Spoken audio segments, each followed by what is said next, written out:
In an astonishing twist of fate, a ring from the game transcends into reality, accompanied by the extraordinary ability of mind reading. How marvelous! Yet, there appears to be a mission at hand. What? It is to protect the beautiful campus belle. Under the guidance of a mysterious ring obtained from a game, Xiang Dongliu embarks on a vibrant journey towards a blissful existence. What further shocks and surprises will this enigmatic ring bestow upon him? Chapter 1. The mind ring emerges from the game. Dongliu, could you please bring us 2 bottles of cola? They need to be chilled. Xiao Dongliu, fetch me a pack of cigarettes, the red Shuangxi. Xiang Dongliu, hurry up and give me a bucket of instant noodles extra spicy. Xiang Dongliu busily scurries about in an internet CAF located in Wuji County. However, do not misconstrue his presence. He is neither the manager nor a vendor at the CAF. To be precise, he is merely a minor server, running errands for patrons in between his studies, earning tips from the internet users. The majority of those who frequent the CAF are gamers, engrossed in their virtual battles, leaving little time to step away from their machines to visit the vending counter. This predicament provides Xiang Dongliu with a perfect opportunity to earn some extra pocket money through his errands. Typically, he receives a few dimes, occasionally a couple of yuan, but his overall earnings are modest cumulatively. He might make up to 300 yuan in a month. However, during the past 2 months of full-time work, he has managed to earn an additional 200. With the commencement of a new school term approaching in just a couple of days, Xiang Dongliu finds it difficult to feel joy. This is primarily due to a pressing concern still lacks about 200 yuan for his senior year tuition. In a small place like Wuji County, 200 yuan may not seem substantial, yet for Xiang Dongliu, even 10 yuan holds immense value. Noticing Xiang Dongliu lost in thought at the vending counter, the CAF owner inquires with concern, "Dongliu, you seem troubled. Is there something weighing on your mind?" I was just admiring the beauties, you know." With a sudden grin, Xiang Dongliu casually gestures towards a promotional poster on the counter, featuring a scantily clad, alluring woman.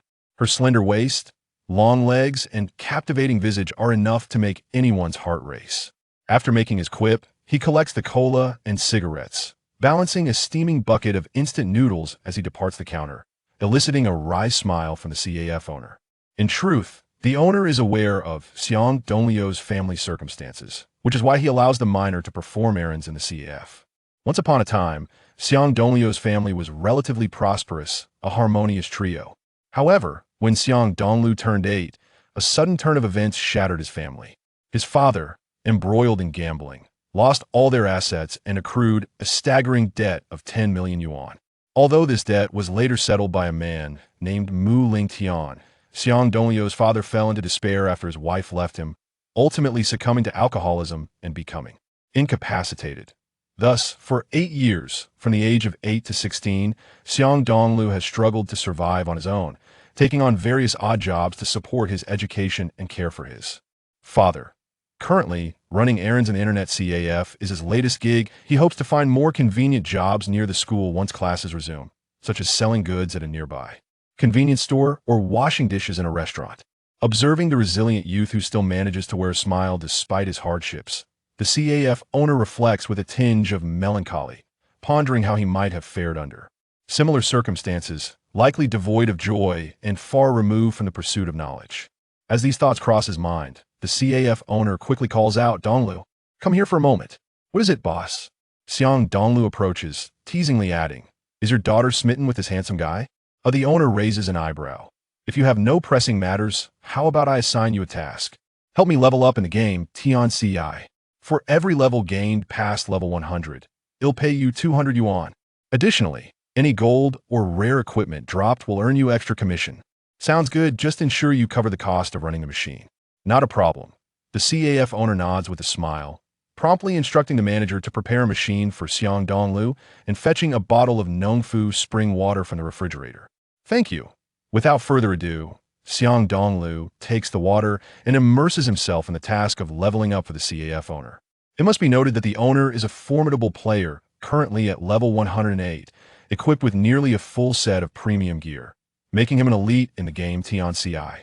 Thus, as soon as the CAF owner's character logs in, a flurry of greetings from eager followers fills the screen, accompanied by numerous female players attempting to catch his attention.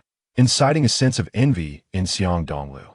However, he remains focused on his objective, diligently maneuvering his character to the leveling map to engage in combat. Perhaps luck is on his side, for upon arriving at the leveling area, he soon encounters a radiant 100-level boss. With a gleeful chuckle, he directs his character to attack. Swish, swish, swish.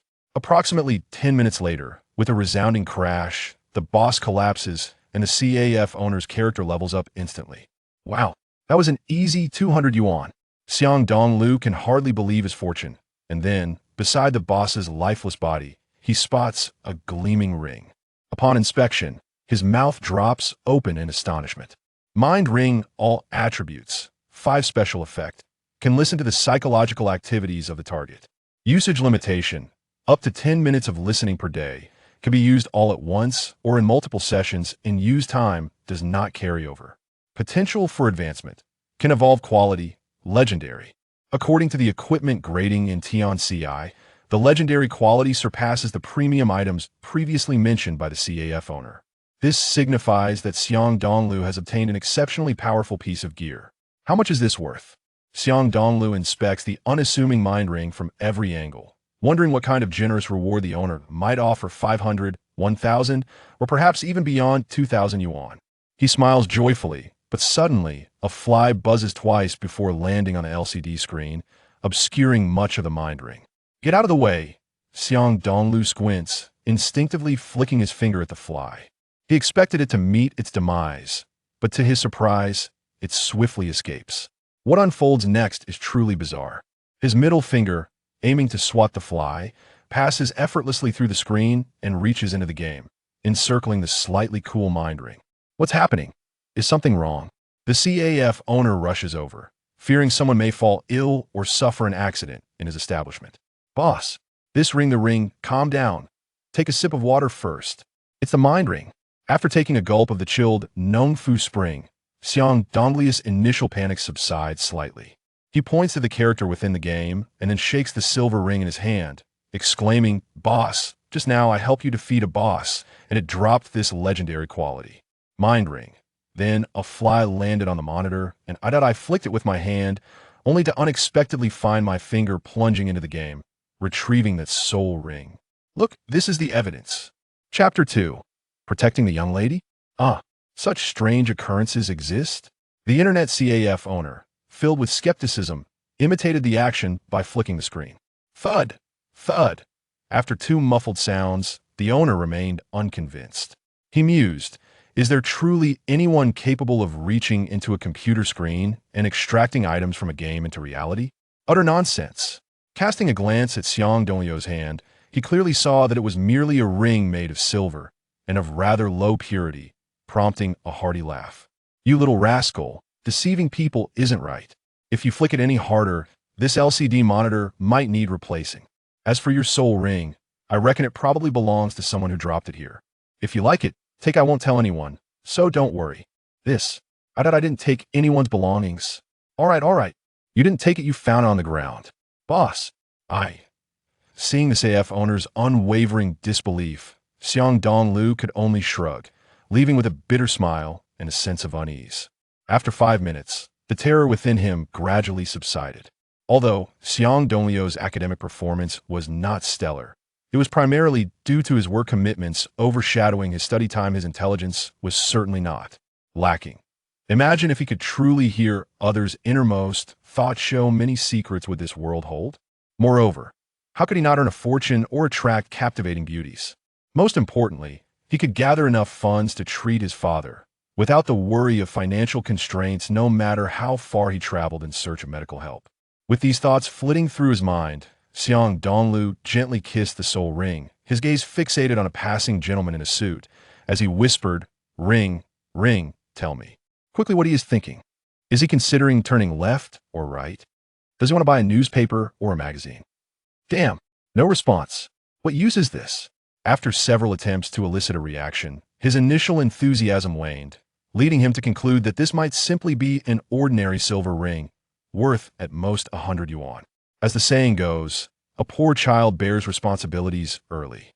For the past 8 years, Xiang Dongliu's father had relied solely on broth for basic nourishment, lacking even the ability to chew food. Thus, despite any clumsiness, Xiang Dongliu had undoubtedly honed his culinary skills over these 8 years. He soon prepared a fragrant pot of lean meat soup, and after savoring its delightful flavor, he ladled a bowl and made his way to his father's room. As he slightly pushed the door open, Xiang Dongliu was startled by the scene before him. He was astonished to see his father sitting upright in the room, engaged in laughter and conversation with two strangers, a man and a woman. The man, approximately 35 years old, possessed striking features and wore a luxurious black suit, exuding an air of authority even in his posture. The woman, a stunning girl of about 15 or 16, had an enchanting face with her long hair tied back with an orange ribbon, forming a lovely bow, radiating purity and charm. Though merely a teenager, she wore a vivid red crescent jade pendant, reminiscent of a blossoming red rose. However, despite her beauty, Xiang Dongliu's attention was not fixated on her. In that moment, he couldn't help but rub his eyes, and upon realizing that the situation before him had not changed, he placed the soup on the table and approached his father's step. By step, Dad. You're awake? Xiang Dongliu felt his heart racing, tears threatening to spill from his eyes. Countless days and nights, countless prayers and dreams, he had always hoped for the day when his father could rise from the bed and live like a normal person. Even if it meant his father would never work again and he would forego school, Xiang Dongliu would find every possible way to sustain their family. Yet, each time, he found himself disappointed, nearing despair. Otherwise, he wouldn't have placed his last hope on a so-called soul ring, feeling utterly cornered. Yet today, he witnessed his father truly leave the bed. Engaging in conversation with others could he not feel exhilarated? How could he not feel the urge to cry? His father stood, gazing blankly at the young man before him. He recognized him instantly as son, Xiang Dongliu, his beloved son who had cared for him for 8 long years. To his surprise, Xiang Dongliu had grown taller than him, no longer the little boy of 8 years ago. In a mere 5-meter distance, Xiang Dongliu took at least 10 seconds, each step intensifying his anxiety, fearing that this might all be an illusion. However, upon suddenly embracing his father's warm figure, he realized that this was indeed reality. His father had truly awakened. "Haha, Xiao, you have raised a fine son." The middle-aged man in black chuckled, expressing his sentiments. "My little Qian isn't as sensible as Dongliu." "Dad, stop speaking ill of others." The beautiful girl pouted, her captivating eyes glancing at the steaming bowl of soup on the table, quickly reaching for it to offer to the middle-aged man. However, this scene was immediately noticed by Xiang Dongliu, who shouted, "Put that down. Who told you to touch it?" The lovely girl's hand trembled, her eyes widening in indignation. "Why are you being so fierce? It's just a bowl of lean meat soup. I'm not even interested." "Haha, Dongliu, you mustn't be so impolite." His father forced a smile, slightly extending his hand to introduce. "This is Mu Ling Tian, the head of the Murong family, who helped clear my 10 million gambling debt. Today, he brought the antidote to rid my body of toxins, and you should express your gratitude to him. As for this young lady, she is Murong Qian, the one you will need to protect in the future." Chapter 003. This grudge shall not be forgotten. Let me explain. Mu Ling Tian waved at Xiang Dongliu, and once he sat down in a daze. He continued, "Dongliu, your father was afflicted by a tyrannical and rare poison many years ago, which rendered him unable to care for himself, much like a vegetative state. Even the hospital struggled to diagnose it. I dedicated 8 years abroad to study this matter, and only recently have I discovered the antidote. As for protecting Xiao Qian, consider it my request to you." "Master, you exaggerate." Xiang Fu hastily cupped his hands and solemnly replied, "It is my duty to protect the descendants of the Mu Rong family." "Why do I feel more confused the more I listen?" Xiang Dongliu interjected, thinking to himself that his father had just awakened and was speaking incoherently. "See, you are truly foolish." Mu Ling Qian rolled her eyes. "My father has stated that your dad became a vegetable due to poisoning, and you still don't understand? Are you from Mars?" What about me?" Mu Ling Qian giggled, her exquisite face blooming with charming dimples. Xiang Dongliu was quickly rendered speechless. It would be absurd to deny that Mu Ling Qian was not beautiful. However, he had never encountered anyone so narcissistic, leaving him at a loss for words. "Xiao Qian," Mu Ling Tian mildly reprimanded. "You need to change that temper." "Oh, Daddy, I'm just stating the truth." Over the years, I've attended 12 schools, where I was always the top student and the belle of the ball. Only first place, never second. Mu Ling Qian pouted and clung to Mu Ling Tian's arm, her demeanor playful. All right. My little Qian is both clever and beautiful. Surely that suffices? Mu Ling Tian sighed with a bitter smile, prompting Mu Ling Qian to make a face at Xiang Dongliu, leaving him utterly speechless. However, Xiang Dongliu was no fool. Since Mu Ling Tian had stated that his father became a vegetable due to a tyrannical poison, it implied that his father was not merely drunk 8 years ago, but had been poisoned. Furthermore, it raised the possibility that the massive gambling debt of 10 million was a setup by someone. Furrowing his brow, Xiang Dongliu solemnly expressed his gratitude to Mu Ling Tian and politely inquired, "Do you know who poisoned my father?" Mu Ling Tian glanced at Xiang Fu and shook his head, indicating he was uncertain. "Is it that you do not wish to disclose it?" "How could that be? I too wish to find the culprit who harmed your father, as it concerns the reputation of the Mu Rong family." Mu Ling Tian gritted his teeth and sighed. Sadly, after 8 years, there is still no lead. However, if we could find your mother, perhaps we could uncover some truth. "Do not speak of that woman." Xiang Dongliu's face darkened as he leaped to his feet, gritting his teeth in anger. "Even without her, I will definitely find out who poisoned my father. When the time comes, even if it is the King of Heaven, I shall make them pay 10-fold, 100-fold, or even 1,000-fold. This grudge shall not be forgotten." Xiang Dongliu could never forget the hardships of the past 8 years. Those were the darkest days of his life, forever etched in his memory. For 8 years, he had no money, no friends, no mother to care for him, and no relatives to offer assistance. Although his father was at home, he was akin to a vegetable, requiring Xiang Dongliu's meticulous care. Had his father truly fallen into such a state due to drunkenness, Xiang Dongliu would have merely resented his mother for heartlessly abandoning them without a trace.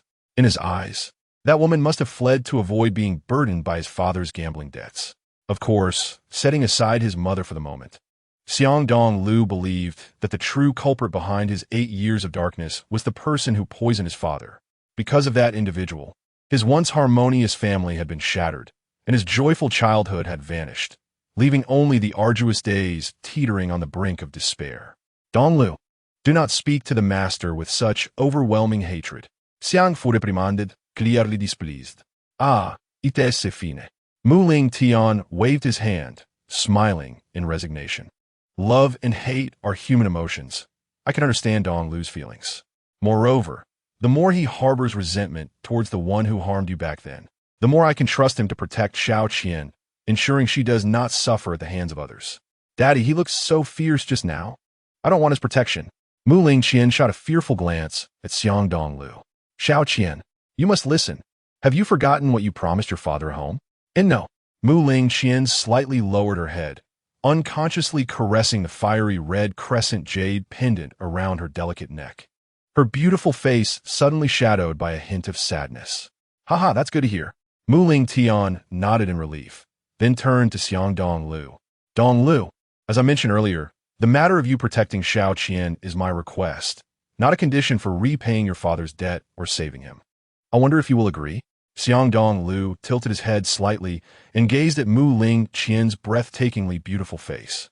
Her enchanting eyes seemed to convey emotions, and even a simple blink could evoke curiosity about her feelings. He had to admit, she was an exceptionally beautiful girl. However, Xiang Dongliu was well aware that the challenges of attending school in the future would be numerous, and he felt ill-equipped to protect her. Whether in intellect or strength, he felt utterly powerless. Nonetheless, despite his reluctance, given that Mu Ling Tian had helped repay his father's 10 million debt 8 years ago, as well as saving him today, he could not refuse. After all, Mu Ling Tian had been so gracious after rendering such significant assistance. It was merely a request, not a trade-off. To decline would be to display ingratitude. As these thoughts crossed his mind, Xiang Dongliu finally nodded, "I will do my best." Chapter 004. Little Strong, you speak so reluctantly, asking you to be a bodyguard, and you drag your feet. Humph. Do you think this young lady is so lacking? Mu Ling Qian pouted her alluring lips in dissatisfaction. That is how it is. You, what about me? Mu Ling Qian glared at him with her captivating eyes. nearly spitting blood on the spot. Seeing the two engage in playful banter, Mu-Ling Tian and Xiang Fu exchanged wry smiles. Mu-Ling Tian then retrieved a transparent bag containing items from his briefcase, saying, "Dongliu, you and Xiao Qian will report to the first high school in Baiming City tomorrow. These are your transfer documents, along with bank cards for tuition, living expenses, and pocket money. You must remember, once you arrive, you must keep a low profile. No one is allowed to flaunt themselves or stir up trouble. Just be an ordinary student, or it'll be very dangerous. Your father and I have important matters to attend to." "Okay." Xiang Dongliu nodded as he accepted the bag, but Mu-Ling Qian immediately snatched the bank cards, grinning mischievously. After a simple dinner, Mu-Ling Tian and his daughter checked into a hotel in Wazixian, while Xiang Dongliu chatted with Xiang Fu in his room, posing numerous questions. For instance, what was the relationship between the Xiang family and the Mu Rong family? Why did Xiang Fu refer to Mu-Ling Tian as the master? And why did Mu-Ling Tian assist Xiang Fu in repaying that 10 million gambling debt and reviving him 8 years later, while also sending Xiang Dongliu to protect Mu-Ling Qian? This series of questions left Xiang Dongliu perplexed, eager to uncover the truth. However, Xiang Fu revealed nothing, merely deflecting with the excuse that he was still young. The following morning, Mu-Ling Tian escorted Mu-Ling Qian to the entrance of Xiang Dongliu's residence, then departed with Xiang's father, leaving Xiang Dongliu feeling somewhat helpless. He pondered to himself that he had just reunited with his father only to part ways almost immediately, which was rather frustrating. Standing in place for a considerable time, he only turned away after the black Rolls-Royce carrying Mu-Ling Tian vanished from sight. Reluctantly, he retreated to his rented accommodation, carrying a simple bag of belongings, and called out to Mu-Ling Qian, who was engrossed in her phone. "We're leaving. First, we're heading to the airport in the nearby city." "What?" "My dad said we should keep a low profile. We can't take a plane." "Whatever." In a fleeting thought, Xiang Dongliu led Mu-Ling Qian to the long-distance bus station in Wuxi County, purchasing 2 sleeper tickets, and then they waited in the lounge. Half an hour passed, and Mu-Ling Qian remained absorbed in her phone, laughing merrily, attracting the attention of other travelers who marveled at her beauty. An hour later, however, her patience began to wane. After another half hour, she huffed and tossed her phone in her small bag, placing her hands on her hips. "What time is it? Why hasn't the bus arrived yet?" Of course, Wuxi County is a small place. Long-distance buses are usually delayed by an hour or two. "What? Delayed? Are you kidding? You said we should go to the nearby city airport, but then insisted on keeping a low profile and not taking a plane. This seems unrelated to me. Doesn't it, missy? All right, just stay put. I'll go buy some drinks and snacks for the ride." Feeling somewhat embarrassed by his words, Mu-Ling Qian quickly found an excuse to leave the waiting area and headed to a small shop outside the station. Following her, Xiang Dongliu found it amusing to watch her as she browsed the shop, ultimately selecting a large bottle of Sprite and some snacks. However, when it came time to pay, she presented her bank card, and the shop owner, surveying the shop with a resigned expression, replied in a heavy dialect-infused Mandarin, "Do you have cash, young lady?" "Who carries cash? Isn't it the same to swipe a card?" "Sorry, this shop doesn't accept that kind of high-end payment." Mu-Ling Qian pouted, hesitating with her tempting snacks, feeling awkwardly stuck in place. "I'll pay." Xiang Dongliu offered a 20, grinning as he said, "Isn't it quite exhilarating to have money that you can't spend?" Before long, Mu-Ling Qian hurriedly ran back inside to withdraw 10,000 yuan in cash to avoid being ridiculed by him again for not having cash when needed. Soon enough, the long-distance sleeper bus they were waiting for arrived, and the two boarded, selecting upper-level window seats across from each other, settling in comfortably. By 2 in the afternoon, the bus stopped at a roadside restaurant for a lunch break. Most passengers, having eaten, were not particularly inclined to rest, leading to a lively atmosphere of chatter and phone calls. On the right side of Xiang Dongliu, a boy with a buzz cut was engrossed in a game of cards, drawing attention with his impressive shuffling skills. With a grin, the boy turned to Xiang Dongliu. "Hey, what brings you to Baiming City?" "School?" Xiang Dongliu nodded. "Yeah, and you?" The boy pointed at his school uniform insignia. Beaming, "You're not from Mars, are you? You don't even recognize the uniform of the first high school." I transferred.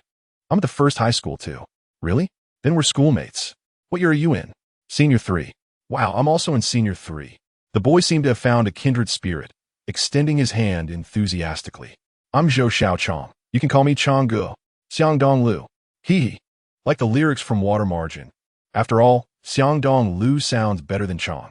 Xiang Dongliu chuckled and then inquired, how is the environment at the first high school? It's good and bad at the same time. Zhou Xiaochang replied with a wry smile. The first high school is a provincial key school with a high graduation rate, sending many to prestigious universities, even nationally renowned. Of course, there are also some rather notorious students. In this day and age, a cultured rogue is far more frightening than an ordinary one. Hee. The first high school has produced quite a few talent from the underworld. Xiang Dongliu opened his mouth, surprised that Mu Ling Tian had enrolled him in such a prestigious school. In a flash of thought, he quickly shifted the topic, casually gesturing toward Zhou Xiaochang's cards. Does your family run a casino? You look quite the part with those impressive shuffling skills. Hee. Being a card shark is my dream. Zhou Xiaochang chuckled. How about we play a few rounds? A little wager for fun, whether it's Jia, Jinhua, Donyo, or Dou Ditsu. You choose. Not interested. Of course, most students at the first high school are bookworms, honest and straightforward.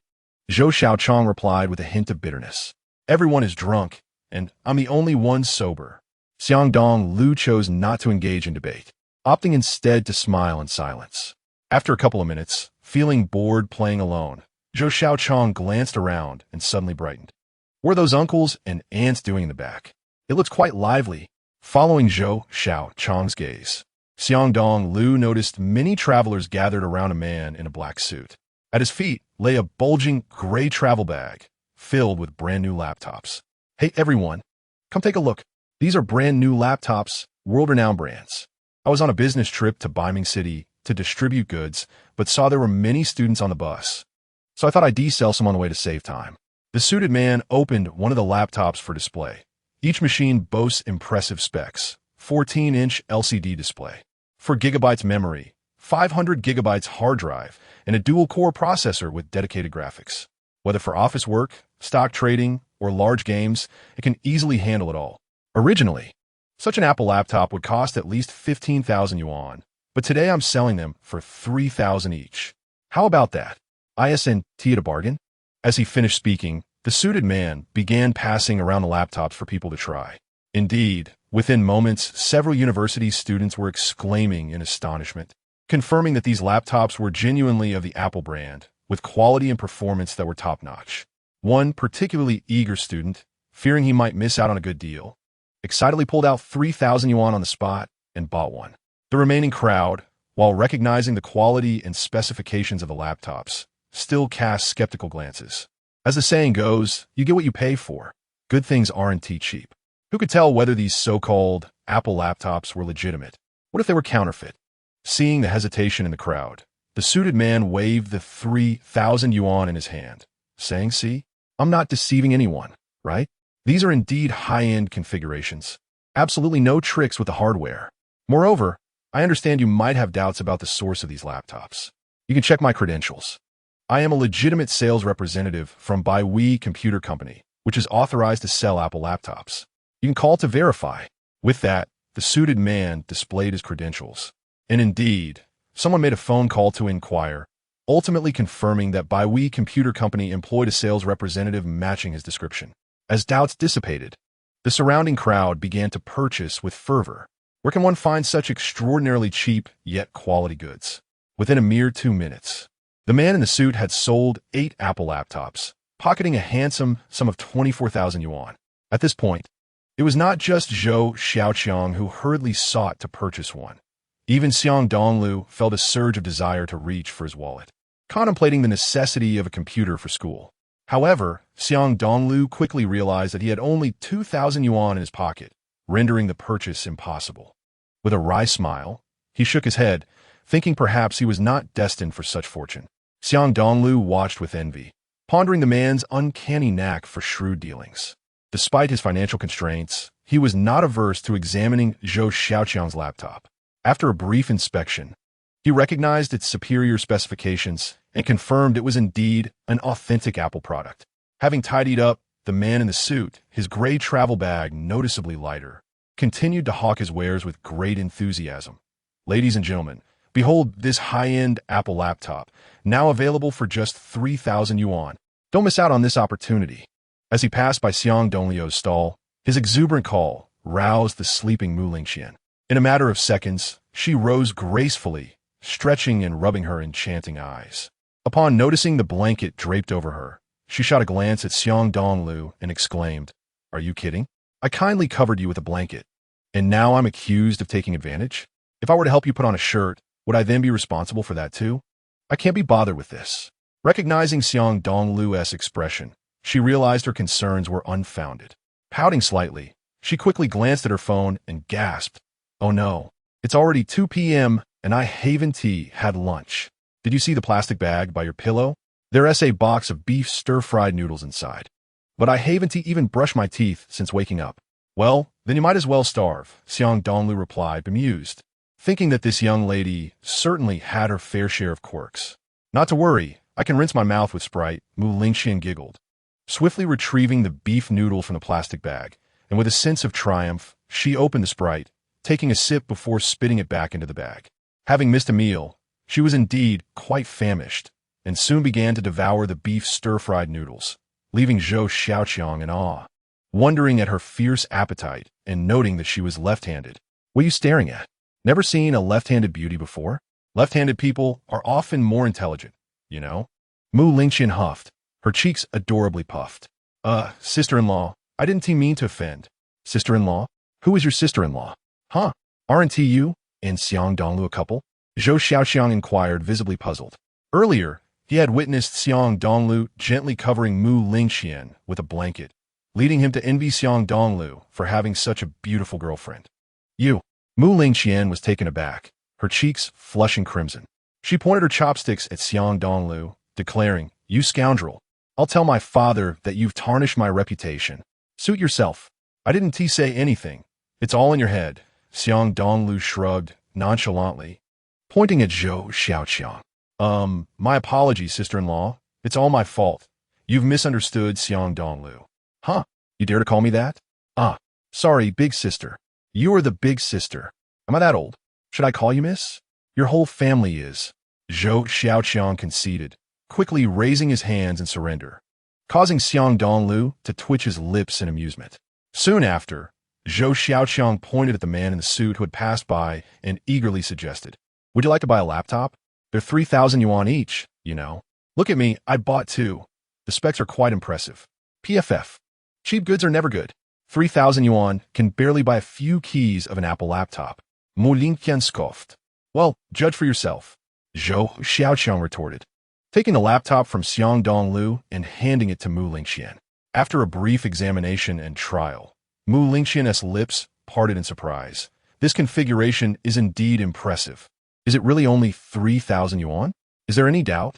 Many passengers on the bus have bought them. Xiang Dongliu chimed in, unable to contain himself. "If only you would lend me 1,000 yuan, I'd buy one too." Mu Lingqian peered around and noticed several passengers on the sleeper bus proudly displaying their new laptops, appearing thrilled and animated. Thus, she began to believe in the quality and performance of the laptops, but remained skeptical about such a good deal, cautioning, "Just don't fall for a scam. My father always says that people can be quite deceitful. There are many fraudsters these days." "Relax." The passengers just confirmed that the vendor is indeed a salesperson from Baihui Computer Company, and these Apple laptops are their authorized products. "Then let us buy two."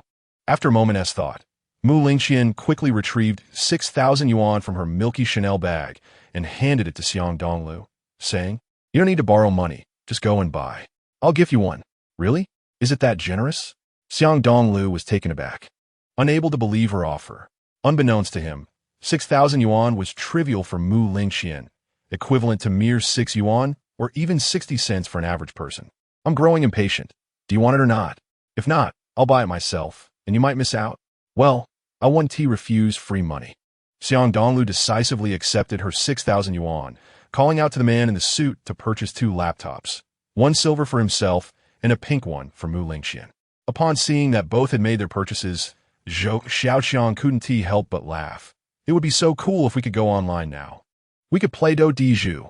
"True, but I feel a bit uneasy," Xiang Dongliu mused, furrowing his brow as he sensed a sudden chill emanating from the spirit ring on his right hand, as if a gust of cold wind had swept through him. "Come on, you're just being paranoid." Zhou Xiaoxiang chuckled, though he felt the strangeness of acquiring a laptop worth over 15,000 yuan for just 3,000. "But you must understand, sometimes good fortune does come unexpectedly." However, no sooner had he spoken than the small television hanging in the sleeper bus broadcasted a news report. Recently, Baihui Computer Company reported the theft of a batch of high-end Apple laptops, totaling over 5,000 units, marking one of the largest thefts since the beginning of this year. The police are actively pursuing the suspects involved, discovering this to be part of an organized crime ring. After stealing the laptops, they plan to have various legitimate sales personnel from computer companies sell them at rock-bottom prices. All passengers are advised to remain vigilant and avoid falling prey to such scams. The news resonated throughout the bus, and every passenger who was awake heard it, including the man in the suit. Consequently, passengers gasped collectively. Even those who were usually slow to react realized the gravity of the situation, demanding refunds from the man in the suit. Zhou Xiaoqiang, Xiang Dongliu, and Mu Lingqian exchanged glances, utterly flabbergasted. After 3 seconds, Mu Lingqian slammed her seat in indignation, exclaiming, "Though it's only 6,000 yuan, I have never been deceived before. How infuriating! That's my tuition." Zhou Xiaoqiang lamented incessantly, his brow furrowed in distress. "If the police intercept this vehicle, my tuition will be lost, and I might even incur a fine. What are you dawdling for? Hurry and demand that scoundrel refund us." Xiang Dongliu swiftly descended from the bunk, clutching the notebook he shared with Mu Lingqian, and made his way through the throng toward the man in the suit. Hearing the commotion, Mu Lingqian and Zhou Xiaoqiang followed closely behind him. However, none in the crowd anticipated that the man in the suit would suddenly draw a gleaming dagger, pressing it against the driver's throat, commanding, "Stop the vehicle." Chapter 007. The efficacy of the soul ring with a shrill screech of brakes. The man in the suit barked at the crowd, "You'd best not act impulsively. Although this Apple notebook is illicit, as long as none of you speak a word, I trust the police will remain oblivious. Therefore, do not speak of refunds. I will exit the vehicle immediately, and from henceforth, we shall be strangers." At this, the crowd dared not take a step forward, helplessly watching as the driver was compelled to rise and inch toward the door. "Oh no, that fellow is going to escape. Think of something." Mu Lingqian anxiously shook Xiang Dongliu's arm, for while 6,000 yuan was trivial to her, being deceived was an undeniable reality. Most importantly, she had purchased illicit goods. "Did you not see the driver being held hostage?" Xiang Dongliu lamented. "Rushing in now would be tantamount to seeking his demise." "Surely he wouldn't dare," Mu Lingqian retorted with a cold laugh, scolding, "Stop right there. Do you wish to die?" The man in the suit glared menacingly. "I would mind adding another bag to my collection. Now you, the meddlesome young lady, come over here and fetch the remaining notebooks, or I will kill him." As he spoke, he pressed the dagger harder against the driver's neck, swiftly drawing a vivid line of crimson. Gasps erupted from the passengers, and Mu Lingqian turned pale, beads of cold sweat forming in her palms. Xiang Dongliu's heart sank, cursing her impulsiveness that had entangled him in this perilous situation. In a fleeting moment of realization, he did not wish for Mu Lingqian to take risks, so he gestured towards her and the man in the suit. "Good sir, let us negotiate. Since you do not desire a refund, we shall remain silent, as you suggested. How about I assist you with the bag? This young lady is all show and no strength." "You are mistaken. She is precisely what I want." The man in the suit, appearing somewhat pleased, countered, "Do you take me for a fool? If you were to carry the bag, what if this little rascal attempts to pull a fast one? I would be at your mercy." "Enough of your nonsense. Young lady, come here." Xiang Dongliu cursed inwardly, fearing that Mu Lingqian might further provoke the man in the suit. At this moment, the passengers had lost hope for a refund, merely wishing for the man in the suit to depart swiftly, distancing them from this rather bloody incident. Consequently, some began urging Mu Lingqian, "Come on, young lady, just help him with the bag. It's nothing serious." Yes, the driver is in greater peril. Besides, the man in the suit only wishes to take the money and flee. He wouldn't want to take a life. "Hey, how can you all be so heartless? Why push someone into danger?" Zhou Xiaoqiang frowned. "Perhaps I should carry the bag. I'm small and lack strength anyway." "Enough chatter. I want that young lady to come over. The man in the suit shot Zhou Xiaoqiang a fierce glare, then turned back to Mu Lingqian. My patience is limited. If you do not move within 3 seconds, you know the consequences. Mu Lingqian gasped in horror, yet she could not stand idly by while the driver faced danger due to her inaction. She steeled herself and advanced. However, the man in the suit abruptly pointed to the fiery red, crescent-shaped jade pendant around her neck, exclaiming, "What is that? It appears quite valuable." "And no, it's merely made of ordinary plastic," Mu Lingqian stammered, instinctively clutching the pendant tightly. "Plastic, yet you grip it so tightly. Do you take me for a fool? Remove it and let me see." "No, I cannot take it off." "Then do you wish to die?" The man in the suit snarled viciously, suddenly abandoning the driver and striding toward Mu Lingqian, tightening his grip around her neck and pressing the dagger to her throat. This scene rendered Mu Lingqian pale with fright, and Xiang Dongliu nearly cried out, his heart racing in a state of extreme anxiety. In this dire moment, he suddenly felt the soul ring on his right hand emanate a chilling current that surged rapidly up his arm and into his ears. Then, Xiang Dongliu heard a peculiar yet familiar voice. This young lady is adorned in designer labels. She must hail from a wealthy family. Extorting her could easily yield several million. Ha! With that, I can escape abroad with Xian Yin and live a carefree life. In that instant, Xiang Dongliu's eyes widened in astonishment, pondering how the man in the suit had not uttered a word, yet he could hear his thoughts. Furrowing his brow slightly, he instinctively glanced at the soul ring on his hand, quickly grasping the reason behind it. Clearly, it was the soul ring's effect that allowed him to perceive the man in the suit's inner thoughts. Thus, Xiang Dongliu's confidence surged, and he probed. "You intend to extort her?" "Ah, quite perceptive. You could deduce that." The man in the suit, momentarily taken aback, did not conceal his intentions. "You are correct. I no longer desire those troublesome, yet worthless illicit notebooks. I merely wish for this young lady to follow me." With that, the man in the suit seized Mu Lingqian and began to move toward the door, causing Zhou Xiaoqiang and the other passengers to pale with fear, their anxiety palpable. Naturally, their concern was not for Mu Lingqian's safety, but rather that her abduction might attract police intervention, thereby exposing their illicit purchase of notebooks. However, Xiang Dongliu burst into laughter. "I advise you to abandon this endeavor and comply with the refund before you leave. Otherwise, your precious Xian Yin may find herself without anyone to care for her." "You? How do you know Xian Yin?" The man in the suit gasped, beads of cold sweat forming on his forehead. Xian Yin was his sister, blind since birth, whom he had cared for at home without allowing her to interact with outsiders. Thus, it was inconceivable that this young man could know her name. "Will you release her or not?" Xiang Dongliu, imbued with calm courtesy of the soul ring, narrowed his eyes slightly, addressing the man in the suit. "Xian Yin is your sister, 16 years old, and tragically blind. I presume you would not want her to discover that her brother is a criminal?" The man in the suit trembled, chills running down his spine, his limbs weakening. How could this young man know so much? This was too uncanny. Chapter 008. A bloodless victory. The shifts in the man's expression were evident to the onlookers in the vehicle, who were astonished to learn that this young man seemed well acquainted with the man in the suit's family circumstances. "Are you still considering making the wrong choice?" Seeing the man in the suit seemingly deliberating, Xiang Dongliu smirked coldly and stated incisively, "Let me be frank. We live in a society governed by law. Do you think brandishing a knife to hold someone hostage is impressive? Even if you succeed in extorting a few million today, you will still face imprisonment. Otherwise, the world would descend into chaos. Would everyone resort to such tactics? Are you the only one capable of this? Thus, should you, as an elder brother, find yourself imprisoned, your sister Xian Yin would be left utterly without care. Can you fathom the plight of a girl born blind, struggling to survive? Would she resort to begging? Is she not fearful of the rogues lurking by the roadside, ready to tear her garments asunder and cast her to the ground? Can you envision the fate of a sightless girl devoid of her brother's protection? Enough. Please, I beg you, cease your words." The man in the suit bellowed, abruptly discarding his dagger and collapsing in a heap. He could not abandon his blind sister.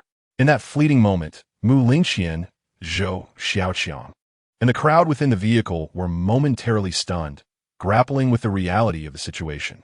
After a brief pause, a resounding applause erupted as the onlookers cheered for Xiang Dongliu's incisive remarks, while simultaneously casting disdainful glances at the man in the suit, criticizing him for neglecting his blind sister in favor of a life of crime. Truly a pitiable and tragic fate. After a while, the man in the suit cast a fearful glance at Xiang Dongliu and stammered, I apologize, everyone. I will refund you immediately. Please do not alert the authorities. I have a blind sister to care for, and I truly understand my mistake now. Following a somewhat chaotic yet earnest refund process, the passengers who had purchased illicit notebooks sighed in relief, gratefully giving Xiang Dongliu a thumbs up as they passed, for had it not been for him, they would have faced dire consequences, possibly leading to confiscation of their purchases and hefty fines. Ah, little hero, you are remarkable. So promising. Indeed, far braver than we adults. The future is yours. He shyly smiled, feeling a mix of anxiety and relief as he absorbed their gratitude, thinking to himself that it was finally over. It's all right. I was just a bit startled. Thank you for your gallant rescue, but I won't offer you my heart in return. Mu Lingqian chuckled, playfully gesturing a victory sign, though a flicker of curiosity crossed her enchanting eyes as she inquired, how did you know that the man in the suit had a blind sister? You even know her name and age? Indeed, how did Dongliu know? Zhou Xiaoqiang chimed in, his eyes sparkling with admiration. I heard it with my ears. Whether you believe it or not is your concern. I certainly do, Xiang Dongliu replied, cleverly masking the secret of his spiritual ring with a semblance of truth. After all, few would credibly accept that he could hear the thoughts of others. Mu Lingqian rolled her eyes in disbelief. Oh really? I see many cows flying in the sky. Enough of your nonsense. I haven't finished my beef fried noodles yet. With no one paying her mind, Xiang Dongliu gently brushed his fingers over the spiritual ring, allowing a smile to escape as he felt a surge of happiness. However, just as he lay down, he suddenly felt an unexpected rigidity beneath the blanket. Upon lifting it, he was startled to discover a silver-white notebook emblazoned with an Apple logo, seemingly bitten into. Startled, he quickly covered it back up, exclaiming, What? How is there another one? What? Look, there's an Apple notebook under the blanket. Xiang Dongliu whispered, slightly peeling back the covers. Mu Lingqian and Zhou Xiaoqiang gasped in unison, their expressions a tapestry of surprise. This must be a revenge gift from that man in the suit. He might have already called the police. Mu Lingqian speculated, while Zhou Xiaoqiang chuckled mischievously. Dongliu, that man was quite clever, leaving behind an Apple notebook as a token of gratitude for your assistance. Xiang Dongliu could only smile ruefully, cautiously touching the notebook, feeling as if he had stumbled upon a hot potato. Regardless, he knew he must keep this discovery from the other passengers. Otherwise, envy and jealousy would surely arise, much like the earlier urgings directed at Mu Lingqian. Thus, he discreetly concealed it within his modest backpack, hoping it would remain undiscovered. As Mu Lingqian finished her beef fried noodles, the long-distance sleeper bus finally arrived at the bustling center of Baiming City. Xiang Dongliu assisted her off the bus, with Zhou Xiaoqiang trailing behind. Let's go. Xiang Dongliu tucked a business card into his pocket, glancing around, feeling somewhat lost amid the vibrant chaos of city life, unsure of where to head next. Taxi drivers approached, eager to offer their services, their enthusiasm palpable. With a sigh, Xiang Dongliu reflected on how his hometown of Wuji County resembled a rural village compared to this opulent metropolis, bustling with a throng of people akin to ants. What are you staring at? Hurry up. It's nearly dark. Let us find a hotel for the night and plan for tomorrow. Mu Lingqian urged, summoning a taxi with impatience. Yet, oblivious to his thoughts, Mu Lingqian raised an eyebrow. Questioning what? Are you trying to follow me, this unparalleled beauty? And no, that's not it. I wouldn't dare. Then don't follow me, or I'll call the police. Mu Lingqian huffed, not even granting him the chance to bid farewell to either her or Zhou Xiaoqiang. Shoving him into the taxi headed for the 5-star Huangqiao Lidu Hotel in Baiming City. Upon entering the hotel lobby, Xiang Dongliu was captivated by the lavish decor, akin to Lu Laolao stepping into the Grandview Garden, marveling at every detail. Yet, he soon realized that his attire starkly contrasted with the opulence surrounding him, as the patrons exuded an air of disdain and mockery. Gently nudging Mu Lingqian's arm, He hesitantly suggested, "Perhaps we shouldn't stay here. It's too expensive." "I'll stay. I want the presidential suite. It won't cost you a dime, so why worry?" Mu Lingqian retorted. After an arduous journey on the sleeper bus, she had come to understand that subtlety was futile. Had she flown to Beiming City, she might have avoided the misfortune of being taken hostage. Thus, when it came time to book accommodations, Mu Lingqian resolved to secure the presidential suite to avoid the risk of encountering further mishaps at lesser hotels. Regardless, Xiang Dongliu would not disclose her high-profile stay to Mu Lingtian. With a mischievous glint in her eye, Mu Lingqian booked a suite costing 18,000 per day, causing Xiang Dongliu to gasp, realizing that she was indeed from an entirely different world. The presidential suite was spacious, and Mu Lingqian did not shoo Xiang Dongliu away. Instead, they shared the living arrangements, a subtle bribe on her part, dragging him into her plans. Should Mu Lingtian inquire, Mu Lingqian could easily attribute the decision to Xiang Dongliu. With a light-hearted giggle, Mu Lingqian dashed to her room, flopping onto the plush bed and stretching luxuriously. Meanwhile, in the adjoining room, Xiang Dongliu found himself in a different predicament. It was his first time in such lavish accommodations, and though it was merely a secondary bedroom, the grandeur left him apprehensive, fearing he might damage the furniture simply by sitting. He felt an undeniable yearning for such luxurious living, pondering whether he would ever possess the means to achieve it in his lifetime. After a full day of travel, however, he did not feel particularly fatigued, as his mind remained preoccupied with the spiritual ring. Although he had once experienced the use of the mind ring, Xiang Dongliu still could not comprehend how to master it in order to freely listen to the innermost thoughts of others. With a sly smile, he pushed open the door to Mu Lingqian's room, only to be taken aback by her absence. By the soft bedside lay the outer garments she had worn during the day, and the sound of running water wafted from the bathroom. Besides this, Mu Lingqian was humming a rather charming song, her voice sweet and melodious. "I love bathing. My skin is so good. Wearing shower cap and bouncing around. Scrubbing left and right. I'll come back to shake hands later. La la la la la." Xiang Dongliu opened his mouth, his expression shifting oddly as he thought this was indeed a splendid opportunity. He approached the bathroom door, feeling a twinge of nervousness about being discovered. However, as he glanced around, he noticed the bathroom structure was rather enclosed, leaving him with no means to proceed. With a bitter smile, he hesitated to leave the bathroom door, instead wiping the mind ring, closing his eyes, and earnestly concentrating. Perhaps it was mere coincidence, or perhaps the mind ring truly required mental focus to activate its powers. In any case, he once again felt that icy sensation flowing along his arms and up to his ears. Clearly, this was a unique indication that he could listen to others' innermost thoughts. Yet, when he focused intently on wanting to hear Mu Lingqian, he suddenly sensed an intense heat within the bathroom that repelled him, and instead, he heard a man's thoughts from next door, filled with intentions of pursuing beautiful women. How strange. Why was he hearing thoughts from next door? Chapter 10. Oh my. Xiang Dongliu found himself in a comical predicament, refusing to give up as he focused once more. Yet, the situation remained unchanged. He was still repelled by the intense heat in the bathroom, hearing again the thoughts of the man next door. This was perplexing. The mind ring had clearly activated. Why could he not hear what this girl was thinking? Xiang Dongliu became increasingly bewildered. In fact, after just 2 attempts to listen, he was fairly certain that as long as he concentrated on guiding the mind ring, it would undoubtedly work. Thus, it seemed that Mu Lingqian harbored some strange secret, as if something existed that obstructed him from hearing her innermost thoughts. Alternatively, it might be that his mind ring was still in a rather rudimentary state, temporarily unable to access Mu Lingqian's thoughts. It was also possible that the mind ring recognized only male thoughts. Furrowing his brow, Xiang Dongliu's mind was a whirlwind of thoughts. Yet he could not discern why he was unable to hear Mu Lingqian's thoughts. Just as he was lost in contemplation, Mu Lingqian emerged from the bathroom, having just finished bathing, and was startled to see him standing at the door. "Hey, what are you doing here?" she exclaimed, her cheeks immediately flushed. Stop right there.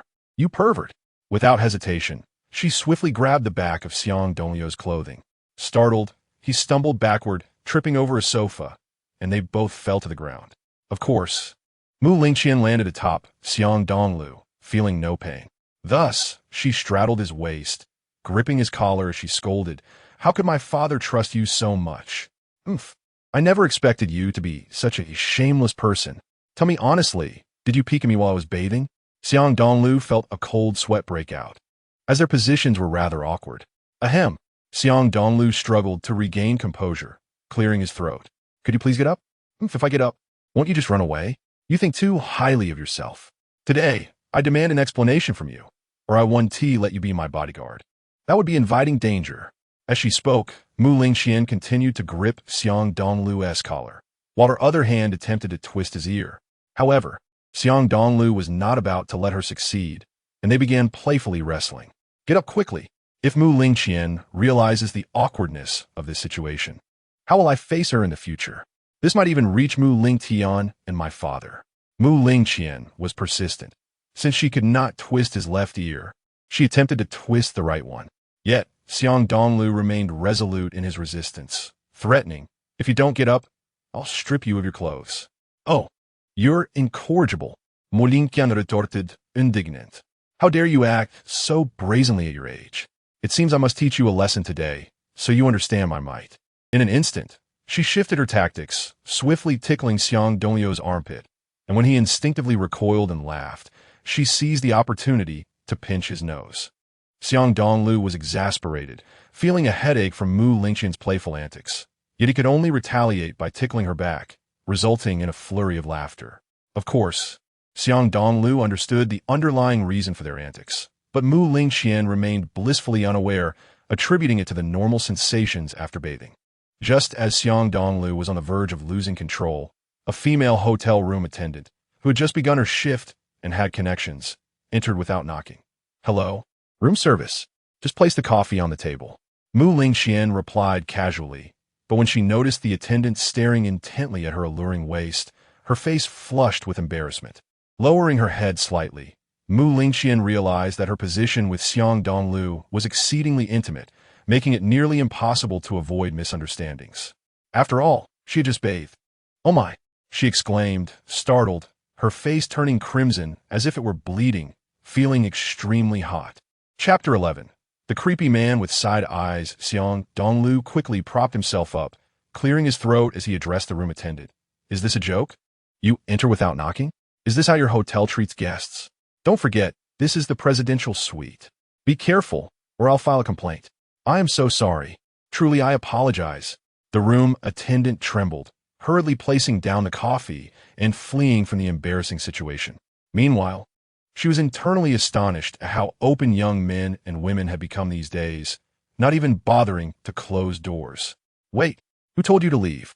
Xiang Dongliu discreetly adjusted his posture, fixing his gaze on the room attendant, who possessed a modicum of beauty. "You drink the coffee before you leave." "Huh? Drink the coffee before leaving?"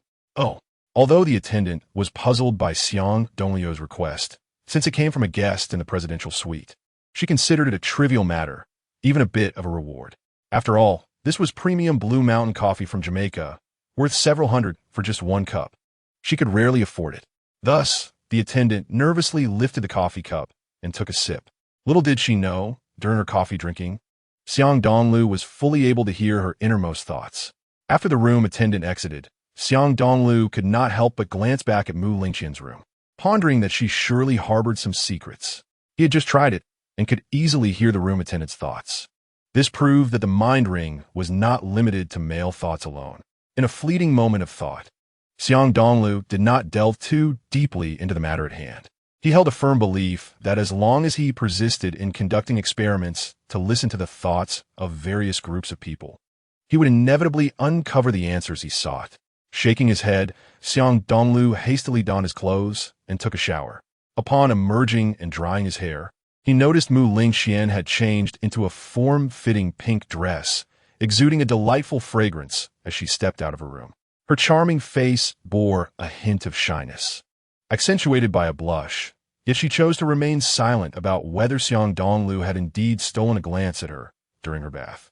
In this ambiguous and awkward atmosphere, Mu Lingqian displayed a playful demeanor, saying, "It's already 8 o'clock." "Yes, 8 o'clock," Xiang Dongliu nodded, momentarily entranced by Mu Lingqian's bashful beauty. Are you dazed? It's time for dinner. Mu Lingqian exclaimed in exasperation. Her earlier shyness quickly dissipated by Xiang Dongliu's dazed expression, prompting her to raise her voice. I know, Xiang Dongliu retorted, narrowing his eyes. Why are you shouting? Do you think I'm deaf? Too lazy to deal with you. Pervert. Mu Lingqian huffed, swiftly picking up her phone to order food. The two exchanged glances filled with indignation as they enjoyed a sumptuous dinner. The following morning, upon seeing Mu Lingqian checking out of the presidential suite, Xiang Dongliu could not help but inquire, if I recall correctly, ISNT school starting tomorrow? Why are you checking out so urgently? Indeed, school starts tomorrow, and today we're going to find a place to rent near Di Yigao Zhong. Mu Lingqian replied with a playful smile. I refuse to live on campus. That would be far too restrictive. Isn't that a bit impractical? It seems like a waste of money, and living off campus can be chaotic. I didn't say you had to pay, she retorted, her voice laced with annoyance. You stingy man. Mu Lingqian, with a huff, darted outside to hail a taxi. If you prefer living on campus, I won't force you. But if I run into any trouble, my father will surely hold you accountable. Xiang Dongliu twitched his mouth, thinking she must be deliberately trying to provoke him. Was it because of what had transpired the previous night? Typically, residing on campus would entail security measures, and dormitory doors were locked at night, making it difficult for unsavory characters to intrude. However, living off campus posed a different risk, potentially attracting thieves and other unsavory individuals in the dead of night. After getting into the car, Mu Lingqian poked her head out and teased. You don't want to leave, do you? Then I shall go. Wait, I can't just let you go.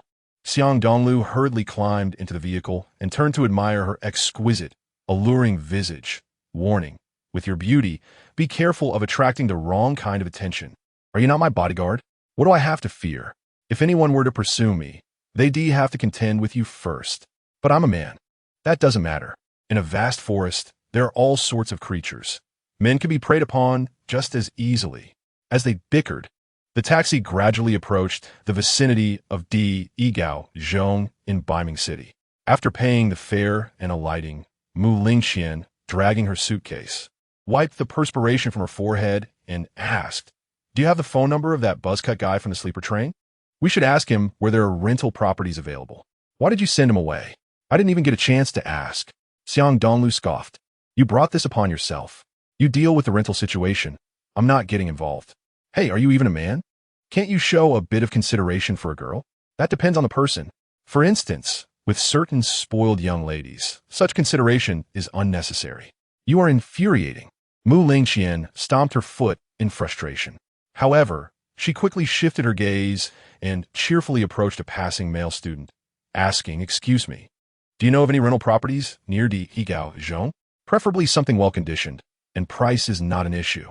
The boy, clad in the school uniform of Di Yigao Zhong, had a rather disheveled appearance, with one of his eyes slightly askew, and he had to look up at Mu Lingqian. After surveying the two of them, he leered, Hello, beautiful. I have a place for rent. Would you like to come take a look? Realizing the boy's intentions, Mu Lingqian instinctively stepped back, crossing her arms defensively, and frowned. Never mind. I'll look elsewhere. Come on, beautiful. I really do have a place for rent, and the conditions are excellent and very affordable. The boy, undeterred by Mu Lingqian's rejection, completely ignored Xiang Dongliu's presence and reached out to grab Mu Lingqian's delicate hand. However, Xiang Dongliu, having anticipated the boy's intentions through his mental connection, swiftly picked up a discarded, filthy takeout box from the ground and thrust it into the boy's hands, forcing him to crush it in surprise. All right then, lead the way. I'm not short on cash. Initially, the boy had hoped to grasp Mu Lingqian's hand, but upon seeing the dirty takeout box he was now holding, its contents spilling and oozing onto his hands, he felt utterly repulsed. Chapter 12. Are we going to live together? At this moment, anger surged within the boy, and he quickly discarded the takeout box, pointing towards a dark alleyway. This way, please. I'll show you around. Xiang Dongliu suppressed a chuckle, recognizing the boy's intent to ambush him. Without hesitation, he followed, and as soon as the boy stepped into the shadowy alley, Xiang Dongliu delivered a swift kick to his backside, sending him sprawling to the ground. How dare you? You got guts.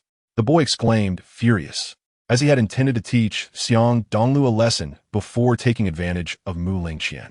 However, he was caught off guard by Xiang Dongliu's preemptive strike. Xiang Dongliu kicked him again, then picked up a bright red brick, brandishing it threateningly. "What are you going to do about it? I could easily kill you. If you keep talking nonsense, I might just make you a eunuch. Please, spare me." The boy, sensing the gravity of the situation, quickly adopted a surrendering posture, his eyes fixated on the brick in Xiang Dongliu's hands. If it were to come crashing down, he would surely find himself in dire straits. "Scram!" Xiang Dongliu huffed, tossing the brick down beside the boy's feet, which prompted him to scramble to his feet and flee, disappearing into the dark alley in an instant. After brushing off his hands, Xiang Dongliu looked at Mu Lingqian with a bemused expression. "Let us see if you dare to flirt with strangers again. If the trouble you attract is not just one person, but a group, then we both be in jeopardy." Mu Lingqian had initially hoped that Xiang Dongliu would comfort her, just as he had on the sleeper train, but she was met with disappointment. This fellow simply scolded her, prompting her to pout and feign indifference. "You seem quite capable of handling yourself. Can't you deal with this minor issue? Are you even a man? What kind of talk is that? Just speaking the truth." Mu Lingqian rested her hands on her hips. Though still shaken by the encounter, she feigned composure. "If you don't take care of the rental situation, I'll keep asking around. Any trouble that arises will be your responsibility." "Fine. You got guts." Xiang Dongliu gestured dismissively, genuinely not wanting to encounter someone like the boy again. He shrugged. "Let us go together. I'll handle the inquiries." "Now that sounds better." Mu Lingqian giggled, pleased as she followed behind Xiang Dongliu, thinking to herself that this fellow was all bark and no bite. If only he were as handsome as Pan, and then she could keep him all to herself. At that moment, neither Xiang Dongliu nor Mu Lingqian noticed that the boy was lurking in the shadows, glaring maliciously at Xiang Dongliu while speaking into a phone. "Wei Xiao, I've been attacked." "Damn, which scoundrel did this?" "I'm not entirely sure." The man with slanted eyes recounted. "Initially, a very beautiful girl approached me with an inquiry, only for her male companion to kick me in the rear. Damn it, I was fortunate to be quick-witted. Otherwise, this guy might have smashed my manhood with a brick. How ruthless." "We're both the male and female newcomers." "They should be. That girl is even more stunning than our current school beauty at Digaozhong, and her figure is positively enchanting. My soul felt nearly entranced by her, and if Wei Xiao were to lay eyes on her, he would undoubtedly be overjoyed." "Wow, is there truly such a beauty among us? Perhaps she transferred here?" "It seems so. I've never seen them at Digaozhong." "Understood. I'll keep an eye on them when school starts tomorrow. Report back to me immediately if you spot that guy." "All right. Thank you, Wei Xiao." The man with slanted eyes soon broke into a grin, his gaze fixated on the tall figure of Xiang Dongliu, thinking to himself that he should brace for misfortune. After more than 20 inquiries, Xiang Dongliu discovered that houses near Digaozhong could be rented to varying degrees. However, Mu Lingqian, the young lady from a prominent family, was exceptionally selective.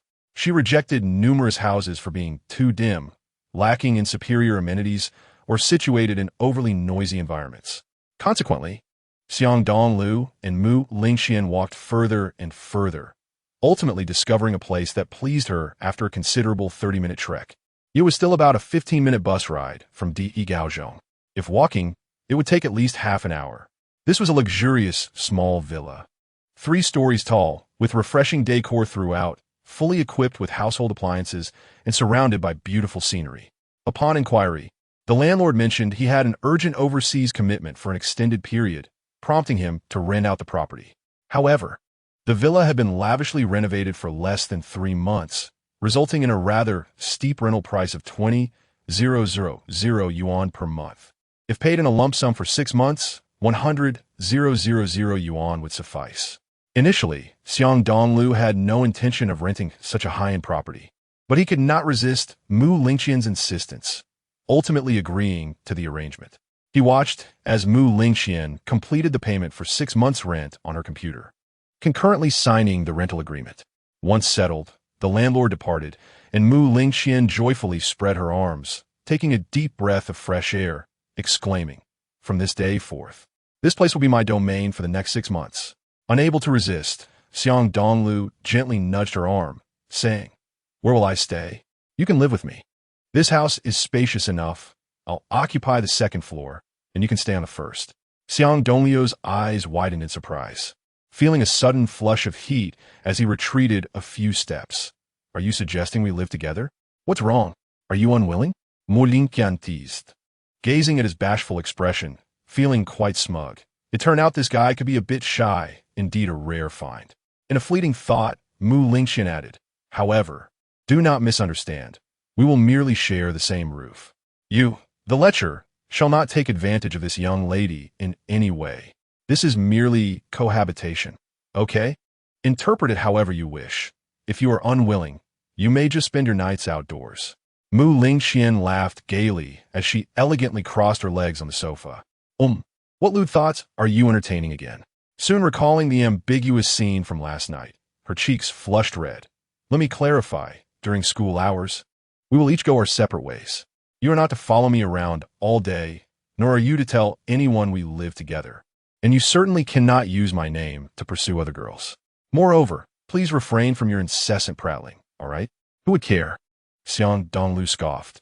Allow me to say this. You should refrain from being too ostentatious at school. Otherwise, if we encounter a real danger, it will be you who bears the consequences. Don't blame me then. How ridiculous. Have you ever seen someone in high school driving a sports car? Xiang Dongliu glared. If you dare to buy one, I will surely inform your father. Chapter 013. The Return of the Apple Notebook. Aren't you being a bit too meddlesome? Say what you will. If you're bold enough, go ahead and buy a sports car. An electric bike? That's barely acceptable, but a bicycle is preferable. It's eco-friendly, promotes physical fitness, and aligns with the identity of an ordinary student. Then let it be a bicycle. Mu Lingqian couldn't help but touch her flat stomach, declaring, I need to shed a few pounds. Xiang Dongliu was rendered speechless, thinking to himself that if she lost any more weight, she'd be nothing but skin and bones. As a daughter of a wealthy family, Mu Lingqian indeed possessed the potential of a shopping addict. Upon entering a mall, Xiang Dongliu watched as she became lost in the thrill of purchasing beautiful clothes, completely disregarding necessities like toothpaste and toothbrushes.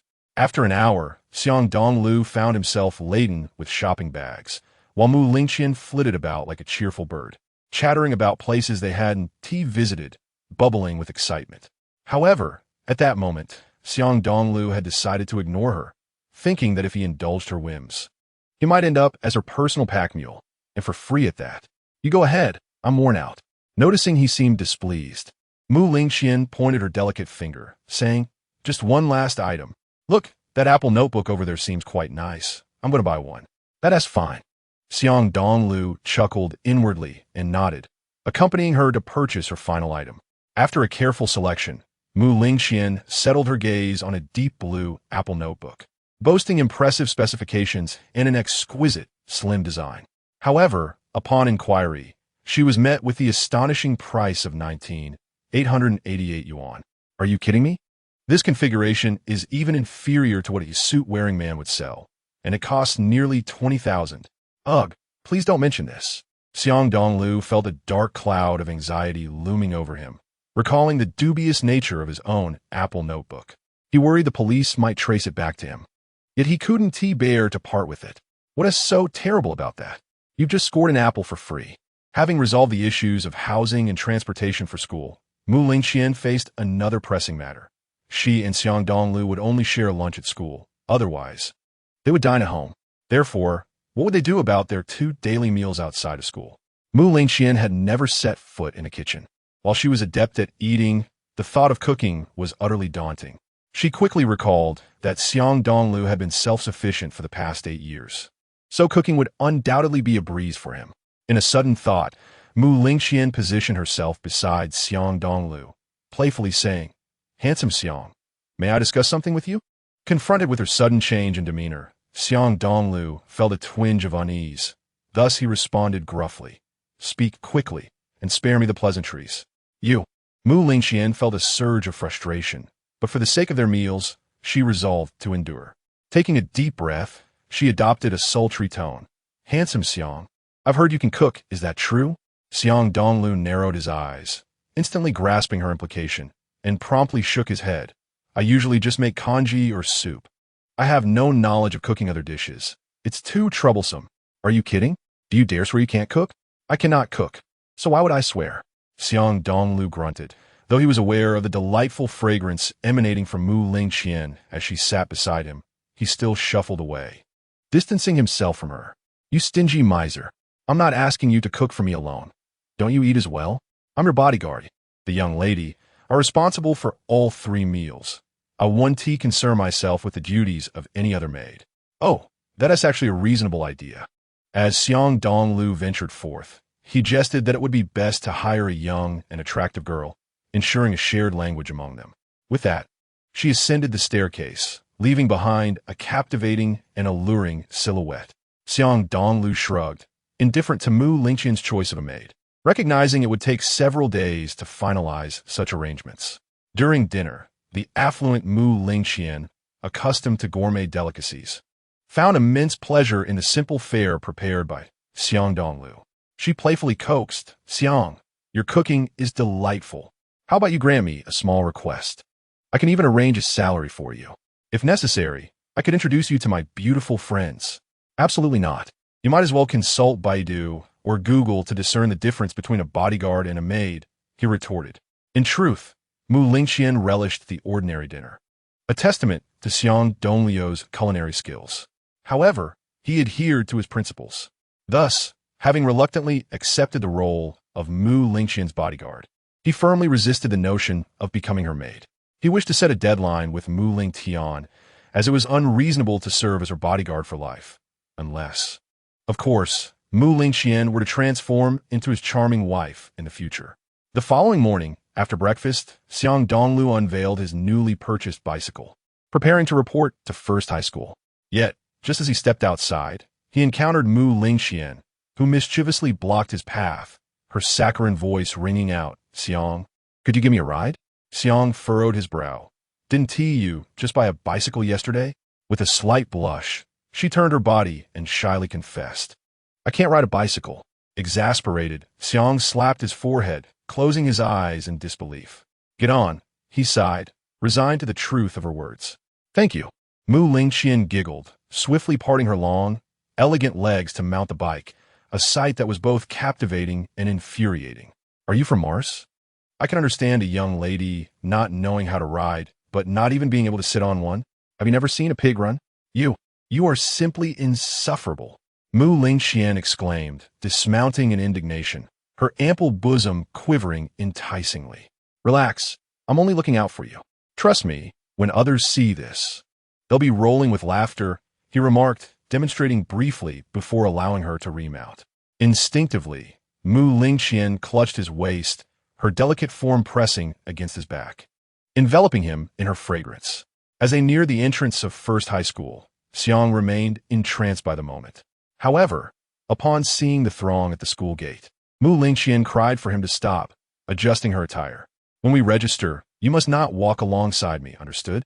Xiang chuckled wryly. Are you worried my shabby attire will embarrass you? Fine, I won tea. Mu Lingqian patted his arm. Don't misunderstand. I genuinely don't look down on you. But a beauty like me, so clever and striking, would attract attention effortlessly. Keeping you apart is merely to spare you unnecessary trouble. Otherwise, you'd quickly become the target of every boy in school, and we might both have to transfer, much to my father's displeasure. Listening to her self-absorbed yet reasonable concerns, Xiang Dongliu found himself viewing her in a new light. Thus, they feigned ignorance of each other as they entered the school, maintaining a distance. Initially, it was manageable as they blended into the crowd, except for Mu Lingqian, whose radiant beauty drew many admiring gazes, while Xiang remained unnoticed. He even utilized the magic of his mind ring to eavesdrop on the thoughts of passing students. However, Xiang soon discovered an amusing predicament. They would have to walk together. As newcomers from different schools, their registration process differed slightly from that of the current students. Holding the transfer documents, he glanced at Mu Lingqian's alluring waist, humorously remarking, Do you think it won't raise suspicions if we go to the administration office together? Ah, so that's it, he mused, shrugging before following her to the office. Sure enough, as Mu Lingqian had predicted, a crowd of over 20 students had gathered, all transferring from various institutions. Even upon entering together, no one suspected the connection between them. With a wry smile, Xiang observed a young man clad in a red checkered shirt, likely in his mid-20s. Despite his less than fortunate appearance, a conspicuous sign on his desk proclaimed him as the director of the administration office, Qian Bafang. Attention, students. Please queue orderly and submit your transfer documents one by one. I will assist you in class placement. Qian Bafang beckoned with a genial demeanor. The assembled students promptly submitted their materials, swiftly receiving their assigned classes and directions to their respective homerooms. As the last in line, Xiang noticed that by the time it was his turn, Qian Bafang appeared somewhat fatigued from his labors. Thus, when he saw there was only one student left, he leisurely sipped his tea, savoring it while exclaiming, "This Westlake Longjing truly has a delightful flavor. Director Qian, could you please prioritize assigning my class before indulging in your tea?" Xiang couldn't help but urge, pondering if he had inadvertently offended the director to warrant such a delay. "Ah, no ruse." Qian Bafang leisurely sipped his tea. "If you're thirsty, why not join me for a cup? This Westlake Longjing is one of our nation's treasures, green, aromatic, rich in flavor, and beautiful in form. What I am enjoying now is a limited edition Imperial Westlake Longjing, over 10,000 for just 150 grams. Do not underestimate it." Consequently, Xiang lost all desire for tea. He refrained from confronting Qian Bafang, instead opting to utilize his mind ring's abilities to discern the director's intentions. However, he was mindful of the ring's limitation, which allowed only 10 minutes of eavesdropping daily, and thus refrained from spending that time on Qian Bafang. In summary, he resolved to keep experimenting, believing that eventually he would uncover the full capabilities of his mind ring.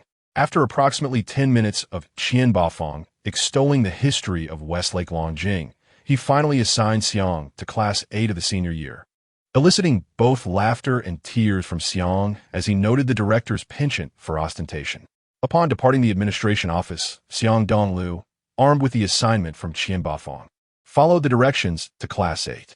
To his surprise, he found not only a balding homeroom teacher, but also Mu Lingxian and Zhou Xiaoqiang, indicating that the three of them were now in the same class. At this moment, Mu Lingxian had already completed her registration and payment, chatting cheerfully with her female classmates from Class 8 of the third year, occasionally drawing the smoldering gazes of the boys. However, due to the bald class teacher lecturing at the podium, none dared to approach and strike up a conversation. Xiang Dongliu was about to speak when the bald teacher suddenly rapped on the desk and surveyed the 20 or so students below, saying, "Dear students, you have now entered the second semester of your third year. As the days leading up to the college entrance examination draw near, I hope you all study diligently to secure a satisfactory university placement. Although the turnout is somewhat sparse today, there are a couple of announcements I must make, so please spread the word."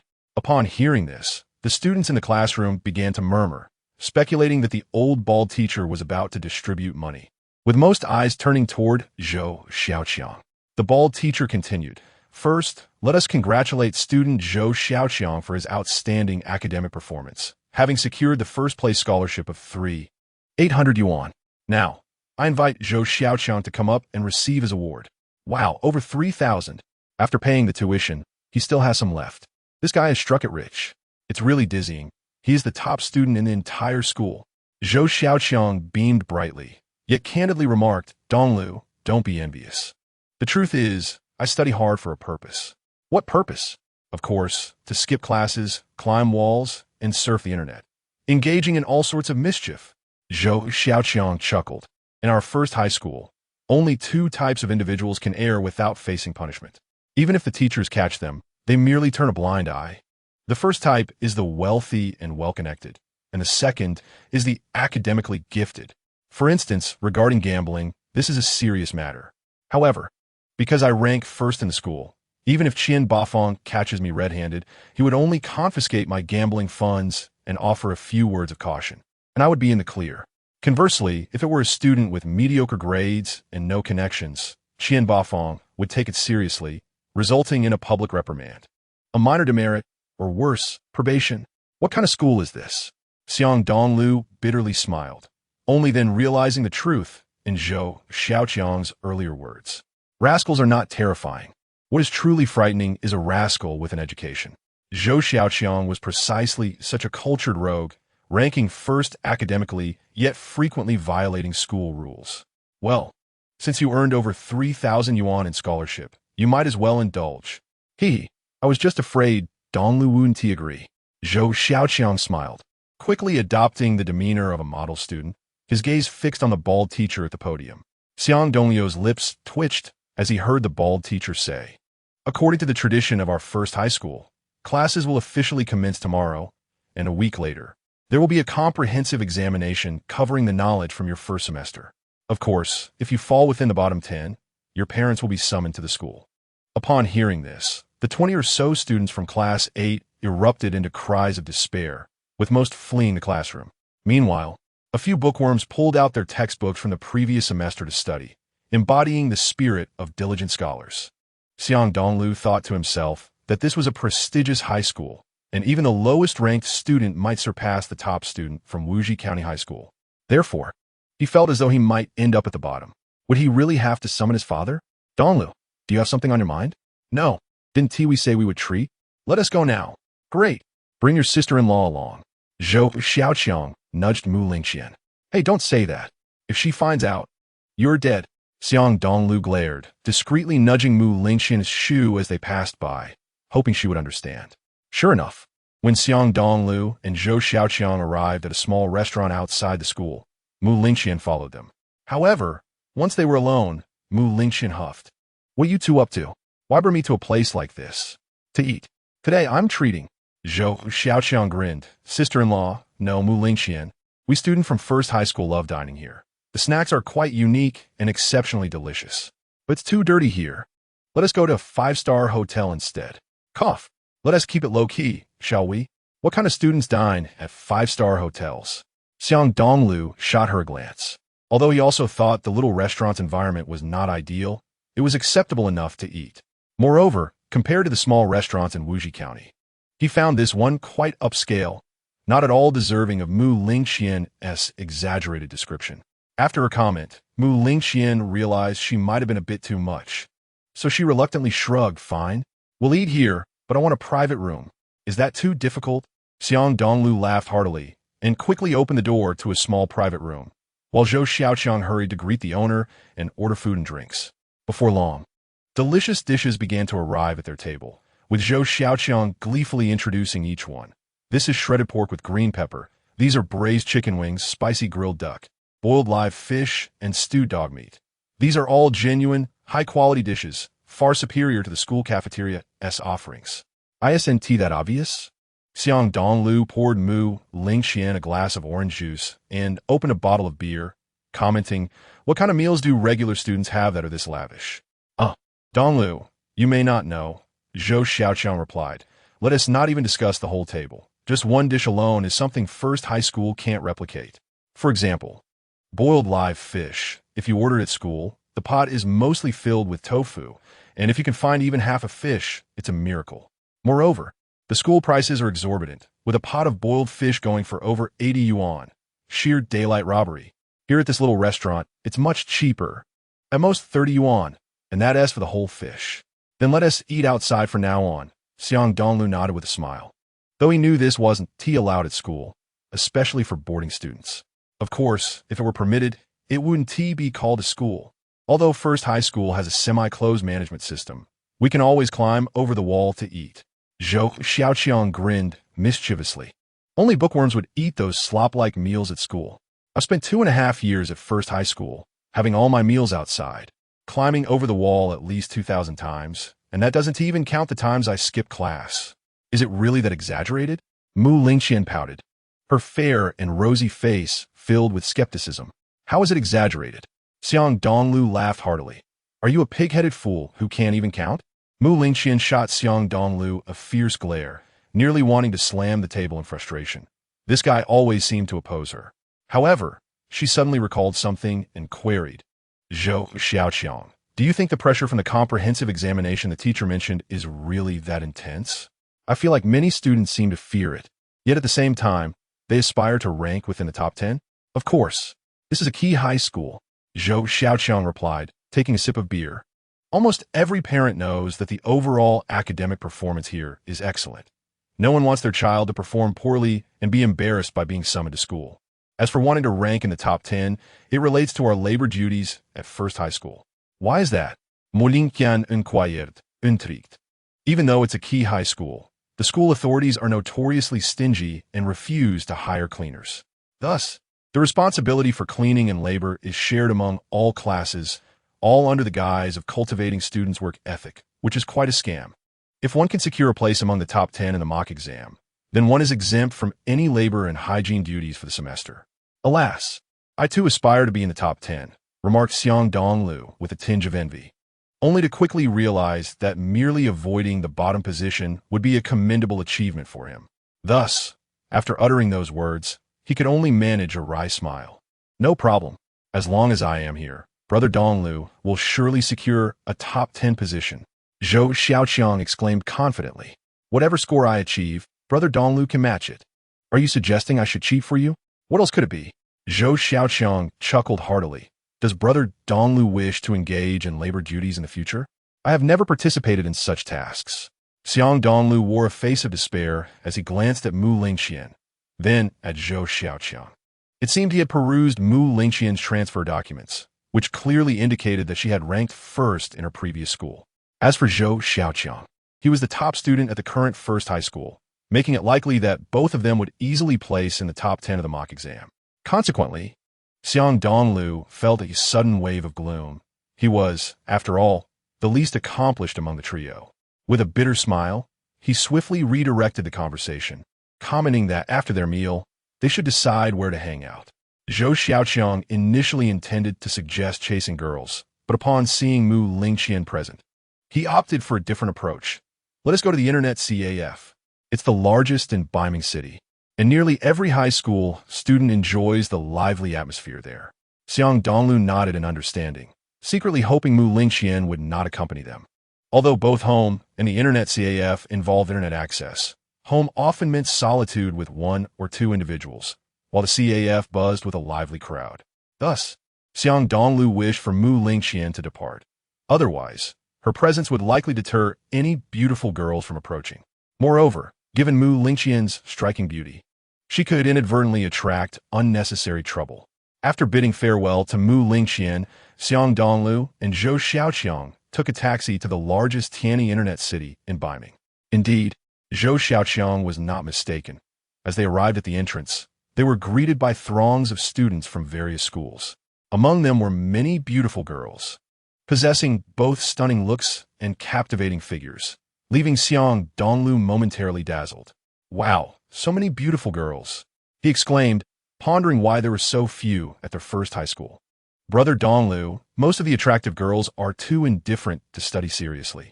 Generally, even those lacking academic capability will be surrounded by affluent suitors, allowing them to focus less on their studies. Hence, beautiful girls need not worry about their futures and often do not enroll in prestigious high schools. Conversely, the less attractive girls, lacking such beauty, must toil diligently in their studies to secure their futures, Zhou Xiaoqiang explained. Xiang Dongliu found this reasoning compelling and reflected on it for a moment. Of course, this was the case for the majority. For instance, Mu Lingqian, with both beauty and academic prowess, was indeed a rare breed. If one were to add wealth to her attributes, she would be an exceedingly rare specimen. As they chatted, Xiang Dongliu and Zhou Xiaoqiang ventured into Tianyi Internet City. Due to their lack of identification, they had to obtain temporary cards for internet access. After receiving their account information, Xiang Dongliu surveyed the vast space and remarked, "This place is enormous, with several floors above us. Where shall we find suitable machines?" Zhou Xiaoqiang, grinning mischievously, replied, "To the areas where the beautiful girls gather." Brother Dongliu, once you spot an attractive girl, be bold and sit beside her. Otherwise, you might lose your chance. As many are here for the same purpose. No problem, Xiang Dongliu chuckled, embarking on his search among the crowd. As he walked, he noticed numerous girls, each with unique charms. Nevertheless, the machines adjacent to the beautiful girls were invariably occupied by other boys, while the unattractive girls sat in solitude, creating a stark contrast. After approximately 3 minutes of searching, Zhou Xiaoqiang's eyes lit up as he dashed toward a sweet-looking girl and promptly sat beside her, deftly logging into the computer. Xiang Dongliu smiled wryly, thinking that while Zhou Xiaoqiang had found his quarry, he was still in pursuit of his own. Upon further inspection, Xiang Dongliu realized that it was not a lack of available seats, but rather that the girls beside them did not meet his aesthetic standards. After a brief contemplation, he shrugged his shoulders and made his way to the second floor, continuing his quest for a desirable companion. However, after a lengthy search yielded no results, he ultimately chose a secluded corner to surf the internet, deciding that further searching might lead to dizziness.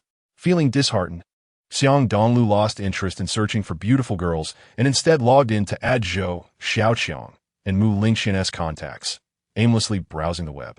Suddenly, a delightful fragrance wafted by, and to his surprise, a stunning girl took a seat beside him. She had long hair cascading down her shoulders, rosy lips, and wore a snug white off-shoulder shirt complemented by light blue denim shorts cinched with a golden belt. The overall effect was a captivating silhouette. Xiang Dongliu found himself momentarily speechless, as it was his first encounter in such proximity with a girl of such allure. Unlike the youthful innocence of Mu Lingxian, this striking beauty clearly appeared to be over 18, her figure fully developed. A smirk crept upon his face as he thought, "Isn't this canny internet city where boys flock around beautiful girls? How is it that a stunning girl has chosen to sit next to me instead? Could it be she is interested in me? That seems unlikely, given my ordinary appearance and lack of fashionable attire." Lost in his thoughts, Xiang Dongliu discreetly continued browsing the web, stealing glances at the girl-esque screen, while discreetly sending her a friend request. Ahem. The alluring girl soon received the notification, furrowing her brow slightly before turning to glance at Xiang Dongliu. In a moment of panic, he quickly redirected his attention to the screen, hoping to avoid detection. A few seconds later, he received a message. "Congratulations. Lansei Huanxiang has accepted your friend request and has added you as friend." With a slight tremor of excitement, Xiang Dongliu promptly confirmed her request and, seizing the opportunity while she was distracted, hurriedly scanned her profile and signature. He then ventured into her space album to browse, saving several exquisite photos onto his hard drive. Upon completing this, he noticed that the enchanting girl had provided her real name and birth date on her social media profile. Her name was Su Yuanyuan, a typical 90s girl with a passion for music and novels. With this newfound knowledge, Xiang Dongliu felt he had gained a preliminary understanding of Su Yuanyuan, prompting him to open a chat window and initiate a conversation. "Hi, beautiful. It's a pleasure to meet you. You're not yet of age, are you?" "Little brother," Su Yuanyuan responded. Xiang Dongliu felt a pang of anxiety, wondering if she might dismiss him due to their age difference. However, she seemed young herself, and the gap between them was merely 4 years at most. With a quick glance, he decided to pivot the conversation, sending her a playful grin emoji. "I heard you enjoy reading novels." "I do too. How about I recommend a few popular romance novels currently being serialized online?" Interestingly, Su Yuanyuan's left wrist bore an outdated men's digital watch, which struck a curious contrast against her otherwise glamorous appearance. However, overall, she still exudes an extraordinary femininity. How is it that she has no affinity for romantic novels, yet is particularly enamored with the action-packed realms of fantasy and fairy tales? Is that so? Are you flaunting your extensive reading experience before me? Oh, how could that be? Xiang Dongliu cast a sidelong glance at Su Yuanyuan's exquisite visage, pondering whether she was aware of his presence beside her and was deliberately opposing him.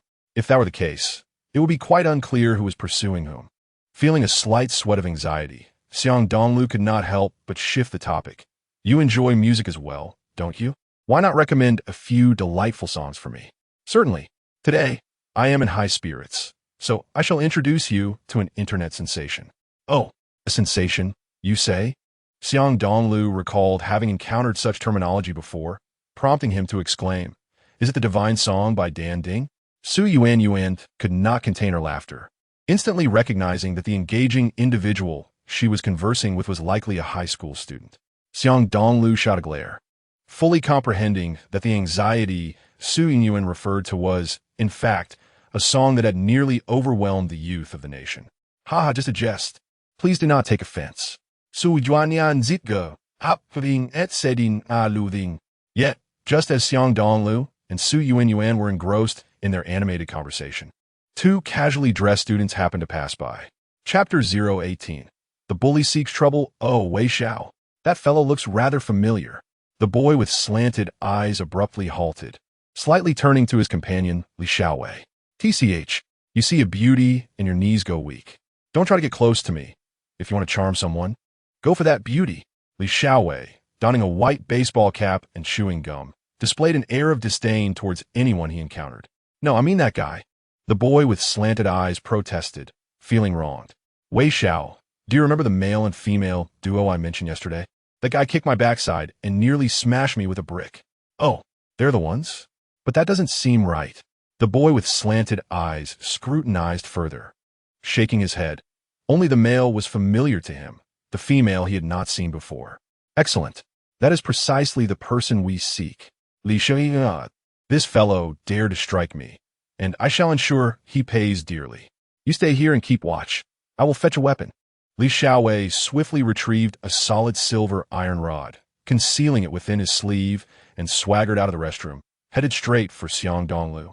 At that moment, Su Yuan sent a message to Xiang Dongliu. Little brother, I truly enjoy our conversation. Why don't we arrange a time to meet? Where are you? Xiang Dongliu felt a surge of delight. He had not anticipated that this prey would present itself so readily. He chuckled and was about to inform Su Yuan that he was right beside her. However, suddenly, someone forcefully patted his shoulder and said, Hey buddy, I'm taking this spot.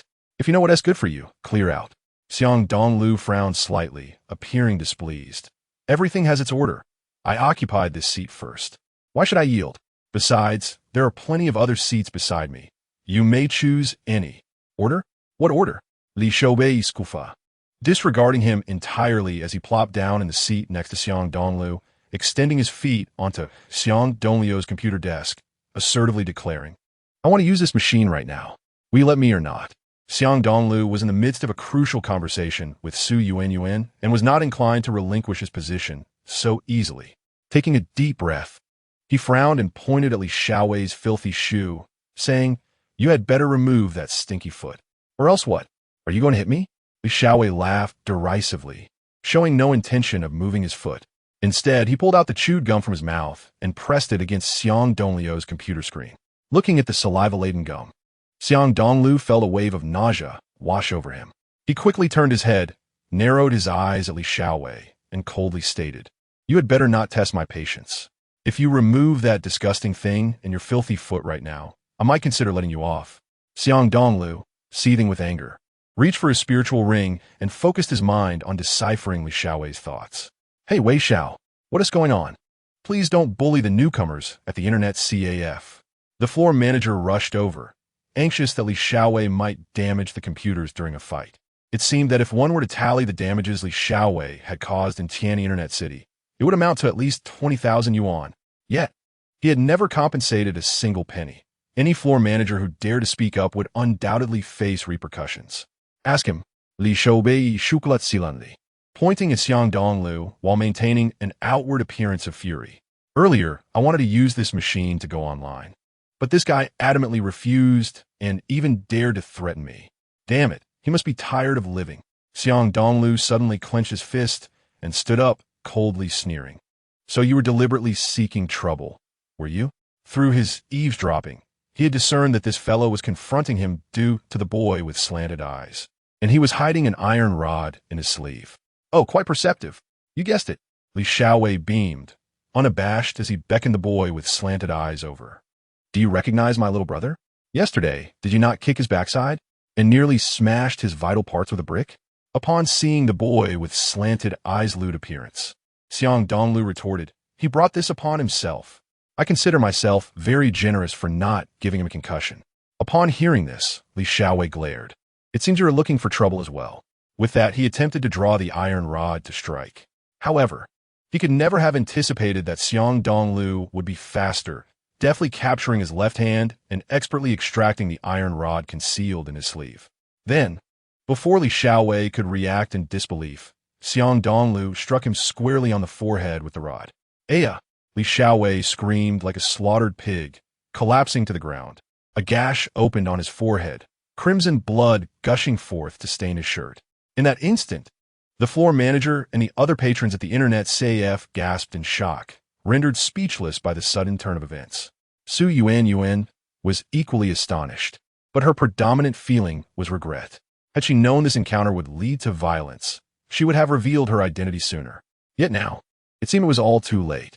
After all, as the saying goes, when one can no longer endure, there is no need to endure any longer.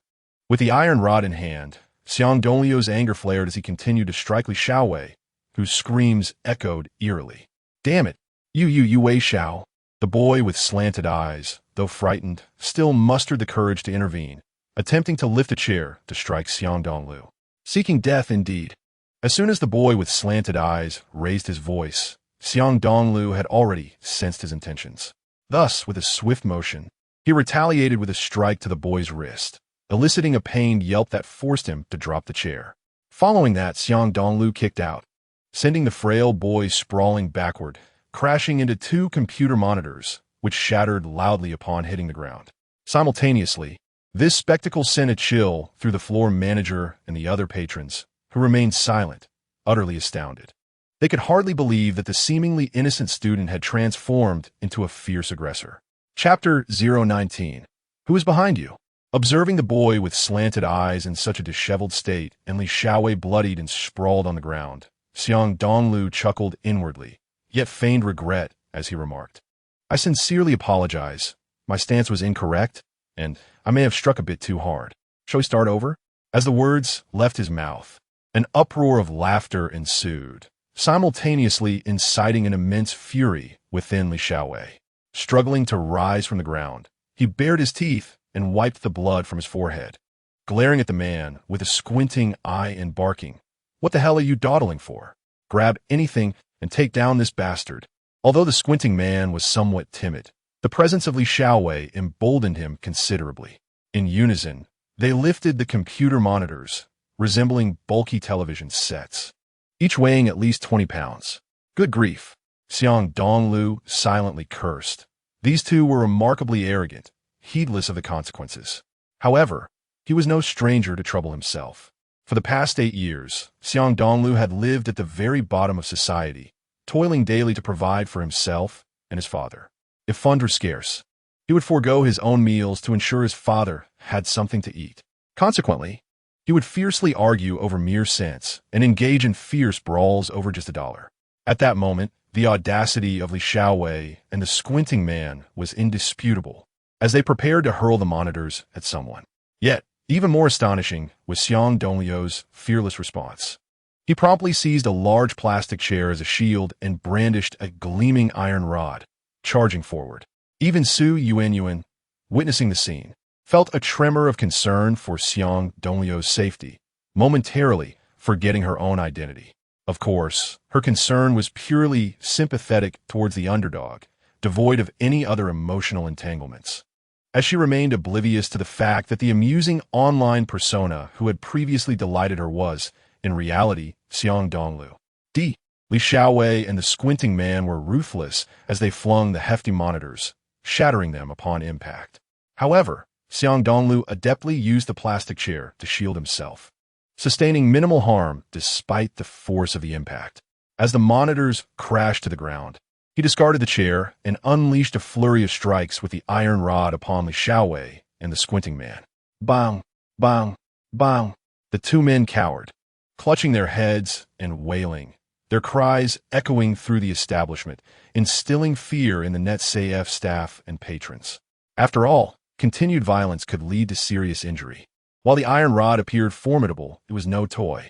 At that moment, Su Yuan, who had remained silent until now, suddenly sprang into action, hastily producing an identification card and a stun baton, her voice ringing out with authority. "Everyone freeze!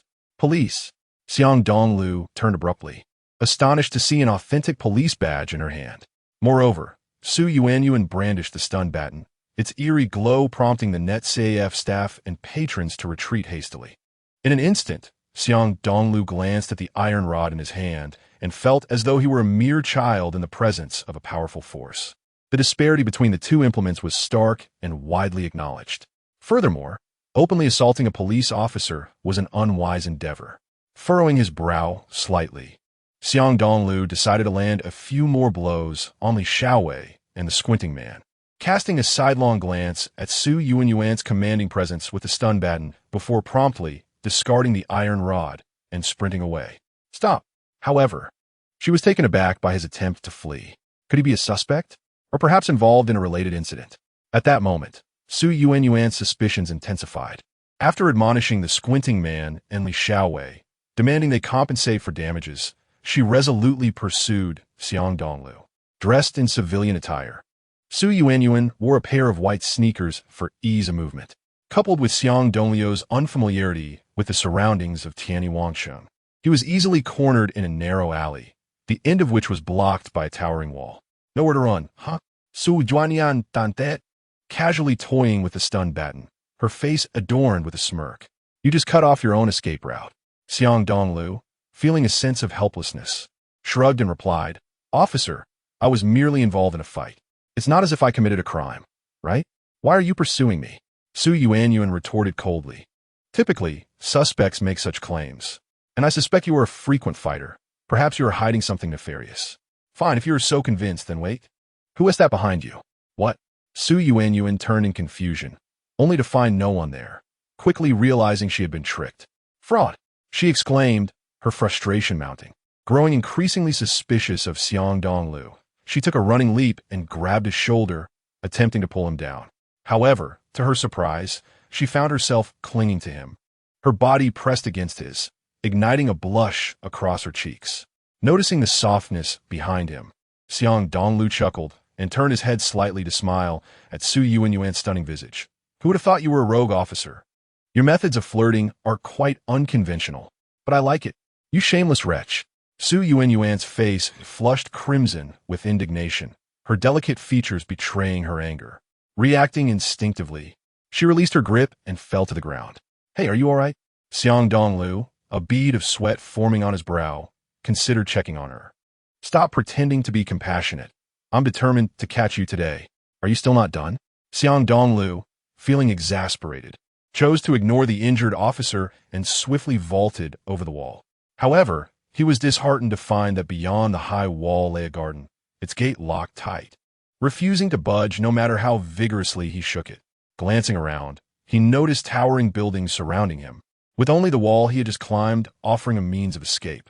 As he managed to grip the top of the wall and peek over, he was taken aback to find Su Yuanyuan climbing up as well, revealing her breathtakingly beautiful face and alluring shoulders. The delightful fragrance emanating from her was intoxicating, momentarily rendering Xiang Dongliu speechless as he gazed at her enchanting visage, their faces mere inches apart. In that fleeting moment, their eyes locked, each breath shared in the narrow space between them, causing Su Yuanyuan's cheeks to flush a deeper shade of red, exuding an irresistible charm. Though they nearly shared an accidental kiss, she remained focused on her duty, swiftly reaching for her handcuffs to restrain him. Yet, Xiang Dongliu was quick to thwart her attempt, seizing her wrist from an awkward angle, preventing the cuffs from closing around him. What kind of madness is this? Even if you're apprehending someone, evidence is essential. Well, have I committed a crime?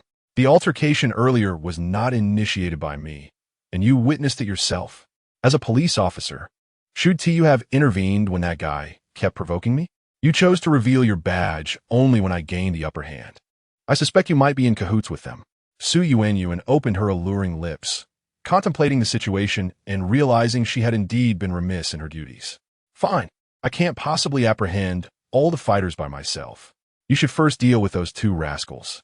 Xiang Dongliu rolled his eyes and continued to grasp her delicate wrist, which held the handcuffs, as he climbed atop the high wall. He then settled himself down, declaring, Miss Officer, if you promise not to bother me, I shall let you go today. However, if you insist on being obstinate, I regret to inform you that I will use your own handcuffs to restrain you and allow you to experience the sting of an electric baton. It would be even more delightful if you could change into a police uniform. What do adults call it? Uniform temptation? You dare. Su Yuanyuan's face flushed crimson as she comprehended his insinuation. She hastily struggled, inadvertently allowing Xiang Dongliu a vantage point into her off-shoulder shirt. A sudden rush of blood surged through him as he fixated on her chest, captivated by the scene before him. Upon sensing the unusual intensity of his gaze, Su Yuanyuan lowered her head slightly, her face reddening once more, her heart racing uncontrollably. Yet, her wrist, clasping the handcuffs, remained firmly in his grip while her other hand clung to the wall for support, lest she fall. With a furrowed brow, Su Yuanyuan bit her silver teeth and, summoning her strength, kicked against the wall, leveraging the force to pull Xiang Dongliu down with her. Thud! They both landed on the ground, but Su Yuanyuan felt particularly unfortunate as he landed atop her, akin to an embrace. "Get off me!" she nearly cried, having never been so repeatedly put at a disadvantage by a male. First, she had been pressed against his back, then he had glimpsed her chest, and now she was entirely pinned beneath him. Had she known, she would have donned armor instead. "Are you hurt?" Xiang Dongliu still held her wrist with the handcuffs, but he inquired with feigned concern. "None of your business. Get off." "Oh, so you wish for me to get off to make it easier for you to catch me?" He relished the moment, choosing not to budge. "You are simply a rogue." Su Yuanyuan seethed with embarrassment and anger. Yet unable to match his strength, she resorted to deceit. "Just get up. I won't pursue you anymore." "Say that to yourself. Your acting skills are abysmal." Xiang Dongliu chuckled inwardly, well aware that her true desire was to apprehend him. He then shook her wrist, causing the shiny handcuffs to clink. "Do you see? These are your own handcuffs. If you remain obstinate, I shall truly restrain you. Do not think I jest. Or perhaps you enjoy that so-called temptation. Would you like me to demonstrate right now? After all, there is no one else around." "Please do not." Su Yuanyuan cried out in alarm, her cheeks flushing once more, overwhelmed with embarrassment. Just the thought of it makes you blush. It seems you truly do fancy it." "Nonsense. I am aware without your reminders." Xiang Dongliu grinned, thoroughly enjoying the sight of the beautiful officer blushing in close proximity. In a fleeting moment of inspiration, he proposed, "How about this? If you allow me a kiss, I shall let you go." "You dare." Su Yuanyuan was terrified that he might actually do it, turning her head away in fright, her face paling dramatically. I wouldn't dare." Xiang Dongliu had been attuned to her inner thoughts and knew she was on the verge of a breakdown from fear. Upon returning to the small villa, the wall clock indicated 9 o'clock sharp. He had initially thought that Mu Lingxian would have gone upstairs by now. However, to his surprise, she was curled up on the living room sofa asleep, surrounded by a scattering of snacks on the table, with the television still playing.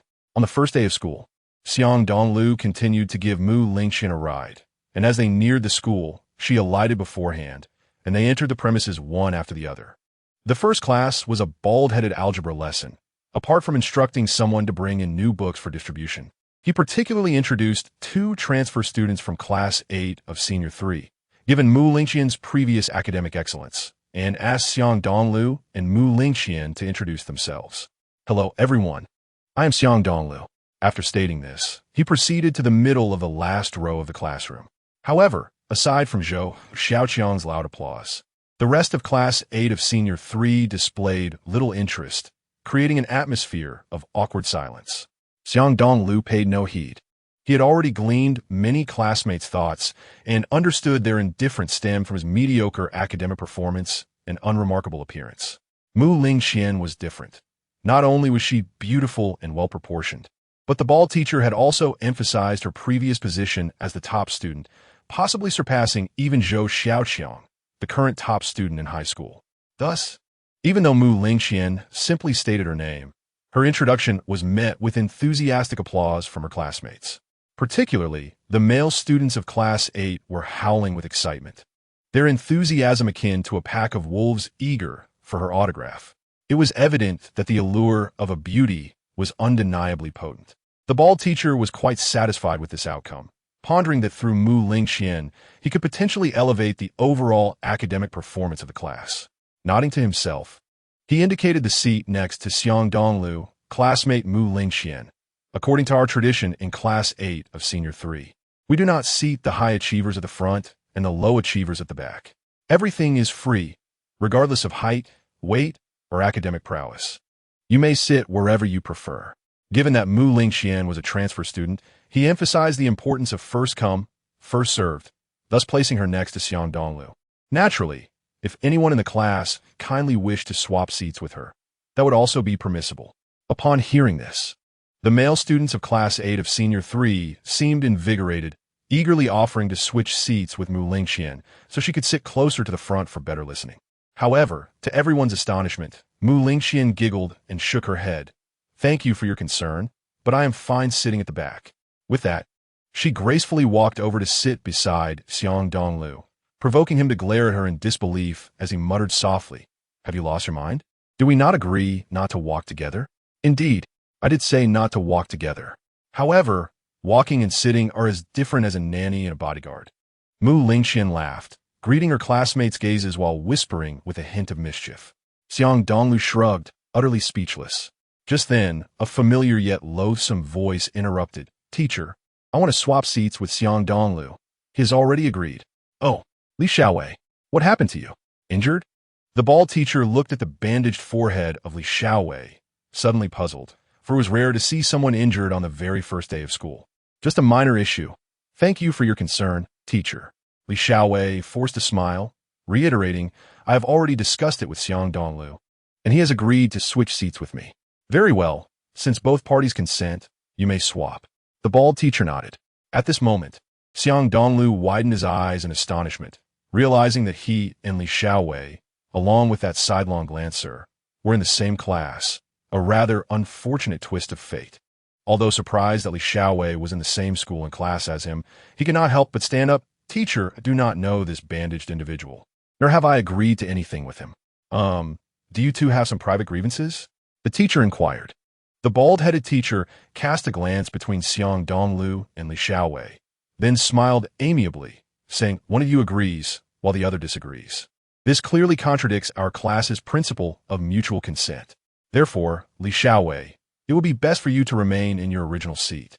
"Very well. Since Xiang Dongliu is being fickle and unable to fulfill his promise, I shall remain steadfast in my position." Li Xiaowei feigned reluctance, though inwardly he was elated. For even though he did not sit next to the beautiful Mu Lingqian, he had successfully tarnished Xiang Dongliu's reputation, and the entire class now recognized him as untrustworthy. Surely, Mu Lingqian would come to dislike Xiang Dongliu and might even choose to vacate her seat beside him. Li Xiaowei clenched his fists under the table, thinking to himself that if he couldn't have something, neither should anyone else. "Damn you, Xiang Dongliu, I will settle the score for yesterday." However, Li Xiaowei's amusement was short-lived.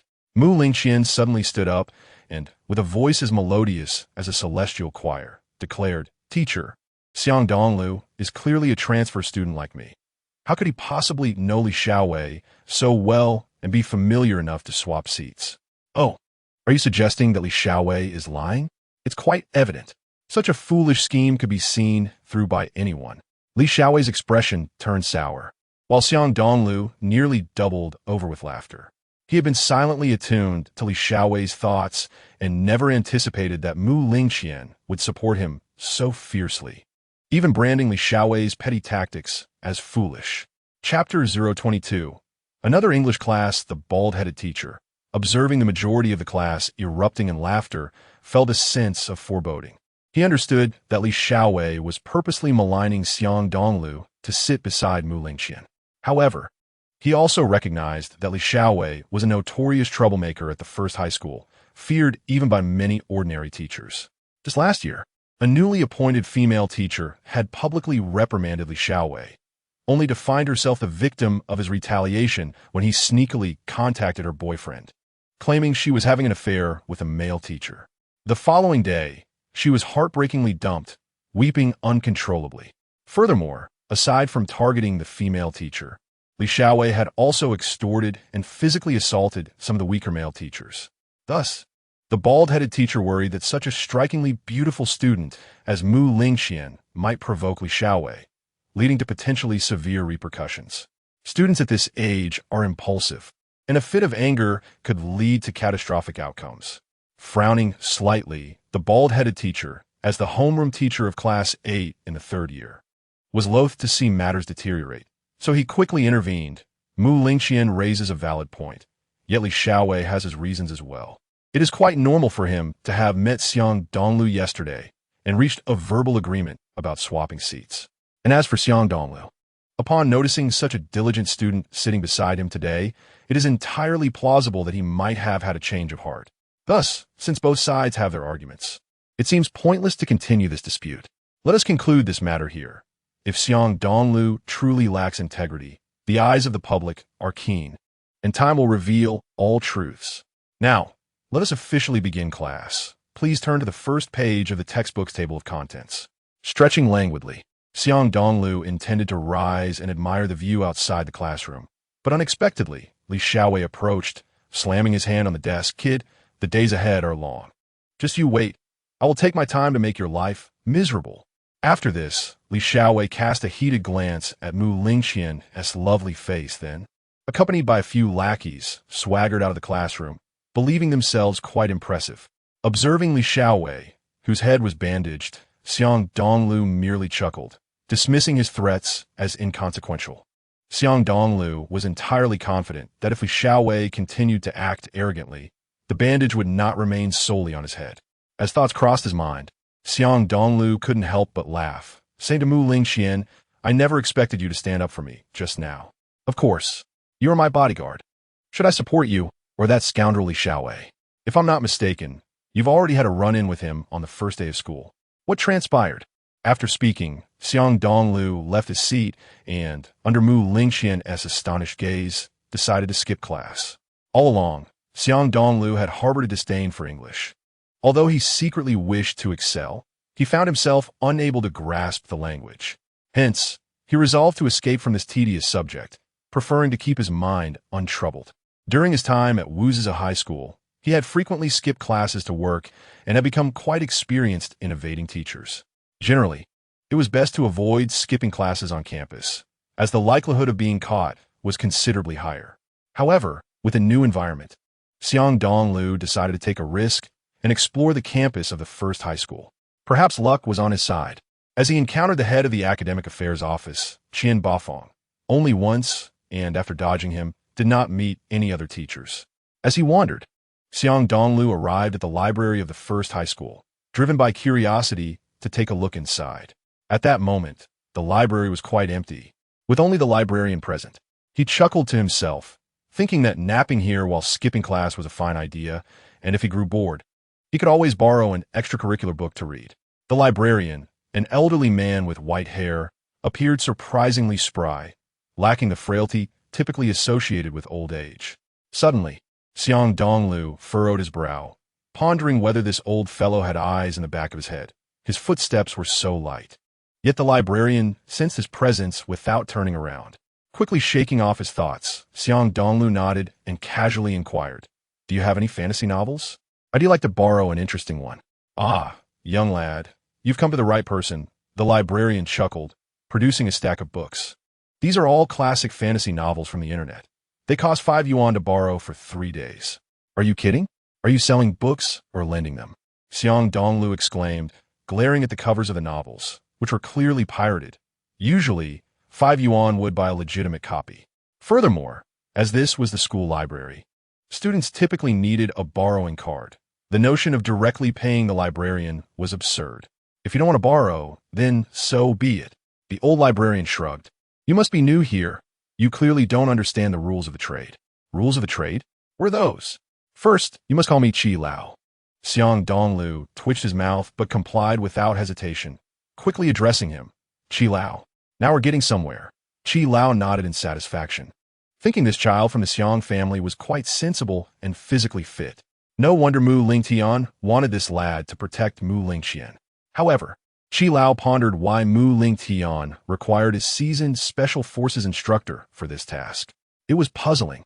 Perhaps he intended to train this boy to the specifications of a special forces soldier? Well, that could very well be the case. After all, some students might collude with delinquents outside the school. Since the Xiang family's boy was tasked with protecting the young lady, he ought to possess some skills. Qi Lao pondered silently, soon formulating a plan. Unbeknownst to him, the specialized training regimen for soldiers he devised, due to a misinterpretation of Mu Lingtian's intentions, had inadvertently birthed a terrifying entity that instilled fear throughout the military domain. However, that is a tale for another time. Qi Lao simply smiled subtly and remarked, "In my library, The school authorities do not permit the lending of fantastical novels to students. Thus, as an exception, I shall lend them out today, but a hefty borrowing fee is required. Otherwise, should I be caught, I would receive no consolation prize. Chapter 023. Escaping the teacher's class. So it was a way to earn extra money. Xiang Dongliu suddenly realized this and generously paid 5 yuan, selecting a captivating fantasy novel from the pile. After registering, he found a quiet spot to read. He envied the protagonist who could conquer the world and marry numerous beautiful wives. However, what left Xiang Dongliu feeling that there were always greater heights to reach was the sight of Qi Lao. Just as he was nearing the end of his reading session, sat directly opposite him with a fantasy novel in hand. If it were merely reading, it would have sufficed.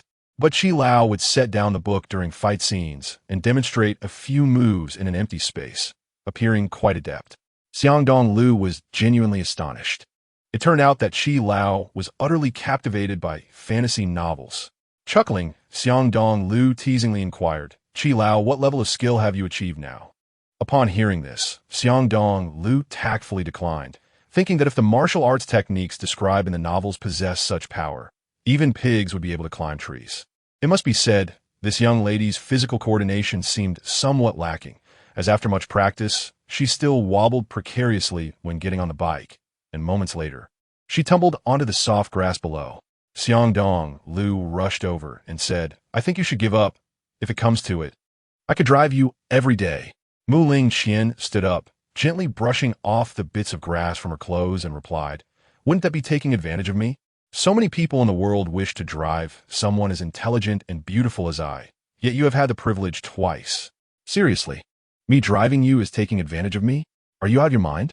Xiang Dongliu rolled his eyes and replied nonchalantly, "Since you want to fall, then keep falling.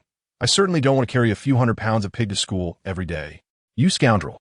Mu Lingqian stomped her petite foot in indignation. "Who are you calling a few 100-pound pig? Whoever is whining is who I'm referring to." Xiang Dongliu chuckled and quickly took off running, causing Mu Lingqian's chest to rise and fall with fury. She then angrily lifted her bicycle, declaring, "You little brat, don't run. I'll run you over with my bike." With that, Mu Lingqian hopped on her bicycle, determined to chase after Xiang Dongliu. However, she soon let out a yelp of pain as she fell, along with her bicycle, onto the soft grass. Xiang Dongliu laughed heartily and patiently waited for her to get back up before continuing his escape. Mu Lingqian was not one to back down easily. In fact, she was quite persistent. The more Xiang Dongliu ran and stopped, the more determined she became to catch up and teach him a lesson. Each time she fell, it only fueled her motivation to press on. Thus, under Xiang Dongliu's deliberate guidance and Mu Lingqian's unwavering tenacity, she gradually became capable of riding her bike with ease, chasing after him while giggling joyfully. "Stop! I've caught you!" Mu Lingqian exclaimed, one hand gripping the handlebars while the other grasped Xiang Dongliu's shirt, decisively blocking his path with her bicycle. Xiang Dongliu felt a bead of sweat trickle down his forehead. This young lady was truly one of a kind, as normal driving techniques seemed utterly ineffective on her. "Thank you." Mu Lingqian playfully stuck out her tongue, her exquisite beauty flushing with embarrassment as she recalled her earlier ferocity. Nevertheless, Xiang Dongliu had cleverly utilized her fervor, marking it as his teaching moment for her cycling skills. With that thought, Mu Lingqian continued, "In light of your assistance, I shall share one good piece of news and one bad piece of news with you. Which would you prefer to hear first?" "Of course, the good news." "Excellent."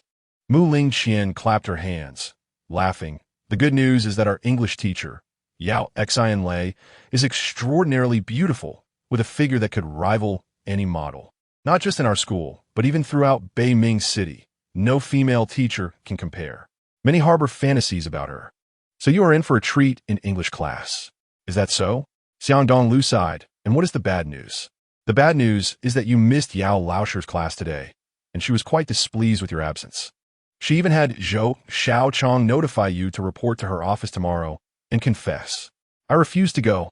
After dinner, Xiang Dongliu found a network cable at home and connected it to his Apple laptop to go online. However, before long, a deep blue Apple laptop appeared beside him, and Mu Lingqian giggled. "What should we do with 2 computers and 1 network cable?" "Don't log on. I was here first, all right? Are you kidding me? A bodyguard can be so arrogant? It should be my turn first. With that, Mu Lingqian unplugged Xiang Dongliu's network cable, laughing as she connected it to her own computer. Forget it, I'll just buy a router. We can both go online. Holding on to the principle of not arguing with a lady, Xiang Dongliu swiftly went out to buy a router. After setting it up, he divided the connection into two, ostensibly resolving the internet issue. However, Xiang Dongliu soon found himself feeling frustrated. Due to the shared network line, the internet speed required cooperation between the two to maintain balance. Furthermore, their home broadband was only 1 megabit, making it quite congested for two users. Xiang Dongliu was merely using a music application, yet Mu Lingqian was playing a dance game while fiercely downloading romantic dramas. Consequently, the bandwidth consumed by the downloads was outrageous, causing Xiang Dongliu to experience frequent interruptions, with the music app lagging and producing distorted sounds. Mu Lingqian laughed heartily. Both laptops are from Apple. It seems yours is not performing well at all. It's as slow as a snail. Xiang Dongliu's expression darkened. Stop talking nonsense. My laptop specifications are superior to yours. If it weren't for you downloading dramas, I wouldn't be experiencing this lag. Why should I stop the downloads?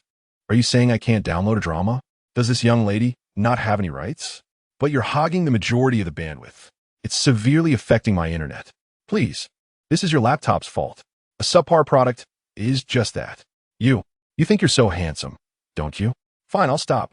Mu Lingqian huffed, ceasing her downloads and reluctantly exiting the dance game. However, when she opened her account, she could only stare in dismay. Aside from herself, there was only one friend on the list, and that friend had just been added the day before. Chapter 024. This woman is truly flirtatious in contrast. Xiang Dongliu was busy adding friends his age to chat with, enjoying lively conversations, sometimes overwhelmed with messages. Mu Lingqian clenched her fist in frustration, wishing she could punch him. She thought to herself, this guy is completely disregarding my unparalleled beauty, choosing instead to chat with girls online whose appearances and identities are unknown to him, rather than sending me even a single message. A playful jest would suffice. With a resigned sigh, Mu Lingqian decided to wait until she could upgrade the internet speed to download her dramas, quickly shutting down her computer but keeping a watchful eye on Xiang Dongliu's screen. What are you doing? Planning to sneak a peek? Xiang Dongliu shielded his screen with one hand and said, if you're not going online, why not go upstairs? Stop hindering me here. Can I just look? You're being too stingy. Fine, look as much as you like. Xiang Dongliu let out a bitter laugh before quickly retracting his hand, stating, however, I must declare in advance that you can only watch later and no idle chatter is permitted. Who cares? Mu Lingqian huffed, feigning indifference. Yet her heart pondered that even if he did chatter, he wouldn't dare act against her. Soon after, Xiang Dongliu noticed Lan say Huansheng online. The same Su Yuan he had conversed with yesterday in Qiani Wangcheng, who had suddenly transformed from seductive beauty into a police officer, pursuing him with a stun baton, only to eventually fall victim to his charms. Gazing at the glaring red name displayed by the membership, Xiang Dongliu found himself at a crossroads, uncertain whether to greet Su Yuan and subtly inquire about her injuries. He felt conflicted, for while he and Su Yuan had enjoyed pleasant exchanges online, they were on the brink of formal acquaintance and friendship. Xiang Dongliu was certain that if he revealed his identity as the suspect she had been pursuing, Su Yuan would be even more eager to apprehend him. It was plausible that the computer experts at her police station might track him down and pay him a visit. Such a scenario would certainly complicate matters further. With a bitter smile, Xiang Dongliu concluded that it was best to converse with Su Yuan under the guise of a fellow netizen until the misunderstanding was resolved. With all other topics off the table, with this thought in mind, he swiftly tapped on the keyboard, sending her a message. Good evening. We meet again. Not at all pleased, Su Yuan responded with a flurry of angry emojis. What? Did something unpleasant happen in reality? Xiang Dongliu chuckled inwardly. How do you know? I can read fortunes. Xiang Dongliu retorted playfully. Let me see what misfortune you've encountered. All right, little brother. If you can truly divine it, when we meet, I'll treat you to a meal. Xiang Dongliu's expression darkened, and he abruptly closed his legs, feeling exasperated. Could you please refrain from tarnishing someone's reputation? She is a police officer. Is that something to be proud of? Mu Lingqian rolled her eyes, her melodious voice teasing. Women can be police officers too, you know? She belongs to the alluring kind. Trust me, you should ignore her and continue chatting with me. Go cool off. I've already told you not to speak nonsense. Bingo. Absolutely correct. Su Yuanyuan replied with a string of playful laughter emojis, revealing her excitement and admiration. Little brother, quickly tell me, what do you do? What? Do you want to woo me? Here is a piece of advice. Don't fall for me. I'm just a legend. Stop being so narcissistic. I merely wish to get to know you. Su Yuanyuan sent a laughing emoji. Hee, I too wish to know you. However, I have just divined that it's not suitable for us to meet right now. Why? Isn't it an auspicious day? There are two reasons. First, your foot injury has not healed. Second, you have recently misunderstood someone. Misunderstanding? I haven't misunderstood anyone. If you know it's a misunderstanding, then how can it still be called a misunderstanding? Think carefully. It's related to your work. After delivering this somewhat smug remark, Xiang Dongliu promptly created a sense of mystery by logging off. Indeed, on the other end of the network, Su Yuanyuan began to earnestly reflect on her work. Try to recall whom she might have misunderstood. After a thorough investigation, her beautiful eyes widened. Could it be that scoundrel who took advantage of her? With this thought, her cheeks flushed a deep crimson, a wave of embarrassment washing over her. That damn little lecher. Even if it's a misunderstanding, I won't let you off easily. Su Yuanyuan declared as she grasped a shiny pair of handcuffs with determination. Yawn. Xiang Dongliu stifled a yawn, casting a puzzled look at Mu Lingqian's exquisite and adorable visage. Did you just curse me in your heart? Oof. You must have a guilty conscience. Mu Lingqian giggled, stretching lazily before ascending the stairs. It's getting late. Hurry and sleep. You have school tomorrow. Good night.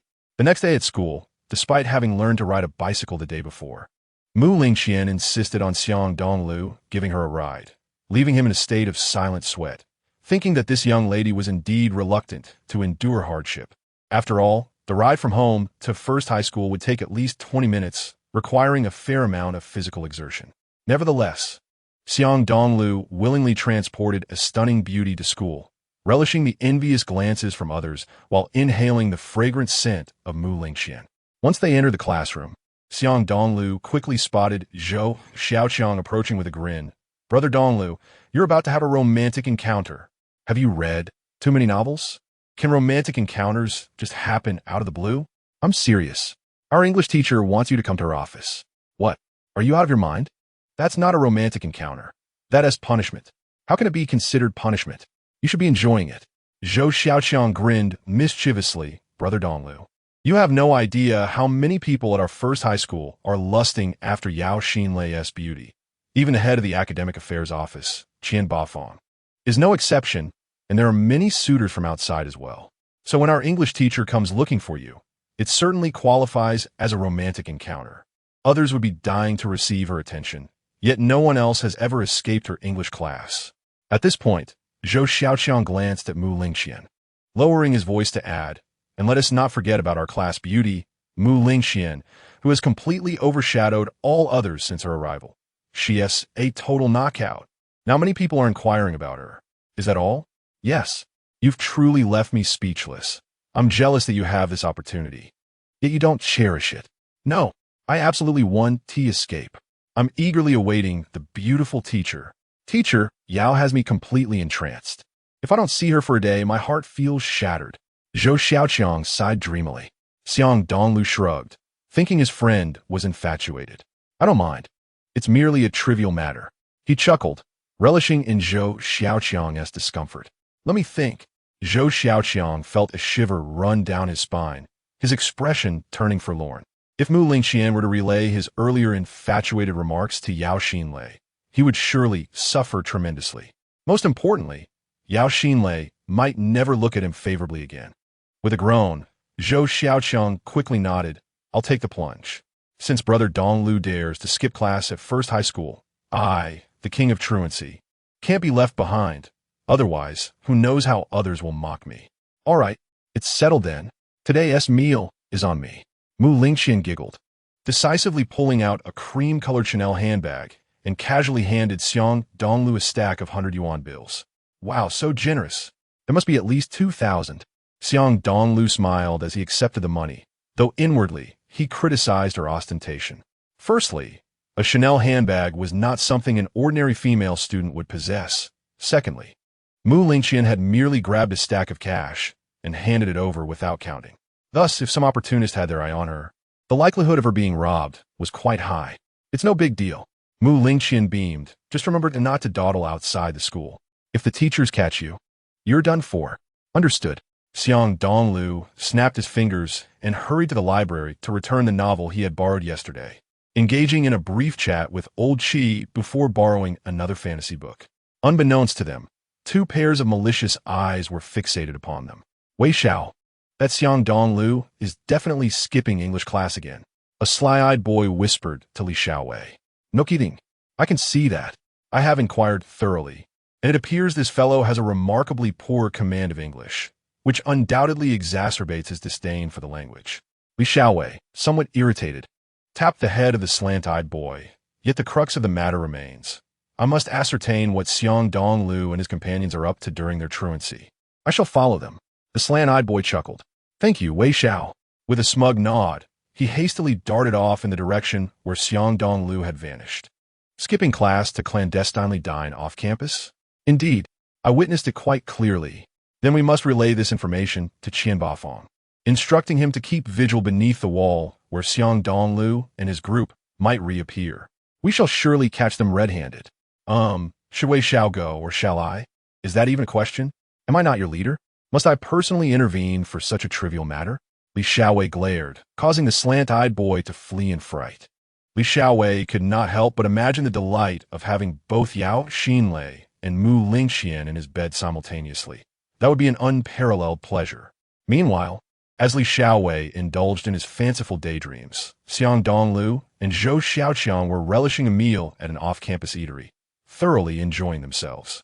After lunch, Xiang Dongliu carried the steamed grouper, which he had earlier requested the owner to wrap up, and together with Zhou Xiaoqiang, they scaled the wall back into the school. However, just as they landed and regained their footing, the stern figure of Qian Bafang, the head of the Academic Affairs Office, loomed before them, his face a deep shade of displeasure. Xiang Dongliu and Zhou Xiaoqiang exchanged wide-eyed glances. Director Qian, accompany me to the Academic Affairs Office. Qian Bafang turned on his heel, hands clasped behind his back. Reluctantly, Xiang Dongliu and Zhou Xiaoqiang trailed behind him, attracting the curious gazes of passing students, who mused on the unfortunate plight of the duo. On their way, Xiang Dongliu fortuitously encountered a girl from Class 8 and entrusted her with the wrapped steamed grouper, asking her to deliver it to Mu Lingqian, explaining that he had unfortunately been caught. In classroom 8 of the senior year, upon opening the package, Mu Lingqian burst into a delighted giggle. This fellow possesses a modicum of conscience, leaving half of it for me. Haha, you may be pleased. But Xiang Dongliu and Zhou Xiaoqiang are in dire straits. They were just caught by the head of the Academic Affairs Office for scaling the wall, remarked the girl assisting with the food delivery. What? Caught for scaling the wall? Mu Lingqian gasped, momentarily losing her appetite. The mere thought of that half of the steamed grouper suddenly made her realize she was in the same predicament. At that moment, Li Xiaowei, who had been loitering outside the classroom, chuckled. That's their misfortune. I assent it. They must have committed numerous transgressions. Otherwise, Qian Bafang seldom lays in wait beneath the wall. Upon hearing this, Mu Lingqian frowned. How do you know Qian Bafang was deliberately waiting for them and not just passing by? Li Xiaowei flinched, internally alarmed.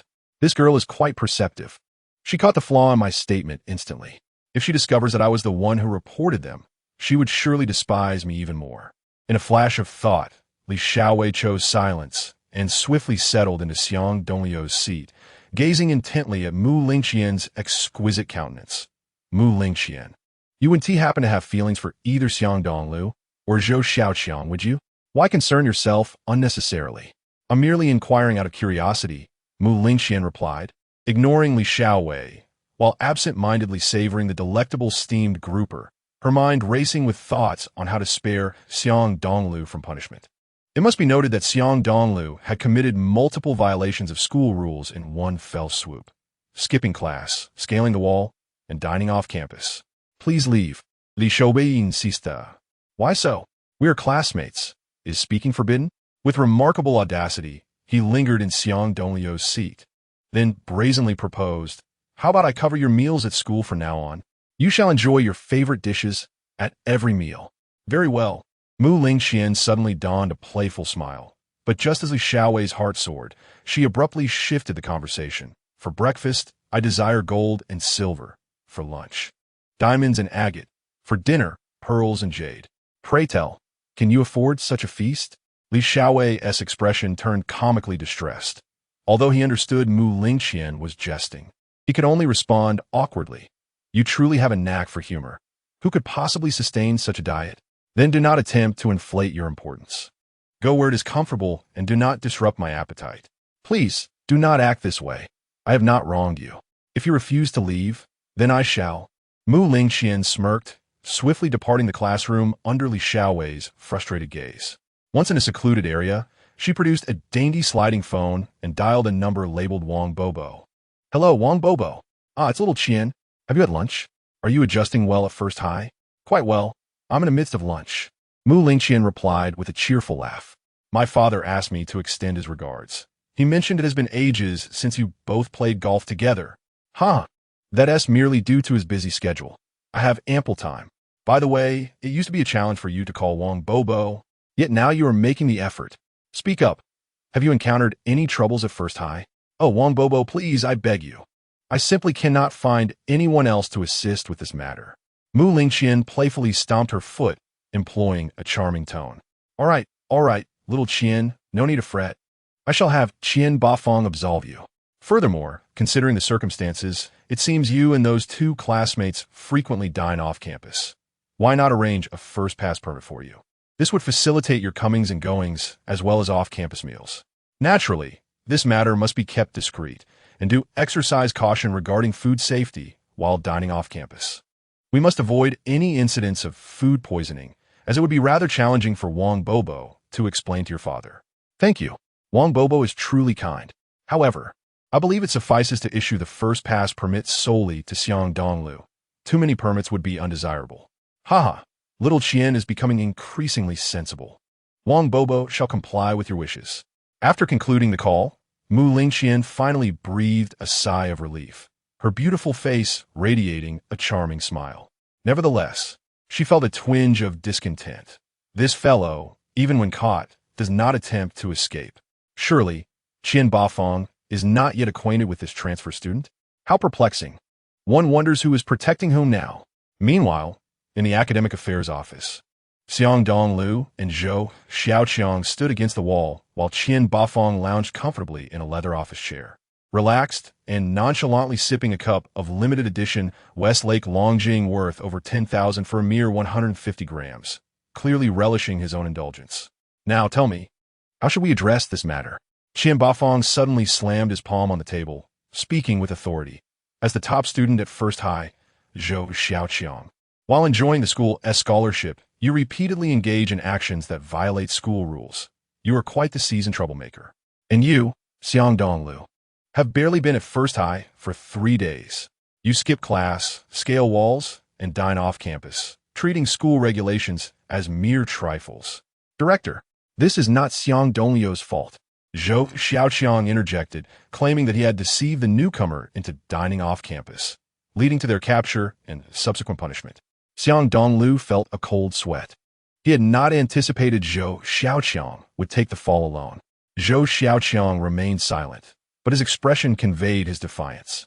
This left Qian Bafong feeling that his authority was somewhat undermined, prompting him to bark. "Get down. Do 100 push-ups immediately. Reflect on your actions. And later we shall calculate the total penalties for your truancy and wall-scaling escapades." At this moment, Xiang Dongliu couldn't help but frown. "Director Qian, this is corporal punishment." "Oh, do you wish to display brotherly loyalty? Very well. Both of you shall lie down and each perform 200 push-ups." However, at that moment, Qian Bafong's phone suddenly rang. Upon seeing the caller ID, he waved his hand dismissively, saying, "It's the principal calling.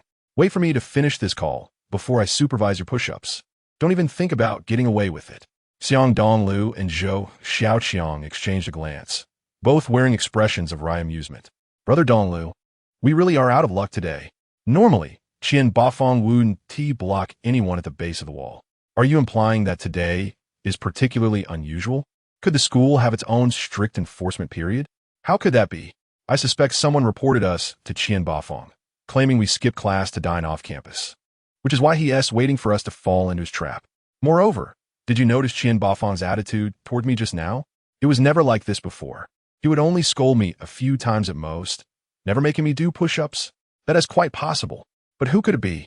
How despicable. Even resorting to such lowly tactics as reporting. Haha, I suspect it's more likely Li Xiaowei. Zhou Xiaoqiang chuckled, adding, Brother Dongliu, you might not be aware, but Li Xiaowei, known as the young master of evil, is quite influential at our first high school. He is also very vindictive and holds grudges, ensuring that anyone who offends him faces dire consequences, including even female teachers. Just yesterday, he tried to forcefully switch seats with you, clearly eyeing your girlfriend, Mu Lingxian. However, since he refused to comply, it's only natural he'd be displeased. I should add, when we were at Tianyi Internet City chatting up girls, you were unaware of the situation on the second floor. In fact, Li Xiaowei's lackeys sought to provoke me, only to have me knock one of them out in front of a policewoman. Damn, Brother Dongliu, you actually dared to hit someone in front of a police officer? And you broke Li Xiaowei's head? No wonder he's bandaged up today. It's all you're doing. Truly impressive. Zhou Xiaoqiang was filled with admiration, confidently stating, now that you mention it, I'm certain Xiaowei is behind all this. I know his style well. He wouldn't let a head injury go without retaliation for more than 3 days. In that case, I'll make sure he wraps that bandage a few more times. Xiang Dongliu declared fiercely. Haha, let us first get past Qian Bafong's scrutiny. Zhou Xiaoqiang sighed. We'll have to do push-ups soon. I wonder what punishment Qian Bafong has in store for us. Who cares? He frequently resorts to corporal punishment. I see him getting his comeuppance sooner or later. Indeed, Brother Dongliu is right. Those who frequently walk by the river are bound to get their shoes wet. Those who frequently walk at night may encounter ghosts. In this line of life, one must eventually pay the price. Enough talk. I'll do the push-ups. Zhou Xiaoqiang shivered in fear and hastily lay down. Hey, what are you doing? Get up quickly. I can't have you doing push-ups. Qian Bafong trembled as he approached and helped Zhou Xiaoqiang up, then politely gestured for Xiang Dongliu to take a seat in his genuine leather office chair. Come, Zhou Xiaoqiang, sit down too. Let me brew you a pot of Longjing tea to calm your nerves. With that, Qian Bafong swiftly retrieved a box of exquisite tea leaves from his desk drawer, prominently displaying the words, Imperial Brand, Westlake Longjing, Limited Edition. Chapter 27. The legendary get-out-of-jail-free card. At this, both Xiang Dongliu and Zhou Xiaoqiang widened their eyes, utterly bewildered. Zhou Xiaoqiang then whispered, Brother Dongliu, has Qian Bafong taken the wrong medicine, or is he simply out of his mind? How could he have made such a complete turnaround in attitude? Do you realize that this limited edition Imperial Brand, Westlake Longjing, is treated like treasure? I've heard it costs over 10,000 for just 150 grams. I've only seen him brew it once for the principal. He usually doesn't even dare to indulge himself. How would I know? Xiang Dongliu's lips twitched uncontrollably. Although he currently occupied the position of the Academic Affairs Director, he felt as though he was sitting on pins and needles, entirely uncomfortable. Qian Bafong's behavior was exceedingly peculiar, leaving one questioning its authenticity. Haha, two students, enjoy your tea. After brewing the Westlake Longjing, Qian Bafong swiftly served a cup to both Xiang Dongliu and Zhou Xiaoqiang, smiling amiably. What just happened was merely a misunderstanding. I hope you two will not take it to heart. If that is the case, then why did you still intend to punish us? Xiang Dongliu couldn't help but remark, thinking to himself that if he actually had punished them, he would have regretted it immensely. What is this first pass? What is it used for? Brother Dongliu, you've truly struck gold, Zhou Xiaoqiang said, nearly drooling with envy. This first pass is the legendary get-out-of-jail-free card of our school. Haha, Zhou Xiaoqiang, you've overstated that. Qian Bafong chuckled wryly. Although the first pass served a similar purpose to a get-out-of-jail-free card as the distinguished Academic Affairs Director, he could not openly admit such a thing, lest he encourage students to disregard school rules. A thought crossed his mind, and he rephrased, Our first high school is essentially a semi-closed management institution. All boarding students are strictly prohibited from leaving campus without permission, except under special circumstances such as leave or holidays. Of course, even day, students can only leave after school in the afternoon. The purpose of the first pass, however, is to allow students to enter and exit the campus freely without needing permission, and the security guards must not obstruct them. However, only students who have made special contributions to the school are eligible to receive it. Oh, I see. Xiang Dongliu nodded, yet remained perplexed. But I don't seem to have made any special contributions to the school, right? Does paying tuition count? Zhou Xiaoqiang nearly burst into laughter. Qian Bafeng, meanwhile, was sweating profusely, trying to appease while subtly probing Xiang Dongliu. You truly are modest. This matter was personally instructed by the principal. I believe there must be some unspoken secret between you. Unspoken secret? That sounds vaguely familiar. Xiang Dongliu grew increasingly confused, thinking to himself that he hardly knew the principal at all. However, his words caused Qian Bafeng to gasp inwardly. In fact, the phrase unspoken secret was the title of a television drama, and Xiang Dongliu only vaguely recalled the name. But Qian Bafeng mistakenly believed that there was indeed some secret agreement between Xiang Dongliu and the principal, which Xiang Dongliu was deliberately withholding from him. Thus, Qian Bafeng began to regard Xiang Dongliu with newfound respect, placing him on a list of individuals not to be trifled with. Naturally, humans are curious creatures, and Qian Bafeng was no exception. Although he recognized that there was an unspoken secret between Xiang Dongliu and the principal, he pondered what exactly that secret entailed and what Xiang Dongliu's background was. This series of questions left Qian Bafeng feeling restless, yet he dared not inquire too much, fearing it might arouse Xiang Dongliu's suspicion. Should word reach the principal, his seemingly impressive position as the academic affairs director would be in jeopardy. So, he quickly smiled at Xiang Dongliu, saying, Xiang Dongliu, according to protocol, I must still ask for your personal consent. Huh, I wonder if you would like to have a first pass issued? I happen to have an extra photo from your enrollment. Xiang Dongliu blew on the tea and savored a sip of the limited edition Westlake Longjing. Indeed, its flavor was as sweet and fragrant as Qian Bafeng had described. In truth, he was not one to be easily swayed. Since Qian Bafeng was so eager to grant him the first pass and chose not to pursue the matter of his skipping class and climbing over the wall to dine off campus, then splendidly, he and Zhou Xiaoqiang could avoid punishment. Furthermore, this first pass truly bore an effect akin to that of a get-out-of-jail-free card, essentially granting them the privileges of a special student. After all, it would allow them to dine off-campus openly without fear of being reprimanded for skipping class or other infractions, as no one would dare impose punishment. If the subject teacher were to pursue the matter, the moment the first pass was revealed, one could simply claim to be attending to urgent business outside, rendering the teacher speechless. As this thought flickered through his mind, Xiang Dongliu could not help but suddenly inquire, Director Qian, could you candidly divulge something to us? Qian Bafeng, preoccupied with the issuance of the first pass, momentarily diverted his attention and responded, What is it? It's nothing of great significance. I merely wish to know who reported me, claiming I dined outside with Zhou Xiaoqiang. Had Qian Bafeng not been engrossed in his task, he would never have casually revealed the identity of the student who reported them, as this would only exacerbate conflicts among students and lead to undesirable repercussions. However, while attending to the first pass, Qian Bafeng was simultaneously speculating about Xiang Dongliu's background and the covert agreement he had reached with the principal. Thus, he inadvertently blurted out, Oh, it was a student from your class, the one with the squinty eyes. Upon hearing this, Xiang Dongliu exchanged a knowing glance with Zhou Xiaoqiang, and a mischievous grin emerged on Xiang Dongliu's face. Indeed, Zhou Xiaoqiang's speculation was accurate. The orchestrator of this affair was none other than Li Xiaowei, for the squinty-eyed individual was his underling. After enjoying a cup of the limited edition Imperial Westlake Longjing at the Academic Affairs Office, Xiang Dongliu acquired a golden first pass that exuded an air of nobility. One could only wonder what kind of punishment they had incurred, as they appeared rather pleased. Perhaps they had been expelled. After all, one would hardly be in high spirits if they were to be leaving. The students of Class 8 in their senior year were rife with conjecture. Yet, at that moment, Xiang Dongliu and Zhou Xiaoqiang shared a wicked smile, positioning themselves on either side of the squinty-eyed boy, and without a word, they seized him, lifting him off the ground. Chapter 28. A brutal beating of the squinty-eyed boy. The squinty-eyed boy was taken aback by this sudden turn of events. He was acutely aware of Zhou Xiaoqiang's strength. Ordinarily, he would never dare confront him. However, facing Xiang Dongliu instilled fear within him.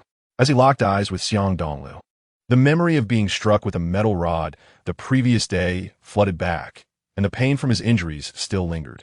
He thought to himself, they wouldn't have discovered that I reported them, would they? Yet, with Li Xiaowei and numerous classmates present in the classroom, though frightened, the squinty-eyed boy maintained a facade of bravado, declaring, "What are you doing? I warn you, if you don't let me down, you'll regret it." Li Xiaowei quickly rose, frowning as he said, "Xiang Dongliu, it's one thing to face punishment yourself, but why bully a fellow student? Are you seeking to vent your frustrations through violence?" Indeed, what of it? Xiang Dongliu had been harboring pent-up frustration and, clenching his fist, delivered a powerful blow to the squinty-eyed boy's eye. Zhou Xiaoqiang, witnessing this, promptly released his grip and stepped back. Bang! The squinty-eyed boy let out a wretched scream, crashing into 3 desks in succession, scattering books everywhere, while nearby female classmates shrieked and fled, leaving the other students in Class 8 agape. Wow, this guy is incredible. He dares to strike someone publicly, and his moves are so swift. Could he have trained before? Indeed, both transfer and repeat students are not to be trifled with. This is outrageous. Mu Lingqian chuckled to herself, thinking that this fellow's fighting style was quite impressive. Xiang Dongliu's punch had rendered the squinty-eyed boy into a state of wailing despair, unable even to rise, while Li Xiaowei stood there, wide-eyed, exclaiming, "Xiang Dongliu, don't be so arrogant. Class 8 is not solely your domain. Apologize at once. Mind your own business. Besides, I might just strike you too." Xiang Dongliu scoffed, contemplating that soon it would be Li Xiaowei's turn to face his wrath. What right does this squinty-eyed fellow have to complain about my dining out with Zhou Xiaoqiang? He audaciously ran to Qian Bafeng to report us. Does he not deserve a beating? How despicable! Why should his truancy concern the squinty-eyed boy? Indeed, I detest those who report others. Hearing the murmurs from his classmates, Li Xiaowei realized that Xiang Dongliu had the moral high ground. As the saying goes, where there are people, there exists a community. Where there is a community, there are its rules. Li Xiaowei had no desire to delve into the circumstances of other schools. However, he understood that within the rules of First High School, students who report others rarely escape unscathed, and any retaliation would be met with collective denial from their peers. After all, every student occasionally errs but wishes to avoid the scrutiny of teachers. Over time, those who report others have become quite unpopular at First High School, as everyone fears being reported themselves.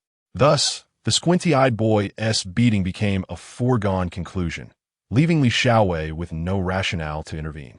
Otherwise, the other classmates in Class 8 would certainly scorn him, placing him at a disadvantage. In a flash of realization, Li Xiaowei, feeling frustrated and helpless, took a seat. Watching helplessly as Xiang Dongliu and Zhou Xiaoqiang relentlessly kicked the squinty-eyed boy, who cried out in pain. Bang! Bang! Bang!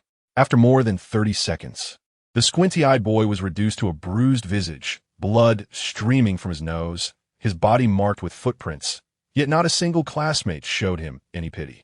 On the contrary, the students of Class 8 cheered joyously, applauding and celebrating, quickly elevating their assessment of Xiang Dongliu, viewing him as a hero who had eradicated a menace.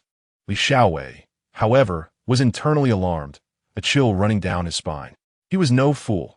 Since Xiang Dongliu had identified the one who reported him, he could certainly deduce who was behind it, himself. Now that Xiang Dongliu had refrained from attacking Li Xiaowei immediately after dealing with the squinty-eyed boy, it explicitly suggested that Xiang Dongliu was cautious about engaging in open conflict. The squinty-eyed boy had violated the unspoken rules of First High School.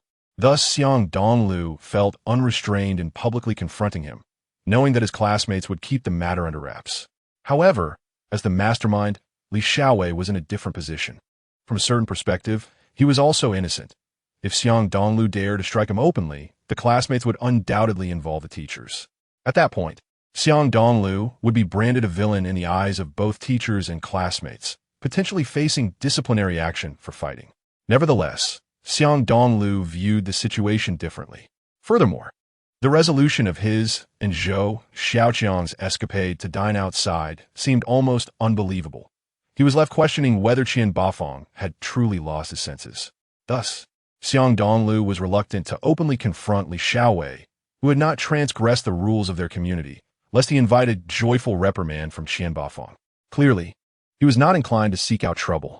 However, had it been in some dark corner of the school or even outside the campus, Xiang Dongliu would undoubtedly have taken action against Li Xiaowei. To paraphrase Zhou Xiaoqiang, in these times, rogues are not the most fearsome. The most terrifying are the educated rogues. At first high school, Xiang Dongliu wished to maintain the facade of a well-regarded student, rather than being labeled a troublemaker. Therefore, even when it came to fighting and teaching others a lesson, he preferred to find a justifiable reason or to conduct his actions discreetly.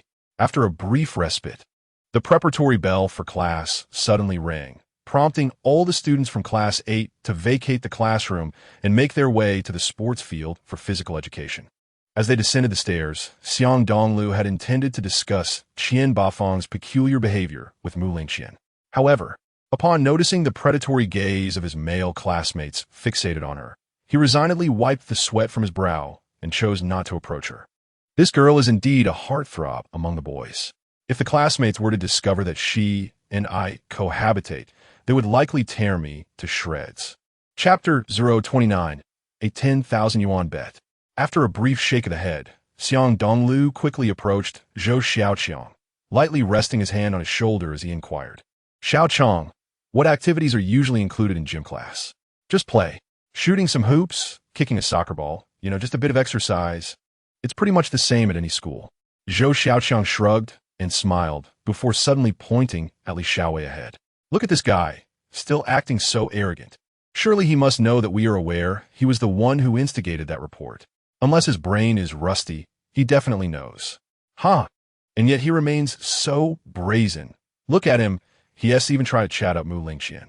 Xiang Dongliu shook his head in disbelief, indeed witnessing Li Xiaowei, with an audacious demeanor, approach Mu Lingqian. Other students casting glances at Mu Lingqian were met with his fierce glare, causing them to avert their eyes. However, Mu Lingqian seemed truly repulsed by Li Xiaowei, swiftly turning away as he approached, leaving him visibly dejected. Upon officially arriving at the playground, Mu Lingqian unexpectedly approached Xiang Dongliu's side, feigning interest in the scenery while quietly expressing her discontent. Xiang Dashuai, that guy is so annoying. What should we do? Just watch. Xiang Dongliu replied nonchalantly, yet promptly distanced himself from Mu Lingqian, adopting an unfamiliar demeanor. The playground of the first high school was quite expansive, with several classes participating in physical education concurrently. Class 8 of the third year was merely one among many. This, however, was not the crux of the matter. The key point was that many boys from other classes immediately fixated their gazes on Mu Lingqian, as if they had never seen a woman before, nearly drooling in awe. Thus, Xiang Dongliu wished to maintain some distance from Mu Lingqian under the scrutiny of so many, to avoid provoking any foolish individuals, which could lead to unnecessary trouble. After lingering on the playground for about 5 minutes, the bell signaling the start of class rang. Consequently, the sports committee member of Class 8 promptly called the other students to line up, and under the teacher's commands, everyone ran 3 laps around the field. My goodness, it's been ages since I exercised. Those 3 laps nearly took my life, Zhou Xiaoqiang complained, panting heavily. Xiang Dongliu frowned. It's not that I haven't exercised.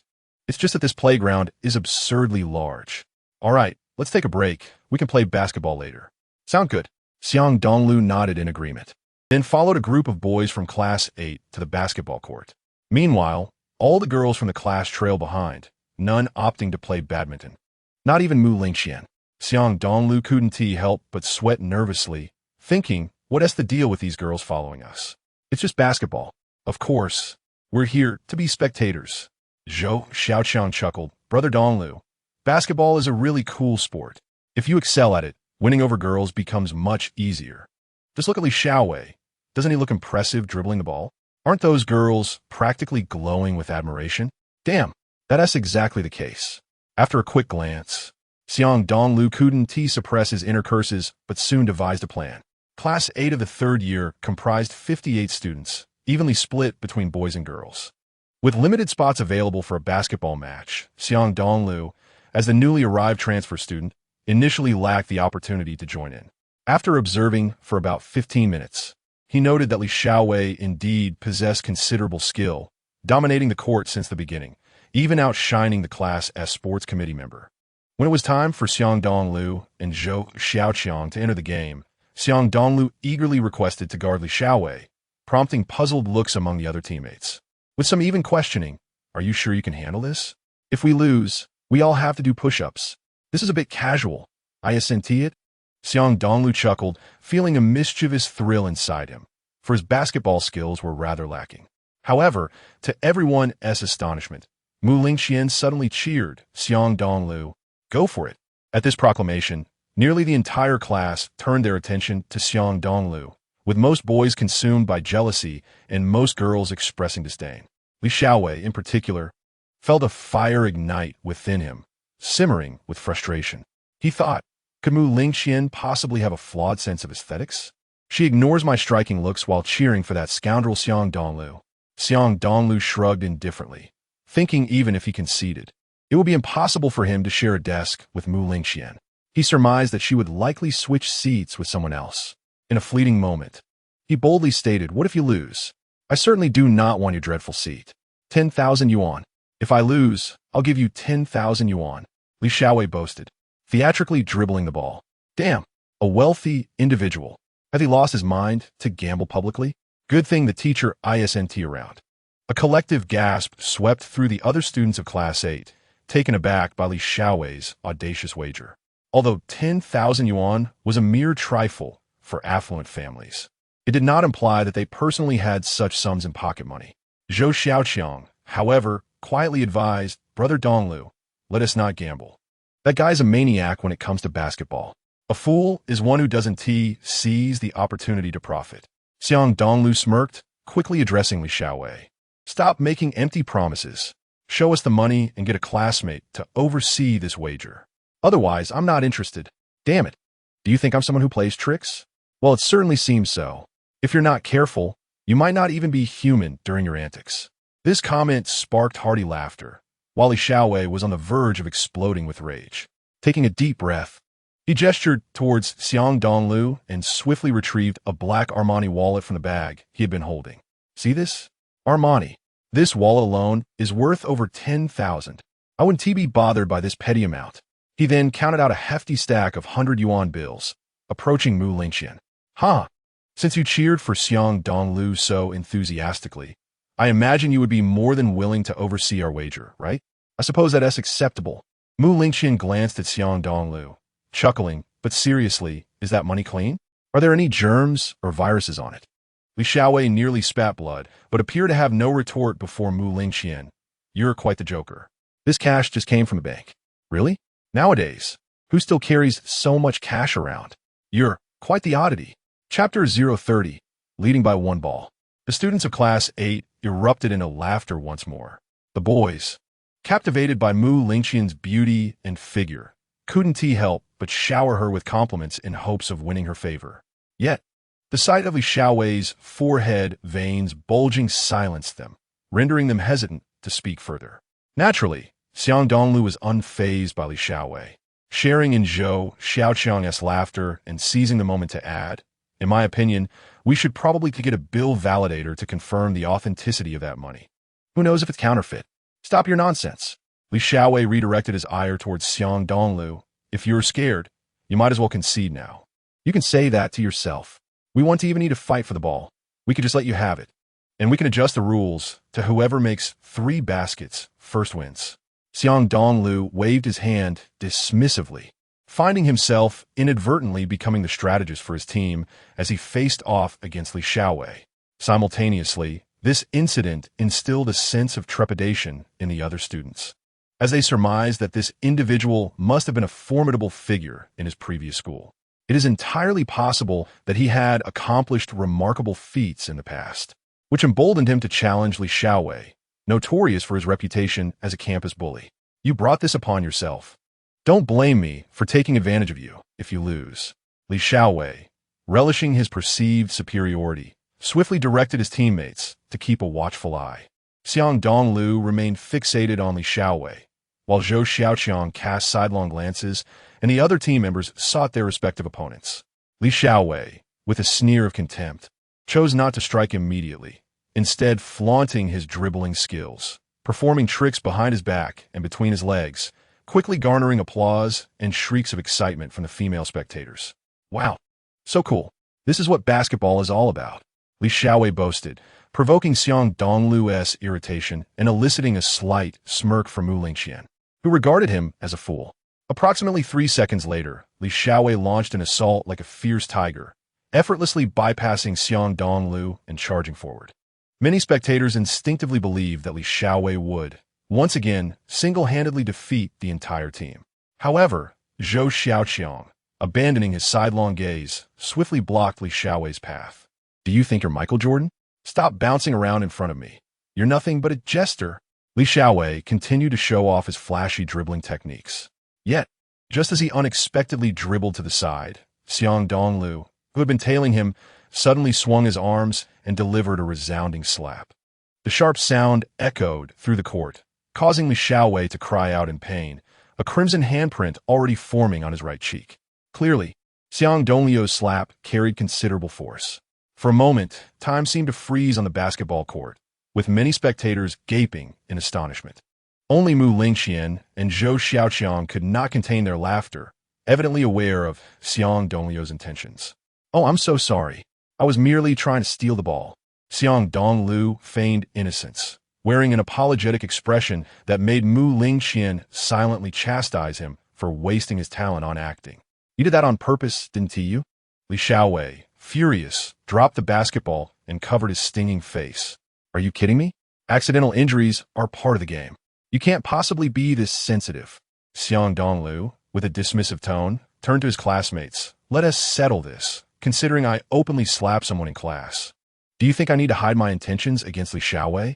The students of Class 8 were oblivious to the fact that Xiang Dongliu and Zhou Xiaoqiang had been summoned to the academic office, orchestrated by Li Xiaowei behind the scenes. Thus, they agreed with Xiang Dongliu's reasoning, believing he had no need for subterfuge if he truly wished to confront Li Xiaowei. Exactly. Otherwise, it would be like taking off your pants to fart. Well, there are no teachers around, so if someone wants to hit you, they can do it openly. Li Xiaowei found himself at a loss for words. Though he sensed Xiang Dongliu's deliberate provocation, he could not admit that he was the one who had reported them. Thus, he remained silent, akin to a mute suffering in silence. Mu Lingqian waved a handful of cash and teased. Hey, are you still going to play? If you keep being so petty, I may have to declare Xiang Dongliu the winner and hand him the money. Fine, I'll consider this a mistake. But if there's a next time, I won't be so forgiving. Li Xiaowei gritted his teeth, feeling the sting on his face. Xiang Dongliu, raising a hand to his forehead, exclaimed, what a headache. I'm not a professional basketball player. As you pointed out, I've never played before. So it's natural for my skills to be lacking. What is your point? Should I take your fear of losing into account? You better not get too cocky. Li Xiaowei seethed, wishing he could swallow Xiang Dongliu whole. However, every word from Xiang Dongliu rang true, leaving him with no grounds for rebuttal, as he had indeed mocked Xiang Dongliu's basketball skills. After several exchanges of banter, the basketball game resumed. Xiang Dongliu, ever magnanimous, once again allowed Li Xiaowei's team to take possession of the ball. After Li Xiaowei and Zhou Xiaoqiang exchanged passes, he charged forward to intercept. However, in sports, distraction is a grave mistake. Li Xiaowei was preoccupied with the thought of whether Xiang Dongliu would strike him again. Allowing Xiang Dongliu to easily snatch the ball and pass it to Zhou Xiaoqiang, who had cut into the opponent's three-point line. I'm not great at dribbling, so let us go for a three-pointer. Zhou Xiaoqiang laughed heartily, taking a jump shot. The basketball swished through the net, eliciting cheers from a throng of girls. And even Mu Lingqian smiled and said, Xiang Dongliu, you're leading by 1. Li Xiaowei was infuriated. He was no fool. He clearly saw that Xiang Dongliu and Zhou Xiaoqiang's basketball skills were subpar. Thus, losing a point only served to deepen his dissatisfaction. Let us go again. You haven't won yet. You've only made 1 basket. What is there to brag about? Is that so? You've been the one showing off from the start. Xiang Dongliu mocked, quickly passing the ball to Zhou Xiaoqiang, and the two coordinated their attack. However, after dribbling for 3 seconds, Xiang Dongliu lost control, and the ball flew from his hands, landing directly in front of Li Xiaowei. At this, Xiang Dongliu and Zhou Xiaoqiang stood dumbfounded, while their classmates erupted in laughter. Mu Lingqian could not help but cover her face, thinking that this guy's skills were abysmally poor, as he had unwittingly gifted the ball to the opposing team. The most delighted of all was, of course, Li Xiaowei, who easily picked up the basketball and, as he dribbled, laughed heartily. With your level, you think you can compete with me? Come back when you've learned to dribble. Xiang Dongliu, with a calm demeanor, rushed to defend, his arms flailing, indifferent to Li Xiaowei's taunts. Having lost a point, Li Xiaowei dared not let his guard down. He was unaware of Mu Lingqian's feelings towards him and believed this match was a rare opportunity. Winning against Xiang Dongliu would earn him a chance to sit beside her. Moreover, Li Xiaowei felt somewhat confident that he could avoid another slap from Xiang Dongliu. Yet, as the saying goes, what you don't fear, the thief will covet. Although this saying carried a slightly derogatory connotation when applied to Xiang Dongliu, it was true that he had no certainty of winning the match. His primary goal was to seize the opportunity to teach Li Xiaowei a lesson. After all, losing the game would not be a setback, as Mu Lingqian would never sit with Li Xiaowei. Additionally, Xiang Dongliu's mental acuity was invaluable. He could easily discern Li Xiaowei's thoughts and adjust his strategies accordingly. Thus, as Li Xiaowei advanced with the ball, Xiang Dongliu clung closely to him, waiting for the perfect moment to plant his foot between Li Xiaowei's legs and suddenly raise his knee. A wail of agony erupted from Li Xiaowei as he fell to the ground, clutching his groin, unable to utter a word. Xiang Dongliu had calculated the force of the blow, ensuring it would cause pain without rendering Li Xiaowei incapacitated. Zhou Xiaoqiang hurried over to check. Wei Xiao, are you all right? I swear, those who cannot play basketball truly suffer. Xiang Dongliu, with a face full of regret, pretended to check on the situation, blaming himself for not paying attention. Is it broken? Perhaps we should visit a hospital for a nurse to examine it, and I shall cover the expenses. Li Xiaowei was extremely frustrated, yet the pain in his lower region rendered him incapable of speaking forcefully. Any attempt resulted in excruciating discomfort. The other students in Class 8 of Senior Year 3, witnessing this scene, were both shocked and amused. They were alarmed at the potential consequences if something were to happen to Li Xiaowei. Yet they couldn't suppress their laughter at witnessing a real-life critical strike. After a brief moment, when Li Xiaowei felt the pain subsiding, he glared at Xiang Dongliu and shouted angrily, "Are you intentionally seeking death? You slapped me earlier, and now this. Come on. I mentioned I'm not a professional basketball player. Accidental injuries are inevitable." Xiang Dongliu replied seriously, "Aren't you supposed to be a basketball expert? Can't you avoid my rookie's accidental strikes?" Exactly. Every basketball master, in addition to their impressive skills, knows how to protect themselves. Zhou Xiaoqiang chimed in. This is rather amateurish, don't you think? You dare call me amateur? Li Xiaowei furrowed his brow and shot him a glare. Let me remind you, I am a member of the school basketball team. Having someone like you on the school team is truly a tragedy. Mu Lingqian sighed dramatically. You're not even acting like a man. Both Xiang Dongliu and Zhou Xiaoqiang opened their mouths in delight, reveling in his misfortune. In truth, their words only fueled Li Xiaowei's anger. However, Mu Lingqian's beauty was striking. Her words carried a formidable impact. It was akin to a stunning woman declaring your inadequacy. Even if one were in severe pain, a typical man would spring to his feet, eager to assert his vitality. This was a matter of masculine pride. Li Xiaowei was no exception.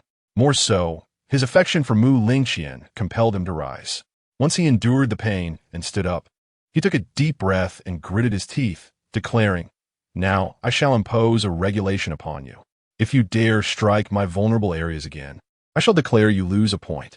Please, you are just making excuses." Xiang Dongliu scoffed, rolling his eyes in disdain. "Spare me the theatrics. Don't think we can't see through your intentions." Li Xiaowei, infuriated, quickly beckoned the other classmates. The eyes of the crowd are discerning. Let us hear it from everyone. Xiang Dongliu can't even dribble properly. Do you think he wants me injured so that he can win the game? Thus, after Li Xiaowei's cries of agony echoed repeatedly, most agreed with his perspective.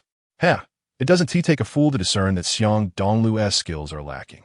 Indeed, the likelihood of him intentionally injuring Li Xiaowei to secure a victory is quite high. Following a series of affirmations, Li Xiaowei smirked.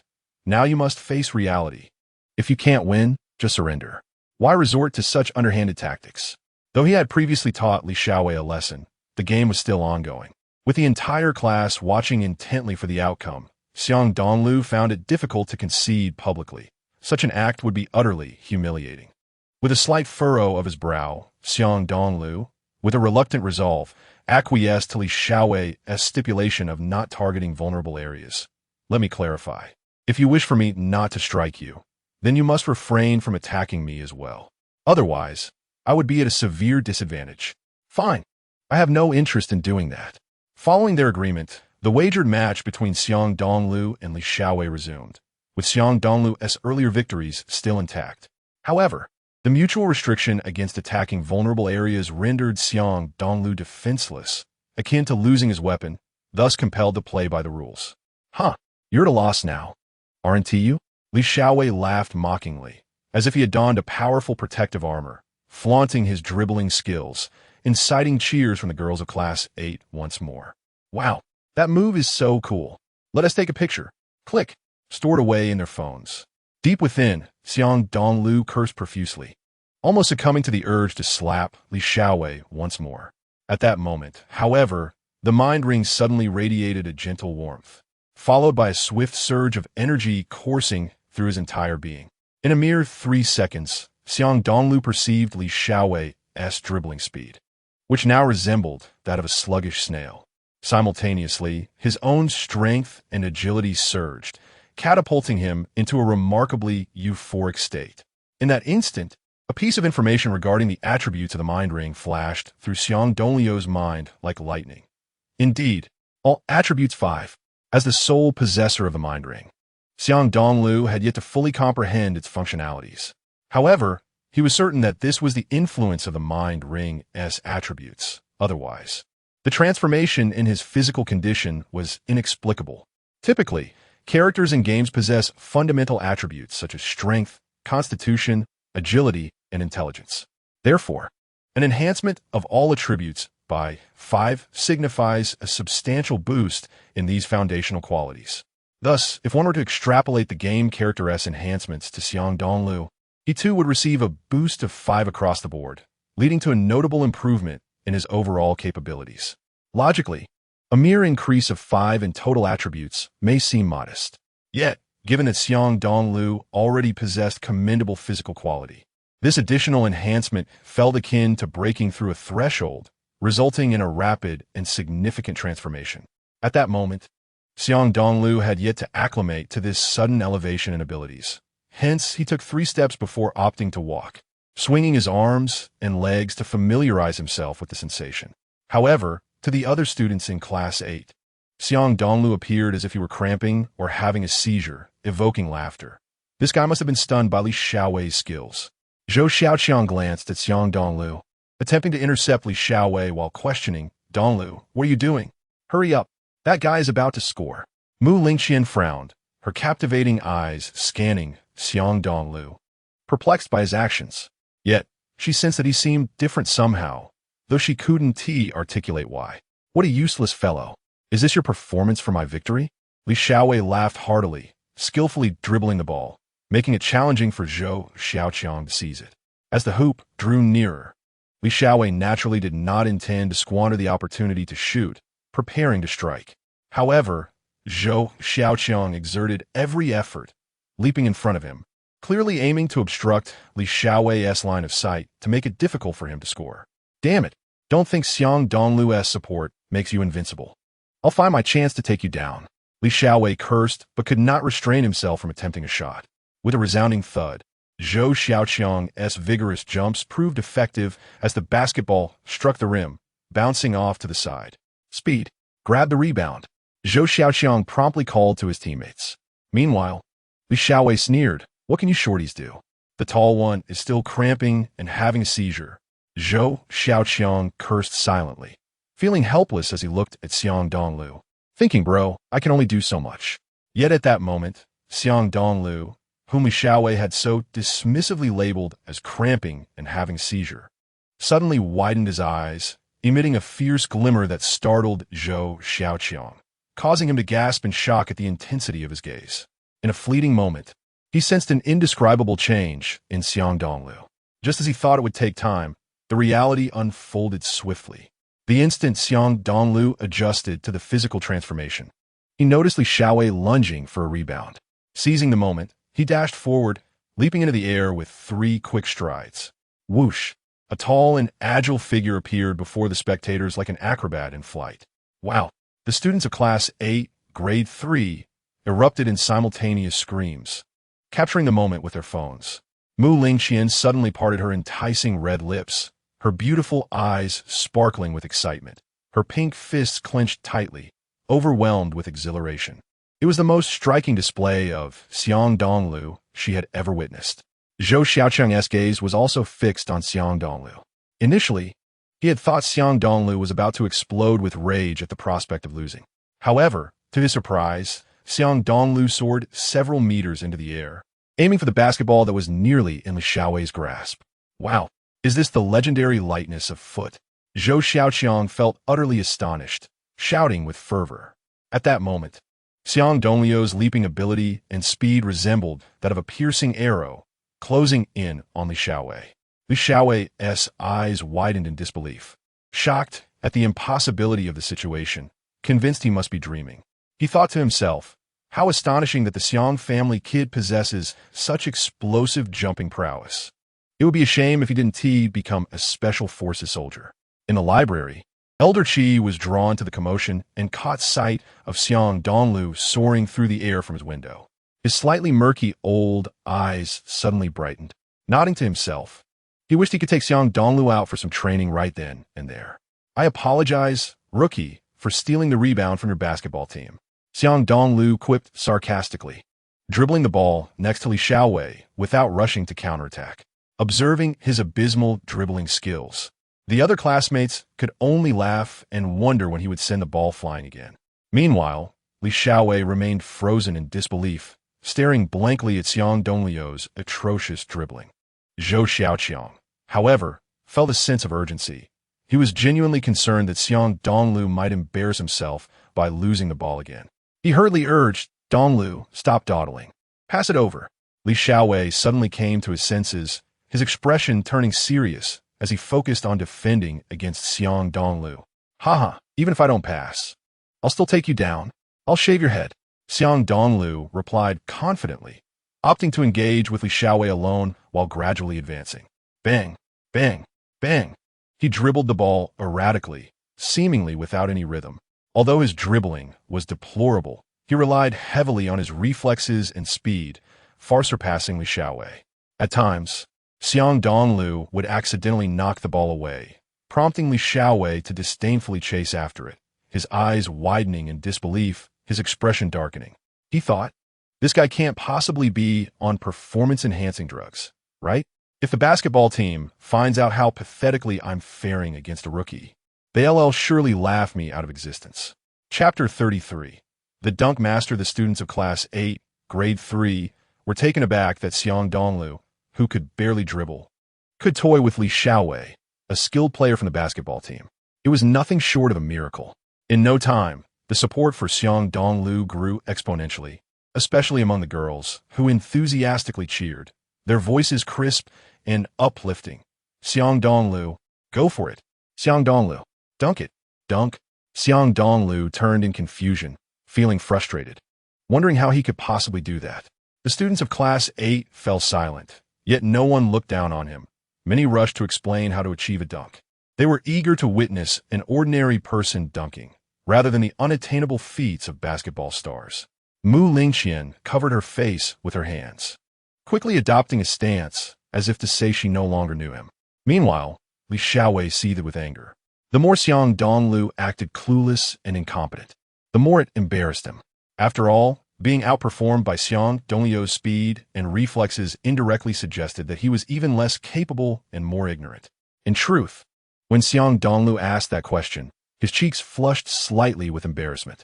He had spent most of his school years working odd jobs, viewing sports like basketball and soccer as extravagant time wasters, rarely having the opportunity to participate or understand them. Thus, it was only natural for him to be so oblivious to these matters.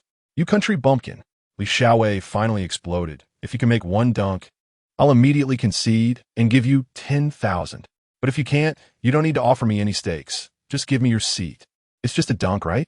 You can go to the ATM over there now." Xiang Dongliu retorted confidently, almost without thinking, grabbing the ball with one hand before leaping upward with all his might. Whoosh! His agile form shot up, rapidly approaching the hoop. "Wow! Quick, take a picture." The students of Class 8 erupted in collective screams, witnessing Xiang Dongliu's right hand, gripping the basketball, nearing the height of the rim. Then, under the intense gaze of everyone, Xiang Dongliu suddenly flipped his right hand and forcefully slammed the ball into the hoop. Boom! The basketball bounced off the rim, landing at Li Xiaowei's feet, causing him to gasp, as if his throat were being choked by a ghost, unable to utter a sound. "So cool. He is a dunk master." Zhou Xiaoqiang laughed heartily, while the other students shouted Xiang Dongliu's name in unison, akin to fans cheering for their favorite celebrity, drawing the attention of other classes attending gym. Mu Lingqian giggled incessantly, as if offering flowers. She quickly approached Xiang Dongliu, handing him the cash prize of 10,000. "Congratulations. That was incredibly cool. Here, as your reward." Xiang Dongliu accepted the money without hesitation and approached Li Xiaowei, saying, "So where's the other 10,000? Just wait. I'll have the guy with the slanted eyes get it for you." Li Xiaowei, though unwilling, quickly dismissed his thoughts of being petty upon meeting the gaze of his classmates. After all, he had publicly lost to Xiang Dongliu. If he dared to cheat and not pay up, the entire school would know by tomorrow. What face would he have left? He might as well just end it all. In a flash of thought, Li Xiaowei withdrew his bank card from his wallet, instructing the slanted-eyed guy to withdraw cash from the campus ATM. He then pulled out the remaining 500 and declared, "Classmates, today I'll treat you all to drinks." Upon hearing this, the students of Class 8 eagerly cheered and followed Li Xiaowei to a nearby convenience store. Xiang Dongliu couldn't help but smirk, realizing that Li Xiaowei's intent in treating them was to buy their silence about his embarrassing loss. After slipping the money into his pocket, he turned to the still-seated Mu Lingqian and Zhou Xiaoqiang, asking, "Why aren't you two going? Free food and drinks are great." Mu Lingqian playfully smiled, her beautiful eyes glinting with warmth, teasingly replied, "I'll go if you invite me." "Absolutely." Dong Lugu won 20,000 yuan. "Shouldn't we go out and engage in some activities after school?" Zhou Xiaoqiang said with a cheeky smile. "A drink would be fine." Xiang Dongliu laughed heartily. "But where should we go? I won't be going to Tianyi Wangsheng anytime soon." He was most afraid of encountering Su Yuan in real life. If things went awry, he might find himself handcuffed by a female police officer and receiving a few jolts from Taser, which he certainly did not enjoy. I can't think of any other fun places right now," Zhou Xiaoqiang shrugged. "Let's just decide when we think of something. For now, let's go get something to drink." At this point, Xiang Dongliu suddenly turned his head and smiled at Mu Lingqian's exquisite and charming face, saying, "If I had lost Li Xiaowei just now, would you swap seats with other classmates?" "What? Are you jealous that I sit next to Li Xiaowei?" Mu Lingqian retorted playfully. "Please, just look at the height difference between us. To me, you seem like a little shorty." Xiang Dongliu pouted, quickly standing beside Mu Lingqian, grinning as he compared their shoulders, then moving over to tap her head. "You are truly insufferable." Mu Lingqian stomped her small foot in anger, puffing her cheeks and shooting a fierce glare at Xiang Dongliu with her captivating eyes. "Haha, it's quite common for boys to be taller than girls. I doubt many men would accept a girlfriend taller than themselves." Zhou Xiaoqiang remarked, smacking his lips. "Dongliu, if you ask me, you two are quite well matched." Seeking death, both Xiang Dongliu and Mu Lingqian nearly shouted in unison, then kicked at Zhou Xiaoqiang, prompting him to quickly evade. However, after Zhou Xiaoqiang's comment, both Xiang Dongliu and Mu Lingqian couldn't help but size each other up, following which two rosy clouds appeared on Mu Lingqian's fair face, as she playfully scolded, "Why are you staring at me? Aren't you looking at me too?" Xiang Dongliu rolled his eyes, secretly thinking that this girl looked overly charming when she blushed. Chapter 034. The mock exam is approaching. A fleeting thought crossed Xiang Dongliu's mind, and he quickly shook his head, beckoning Mu Lingqian and Zhou Xiaoqiang towards the convenience store. However, halfway there, Li Xiaowei and other classmates from Class 8 had already emerged with a plethora of drinks and snacks, almost as if they had emptied the store. Of course, that was not the main point. The crux of the matter was that many boys and girls rushed over to Xiang Dongliu, each enthusiastically offering him drinks and snacks, leaving him with a full embrace of goodies. Comparatively, the boys' gestures were more about flattery. After all, during school years, when encountering a capable classmate, one often feels compelled to cultivate a good relationship with them. More friends mean more opportunities, as people naturally aspire to ascend. As for the girls, their admiration was more pronounced. After all, young girls often idolize heroes. Since Xiang Dongliu could defeat Li Xiaowei with his rather poor dribbling skills and execute impressive dunks, many female classmates found him quite remarkable.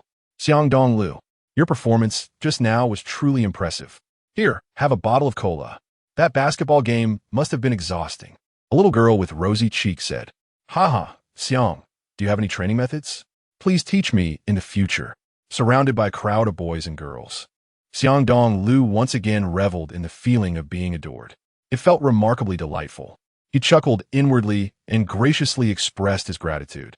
However, this scene felt like salt being poured into Li Xiaowei's wounds, who wished he could peel Xiang Dongliu alive. After all, those snacks and drinks had been purchased by him to treat his classmates, but now they were being gifted to Xiang Dongliu.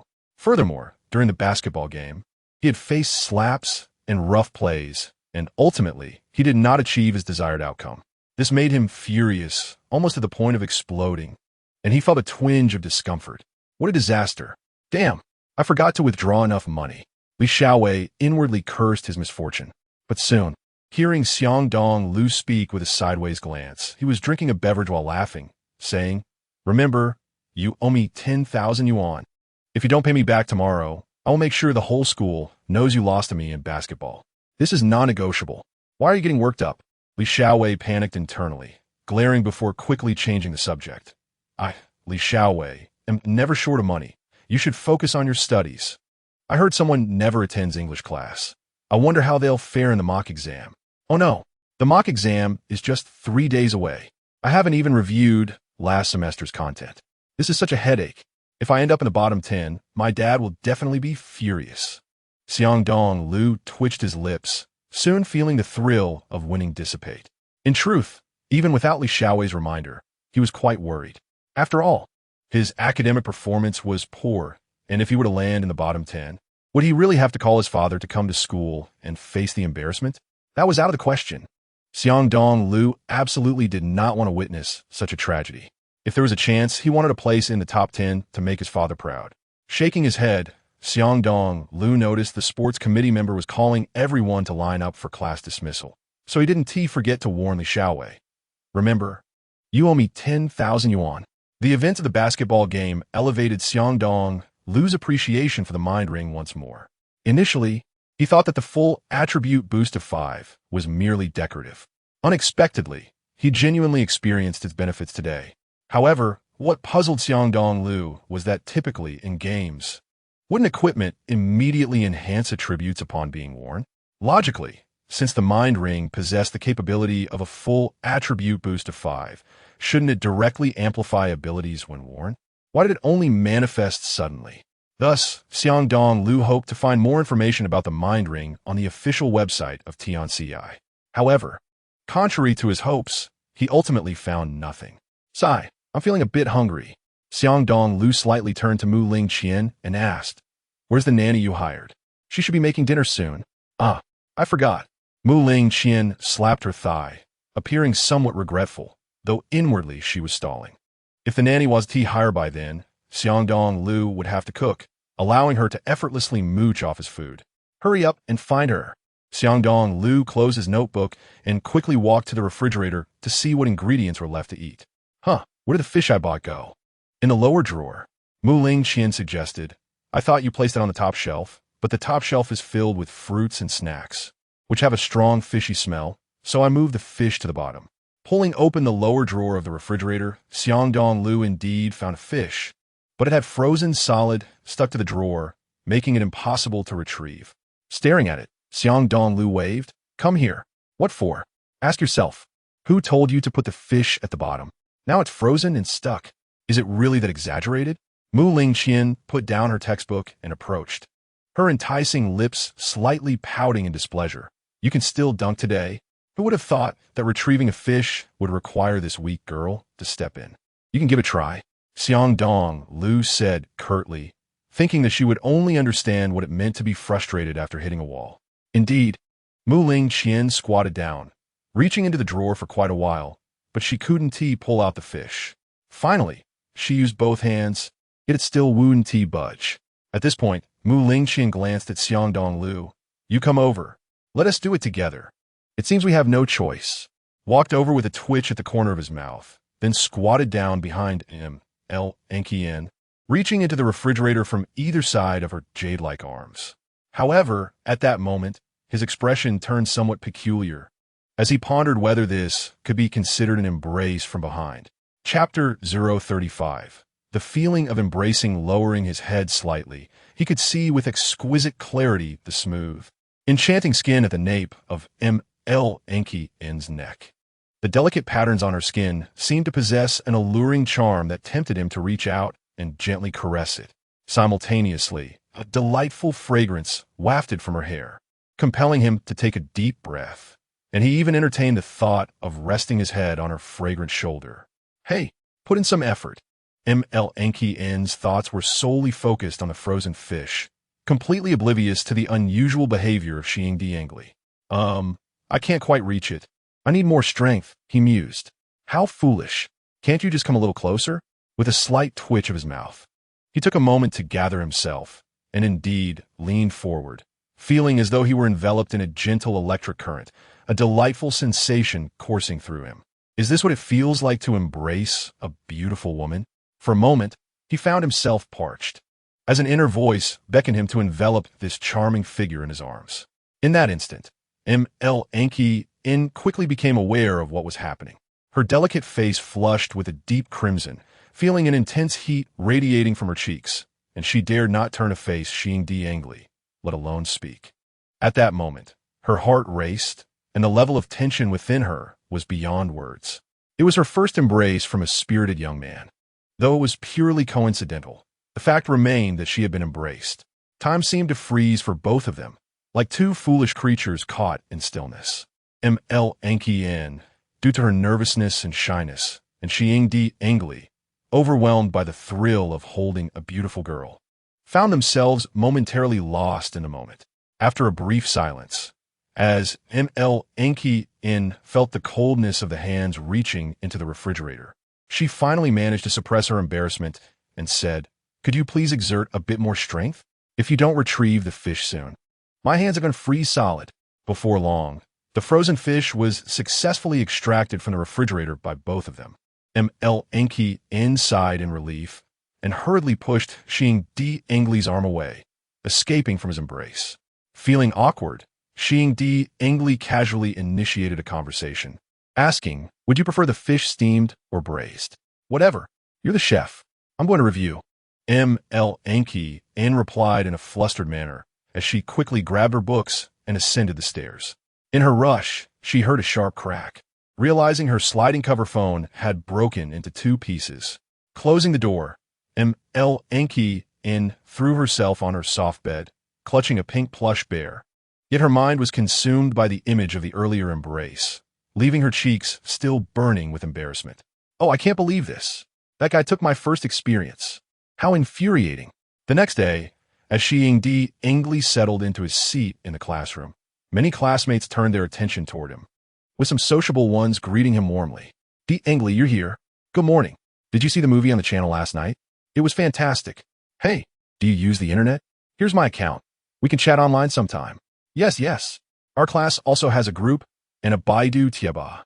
Add me, and I'll pull you into the group." Though these were merely simple greetings or strings of numbers, they undeniably touched Xiang Dongliu, as he realized he had gained a level of popularity far beyond when he first joined the class. He distinctly remembered the silence that enveloped the classroom during his self-introduction, with only a few scattered claps from a bald classmate. Now, however, his classmates were proactively reaching out to him. It seemed that he had Li Shao to thank for this newfound attention, as he had provided him with an opportunity to shine. With a chuckle, Xiang Dongliu suddenly recalled that Li Shao still owed him 10,000 yuan. Thus, he rapped on the table, exclaiming, "WIG, where's my money?" The reason for calling him WIG was not out of admiration or fear, but rather because this title held a rather amusing connotation. Li Shao nearly spat blood upon hearing it, as it was his most detested form of address. Yet, fearing that Xiang Dongliu might publicly disclose his gambling losses, he begrudgingly produced the prepared 10,000 yuan in cash. "Here, I don't care about owing you anything." Li Shao slammed the money onto Xiang Dongliu's desk. "I want to allow you to owe me either." Xiang Dongliu accepted the money without hesitation. "Does it still hurt? Should I take you to the hospital for a checkup?" Xiang Dongliu, "I haven't provoked you now, have I? Are you looking for a fight? Really? I was just trying to offer you a ride to the hospital for a checkup. If you don't need it, then never mind," Xiang Dongliu replied with a chuckle, raising his hands in surrender. Before long, Zhu Xiaoqing approached him, lightly resting a hand on his shoulder and smiling. "Dongliu, I've already figured out where to hang out. You've been thinking about this all night?" Xiang Dongliu thought to himself, knowing that the upcoming exams were just around the corner. "If you don't study properly, what am I supposed to do?" "Don't worry. I promised I would help you cheat, and I definitely will," Zhu Xiaoqing said somewhat bashfully, lowering his voice. "Well, you said it." Zhu Xiaoqing continued. "Since Dongliu can't go to Team New York WNGCH for the time being, how about we try a different internet CAF? Xiang Dongliu couldn't help but raise an eyebrow. "This is the conclusion you reached after a whole night of thinking?" "Not really. I just thought of it." Zhu Xiaoqing wiped his forehead. "Actually, I just wanted to chat with that girl from last time and build a rapport." "Come on, Dongliu. You can't escape. Don't you remember the purpose of the first pass?" "Ah, you're right. This ISNT skipping class. It should be more accurately described as a business trip."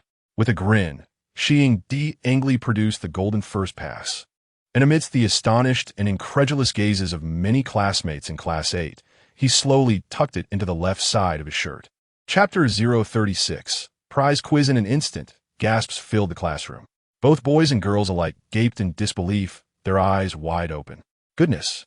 Is that the legendary get-out-of-jail-free card from our school? How did he acquire it? I heard it's only given to those who make significant contributions to the school. Unbelievable. He has only been here for a few days, and he got the first pass." Upon hearing the term first pass, Qian, who had been fiddling with her phone, suddenly looked up and scanned a room before addressing Xiang Dongliu. "Where are you going?" "My phone broke last night. If you're heading out, could you bring me a 5? 5? You mean the 5? It's from the same brand as your laptop. They're both world-renowned. But the 5 is a communication device, commonly known as a phone.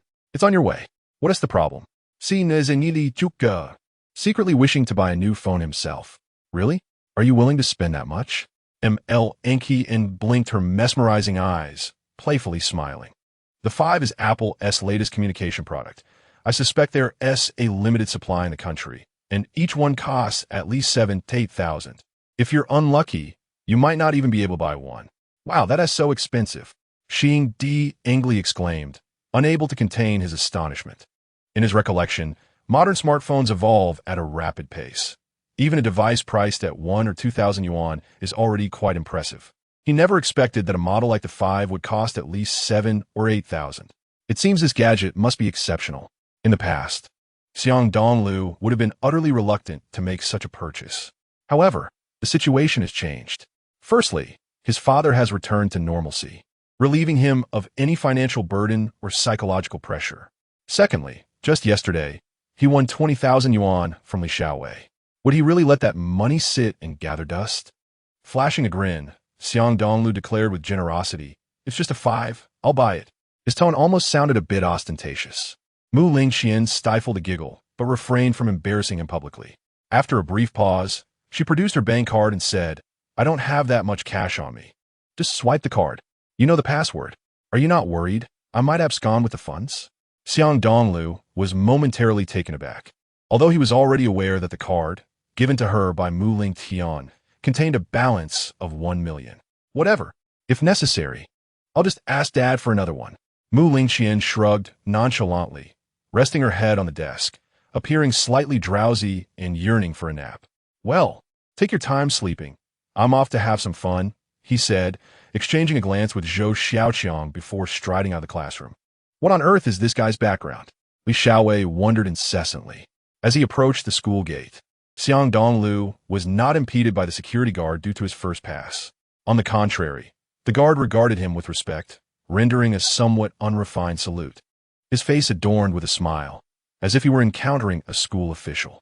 Zhou Xiaoqiang, however, faced a different fate. Initially intending to follow Xiang Dongliu, he was grabbed by the security guard, who demanded, "Where do you think you're going? Don't you realize you're not allowed to leave the campus? Where's your leave request?" Officer, I have a first pass."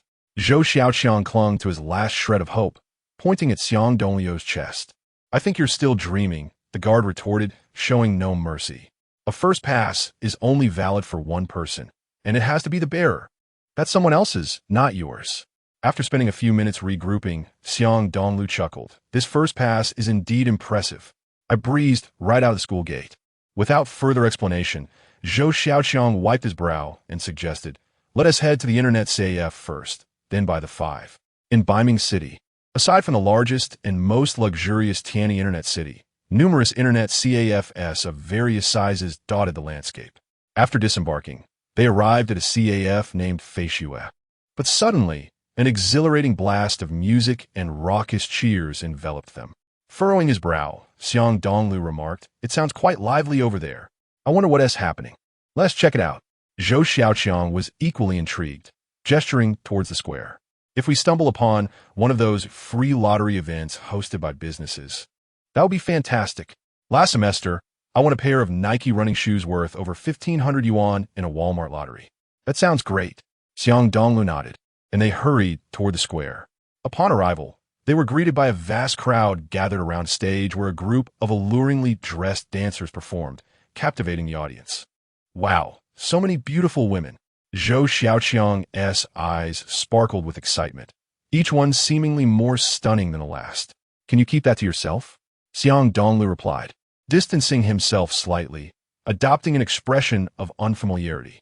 "It's embarrassing to be overheard, especially with so many adults around. We should be in class."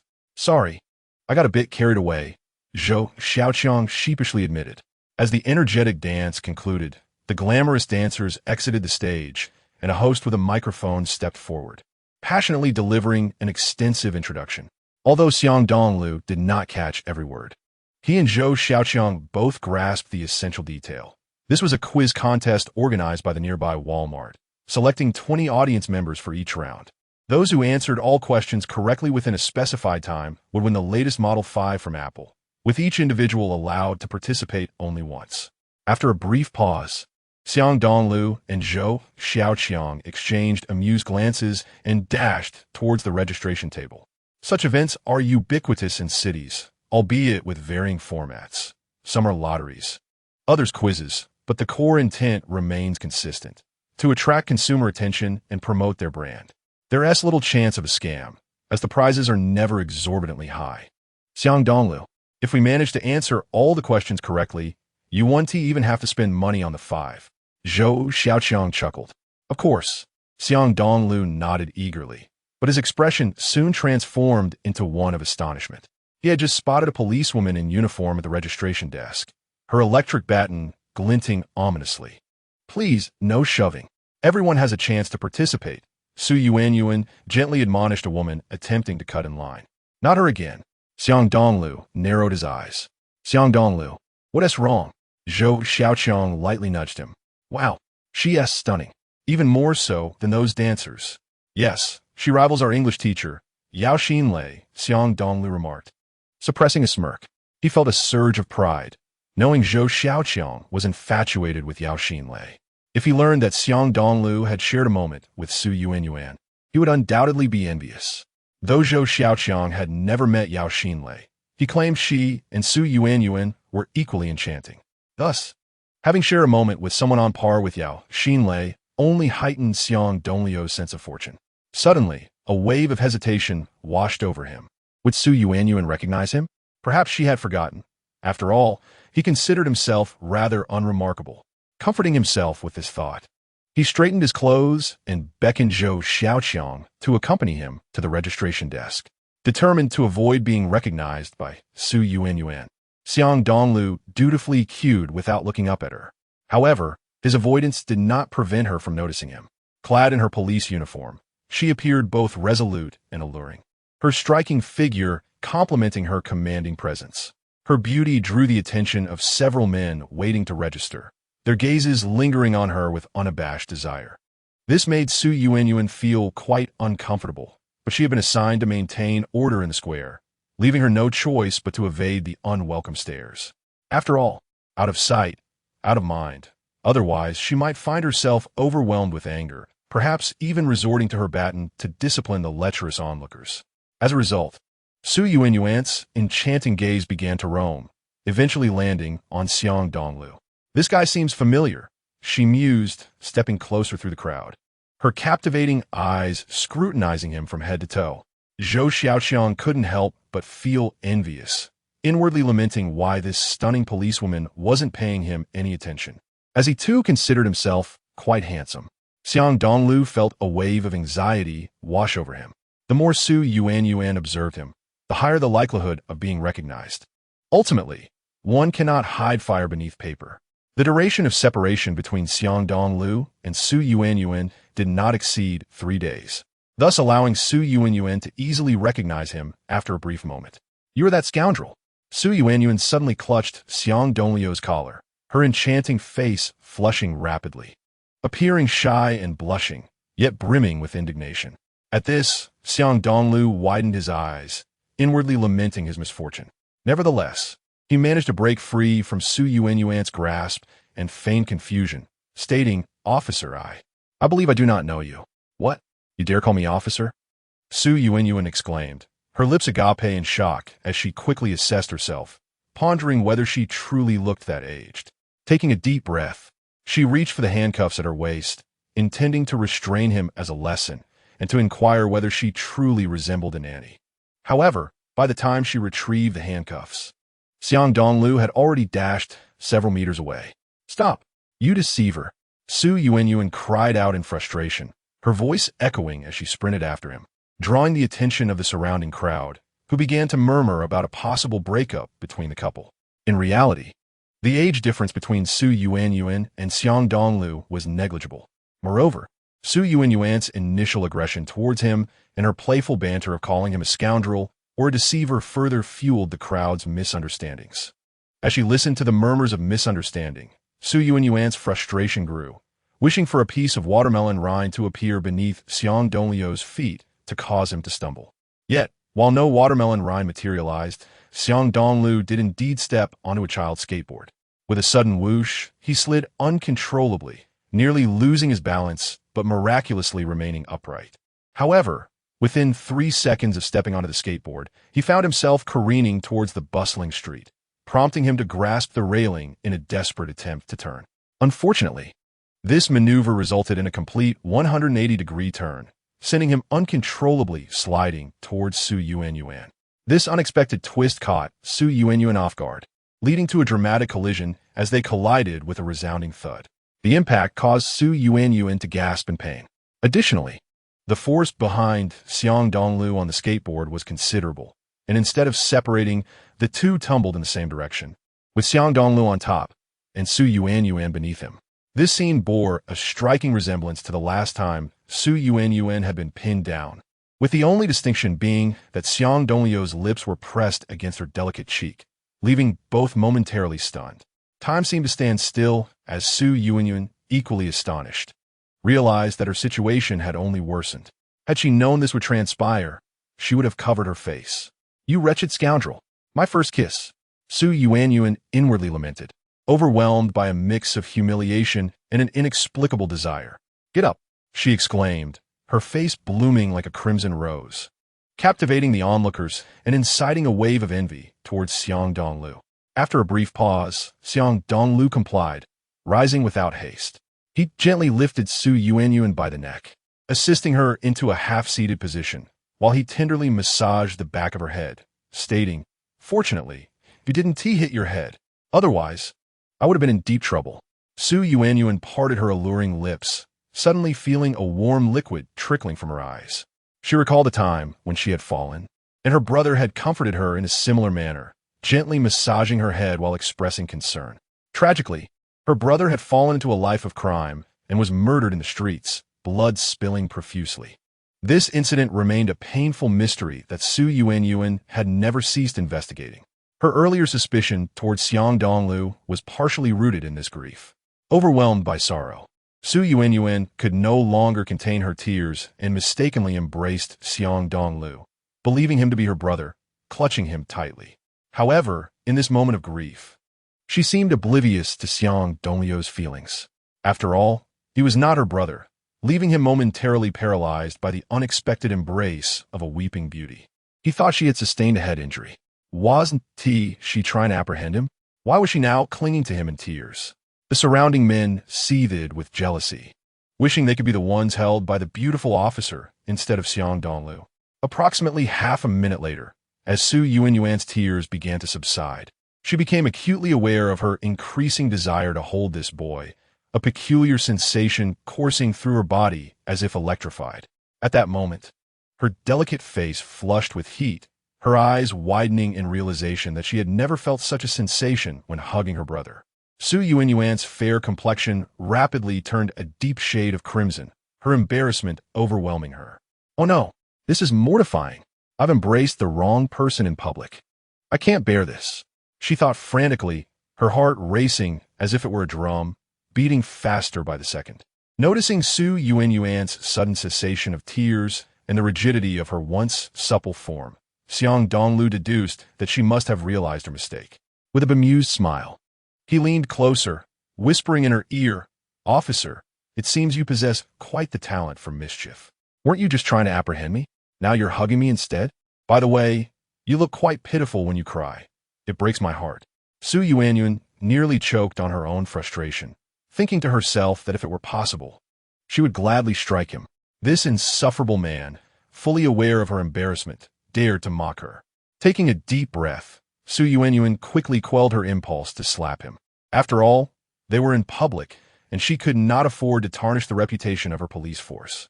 Furthermore, the young man before her appeared to be a student, and any repercussions could be significant. In that moment, Su Yuanyuan suddenly noticed an odd sensation in her left hand and hastily released Xiang Dongliu, glancing down to discover that her ancient Casio watch had broken. How could this happen? She cried out in despair, tears streaming anew. The watch, though aged, had been a birthday gift for her brother and held sentimental value as his keepsake. Now, it lay shattered, like an elderly person suddenly stricken with illness, and any attempt at repair seemed insurmountable. Xiang Dongliu found himself bewildered by the situation, pondering how this beautiful officer could so easily burst into tears. Meanwhile, the crowd began to murmur in sympathy for Su Yuanyuan, observing that her boyfriend appeared cold-hearted, failing to comfort her during her distress.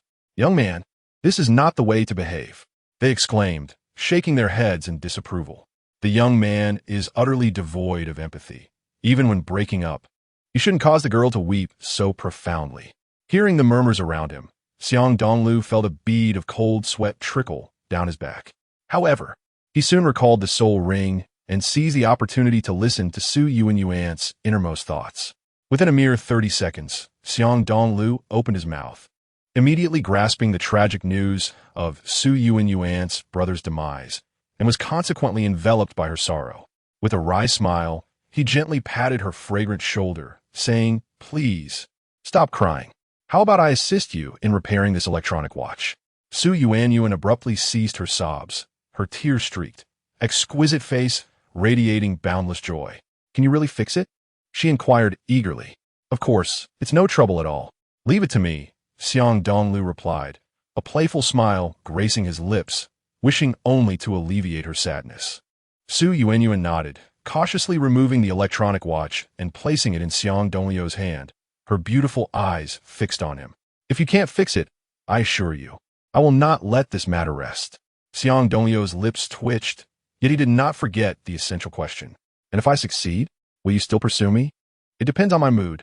Su Yuanyuan suddenly flashed a mischievous smile, sensing that this fellow's tone was increasingly reminiscent of her late brother.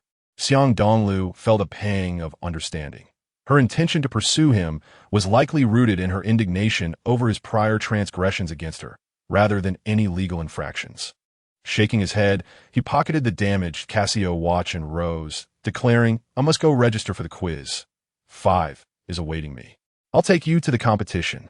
With so many people at the registration point, you won't get in any time soon," Su Yuanyuan said, rising to wipe her tear-streaked face as she pointed in the direction.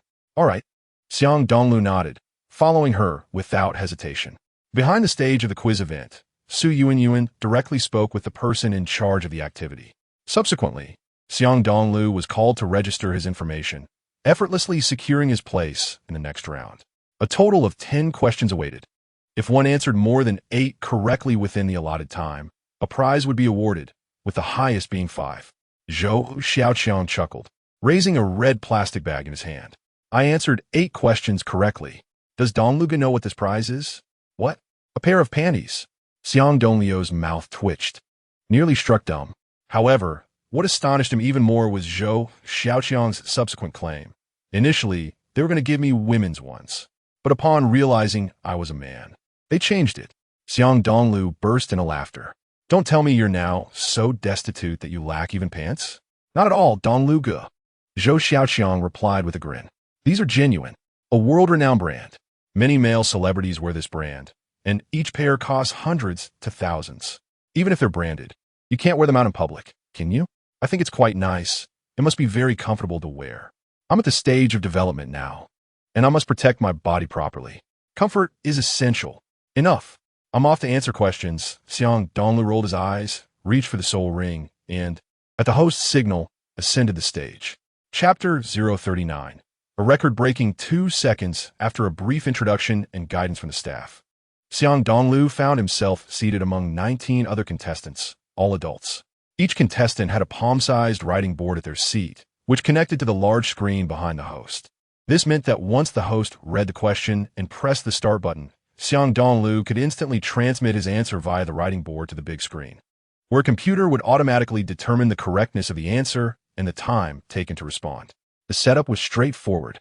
Furthermore, both participants and the audience below could observe each individual's answering status, whether the answer was correct or incorrect, and how long they took for each question, was all visible on the big screen. Naturally, since this was a casual event with lenient rules, many audience members would cheer and shout out answers. However, if you knew the correct answer while the audience shouted an incorrect one, how would one decide? A correct response would be beneficial, but an incorrect one would squander the valuable opportunity to win 5. Thus, the event organizers were not concerned about audience interference. Each round's questions were distinct, and their difficulty had been professionally assessed. Those qualified to win 5 would certainly not exceed 3 participants. Thus far, the quiz had swiftly progressed through 5 rounds. Yet the coveted 5 remained untouched, causing the audience below to yearn for it. Xiang Dongliu's heart brimmed with anticipation.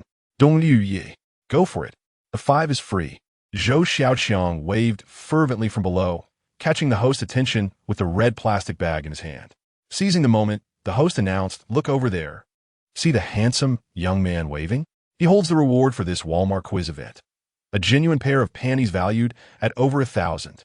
Folks, what are you waiting for? Sign up quickly to participate. Answer 8 questions correctly in the shortest time possible, and you can easily claim one. Additionally, the grand prize of 8,888 is also waving at you from the stage." With the sound of a signal, Xiang Dongliu wasted no time, swiftly writing 2 characters on the writing board, veterinarian. In mere moments, his answer appeared on the big screen, recorded at an astonishing 2 seconds. Although others soon followed with veterinarian or veterinary hospital, and the audience shouted veterinary hospital, their response times ranged from 6 to 10 seconds, some even exceeding 20 seconds due to their unnecessary elaboration. The host, upon witnessing the 2-second response time and confirming the correctness of the answer, widened his eyes in astonishment. "Wow, contestant number 16, you are incredibly swift. You just set our record for the fastest response. 2 seconds for one question. Do you not need to think? This is simply unbelievable." Indeed, he has practically an answering machine. Excited gasps erupted, with more contestants and spectators turning their attention to Xiang Dongliu. speculating how he could answer so rapidly. It seemed that writing an answer would require at least a second. So where did the thought process go? Could it be that he was sent by the organizers? In an instant, the crowd buzzed with conjectures about Xiang Dongliu, with a few astute contestants eyeing him, planning to copy his answers. While this would inevitably take longer than his response time, if they managed to do so within the event's time frame, their chances of winning 5 would increase. Dongliu Ye, you are the best. Go for it. Zhou Xiaoqiang clapped enthusiastically, while Su Yuanyuan, overseeing order at the registration point, wore a radiant smile, her enchanting gaze lingering on Xiang Dongliu. Go for it. I have faith in you. Su Yuanyuan silently cheered in her heart, unexpectedly developing a fondness for the shyly smiling young man. Perhaps it was his kind gesture of massaging her neck and his caring words that made her perceive him as a younger brother. Alternatively, she has developed a subtle affection for him, an inexplicable attraction. Nonetheless, the current Su Yuanyuan finds herself unable to articulate her feelings, akin to a tangled mess of threads. Xiang Dongliu is drenched in a silent sweat. The reason for his swift response lies in the fact that during a previous competition, when Su Yuanyuan had brought him along, he had observed the host utilizing discarded question cards from behind the stage. Each card contained a standard answer attached to its respective question. However, that is not the crux of the matter. The key point is that while the host does not vocalize the answers aloud during the questioning, they can instantly see the answers and mentally absorb them. For instance, prior to reading a question, the host had already cast a quick glance at both the question and the answer veterinarian, mentally processing it. It is worth noting that hosts are not omniscient. Without a preliminary review of the questions, how would they handle obscure terms when reading aloud? Would they consult a dictionary on the spot? Or even ask the audience how to pronounce a specific character? Clearly, that would be impractical. Thus, every time a host reads out a question, they would first glance at both the question and answer, allowing them to facilitate the subsequent hosting and explanation.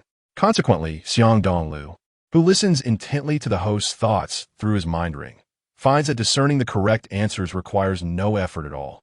After a brief pause, the host scanned the card for the question and answer, took a moment to contemplate, and continued, "What fabric cannot be cut? Begin. Waterfall. Waterfall." As the audience shouted in unison, Xiang Dongliu had already provided his answer, water, on the large screen. His answering time registered as the fastest, 2 seconds. Had it not been for the more complex strokes of the character for waterfall, he could have completed it in a mere second, after more than 20 seconds. As all participants submitted their answers, although no one answered incorrectly, the time taken by the older contestants was vastly different from Xiang Dongliu's. Even the second fastest took a full 6 seconds. Wow, truly unbelievable. The young man from number 16 is terrifying. Another answer in just 2 seconds. The host, drenched in silent sweat, seemed to foresee that someone had snatched away a prize from the side. Chapter 040. The final question, Xiang Dongliu's rapid answering speed, soon attracted more attention from the crowd, their gazes imbued with a fervent intensity. Particularly, the 19 older contestants from the same round collectively formed a unanimous decision without discussion. They would follow Xiang Dongliu. As soon as he provided an answer, they would immediately copy it, thus saving themselves the time of deliberating. Witnessing Xiang Dongliu's exceptional performance, Su Yuanyuan's exquisite face blossomed with smiles, captivating the attention of the men around her. They could not help but wish to take advantage of the situation and seize a handful of her curvaceous figure. However, upon noticing the electric baton in Su Yuanyuan's hand, none dared to act on their impulses. The answering activity continued, and the host soon announced the third question. What photograph cannot reveal who is in it? Begin answering. Upon hearing this question, nearly everyone in attendance began to ponder earnestly. Some suggested it was an overexposed photo, while others proposed it was a picture that failed to capture any person or object. The answers varied widely. In contrast, Xiang Dongliu, like a flash of lightning, promptly provided his answer. Light. The time taken was even swifter than before, just 1 second.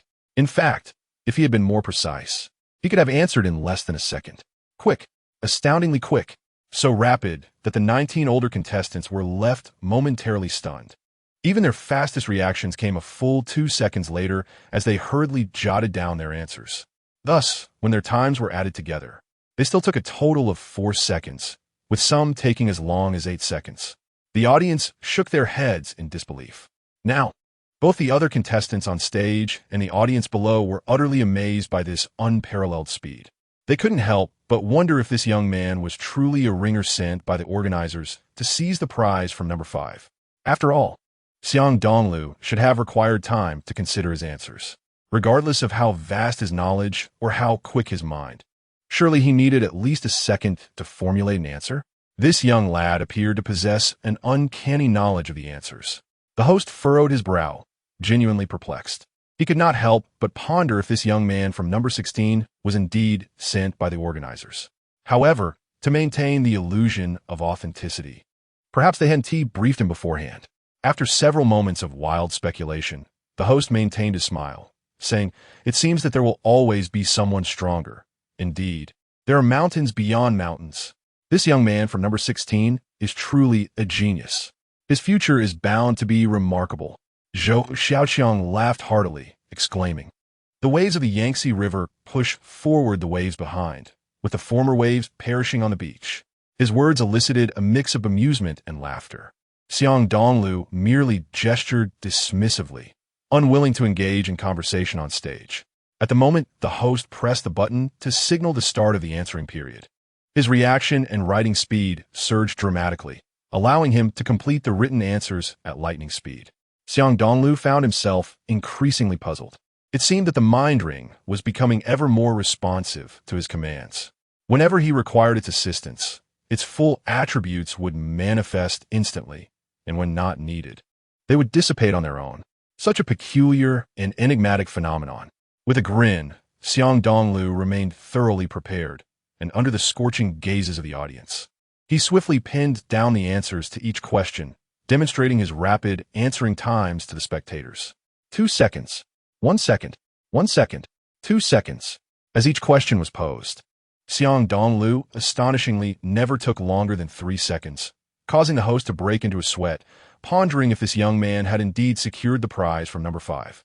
Meanwhile, many of the older contestants sharing the stage with him, feeling inferior, left the stage altogether, opting not to associate with this extraordinary individual. After all, should their friends or colleagues witness that they could not even outpace a young boy, it would be an immense embarrassment. Zhou Xiaoqiang laughed even louder, becoming increasingly animated, his palms nearly red from applause. Though his prize was merely a pair of underwear rather than number 5. He genuinely wished to see Xiang Dongliu win a free number 5.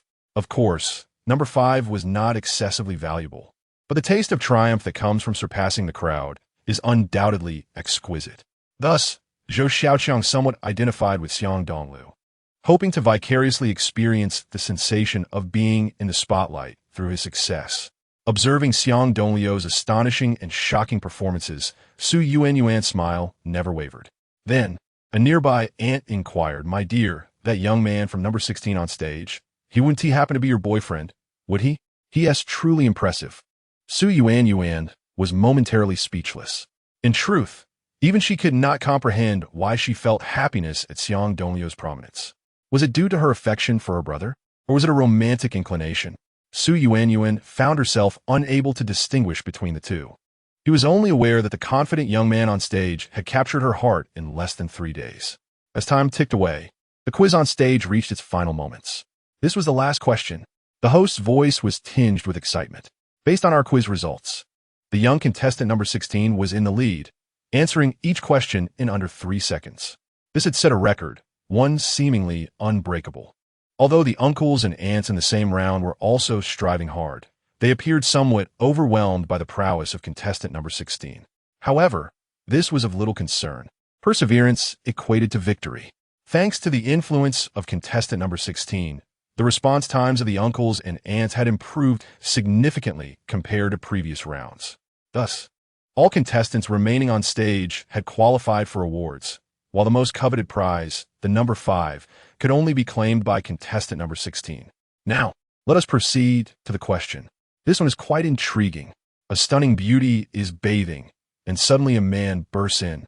What is the place the beauty most wishes to cover? Begin answering. Chapter 041. Extra rewards as soon as the question was posed. Nearly everyone was fervently pondering which part the beauty would wish to conceal. In that moment, the remaining 9 uncles and aunts on stage, alongside a multitude of spectators, found themselves ensnared by the implications of the question. They imagined themselves as women and attempted to deduce the answer according to their interpretations. However, just as these erroneous thoughts flickered in their minds, Xiang Dongliu swiftly blurted out the answer. The man's eyes. The time taken to respond was merely 2 seconds, maintaining his astonishing performance. Wow! Upon hearing this answer, the audience erupted in astonishment. Indeed, how had they not thought of that? By covering the man's eyes, nothing could be seen. The audience was momentarily filled with regret, having compared their answers and reaction times to Xiang Dongliu's, leading to a stark conclusion. He was far superior. The host, drenched in sweat, cast a frustrated glance at the number 5 beside him, but could not help but exclaim with fervor, "Wow, wow, wow." Contestant number 16's reaction speed is indeed remarkable, and his talent is exceptional. Congratulations! Based on your time of under 20 seconds to answer 10 questions correctly, you are the first to claim the highest prize of this quiz event, a brand new number 5 worth 888 yuan. Now, please welcome our winner to the center of the stage, and let our event's beauty present the prize to this charming young man. The audience immediately erupted into cheers and applause, as if they themselves had won number 5. Watching Xiang Dongliu bashfully approach the center of the stage, Zhou Xiaoqiang was practically beside himself with excitement. He quickly nudged a man in red beside him and said with a grin, "Did you see? That guy winning the number 5 is my buddy. Impressive, right?" The man in red glanced at him, his skeptical gaze landing on the red plastic bag in Zhou Xiaoqiang's hand, and nodded.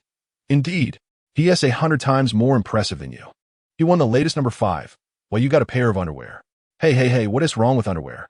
This is a branded pair, you know. So what? It's still just underwear." At the registration point, Su Yuanyuan, who was maintaining order, was now excitedly clenching her fists and gazing at Xiang Dongliu on stage, wishing she could rush over to give him a congratulatory hug. Previously, when Xiang Dongliu had mentioned that the number 5 was waiting for him, she had thought it was merely his self-adoration. However, now that she saw the event's beauty smiling as she handed the number 5 to Xiang Dongliu, she realized she might have underestimated this young man. It turned out he had been brimming with confidence all along. Su Yuanyuan chuckled to herself, but soon noticed the host, who was holding a microphone and addressing Xiang Dongliu. "I believe the villagers present are quite curious about how you managed to answer those questions, each within 3 seconds, and with correct answers. Here. Xiang Dongliu laughed and pointed his own head and right hand, indicating that it was his swift thought process and writing speed that aided him. After all, it would be foolish to reveal the truth. "Indeed, a master," the host exclaimed. "According to our event director, all questions in this quiz have been professionally assessed.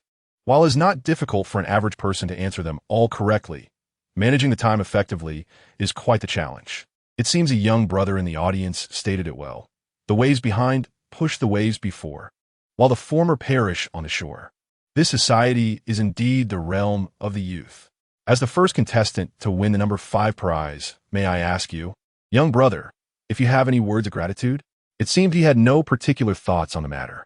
Xiang Dongliu, slightly sweating, quickly scanned the crowd for Su Yuanyuan, locking his gaze on her and hinting, "Actually, the most important thing is happiness."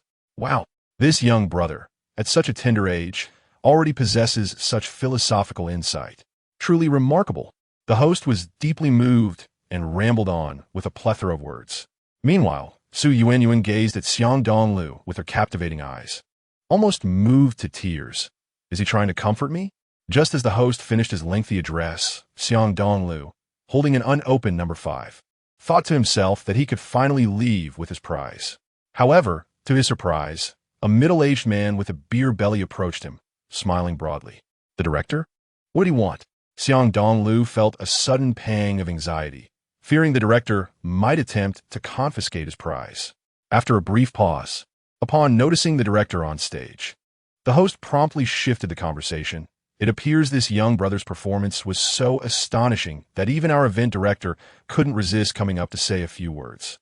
With that, he handed the microphone to the middle-aged man. "Hello, everyone. I am the director of this Walmart quiz event, the middle-aged man said with a smile. Originally, the top prize for this quiz was a brand new number 5 worth 888 yuan. However, witnessing this young brother's outstanding performance from backstage, I couldn't help but wonder if just one number 5 might be too little of a reward. The man affectionately draped his arm around Xiang Dongliu's shoulders and continued, I also have a child in school. However, my child is world apart from this young brother. Every day, he either gets into fights with classmates or skips classes to hang out at bars and clubs, smoking, drinking, gambling, and chasing women. He dabbles in it all.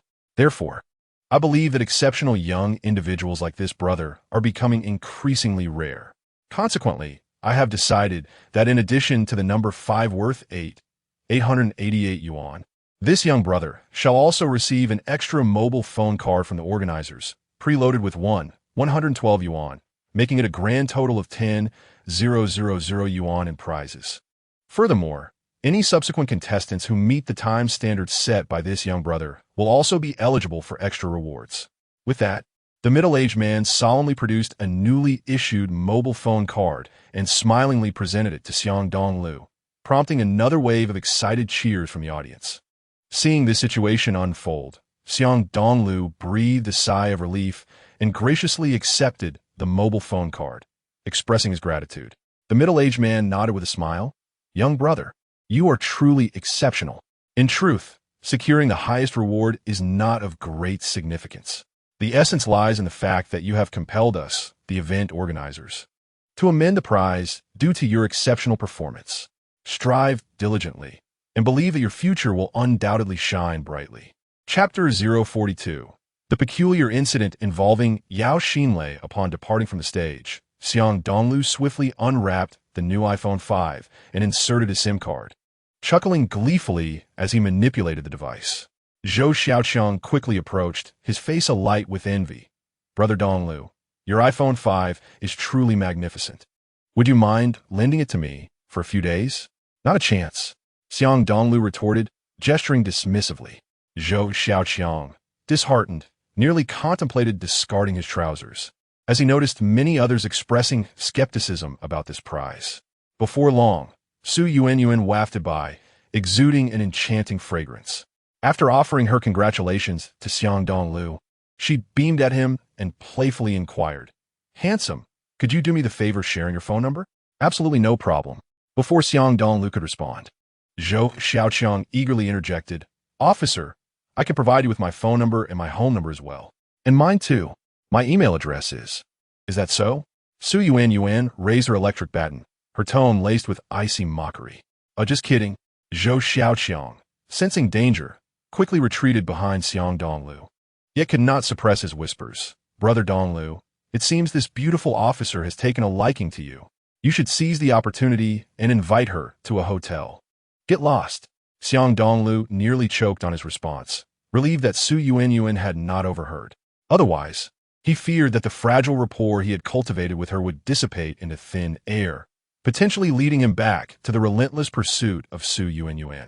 In a fleeting moment of inspiration, Xiang Dongliu smiled and nodded at Su Yuanyuan, exchanging phone numbers and formally introducing themselves. Ah, so your surname is Xiang. Su Yuanyuan giggled softly, akin to the blooming of flowers, nearly leaving Zhou Xiaoqiang breathless, yet he dared not interject. Yes, it's the character for direction. As time was limited, Xiang Dongliu engaged in brief conversation before bidding farewell. Once I repair my watch, I will call you. After a brief pause, Zhou Xiaoqiang glanced at Su Yuanyuan's alluring figure and curiously asked, Brother Dongliu, what exactly is going on between you two? Why do I feel like I don't quite understand your conversation? Adult matters, children shouldn't pry. Zhou Xiaoqiang nearly spat blood in exasperation, pleading, Brother Dongliu, I beg you, please refrain from bringing this up, especially in class. Otherwise, I will lose all face. By the way, are you not buying an iPhone 5 for Mu Lingxian? Oh no, I almost forgot after getting one for myself. Xiang Dongliu's forehead broke into a sweat, realizing he needed to remember to avoid any further trouble caused by Mu Lingxian. After approximately 15 minutes, Xiang Dongliu and Zhou Xiaoqiang visited a mobile phone store, spending over 9,000 yuan on an iPhone 5. which prompted Zhou Xiaoqiang to exclaim about the greed of mobile phone vendors. The iPhone 5 was a recent release by Apple. Thus, its scarcity in the domestic market drove the price higher. Fortunately, Xiang Dongliu did not use his own money, which was of little concern. Moreover, he was confident that Mu Lingqian would not mind the inflated price. For her, tens of thousands of yuan was merely a trifling sum. In addition to purchasing the iPhone 5 for Mu Lingqian, Xiang Dongliu suddenly remembered to buy a new Casio watch, identical to the one Su Yuan had broken. He then took the old watch band and casing and transferred them onto the new watch, making it appear as if he had repaired it, since he had no skills in watch repair. "You have an impeccable sense of time." Mu Lingqian tilted her head and remarked, "If you had entered the classroom just 1 minute earlier, I wager you would have encountered Teacher Yao." "Well, I didn't meet her, did I?" Xiang Dongliu chuckled. "Did she call my name during class? What do you think?" Mu Lingqian giggled mischievously. Teacher Yao said this was the strangest thing that happened to her. She hasn't seen one of her students since the start of the semester. Not long at all. It hasn't even been 7 days. Besides, I possess a first pass permit, which can be considered an excuse for absence, but currently, it is a business trip. Xiang Dongliu chuckled to himself as he fished out his bank card and the newly purchased iPhone 5, saying, "This is for you." The total was 9,000 yuan. And another one, no extra cost. Zhou Xiaoqiang suddenly appeared behind them, panting heavily. Mu Lingqian turned and smiled. "You weren't chased by a dog, were you?" "Close enough," Zhou Xiaoqiang replied.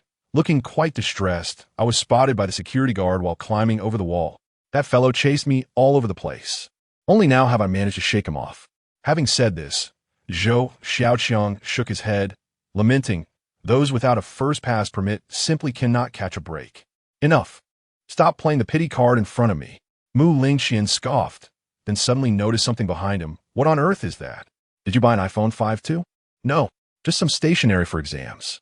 Zhou Xiaoqiang hurriedly concealed the plastic bag containing the trousers, sweating profusely as he changed the subject. "By the way, here is some good news. Brother Dongliu's iPhone 5 was free." Mu Lingqian was taken aback. "Free? Then why did mine cost 9,000? Could it be that the actual price of an iPhone 5 is 500 yuan, and you two are teaming up to deceive me? Be honest. Did you include the cost of both iPhones in my tab? 500 per unit?" Xiang Dongliu couldn't help but poke her forehead lightly. "Are you still dreaming? How rude." "No hitting." Mu Lingqian's cheeks flushed slightly, appearing captivatingly enchanting, which left Xiang Dongliu momentarily dumbfounded. "Haha, you tell her. I'm off to enjoy my iPhone 5. Xiang Dongliu remarked to Zhou Xiaoqiang before losing interest. "Why should I be the one to tell her?" Zhou Xiaoqiang thought to himself, drenched in sweat, wishing to hide the embarrassing item he was carrying. Chapter 043. "Young miss, help me with my laundry."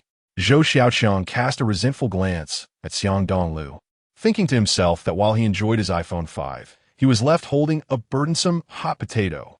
After a few moments of internal struggle, Zhou Xiaoqiang finally gathered his thoughts and explained to Mu Lingqian, "Actually, Brother Dongliu participated in a quiz event organized by Walmart in the city center today. Therefore, his iPhone 5 was a prize, and he didn't have to spend any money. Indeed, otherwise, how could Brother Dongliu possess two? Are you trying to fool me?" Mu Lingqian lightly kicked Zhou Xiaoqiang, startling him into jumping back. She then pouted, "Aren't you the one who studies better than him? Since it was a quiz event, logically, you should have been able to win an iPhone too. Actually, it has little to do with one's academic performance. Moreover, Brother Dongliu is exceptionally talented," Zhou Xiaoqiang replied, initially sweating profusely before his expression brightened. "You may not know this, but many participants in the quiz were highly educated individuals. Compared to them, we were merely small fry. However, Brother Dongliu's quick thinking and writing speed are astonishing. He set a record that seems impossible to surpass. Even the organizers were compelled to alter the reward rules due to his performance. Besides the iPhone 5, he also received a mobile phone card worth over 1,000 yuan. Is that true? Is it really that exaggerated?" Mu Lingqian cast a suspicious glance at Xiang Dongliu, observing his clumsy attempts at playing the game, which starkly contrasted with the description provided by Zhou Xiaoqiang. "Do you not believe me?" Zhou Xiaoqiang scoffed, swiftly recounting the environment in which they had answered questions earlier. How about I present you with one of those questions, and you jot down your answer on a piece of scrap paper? I wager you won't be as quick as Dongliu. Fine, let us do it. Mu Lingqian, feeling a bit defiant, shot another look at Xiang Dongliu. She promptly picked up a pen and arranged her paper, asking, what is the question? Why does a certain hospital never treat patients? Begin. Obviously, it's a veterinary hospital, Mu Lingqian retorted, rolling her eyes as she swiftly wrote down the 3 characters. Ha ha ha. Correct. However, it took you a whole 4 seconds. Zhou Xiaoqiang laughed heartily, prompting Xiang Dongliu to glance over at them. Meanwhile, Mu Lingqian, still puzzled, asked Zhou Xiaoqiang, what are you laughing at? I took 4 seconds to think and record my answer. That is pretty fast. Indeed, quite fast. Zhou Xiaoqiang nodded, then pointed behind Xiang Dongliu, speaking in a conspiratorial tone. Do you know how long he took? For seconds as well? Wrong. It was 2 seconds. Ah, Mu Lingqian gasped, her alluring lips parting in disbelief. She couldn't fathom how Xiang Dongliu could have answered in half the time. Furrowing her brow, she said defiantly, let us have another question. All right. What kind of cloth cannot be cut? Begin. After adjusting her focus, she almost immediately penned a concise answer. Correct. But you took 3 seconds, whereas Dongliu only took 2. Ugh. Mu Lingqian nearly sputtered in frustration. She clenched her delicate fist and playfully gestured towards Xiang Dongliu, clearly unwilling to concede. After a brief pause, she rolled up her sleeves to reveal a portion of her porcelain-like arm and declared, let us have another question. I refuse to believe I can't match that speed. Zhou Xiaoqiang wiped the sweat off his forehead, wary of offending her, as that would lead to trouble with Yao Xinlei. Shaking his head, he pressed on with another question. What kind of photograph cannot reveal who is in it? Begin. The moment the question registered in her mind, Mu Lingqian's thoughts sparked like lightning. She swiftly recorded her answer. Correct. Zhou Xiaoqiang nodded. However, Dongliu only took 1 second. I can't take it anymore. Mu Lingqian dramatically collapsed onto her desk, adopting a posture of feigned faintness. Her fair cheeks flushed crimson, rendering her utterly enchanting. After about 3 seconds, she straightened up, genuinely impressed, fully convinced that Xiang Dongliu's prowess was a result of his true capabilities. However, this newfound belief only fueled her curiosity about the enigmatic character he was. The image of his slam dunk on the basketball court flashed repeatedly in her mind, leaving her increasingly bewildered by him. In Mu Lingqian's eyes, Xiang Dongliu appeared exceedingly ordinary. His looks, attire, and demeanor were entirely unremarkable, easily blending into a crowd. Yet, his performance was strikingly sharp and extraordinary. To her astonishment, she realized that despite her own brilliance, there were moments she could not surpass him, and it felt as if she could never catch up. What do you mean by that? Xiang Dongliu asked, a hint of confusion in his voice. Could you please sit still? Carrying someone on a bicycle is quite exhausting. All right, given your hard work, she replied. What do you mean by we? Xiang Dongliu slightly turned his head, glancing at her lovely face. I've mentioned before, the roles of a bodyguard and a housekeeper should not be conflated. I know that. Mu Lingqian smirked cunningly, feigning a sigh as she lamented. But I can't find a suitable housekeeper in such a short time. I still have to wash my own clothes every day. You could show a little understanding, considering I've never done laundry before. I do understand. Xiang Dongliu nearly choked. Who is going to understand my plight, being both a bodyguard and a housekeeper? How about we make a trade? Mu Lingqian suddenly exclaimed with excitement. You cook daily, and I'll wash your clothes, and we can split the chores. That sounds appealing. Xiang Dongliu finally smiled, albeit with a hint of skepticism. However, I still feel like I'm losing out. Why? She retorted. I'm willing to help you with laundry, and you still claim you're at a disadvantage. These matters shouldn't be my concern, right? A young lady should naturally take care of her bodyguard's meals and living arrangements. So, starting today, you will assist me with laundry. Chapter 044. The young lady loved by all, blooming like a flower. Mu Lingqian's eyes widened in surprise, utterly unprepared for Xiang Dongliu's clever retort. Initially, she had believed that by offering to wash clothes, she would easily secure his agreement to cook for her. Yet, contrary to her expectations, he not only refused, but also handed her a pile of clothes to wash. Was this a form of self-inflicted torment? Mu Lingxian waved her delicate fist behind Xiang Dongliu in frustration, desiring to unleash her pent-up emotions. In truth, had it been an ordinary boy, her plan would have succeeded effortlessly. However, Xiang Dongliu was different. Since the age of 8, he had been self-reliant. Not only could he manage laundry with ease, but he also single-handedly earned the rent and living expenses for his household. Thus, whether or not someone helped him with laundry was inconsequential, as he could handle it all himself. Noticing Mu Lingxian's silence, Xiang Dongliu couldn't help but chuckle. Why so quiet? You wouldn't be conceding, would you? His eyes lit up as he continued. Actually, if you want me to cook, that could be arranged. However, you must agree to one condition. Although I haven't decided what it is yet, your promise to comply is all that matters. Oh, Mu Lingxian pondered briefly before nodding. I can agree to one of your requests, but it must not exceed my capabilities, and you cannot take advantage of me, like watching me bathe or change clothes. Xiang Dongliu's lips twitched. He had never considered that angle. However, upon her mention of it, he couldn't help but ask teasingly, what if I were to ask you to change clothes in front of me? Would you agree? Go to hell. I'm ignoring you. Mu Lingxian's cheeks flushed crimson, and her petite fists rained down on Xiang Dongliu's back like raindrops, though they lacked any real strength. To passers-by, it appeared as though they were a couple playfully bickering, laden with romantic tension. After a short while, the pair truly resembled a couple, riding their bicycle together to the market for groceries, occasionally engaging in light-hearted banter. He suggested buying this, but she preferred that. She disliked certain items, while he deemed others too expensive. The sight of Xiang Dongliu and Mu Lingxian shopping for vegetables elicited surprise from the bored housewives and aunties selling produce. While it was not uncommon for people to visit the market, it was rare to see youthful teenagers like Mu Lingxian and Xiang Dongliu, especially Mu Lingxian, with her charming and playful demeanor and an alluring figure that could captivate anyone.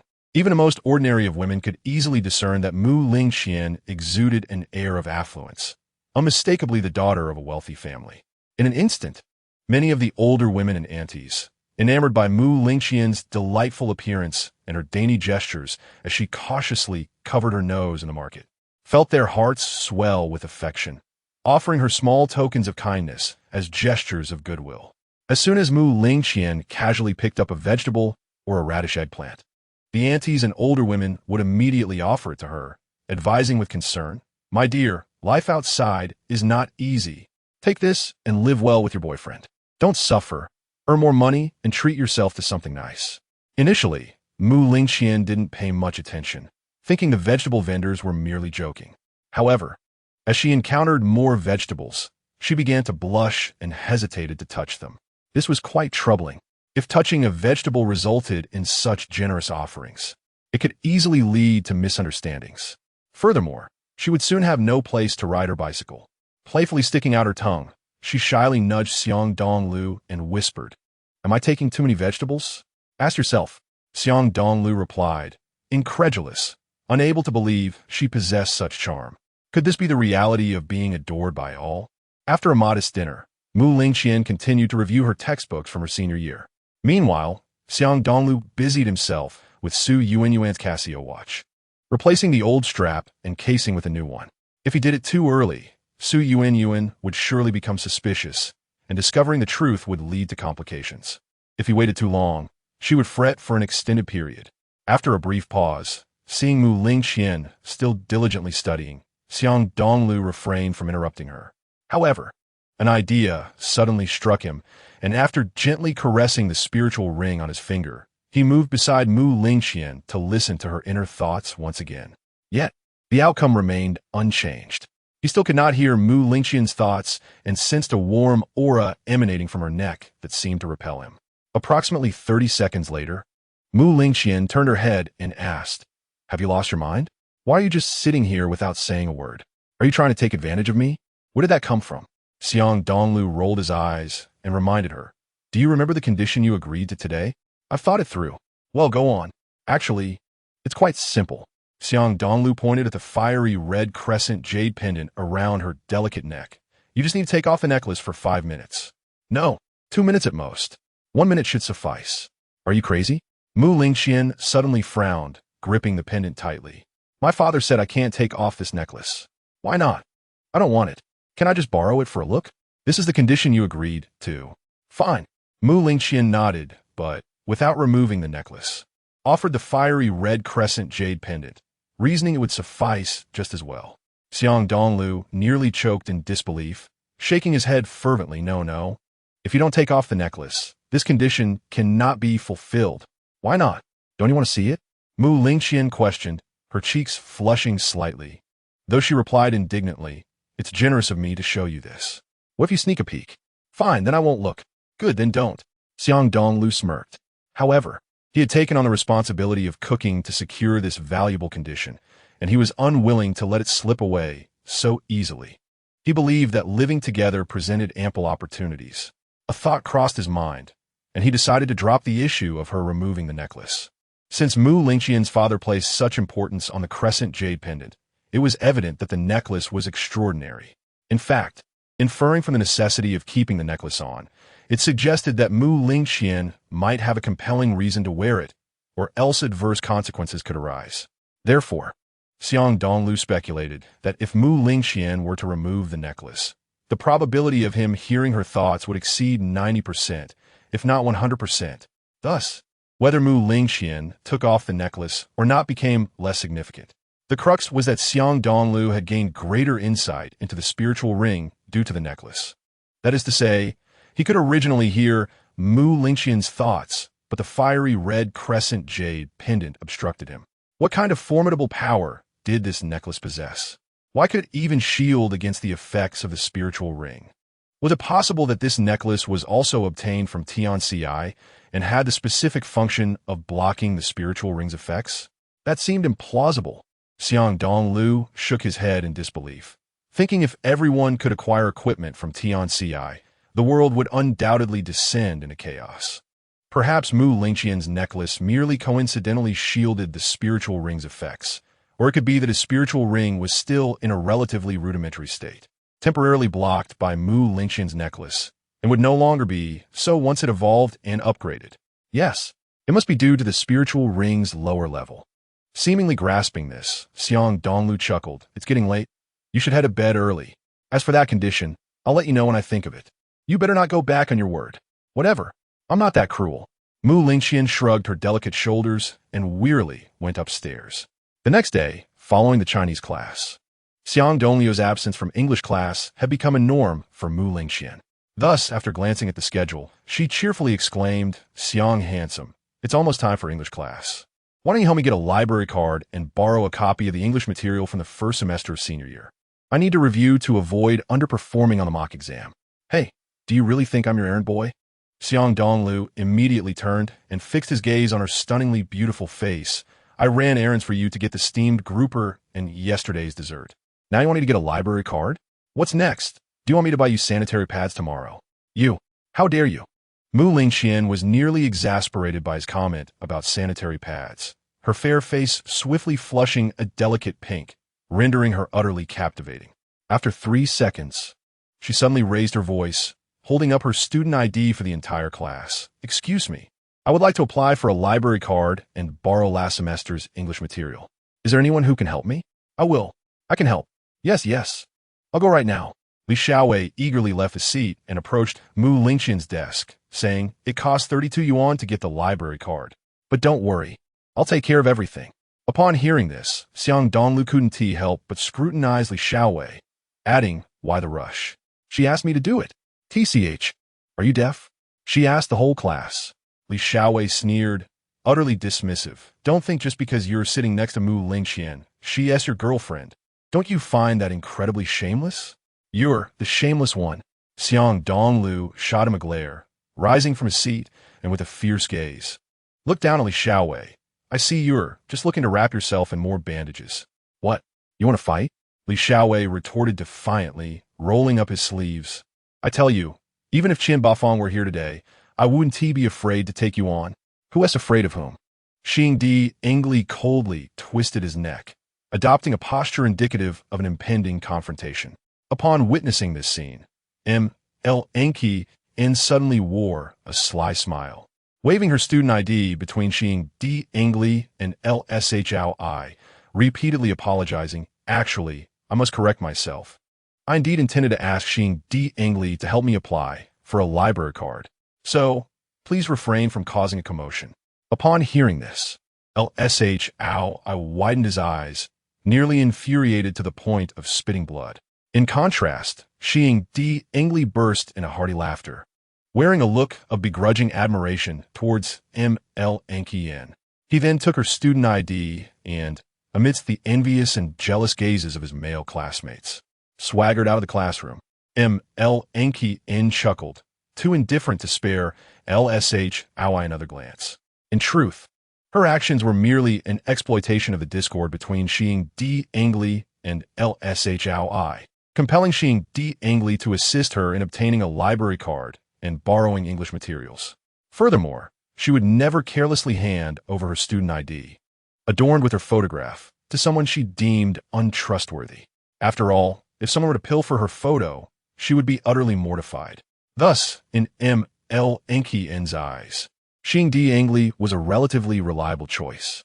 At the very least, through their cohabitation over the past few days, she had determined that he was not the sort to stoop to such lewdness. However, if it were any of the other male classmates, the outcome might differ. After all, Xiang had only recently joined Class 8 and was not well acquainted with her classmates' characters. As the class bell rang, the entire Class 8 of the third year was startled by the hurried entrance of a figure into the classroom.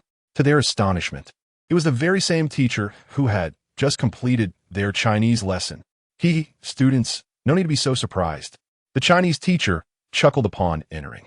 Why, Osh, who is responsible for your English lesson, has been quite busy lately and hasn't even had time to prepare the English examination questions. The library. It seemed that Xiang Dongliu, who often skipped English classes, should be nearing the library by now. In the serene confines of the library, a melodious yet subtle guitar tune suddenly resonated, capturing the attention of Xiang Dongliu as he arrived at the entrance. The enchanting melody, titled Castle in the Sky, drew him in almost instantaneously. What a delightful sound! Surely, there must be no one else in the library at this hour. Perhaps QLO was indulging in the appreciation of music? Xiang Dongliu furrowed his brow slightly, but proceeded inside without hesitation. Little one, here again to borrow some fantasy novels, are we? QLO greeted with a smile. Your performance in basketball yesterday was commendable, particularly during that dunk. Your jumping ability is remarkable. You flatter me, sir. Truthfully, I am not skilled in basketball, Xiang Dongliu replied bashfully. That music, it must be yours, right? Is truly delightful. Indeed, it is lovely, QLO nodded, a slight grimace on his face. But it wasn't me who played it. It was her. He gestured towards a beautiful woman seated in the east corner of the library, her long hair gathered at the back, her visage obscured yet exuding an alluring aura. The atmosphere in the library seemed to become fragrant and inviting due to her presence. Clad in a black professional suit, her alluring stockings hinted at the elegance of her legs, though further details remained concealed from Xiang Dongliu's view. He mused that her legs must indeed be quite long. Who could she be? Judging by her silhouette, she was likely a beauty. After a moment of contemplation, Xiang Dongliu chose not to rudely intrude upon her space to glimpse her face, but instead promptly retrieved Xiang's student ID and a 50 yuan note, stating, "Could you please assist me, QLO? My classmate needs to apply for a library card." "Oh, just get it done quickly." Xiang Dongliu shrugged. "I still need to help her borrow some materials." "Very well." Following QLO's instructions, Xiang Dongliu swiftly began searching through the neatly arranged shelves. With clear labels on each shelf, he quickly located the section pertaining to English materials, sliding his fingers across the spines of the books. One after another, he moved through the rows until, at the moment his fingers met empty space, he exclaimed, "QLO, why are there no English materials for the first semester of the third year? Why didn't anyone mention this earlier? You should have clarified earlier. All the materials for the first semester of the third year are with that lady over there. Perhaps you can negotiate with her." Thus, Xiang Dongliu, with a wry smile, turned his attention to the woman in the black professional attire, who was engrossed in her studies, surrounded by an array of books. She flipped through one book after another, diligently taking notes with a pen, her focus unwavering. The ethereal melody of Castle in the Sky emanated from a delicate phone beside her, casting an aura of beauty and harmony that made it difficult for anyone to interrupt her. It was evident that she was a woman who thrived in a serene, musical environment. Xiang Dongliu scratched his head, but soon mustered the courage to approach her. As he drew nearer, he gradually discerned the features of this woman. Boom! It felt as though his mind had been jolted. Xiang Dongliu nearly gasped aloud. To be precise, she was not merely a woman, but a stunning young lady, likely no older than 20. She bore a resemblance to Xu. Though she lacked the provocative allure of some, she radiated a gentle grace and elegance.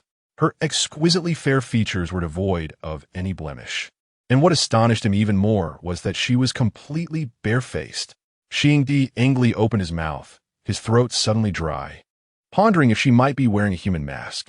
To possess such beauty without makeup was indeed hard to fathom. "Excuse me, may I ask your name?" Xiang Dongliu cleared his throat, initially intending to ask if he could interrupt her, but upon witnessing her breathtakingly beautiful face, he bluntly inquired about her name instead. Even he found it perplexing how his thoughts had transformed into such an unexpected expression. The barefaced beauty furrowed her brow slightly, perhaps too engrossed in her work to engage in conversation. She quickly rummaged through the stack of books and produced an identification card bearing her photograph, placing it on the table with clear intent. "This is my identity. If you know what's good for you, leave." However, upon seeing the card, Xiang Dongliu found himself unable to walk away. It was not that he wished to linger. Rather, he felt as though he had been rendered immobile, frozen for several seconds. Ueki Senieli. She was indeed Yoxnli. Xiang Dongliu's eyes widened in disbelief, pondering how she had ended up in the library when she was supposed to be teaching English. Was Class 8 currently engaged in self-study? In that fleeting moment, his mind was a whirlwind of thoughts, nearly prompting a cry of astonishment. Thankfully, as he perspired nervously, the soothing strains of Castle in the Sky helped him regain his composure. Taking a deep breath, he managed a smile and said, "I sincerely apologize for the intrusion. May I trouble you for a moment?" "Yoxnli?" I looked up, somewhat surprised. "Which class are you from?" "Oh, I'm not a student here," Xiang Dongliu replied with an inexplicable grin. "The librarian, QLO, is the father of my neighbor. I'm merely here on my neighbor's behalf to check on him and to see the environment of the first high school." "So, you are not from the first high school?" Yao Xinlei nodded slightly, and being mindful of her role as the administrator, she refrained from dismissing him. "Do you have something to discuss?" she inquired. "I merely wish to borrow an English resource from the first semester of senior year. I could use the opportunity to review. Are you also in your senior year?" "Indeed. The Gaokao is fast approaching. I wonder if I will be able to gain admission to a university." "That's commendable. You haven't neglected your studies, even while visiting others. It seems your usual attitude towards learning is quite commendable. Regardless, I wish you success in your university entrance examination and a bright future ahead." Yao Xinlei smiled gently. "Please take a seat. Here are the English resources from the first semester of senior year. Feel free to peruse them. If you have any questions, do not hesitate to ask me. As you have seen from my credentials, I am the English teacher for this senior class." "Thank you." Xiang Dongliu sat down beside Yao Xinlei, feeling a mix of embarrassment and apprehension about how the days ahead would unfold. If she were to discover that he was a student from Class 8, he could only imagine the expression that would cross her face. As thoughts raced through his mind, Xiang Dongliu inhaled deeply, captivated by the alluring fragrance that wafted from Yao Xinlei. He then glanced at her exquisite, fair visage and casually inquired, "Ms. Yao, don't you have classes to attend today? It seems quite rare for a teacher to be found in the library at this hour." "Oh, is that so? No wonder." He pondered whether he might end up skipping his language class. If he were to encounter Yao Xinlei during an actual language lesson, it would surely be a calamity. At that moment, she would undoubtedly realize that he had deceived her about being a student at the first high school. Clearing his throat, Xiang Dongliu imagined the scene and quickly pretended to cough. His curiosity piqued as he asked, "Ms. Yao, are the questions you are currently grading from your school's mock examination?" "Indeed. Why don't you try solving them?" Yao Xinlei replied with a slight smile, confidence evident in her demeanor. "I estimate that the Gaokao will likely cover the knowledge points contained within these questions. Last year's Gaokao, I accurately predicted 10 questions, and nearly all the students who attended my English class answered them correctly. Is that so impressive? Xiang Dongliu's eyes widened in astonishment, nearly gasping. Although he had never formally participated in the Gaokao, he understood its significance. To think that Yao Xinlei had pinpointed 10 English questions for the Gaokao was nothing short of extraordinary. This meant that virtually every student who had attended her English class had encountered those questions and knew the correct answers. Consequently, they would find the Gaokao to be an effortless endeavor, akin to receiving bonus points. At this moment, Xiang Dongliu, disregarding his lack of proficiency in English, unthinkingly accepted the questions from Yao Xinlei and bashfully remarked, "Ms. Yao, to be honest, my English is quite poor, and I'm genuinely afraid you will find it amusing." "Thank you, Ms. Yao, for being so kind." Xiang Dongliu thought to himself, secretly elated, for he realized that the English questions Yao Xinlei had handed him were the very ones for the upcoming mock examination. In other words, even before the mock examination had arrived, he was already engaging with its English questions. With a sudden thought, Xiang Dongliu earnestly began answering the questions. And once Yao Xinlei had finished her tasks, he remarked, "I've completed most of the answers, but I suspect that the number of correct ones will be quite minimal." "Hee, there's nothing to be embarrassed about," Yao Xinlei replied, taking the papers with a smile. In truth, aside from the exceptionally gifted individuals, most people are quite ordinary, and their intelligence levels are relatively similar. The key is your willingness to put in the effort to learn. "Thank you. Please assess how I've fared," Xiang Dongliu said with a wry smile. "Certainly." Yao Xinlei lightly silenced the music on her phone and meticulously reviewed his answers.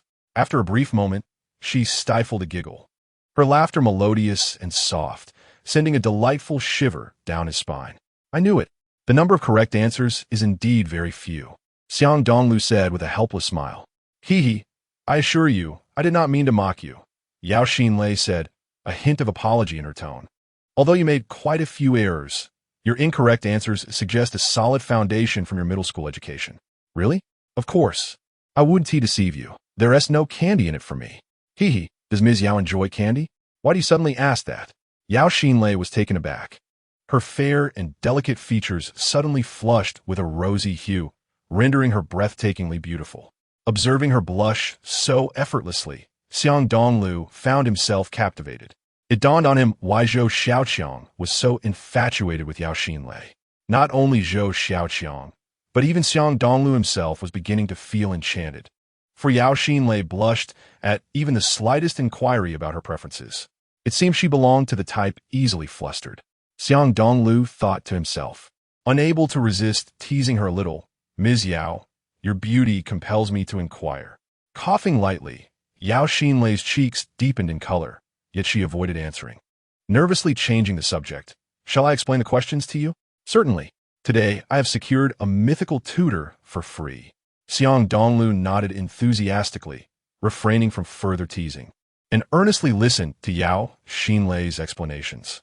Initially, he believed he would struggle to comprehend, but once Yao Xinlei began her explanations, he realized the reality was far more favorable than he had anticipated. Yao Xinlei's teaching style diverged from the norm.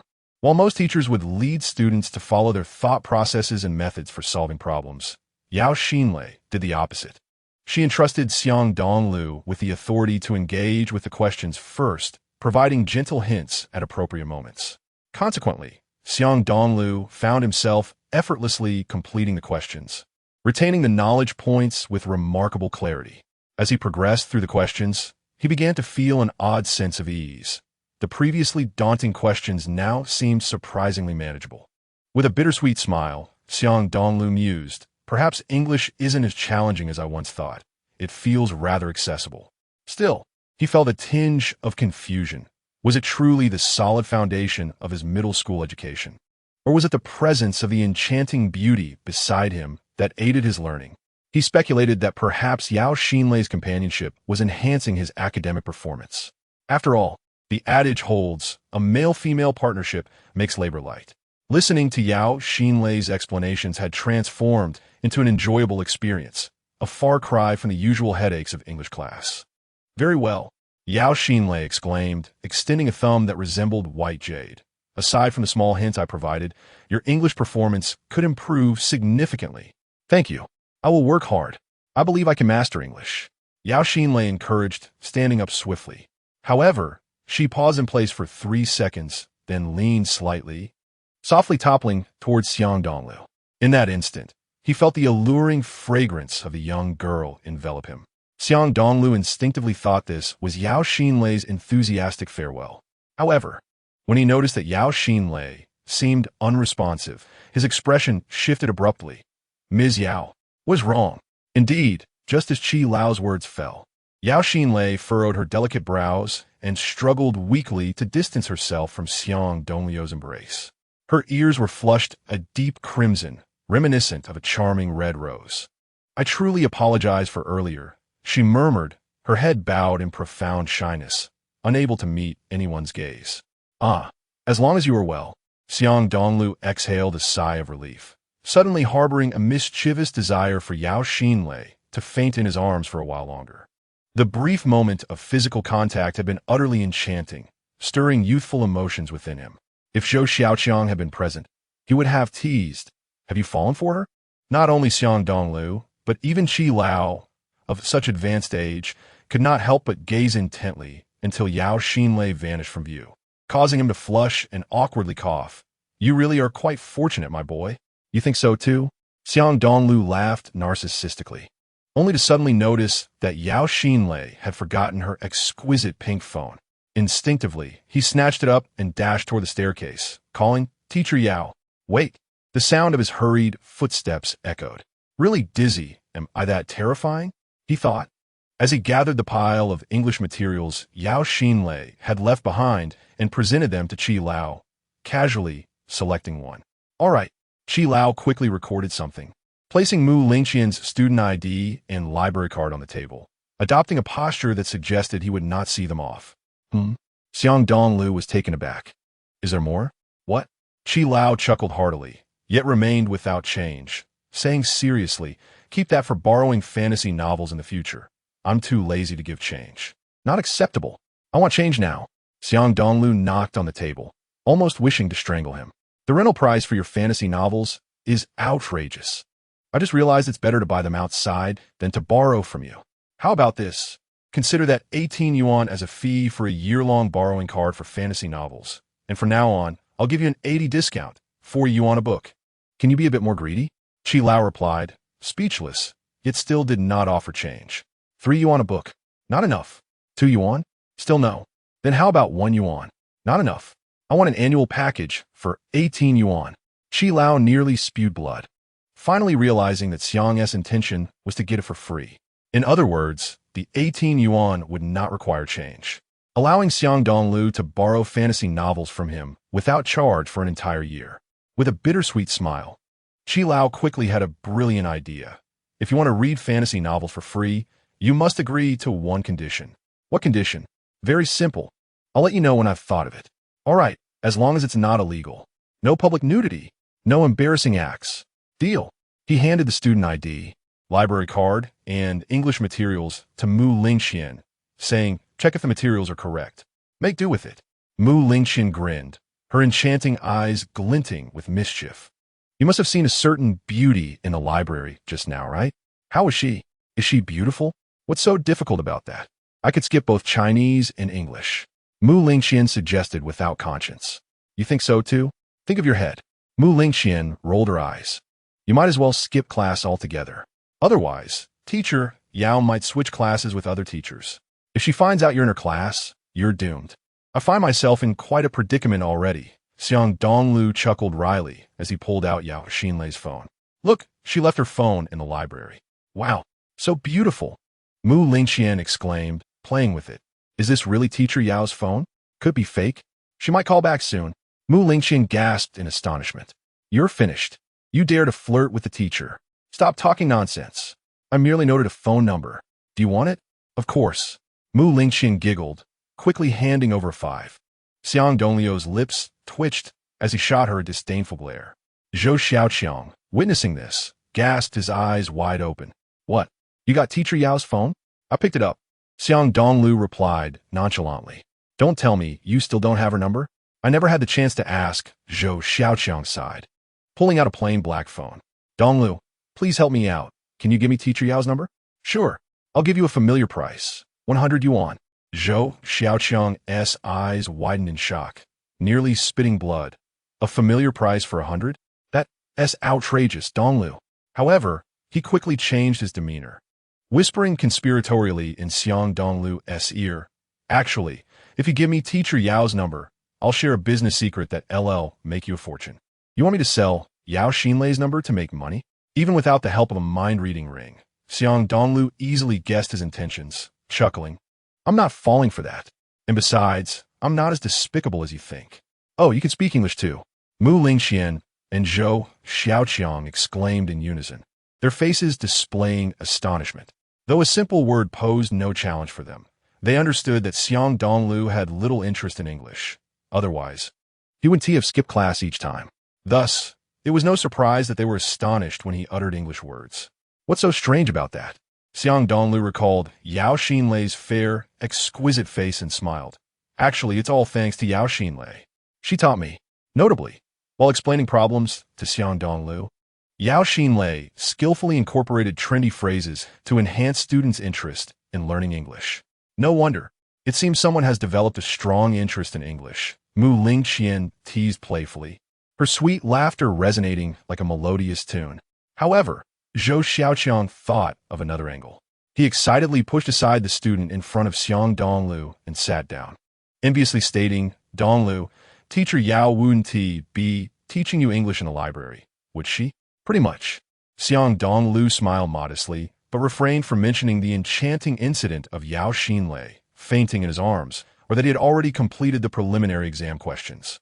Nonetheless, Zhou Xiaoqiang was still envious to the point of almost drooling. Dongliu, I've decided on something. What is it? I want to be your disciple. Are you out of your mind? Xiang Dongliu instinctively reached out to check his forehead. I'm perfectly sane. Zhou Xiaoqiang shook his head earnestly.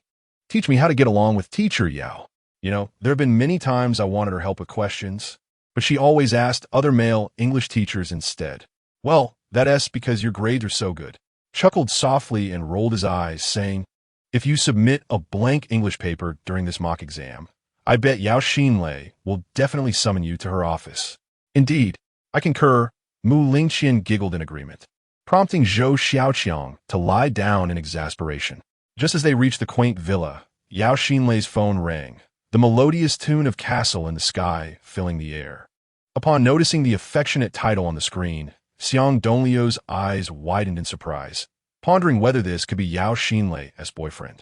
However, after some investigation, he discovered that the sender of the text, Xiao Deming, was actually a staff member from the General Affairs Office of the First High School, presumably overseeing logistical matters such as property maintenance and the distribution of tools for class projects.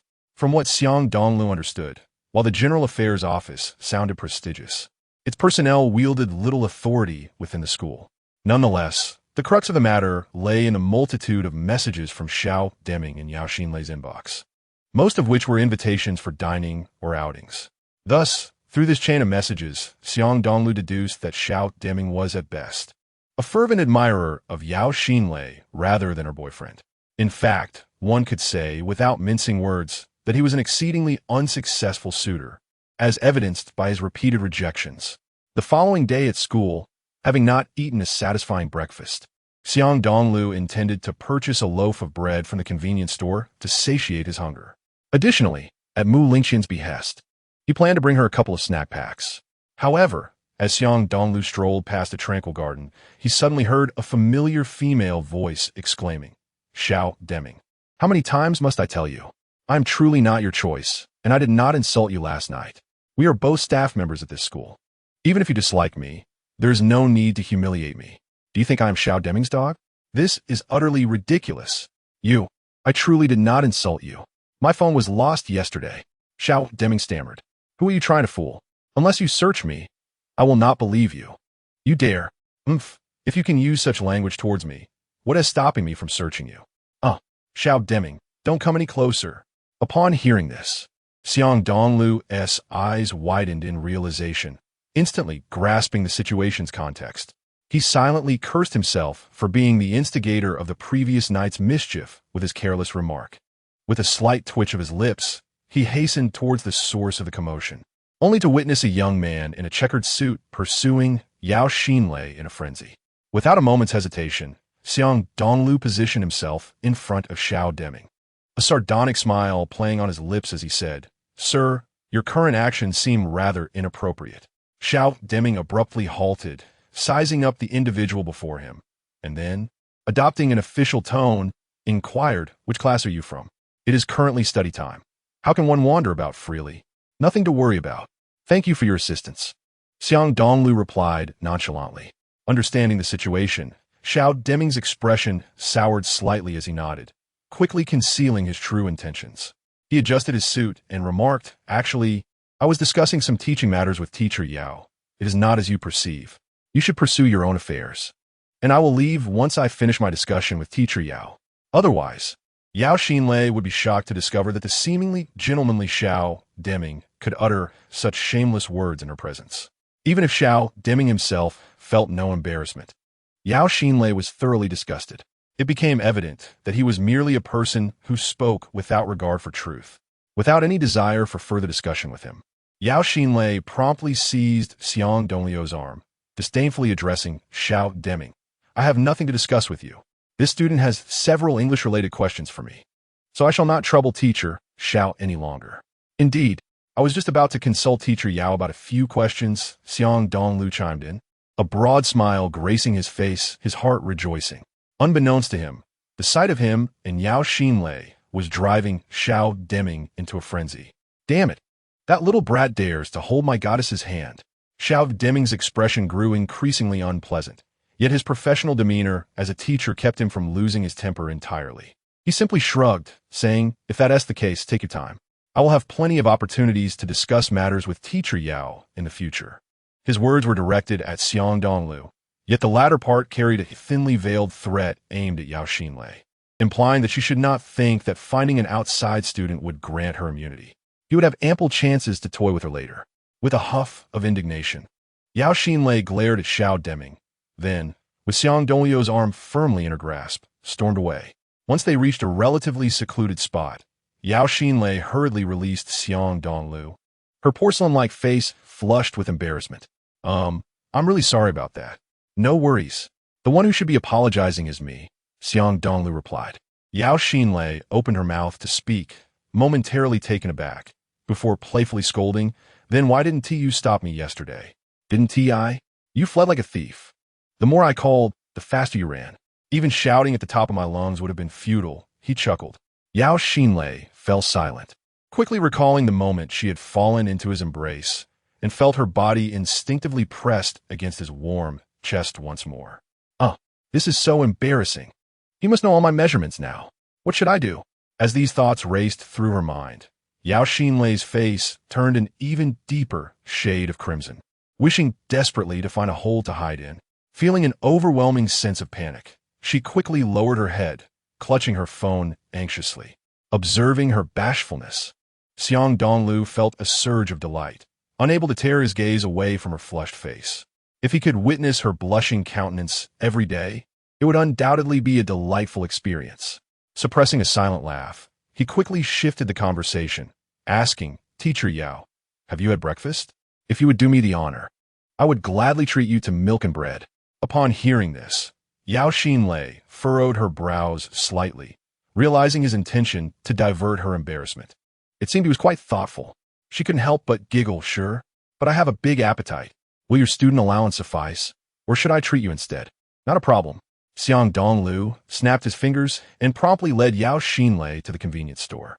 Little did they know, Xiao Deming was lurking in a corner, his resentful gaze akin to that of a venomous serpent. With each holding a strawberry cream-filled bread and a cup of yogurt, they chatted and ate, quickly growing more familiar with one another. In a sudden moment, Xiang Dongliu inquired, "By the way, Teacher Yao, what is your perspective on students? I mean, those who deliberately skip English classes." "Interestingly, I encountered one such student in Class 8. Yao Xinlei took a small sip of yogurt, appearing both amused and exasperated. "He's a transfer student. Yet, from the start of the semester until now, I have not even caught a glimpse of him. It's simply astonishing."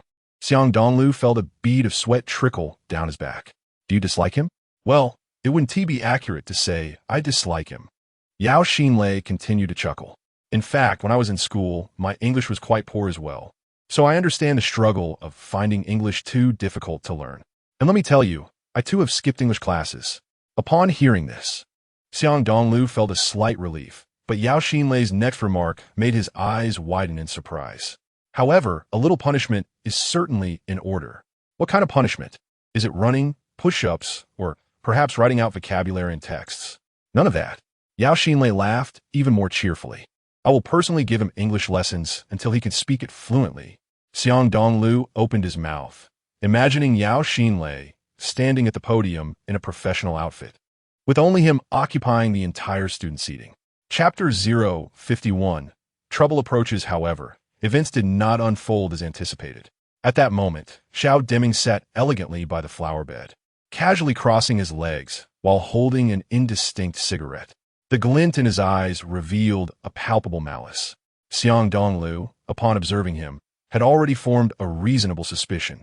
Yet, he was not one to seek trouble, so he chose to ignore that individual and simply walk past Xiao Deming. After all, as the saying goes, if one does not offend me, I shall not offend them. But if one does offend me, I shall repay them in kind. Nonetheless, sometimes trouble finds you even when you wish to avoid it. The moment Xiao Deming spotted Xiang Dongliu nearing, he instinctively rose to his feet, blocking Xiang Dongliu's path. Xiao Laoshi, what do you want? Xiang Dongliu feigned the demeanor of a girl encountering a lecher, yet his right thumb subtly brushed against the ring of his heart.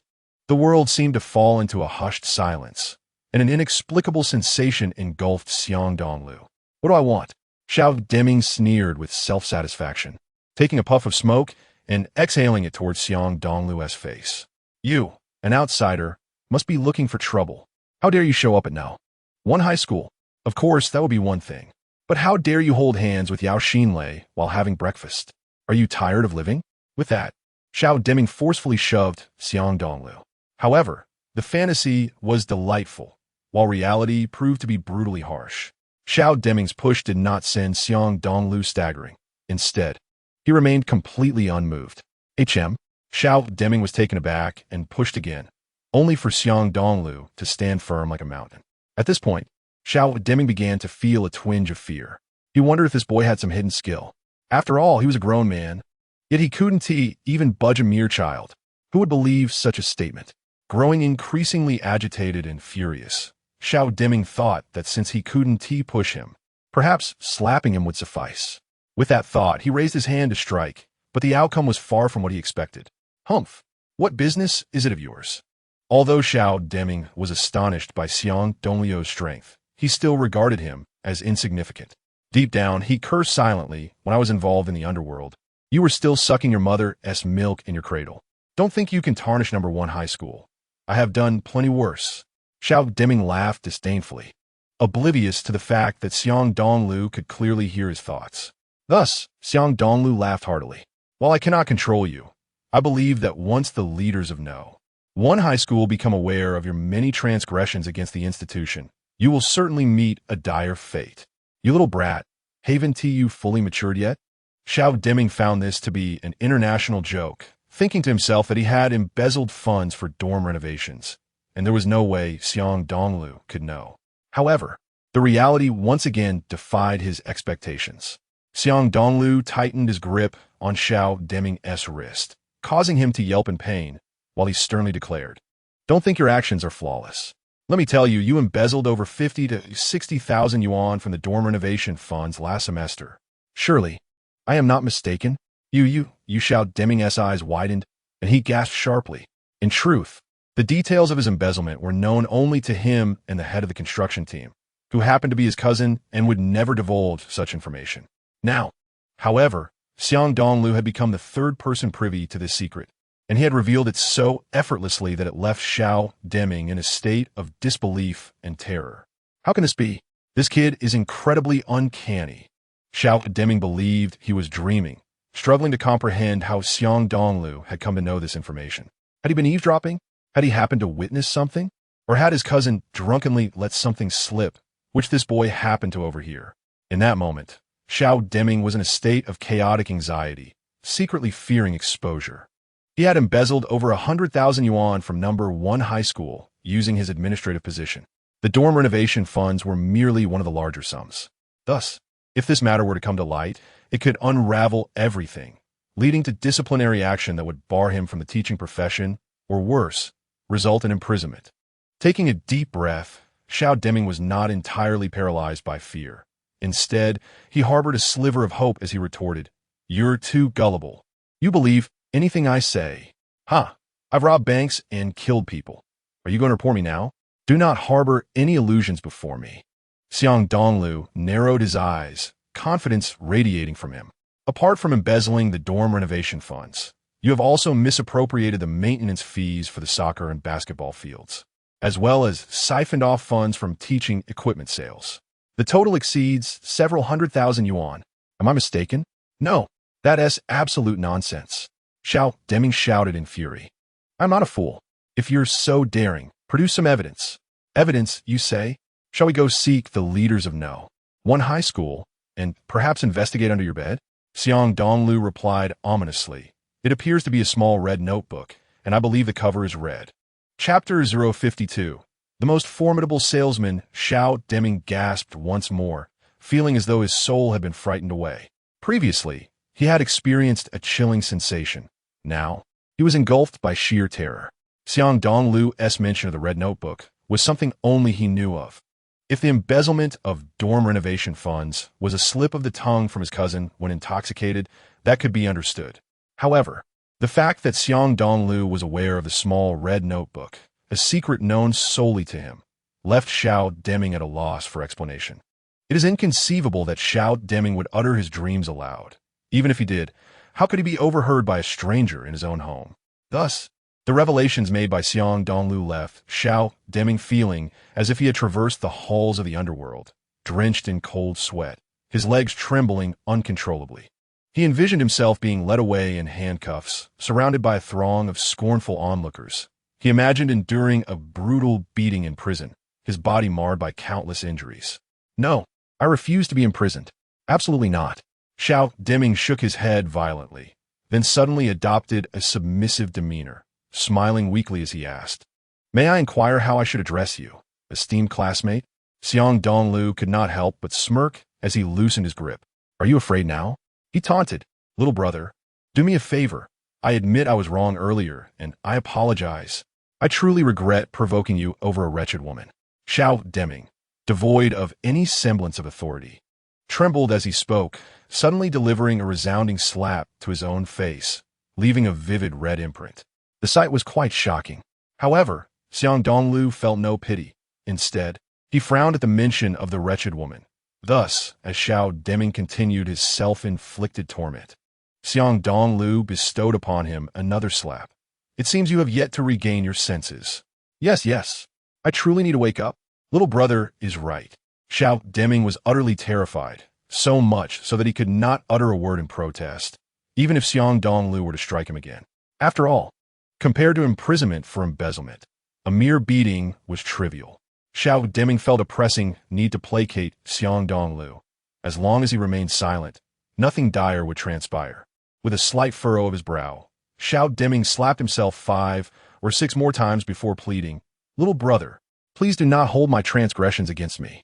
I understand your immense capabilities. I was wrong. In what way? I should not have offended you. And I can offer you a sum of money." Suddenly struck by inspiration, Xiao Deming hesitated not to retrieve a bank card from his wallet, his heart aching as he handed it over. "Here, I have 20,000 yuan in savings. Consider it a tribute to you, little brother. The password is 6/8." Xiang Dongliu was taken aback, pondering the sanity of this man. He had only intended for Xiao Deming to apologize for calling the woman wretched, yet he had not anticipated this absurdity of being offered money.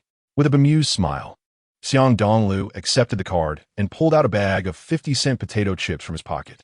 "We are engaging in a trade, not a bribe. This bag of snacks is now priced at 20,000 yuan." Xiao Deming nearly spat blood. This was the coldest joke he had ever heard. How could 50-cent potato chips be sold for such an exorbitant price? And yet, he had no choice but to comply. Goodness, this fellow was truly the greatest salesman in the world, unstoppable. After his facial muscles twitched for a while, Xiao Deming quickly accepted the bag of chips, expressing endless gratitude.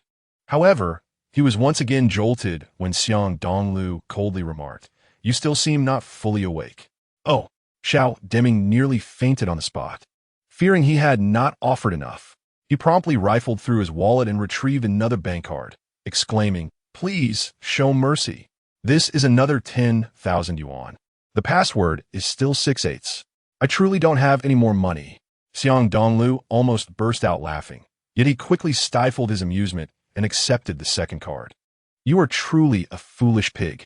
No wonder Yao Xinlei dislikes you so much. From now on, do not speak ill of teacher Yao, or you will not be spared." With that, Xiang Dongliu tossed another bag of 50-cent chips into the air, declaring, due to the recent economic crisis, chips are now on sale for 10,000 yuan per bag. As Xiao Deming trembled while accepting the chips, Xiang Dongliu reminded him sternly, "Do not think you can destroy evidence and escape unscathed. I reiterate, do not harbor any illusions in my presence." "Yes, you are correct." Xiao Deming nodded vigorously, wishing fervently for this calamity to depart. Otherwise, he would truly run out of money. Although he had embezzled over 100,000 yuan, it could only last for so long, could it not? Thankfully, Xiang Dongliu was disinterested in further complicating matters with someone like him. So, considering the 30,000 yuan and Xiao Deming's self-punishment, he chose not to press him further. "This is sold to someone else." Xiang Dongliu waved the two bank cards in front of her.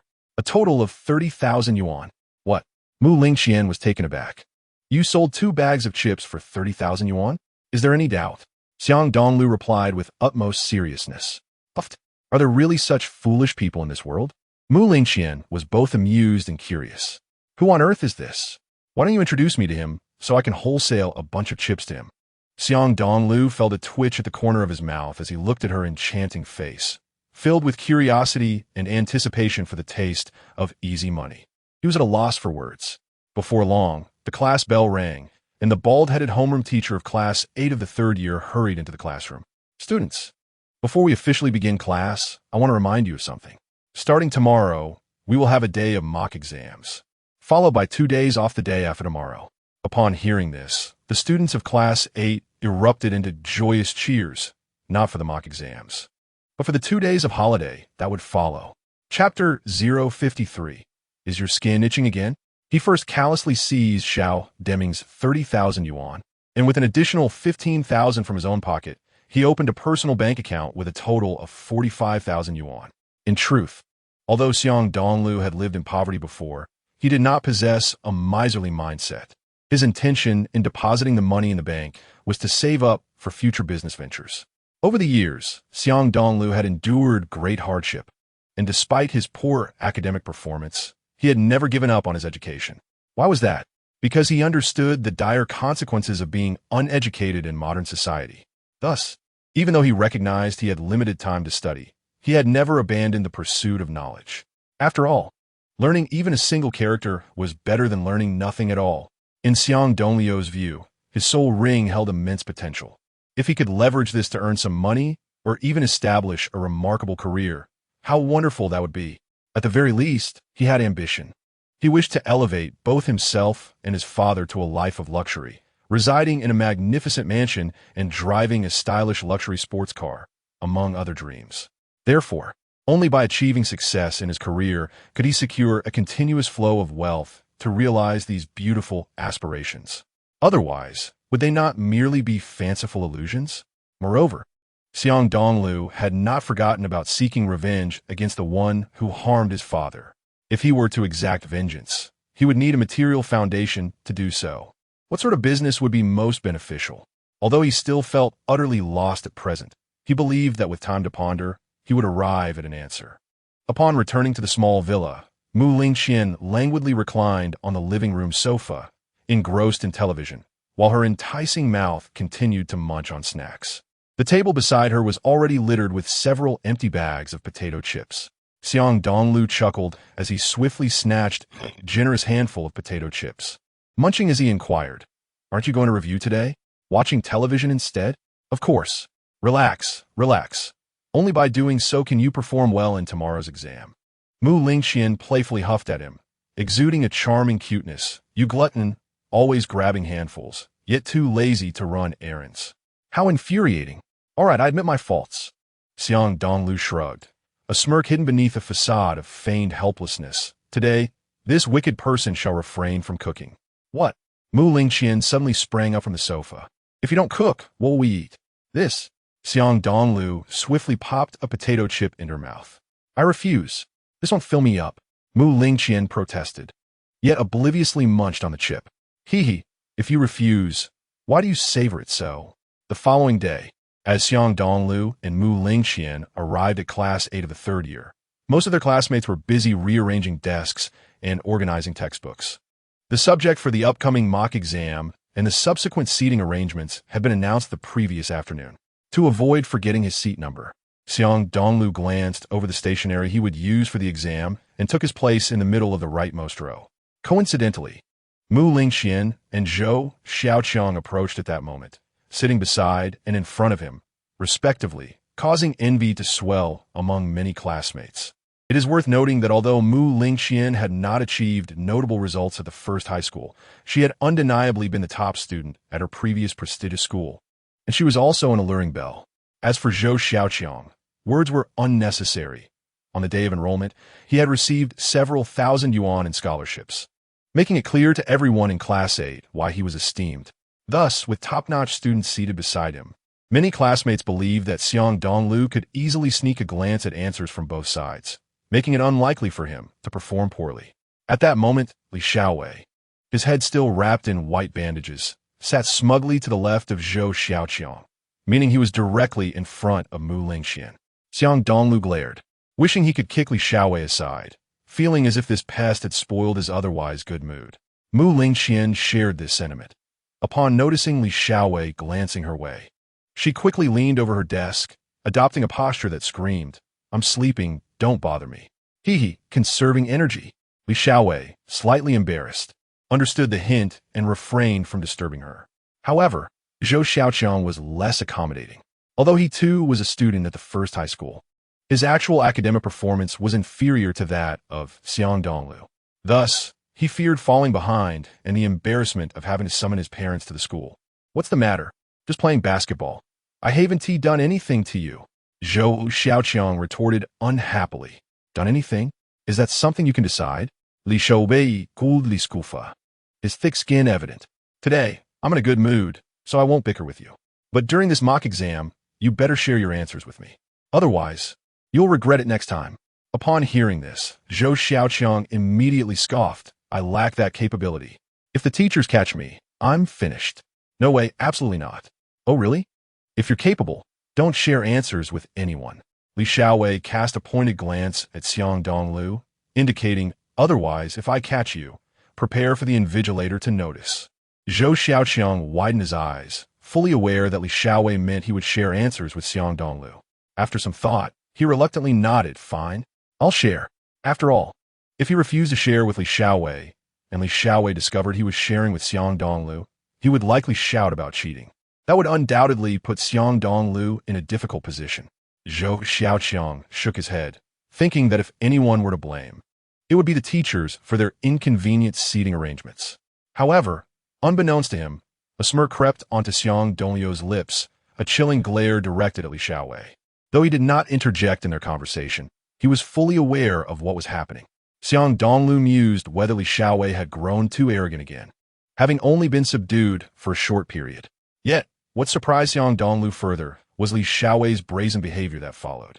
When Li Xiaowei received Zhou Xiaoqiang's agreement to share answers, he beamed with pride, his expression radiating brighter than the sun. In this jubilant mood, he turned to Mu Lingqian and knocked on her desk. What do you want? Mu Lingqian frowned. It seems you harbor some bias against me, Li Xiaowei chuckled. We are classmates. Is it necessary for you to always speak to me so coldly? You're insane. Mu Lingqian turned her head away, her captivating eyes darting towards Xiang Dongliu, playfully winking, inciting wild thoughts among the other boys in the class, wondering if she had winked at them. Seeing Mu Lingqian's flirtatious gaze, Xiang Dongliu understood that she intended for him to handle Li Xiaowei. Yet, even if he were to intervene, a valid reason would be required, especially since the exam was about to commence, and he truly wished to avoid any quarrels or fights with Li Xiaowei. Thus, emulating her earlier gesture, Xiang Dongliu turned his body and head away, choosing to ignore him. How infuriating. What a disloyal fellow. Mu Lingqian internally shouted, but could only shrug her shoulders. Fiddling with her stationery, disinterested in engaging with Li Xiaowei. However, Li Xiaowei was determined to provoke her, even attempting to flirt. Spotting the contents of Mu Lingqian's stationery box, he exclaimed, "Wow, what a beautiful pencil. Why not lend it to me for the exam?" Before his words could settle, Mu Lingqian watched in dismay as an annoying hand swiftly snatched her pink pencil. "Did I say I would lend it to you? Give it back," she protested. "You're so stingy. I didn't even bring a pencil for the exam." "Too bad. I want to use it anyway." "All right, if you're brave enough. Come and take it." Li Xiaowei laughed exuberantly, lifting the pencil high. Undoubtedly, Mu Lingqian was not fooled. She wouldn't allow him to take advantage of her. Just then, a tall figure appeared on her right. Xiang Dongliu stood up, swiftly reaching for the pencil, causing Li Xiaowei to glare. "What is it to you? Why are you snatching? I can't stand you bullying a female classmate." However, Li Xiaowei clutched the pencil tightly, even being pulled from his seat and landing on the ground. Yet he still held onto the pencil. "Damn it, I can just break it." Xiang Dongliu was furious, nearly choking on his rage, and with a forceful snap, he broke the pencil in half with a loud crack, flinging the pieces out of the window. Li Xiaowei stared blankly at the remaining half of the pencil in his hand, wishing he could grab a chair and smash it over Xiang Dongliu's head. In his eyes, Xiang Dongliu was simply envious and resentful, unable to snatch the pencil from Mu Lingqian's grasp, so he resorted to breaking it instead. Mu Lingqian, Zhou Xiaoqiang, and the other classmates observed Li Xiaowei holding a broken pencil and could not help but stifle their laughter, for the scene was simply too ludicrous. However, this amusement was fleeting. To their astonishment, he audaciously kissed the pencil in front of everyone. "You!" Mu Lingqian glared in disgust, feeling nauseated, and furiously shouted, "Perverted! Shameless!" Similarly, Xiang Dongliu, Zhou Xiaoqiang, and the classmates from Class 8 found Li Xiaowei's behavior repulsive and somewhat deranged. After all, it was merely Mu Lingqian's pencil, one that had been repeatedly broken. Yet, Li Xiaowei treated it like a precious treasure and even kissed it publicly. What a creep. Just a broken pencil. And he dared to kiss it. The classmates of Class 8 murmured and scoffed at this absurdity. Mu Lingqian, feigning indifference, kicked Xiang Dongliu's chair leg fiercely, making her intentions clear. She was displeased, and it was up to her bodyguard to handle it. Xiang Dongliu's lips twitched. He genuinely contemplated teaching Li Xiaowei a lesson, for his antics were utterly detestable. However, just as he stood up, two invigilators entered the classroom, their authoritative gazes scanning the environment of Class 8. "Please remove all textbooks and materials unrelated to the exam." Faced with this situation, Xiang Dongliu wisely refrained from confronting Li Xiaowei, knowing that any disturbance would quickly attract the attention of more teachers, which was clearly not worth it. Shaking his head, he cursed Li Xiaowei's good fortune under his breath and sat down to prepare for the exam. The first subject tested was Chinese. Xiang Dongliu completed the questions he was confident about, and then fervently began writing his essay.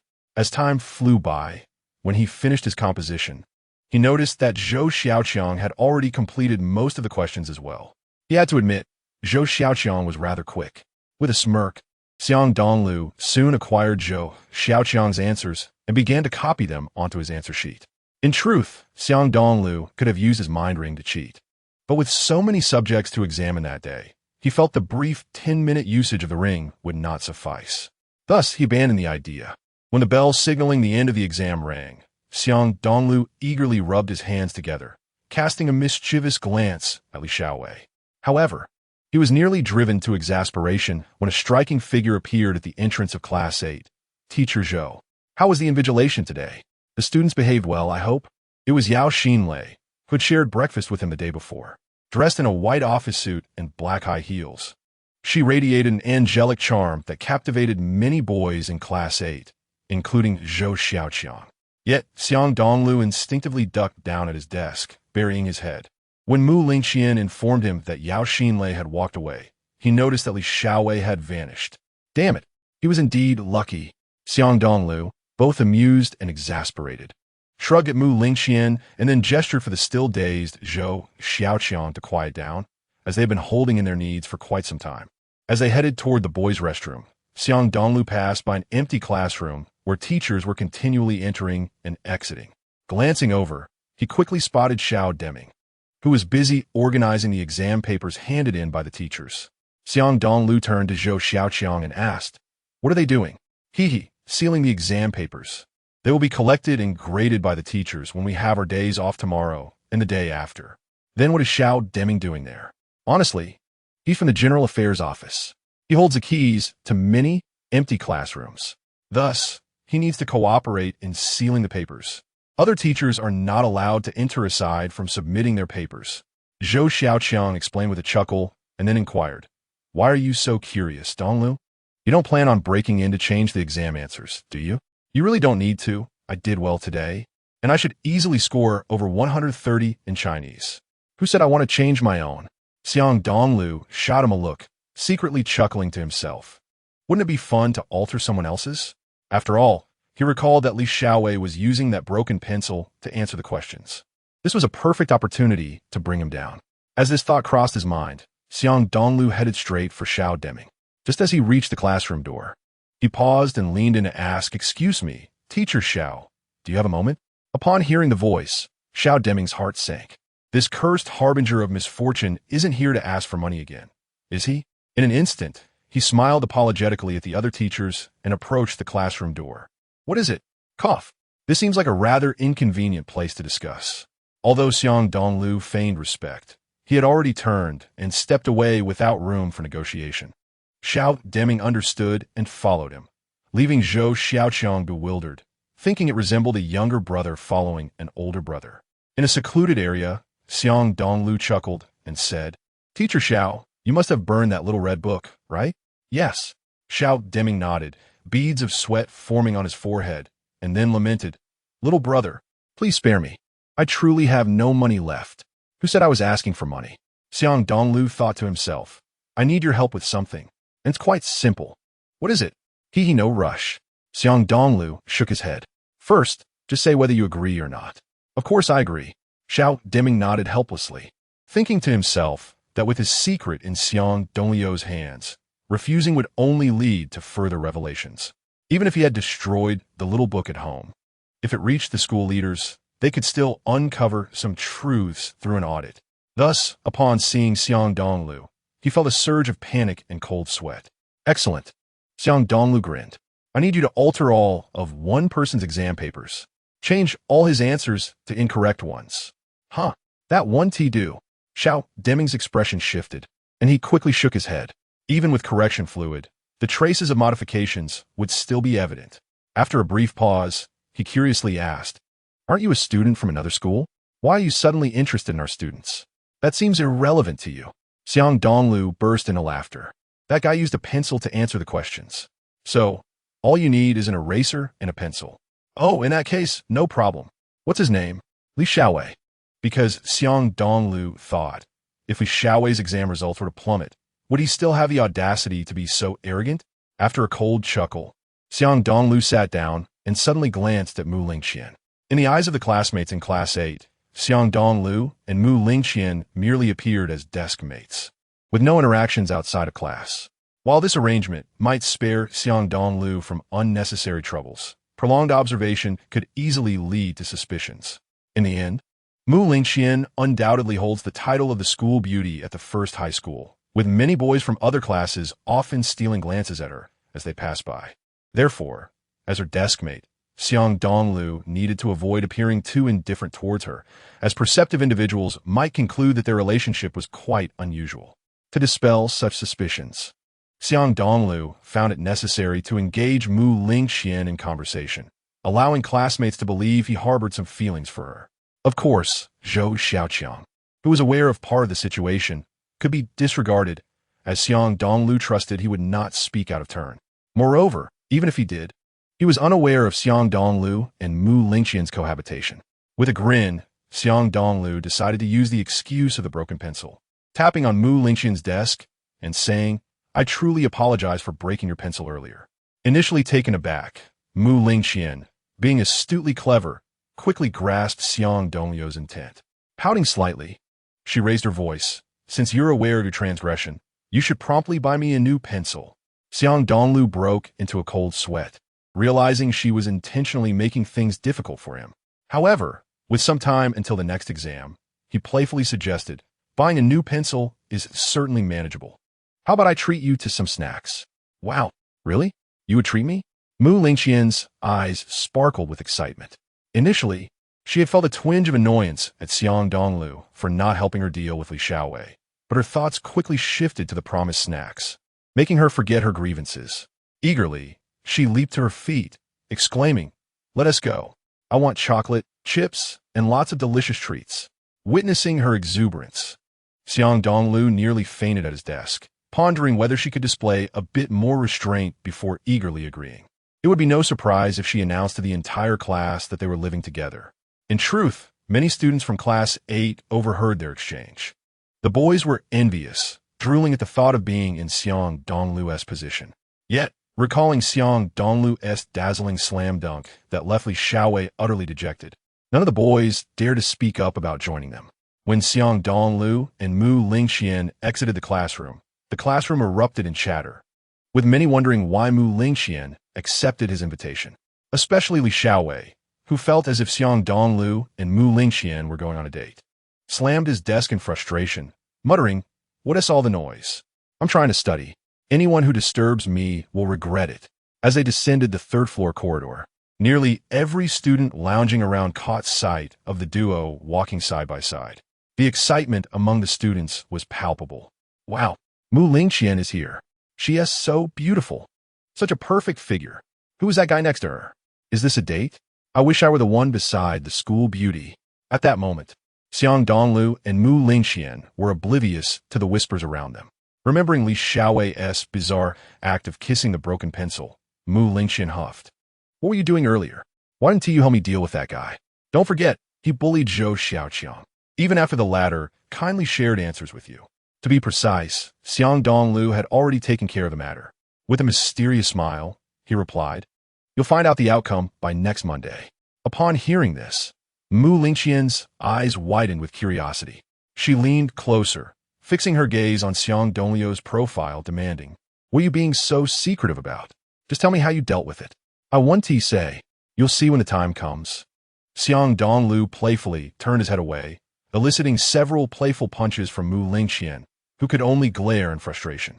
As they continued their conversation, Xiang Dongliu suddenly recalled something and turned to her. "By the way, when you washed my clothes yesterday, didn't you miss something?" "Did I?" Mu Lingqian feigned ignorance, but the faint blush on her charming face betrayed her. In truth, she was well aware that she had neglected to wash a particular item of clothing. The thought of washing a boy's clothes made her feel quite embarrassed. "Should I remind you?" Xiang Dongliu asked, feeling slightly awkward but determined to resolve the issue. However, Mu Lingqian quickly shook her head, her blush deepening. "No need. I have a good memory." "Then don't wear it," she retorted, flustered yet annoyed, hastily covering her rosy cheeks with her hands. Xiang Dongliu, feeling a bit overwhelmed, mischievously suggested, "It's fine if you don't wash mine, but I think someone is cuter, don't you?" You are simply insufferable," Mu Lingqian stammered, pointing at him for several seconds before finally gathering the courage to throw a punch at him. Seeing her determination, Xiang Dongliu dashed away, but Mu Lingqian, relentless in her pursuit, chased after him. Their playful antics in the campus courtyard did not escape the notice of the onlookers in the corridor. "Wow, that guy is teasing Mu Lingqian. Damn it, I want to go beat him up. Who is this guy daring enough to flirt with my goddess?" The boys were filled with jealousy and resentment, wishing that they were the ones being pursued by Mu Lingqian. The girls, on the other hand, envied her, wishing for a charming boy to tease them as well.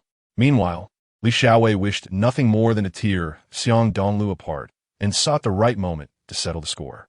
Even boys from other classes followed, eager to discover the identity of the one bold enough to flirt with the school beauty. Yet, with exams approaching, nobody dared to stir up trouble. Could it be that I've gone too far in my flirting? Xiang Dongliu thought, feeling a mix of embarrassment and delight at being the object of envy.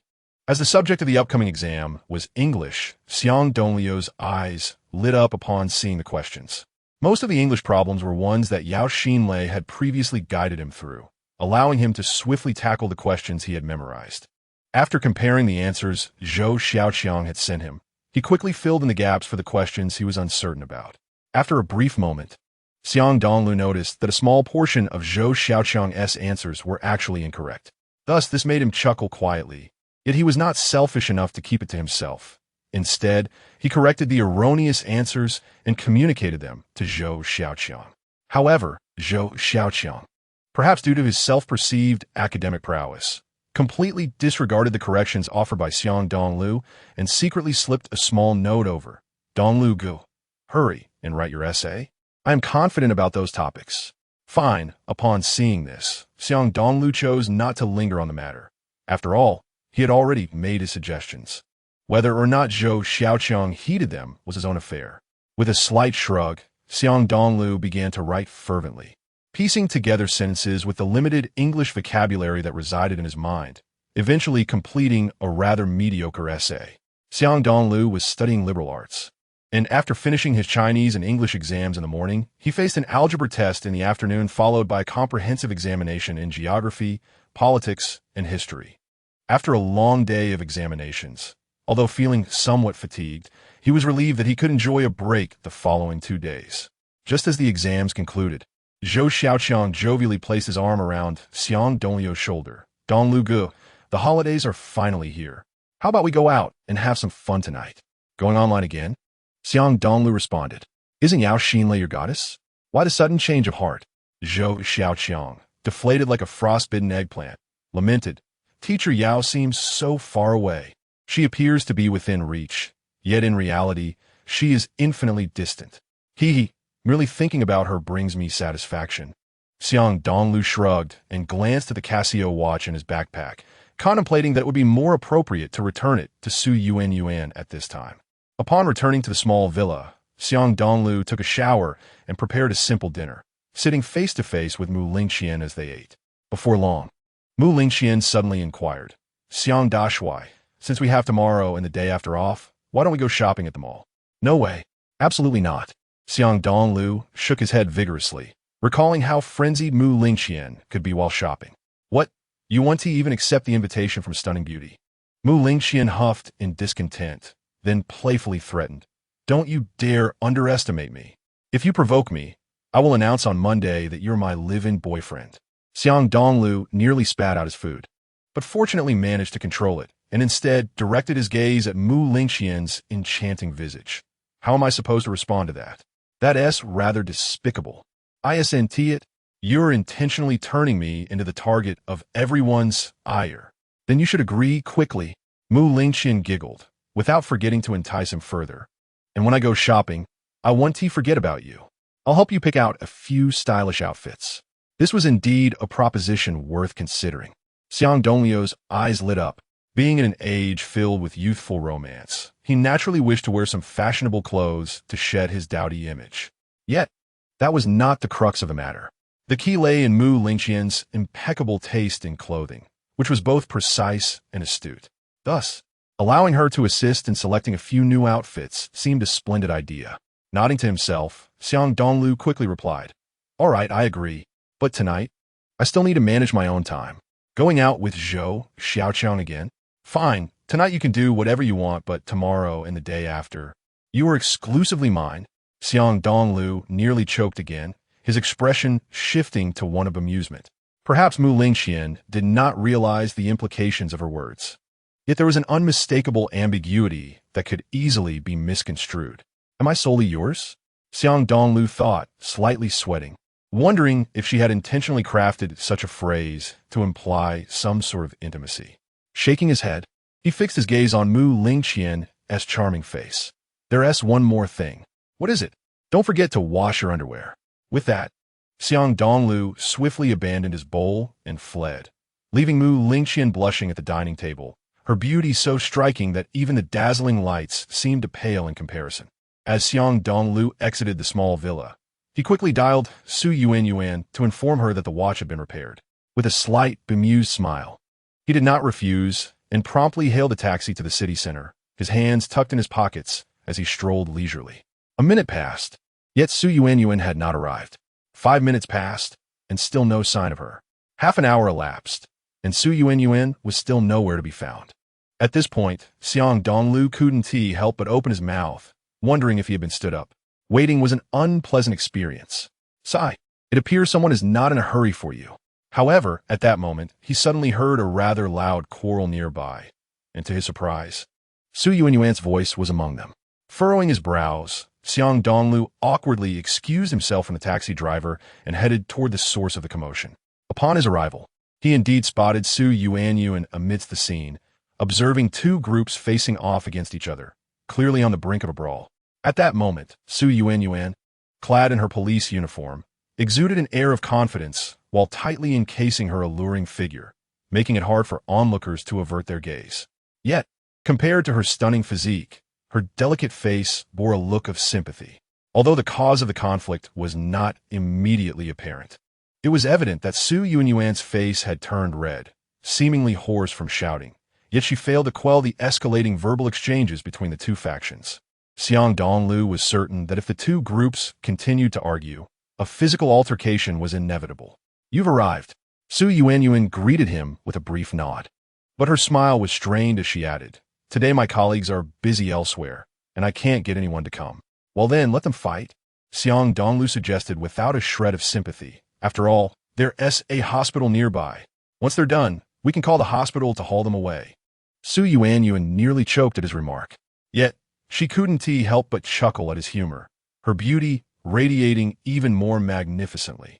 Consequently, her laughter drew the attention of numerous onlookers, who began chattering among themselves. "What on earth is going on with you two groups? The police officer's voice has gone hoarse, and you still refuse to disperse." Upon hearing this, both Xiang Dongliu and Su Yuanyuan were rendered speechless. From within the opposing groups, a woman in red and another in blue stepped forward, both pointing at a handsome young man and exclaiming, "Who is the third party?" "I don't know," the handsome young man replied, visibly distressed, and with a furrowed brow, he turned to Su Yuanyuan. "Officer, please help us disperse these two groups. You are the shameless one." The woman in blue retorted angrily, "You are the one who seduced Changfeng, aren't you? How dare you brazenly claim to be the original partner?" Su Yuanyuan, with a wry smile, leaned toward Xiang Dongliu and explained, "The woman in red and the woman in blue both have affection for this handsome guy named Changfeng. Originally, the woman in red was enjoying an intimate moment with him at a hotel when the woman in blue happened to walk in. Thus, the woman in blue accused the woman in red of being the third party, only for the woman in red to retaliate by labeling her a third party as well. Now, they are embroiled in an endless dispute." Xiang Dongliu, feeling a trickle of cold sweat, swiftly pointed at the handsome young man named Changfeng and remarked, "Why not just ask him? He must know everything." The crux of the matter was that he was unwilling to speak, merely requesting that I disperse the helpers summoned by the woman in red and the one in blue. Su Yuanyuan shrugged her shoulders, expressing her helplessness. "After all, this is a personal matter of theirs, and I have no right to inquire. All I can do is prevent them from brawling. Alas, what can I do?" The lines on Xiang Dongliu's forehead deepened in frustration.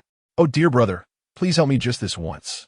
Su Yuanyuan, somewhat unable to restrain herself, pulled Xiang Dongliu and shamelessly acted coyly in public, causing him to stiffen momentarily, as if turned to stone. This display also drew the attention of the surrounding men, who gaped in disbelief and nearly drooled, cursing Xiang Dongliu in their hearts for possessing such fortune with women. Chapter 058. Sister invites you to dinner. As he spoke, Xiang Dongliu's right thumb gently caressed his mind ring, his gaze fixed intently on the handsome youth named Changfeng. He circled around, left then right, making Changfeng increasingly uncomfortable, while internally wondering what kind of trick this fellow was up to. Both Su Yuanyuan and the women in red and blue, along with the crowd, were equally puzzled by Xiang Dongliu's actions, unable to comprehend his intentions. Thus, curious glances converged upon him. Even a slight cough from Xiang Dongliu made them believe he had something to say. However, as time passed, he remained silent, continuing to circle Changfeng. "Hey, little brother, you're wasting my time, you know?" The woman in red expressed her dissatisfaction. "Who is the third party, anyway?" The woman in blue added impatiently, "I'll give you 2 more minutes. If you can't figure out, I will call for a fight." Upon hearing this, the group of helpers summoned by the woman in blue quickly began to shout, "Beat this shameless harlot. Everyone calm down." Su Yuanyuan quietly thought the situation was dire and stepped forward to mediate, Please don't be so impulsive. I believe the truth will come to light. Yes, I like this statement. Xiang Dongliu suddenly cast a glance at Su Yuanyuan's exquisite face before addressing the women in red and blue. Aren't you both eager to know who the third party is? I've already figured it out. It must be her, the woman in red accused, pointing at the woman in blue. No, you're the third party, the woman in blue retorted vehemently. Meanwhile, the handsome youth Changfeng looked pale as he glanced at Xiang Dongliu, visibly tense, as if awaiting his fate. Enough with the noise. Xiang Dongliu pressed his hands downward to silence them. Then, as all eyes were upon him, he slowly uttered, "Actually, I didn't intend to say anything. However, seeing you all quarrel incessantly, I feel compelled to speak. Stop beating around the bush. Just tell us who the third party is." Both women urged in unison, their impatience evident. "Indeed, who is it?" The crowd echoed their curiosity. Xiang Dongliu smiled slightly, surveying the crowd before fixing his gaze on the women in red and blue. "In fact, you are both the third parties." Impossible." Both women turned pale, and Changfeng's complexion also drained of color, beads of cold sweat forming on his forehead. The onlookers were taken aback by Xiang Dongliu's revelation, maintaining a sense of skepticism, as they had initially suspected the third party lay between the two women, never anticipating that both were implicated. Su Yuanyuan found this conclusion both amusing and absurd, yet her intuition led her to trust Xiang Dongliu's words. She could not articulate why, but she felt confident that he was not mistaken. Her beautiful eyes fixated on his profile as her thoughts raced. "All right, do not be too shocked." Xiang Dongliu beamed with confidence, then pointed at Changfeng. "In truth, he is already married, and both of you have been deceived by him. You're talking nonsense." Changfeng, sensing the gravity of the situation, immediately protested angrily. "Do you think you are some divine being who can discern the truth just by walking a few circles around me? To me, this is pure slander. Yes, don't slander Changfeng in front of me." The woman in red seemed unable to accept such a reality, directing her ire at Xiang Dongliu. The woman in blue also appeared incredulous, her words laden with discontent. "Don't speak carelessly. My Changfeng would never do such a thing." "Well, are you refusing to acknowledge it?" Xiang Dongliu narrowed his eyes, staring intently at Changfeng, then leaned closer to him and whispered, "Actually, your original wife is watching nearby. Her name is Wang Lanlan." "You." "Nonsense." Changfeng felt a chill run down his spine, his eyes widening in shock, as if confronted by a biting cold wind that left him shivering. In truth, his wife was indeed named Wang Lanlan, and she was present. However, he could not reveal this, as his entanglements with the women in red and blue were financially motivated. Simply put, he and Wang Lanlan had conspired together, using his charm to ensnare the women in red and blue, ultimately to defraud them of their wealth. Thus, if this matter were exposed, he would not be the only one to suffer. Wang Lanlan would also face dire consequences. The most pressing question was how Xiang Dongliu had come to know such information. It seemed that aside from Changfeng and Wang Lanlan, no one else was privy to this secret, which struck Changfeng as exceedingly strange. To keep secrets, one must not act indiscreetly. Xiang Dongliu's smile grew more radiant as he whispered to Changfeng again, "Truthfully, I have no interest in your sordid affairs. However, if you do not clarify the situation, that lovely policewoman will not be able to clock out. So, do not drag innocent parties into your mess. Be wary, for I might publicly expose your collusion with Wang Lanlan to deceive the women in red and blue. You may end up regretting it." Changfeng was rendered speechless, feeling as though Xiang Dongliu's gaze could pierce through all his defenses. In that moment, a chilling realization gripped him, and he cried out in terror, all right, I'll speak. In fact, you are all the third parties." The moment he uttered those words, it was as if a heavy bomb had detonated, leaving everyone in disbelief as they stared at Xiang Dongliu, silently speculating how he knew such precise details. Although Xiang Dongliu had divulged this information, the most convincing witness was undoubtedly Changfeng himself. Thus, the instant Changfeng revealed the truth, the women in red and blue immediately chose to believe him, unleashing a torrent of curses upon Changfeng, hurling every insult imaginable.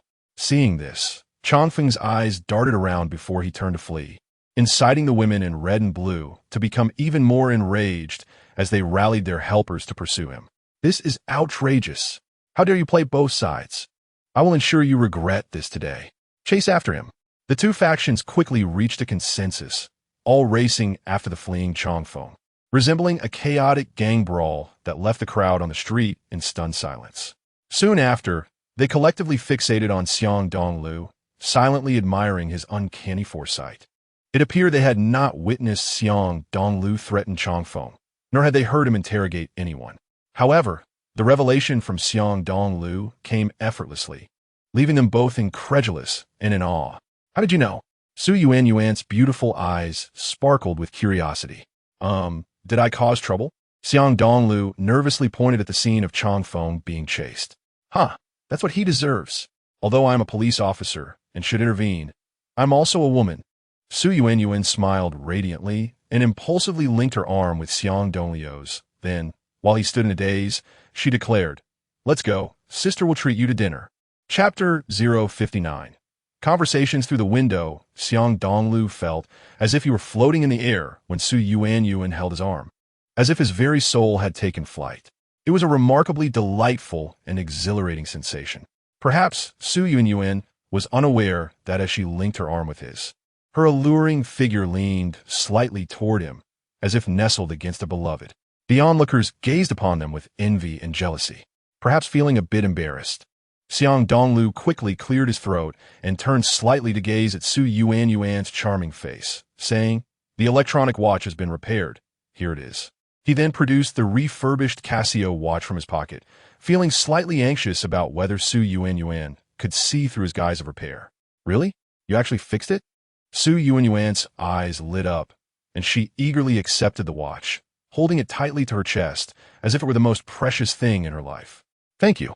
Truly, thank you so much. I don't know what to say." Su Yuan was so overwhelmed with emotion that tears sparkled in her beautiful eyes. Then, with Xiang Dongliu secretly relieved, she threw herself into his arms, embracing him tightly. It's really nothing," Xiang Dongliu said modestly. But he soon found himself blushing and feeling parched due to Su Yuan's fragrant and alluring figure. He hesitated momentarily, wanting to embrace her, yet felt it inappropriate given the public setting. After several seconds of internal conflict, he finally mustered his courage and said, "Please don't cry. There are many people watching us. I'm sorry. I was too emotional." Su Yuan quickly released him. Her exquisitely pale face flushed as if blood had rushed to it. After fidgeting for a while, she said, "What do you want to eat?" "Today, whatever my sister says goes." Xiang Dongliu's lips twitched, almost asking if that included certain intimate activities. Feeling a bit embarrassed, he replied with a wry smile, "It doesn't really matter. Just some homemade food will do." "Great. How about coming to my place? I'll cook for you." Xiang Dongliu felt a surge of anxiety, wondering if she meant something else. After purchasing some ingredients at a nearby supermarket, he followed Su Yuan to her home. Along the way, they chatted and laughed, growing increasingly familiar with each other. When the previous incident was mentioned, Su Yuan suddenly exclaimed, "By the way, how did you figure out that the woman in the red dress and the one in the blue skirt were both mistresses?" "Well, it's just intuition," Xiang Dongliu replied, feeling a bit embarrassed. "Your intuition seems remarkably sharp and accurate." Su Yuan laughed, adding, "I consider myself a professional police officer, yet I couldn't discern who the mistresses were. Can we please not discuss this anymore? The constant talk of mistresses makes me feel like a gossip," he replied. "Detectives? Is there a future in that?" Xiang Dongliu's eyes brightened. "There should be," Su Yuan said, organizing her thoughts. "There are many situations in society that require private detectives, such as helping spouses identify mistresses or investigating secret matters. It's quite lucrative, with high service fees generally." "Another mistress?" Xiang Dongliu was at a loss for words. Yet he admitted, if it involves investigating secret matters, I find it quite appealing. "Indeed," Su Yuan nodded and suddenly pointed out the window, saying, "See? I live right next door to that small villa." "Oh, so this is your home?" Xiang Dongliu instinctively expressed surprise. However, within 3 seconds, he gasped, his eyes widening. "Your house is right next to the villa?" "Yes. What's wrong? Is there something amiss?" Su Yuan was taken aback by his reaction. "Oh, nothing. Your home is beautiful." He quickly deflected, though inwardly he lamented. For Su Yuan's residence was indeed adjacent to the villa he shared with Mu Lingxian. Most crucially, Mu Lingqian was currently outside the villa gazing at the stars. If Xiang Dongliu and Su Yuanyuan walked over, it would surely attract her attention. Of course, being discovered wasn't necessarily a problem. It was just that Xiang Dongliu felt that being so close to Su Yuanyuan under Mu Lingqian's watchful gaze might spark some significant gossip. Moreover, the possibility of Mu Lingqian playing pranks on him, leading to embarrassment in front of Su Yuanyuan, loomed large. Why am I so unlucky? Xiang Dongliu thought, staring at Mu Lingqian's enchanting silhouette as she gazed skyward. Suddenly, he clutched his stomach and exclaimed, "Ah, my stomach really hurts. I think I need to go to the hospital. See you next time." With that, he swiftly exited the taxi, leaving Su Yuanyuan in shock, and hurriedly ran away, clutching his stomach. In a nearby corner not far from the villa, Xiang Dongliu cautiously peeked and soon found himself wide-eyed. "Have you eaten yet? Why not come to my place for a visit?" "Sure. I didn't eat much earlier because someone upset me." Mu Lingqian smiled and quickly nodded, following Su Yuanyuan to her home. At this point, Xiang Dongliu found the situation perplexing. Logically, Mu Lingqian should not know Su Yuanyuan, yet they appeared quite familiar with each other. Furrowing his brow, he then heard Mu Lingqian exclaim, "Wow, I've been chatting through the window with Su Jia for so many days, and I didn't realize your home was so beautiful." Chatting through the window? Chapter 060. Hidden Talents, what are you talking about? I live next door. Mu Lingqian called out, somewhat displeased, yet her voice was melodious, akin to a lark song. Hearing this, Xiang Dongliu couldn't help but chuckle inwardly as he confidently approached Su Yuanyuan's home and said to Mu Lingqian, "Are you kidding? It's so late. You shouldn't be wandering around. What if something happens? What is there to fear? Su Jia is a police officer. Even if bad people show up, it's fine."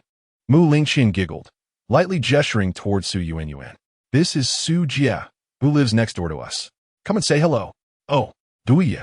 Xiang Dongliu nodded in realization and then turned to Su Yuanyuan, feigning surprise. "What a coincidence to see you here. Hee, I should be the one asking you that."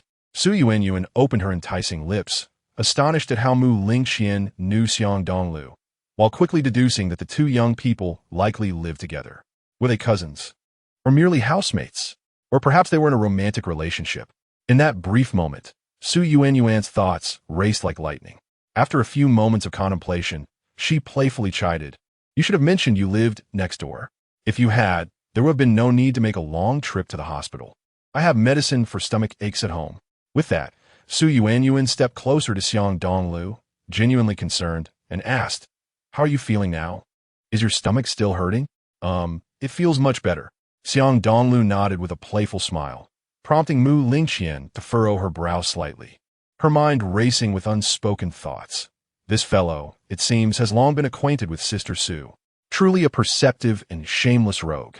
After a brief explanation, Xiang Dongliu was able to join the dining gathering openly, savoring Su Yuanyuan's culinary skills alongside Mu Lingqian. Through their casual conversation during the meal, Xiang Dongliu came to understand that Su Yuanyuan's residence was not her true home. She simply preferred independence and had purchased a modest yet charming villa on her own. Moreover, Xiang Dongliu was aware that Su Yuanyuan knew about his cohabitation with Mu Lingqian, a fact that could hardly be concealed. With a playful smile, Su Yuanyuan teased, "It seems you two are quite in vogue. You must still be in high school, right? Aren't you afraid your families will discover your living arrangements?" Upon hearing this, both Xiang Dongliu and Mu Lingqian immediately understood the misunderstanding, resulting in an awkward silence. After a brief pause, Mu Lingqian blushed and retorted, "Sister Su, you're too mischievous. It's not as trendy as you make it sound. I do live under the same roof as him, but it's not what you think." "Ah, I see. It appears I was mistaken." Su Yuanyuan chuckled softly, feeling a sense of relief wash over her, as if a heavy burden had been lifted. She glanced at Xiang Dongliu's profile and suggested, "Tomorrow is Saturday. How about you and Xiao Qin accompany me on a shopping spree? I'll buy you some stylish outfits." "Sound great." Xiang Dongliu nodded eagerly. However, Mu Lingqian quickly pouted, her tone laced with jealousy. "Why doesn't Sister Su buy me anything? You're prioritizing him over your friends." "Because he has helped me tremendously," Su Yuanyuan replied, half amused, before leaning in to whisper, "You're not feeling envious, are you? Confess, do you have feelings for him?" "Not at all," Mu Lingqian exclaimed, her cheeks flushing as she vigorously shook her head, insisting that he was not her type. Well, he is quite exceptional. If another beauty snatches him away, you might regret not pursuing him. Su Yuanyuan laughed. Then discreetly shared the details of Xiang Dongliu's impressive performance during the quiz and his ability to identify a third party in a relationship with ease. After hearing this, Mu Lingqian felt a mix of confusion and curiosity. How did Xiang Dongliu manage to ascertain that Changfeng was married without resorting to intimidation or interrogation? Reflecting on previous events, she began to realize that Xiang Dongliu was full of surprises.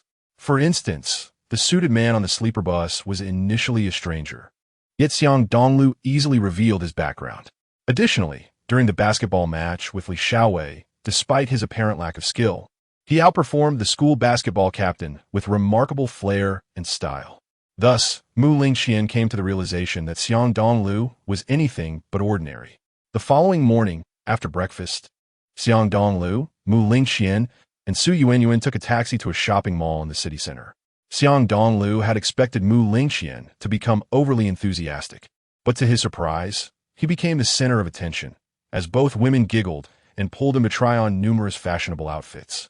It must be said, clothing does make the man. Xiang Dongliu had always donned inexpensive garments from Wazixian, which lacked any aesthetic appeal. To quote Li Xiaowei, those were clothes only worn by bumpkins and laborers. However, after being styled by Mu Lingqian and Su Yuanyuan, he transformed into a striking figure, radiating charisma with every movement, attracting the attention of the sales staff. As Mu Lingqian gazed at the transformed Xiang Dongliu, she quickly covered her mouth in astonishment, her eyes fixated on his well-defined physique. Internally, she lamented, "Oh dear, I think I may have made a mistake. If he dresses like this for school, he will undoubtedly captivate every girl in the vicinity. How foolish of me to have dressed him up." Due to the crescent jade pendant that Mu Lingqian wore, Xiang Dongliu was oblivious to her inner thoughts. However, he felt slightly uncomfortable in the fitted clothing and remarked, "This outfit is a bit tight. It doesn't feel very comfortable." Mu Lingqian stifled a giggle and exclaimed, "Oh, come on, hurry and change." Su Yuanyuan shot her a playful glare. Her face lit up with mischief. It seems someone has ulterior motives. "No need to change. This outfit suits you perfectly and looks fantastic." "Then I won't change," Xiang Dongliu replied with a smile. "Now that I have my clothes sorted, why not accompany you on your shopping spree?" "All right, today I won't be buying any clothes, and Xiao Qian likely won't either," Su Yuanyuan laughed, her eyes gleaming with cunning.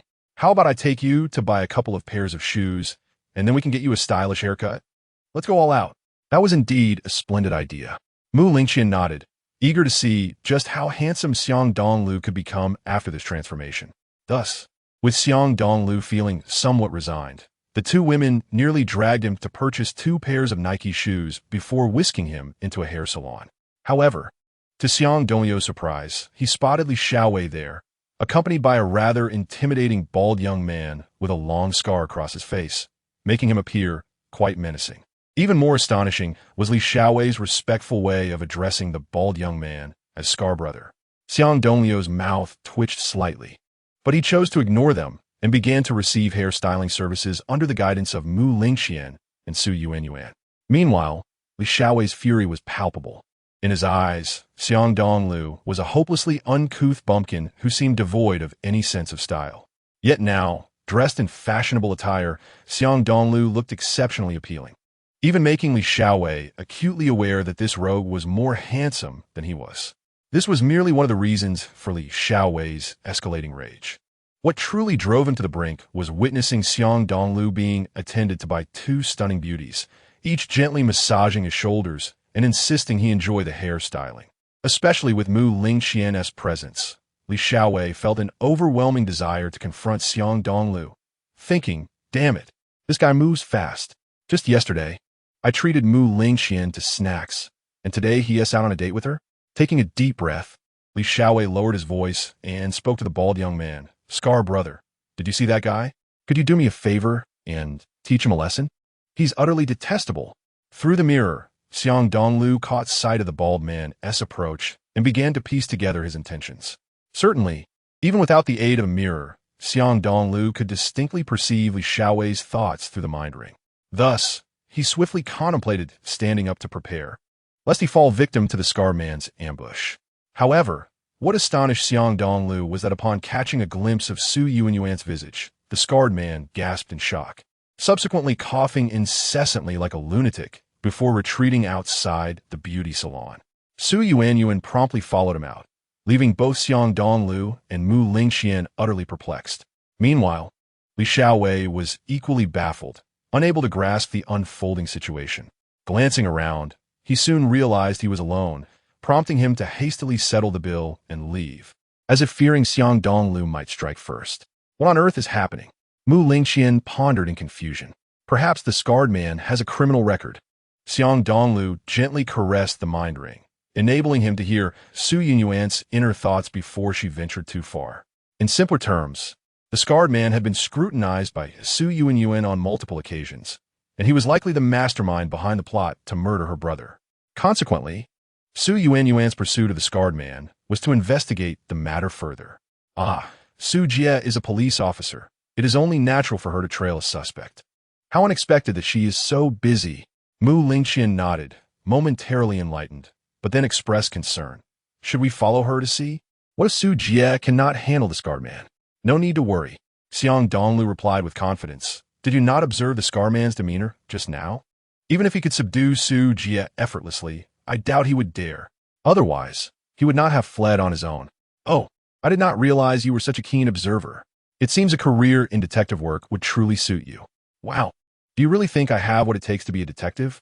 Xiang Dongliu's eyes sparkled with excitement, recalling that Su Yuanyuan had once said something similar about him. Indeed, I had not noticed the scarred man's expression earlier. Perhaps it is because you are rather dim-witted? Mu Lingxian clenched her fist beneath the table, almost tempted to give him a few punches. However, noticing the many onlookers around, she quickly composed herself, her enchanting eyes twinkling as she said, "All right, your hairstyle looks splendid, but I suspect, with your attire, a throng of girls will undoubtedly gather around you at school. Ha ha, it appears someone is about to have a headache. This is not a trouble I initiated." Xiang Dongliu's eyes widened in realization. He now understood that being overly stylish could also bring trouble. Yet, time could not be reversed. Regardless of his desire to avoid attention, it seemed unlikely he could escape it. Based on the information Su Yuanyuan had divulged, she currently possessed 70 of the evidence needed to identify the scarred man as the orchestrator behind her brother's murder. However, to convict him, she likely required more substantial evidence. Time seemed to fly by, and soon it was Monday. Xiang Dongliu arose early and, after swiftly preparing breakfast, took Mu Lingxian to school. It was Monday, and it was likely the results of the mock exam would be released. A sense of trepidation crept into Xiang Dongliu's heart as he wondered how well he would perform, though it seemed improbable he would place at the bottom. Of course, Li Xiaowei's situation was different. If Xiao Deming managed things well, he would likely be at the very bottom. Chuckling to himself, Xiang Dongliu felt invigorated as he pedaled to school like a whirlwind. Chapter 62. What nonsense! Wow, who is this guy? So dashing. Perhaps a new transfer student. His physique is truly remarkable. He resembles a celebrity. Upon entering the school gates, Xiang Dongliu found himself the center of many admiring gazes, predominantly from female classmates. This made him feel both flattered and disdainful. When he dressed in a more humble manner, most people merely glanced at him and whispered derogatory remarks about his appearance. Now, adorned in stylish attire, he was suddenly perceived as a handsome figure, even akin to a star. Thus, Xiang Dongliu deemed these individuals hypocritical. After all, he had not undergone any transformation and remained an ordinary-looking person. With a grunt of annoyance, he parked his bicycle and, under the astonished stares of fellow students, shouldered his bag and entered Class 8 of Senior Year 3. As the saying goes, even a brief absence can lead to fresh perspectives. The students of Class 8 still remembered Xiang Dongliu's appearance clearly. However, after the 2-day break, they were astonished to see him transformed, almost as if invigorated. The entire class seemed to have received a boost of enthusiasm, expressing disbelief and admiration for Xiang Dongliu's new look. No way. Has this guy had plastic surgery? Exactly. He might have even toned his physique. He looks incredibly suave and ethereal. From the side and back, I might have thought he was some big star. To my surprise, upon seeing him face on, I realized he is one of our classmates. He is truly handsome. Who knew our class harbored such a handsome guy? How thrilling. Witnessing the commotion caused by Xiang Dongliu's entrance, Li Xiaowei's fury reignited. He glared at Xiang Dongliu, feeling a twinge of relief when he noticed Mu Lingqian was not as close to him. He then donned his headphones and listened to music. As Li Xiaowei indulged in his tunes, he reveled in his own thoughts. However, he remained oblivious to Xiang Dongliu, who, having lightly caressed the mind ring, scoffed at Li Xiaowei's childish notions. The top 10? As long as you are not at the bottom, consider yourself fortunate. Silently cursing several times, Xiang Dongliu quickly settled down, organizing his desk and stationery. Shortly thereafter, Zhou Xiaoqiang approached him with an air of mystery. Dongliu, you look exceptionally handsome today. How come I never noticed before? Sweat dripped from Xiang Dongliu. He too wished to know. Zhou Xiaoqiang shrugged, visibly anxious. I have held the top position in our school for a long time. I wonder if this time I will be dethroned. He gestured toward Mu Lingqian with a wry smile. Well, regardless, Dongliu, you can rest assured. I am certain you will not place among the bottom 10. Nonsense. If I land at the bottom, you will not fare much better. Xiang Dongliu chuckled, swiftly opening his literature textbook as Zhou Xiaoqiang left his seat. As the bell for morning reading rang, Class 8 of Senior Year 3 descended into a state of anxious anticipation, with nearly everyone distracted, pondering their potential exam results. Will they find themselves at the bottom? Or perhaps have a chance to break into the top 10? Or merely occupy a middle ground? Approximately 5 minutes later, amidst their apprehension, the class's head teacher, a balding man, entered the classroom holding a grade sheet in one hand and a black plastic bag in the other. Students, I will take a brief moment of your reading time. The balding teacher lightly tapped the podium, his authoritative gaze sweeping over the students. As soon as he finished speaking, the class fell silent, tension building as they awaited the teacher's judgment. Bang! The teacher, seemingly furious, abruptly slammed the podium, causing chalk and dust to leap into the air. This startled the students, collectively causing their hearts to race. What on earth is going on? Did you all enjoy your break too much? I am very displeased with the results of this mock exam. We have an unacceptable last place score. The overall scores are astoundingly disappointing. In their perception, the baldy would rarely use such a phrase to express his feelings. Yet here he is, demonstrating just how furious he truly is. Upon hearing this, both Zhou Xiaoqiang and Mu Lingqian revealed relieved smiles. After all, one of them ranked first in the prestigious First High School, while the other was the top student at their previous school. Hence, it was almost certain that the first and second places would be contested between the two of them. This meant that they were both likely to secure a spot in the top 10 of the school, at the very least freeing them from labor duties. However, who could the third place be? Could it be Xiang Dongliu or Li Xiaowei? In truth, both Zhou Xiaoqiang and Mu Lingqian, along with Li Xiaowei, could surmise that the third place would likely emerge from the competition between Xiang Dongliu and Li Xiaowei, given that they had copied Zhou Xiaoqiang's answers. Of course, Xiang Dongliu, having previously asked Xiao Deming to alter Li Xiaowei's answers, believed he would most likely claim the third spot, relegating Li Xiaowei to the last place. Taking a deep breath, Xiang Dongliu couldn't help but clench his fists, pondering whether his speculation was indeed correct. Should he utilize the mind ring to glean the baldy's thoughts? He was undeniably eager to discover the outcome. With a slight furrow of his brow, Xiang Dongliu reconsidered, realizing that the mind ring had a limited daily usage. What if he needed it later, but couldn't use it due to time constraints? That would be disastrous. Thus, he resolved that it was best to employ his resources judiciously and at the most critical moments. As his thoughts raced, he heard the baldy exclaim in exasperation, "First, I must name and criticize Li Xiaowei. This student has shattered the record for the lowest score in the history of First High School. His total score is an outrageously low single digit. This is simply absurd." Listening to the baldy's scathing remarks, the students of Class 8 in their senior year all understood that their homeroom teacher was on the verge of a breakdown. After all, this was a key high school. Even if one were to guess the answers while closing their eyes or scribble nonsensically on the language and English essays, it was inconceivable for anyone to achieve merely a single-digit score. This indicated that Li Xiaowei had either submitted a blank paper or had answered recklessly. At this moment, all eyes in the class converged upon Li Xiaowei, piercing him like 1,000 daggers, causing him to internally scream in agony. How could this happen? How could I have a single-digit score?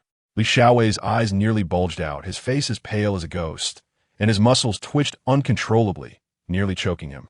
He could hardly believe that despite having copied Zhou Xiaoqiang's answers alongside Xiang Dongliu, he somehow ended up with a record-breaking last place while Xiang Dongliu emerged unscathed. What on earth is happening? Did Zhou Xiaoqiang intentionally pass me the wrong answers? Even so, I still wrote my essay. How could my score be a single digit? Li Xiaowei appeared on the brink of grinding his teeth to dust, glaring at everyone as if they owed him a beating, including the baldy at the podium. Seeing Li Xiaowei's expression, Xiang Dongliu couldn't help but stifle his laughter. He turned to the exquisite and charming Mu Lingxian, whispering, "Now you see the result? This is the price Li Xiaowei pays for his obsession with your pencil." Naturally, it also reflected the consequences of Zhou Xiaoqiang's bullying. All right, I concede. Mu Lingxian covered her alluring lips, stifling her laughter, and gave a thumbs up beneath the desk. Watching her quivering form as she giggled, Xiang Dongliu's eyes widened, swallowing hard. Ah, someone seems increasingly tempting. Mu Lingxian, fully aware of his implications, felt a blush creep across her delicate face, making her appear even more enchanting. After glancing down, she swiftly extended her fist from under the desk and playfully punched Xiang Dongliu's thigh. "You better watch out. I might just tell my dad that you're teasing me." "Fine. Go ahead and tell him. Next time Li Xiaowei bullies you, I won't intervene," he teased, exchanging light-hearted banter. Meanwhile, the baldy continued to berate Li Xiaowei mercilessly, overwhelming him with threats of labor duties and parent meetings, leaving Li Xiaowei gasping for breath. After a moment's pause, the baldy managed to calm his fury slightly and stated, "Although our Class 8 has one severely underperforming student, the scores of the top 3 are commendable. All 3 have surpassed a total score of 630, indicating that admission to key universities is certainly within reach. With a bit more effort, prestigious universities could also be a possibility." Wow, that's incredible. Prestigious universities.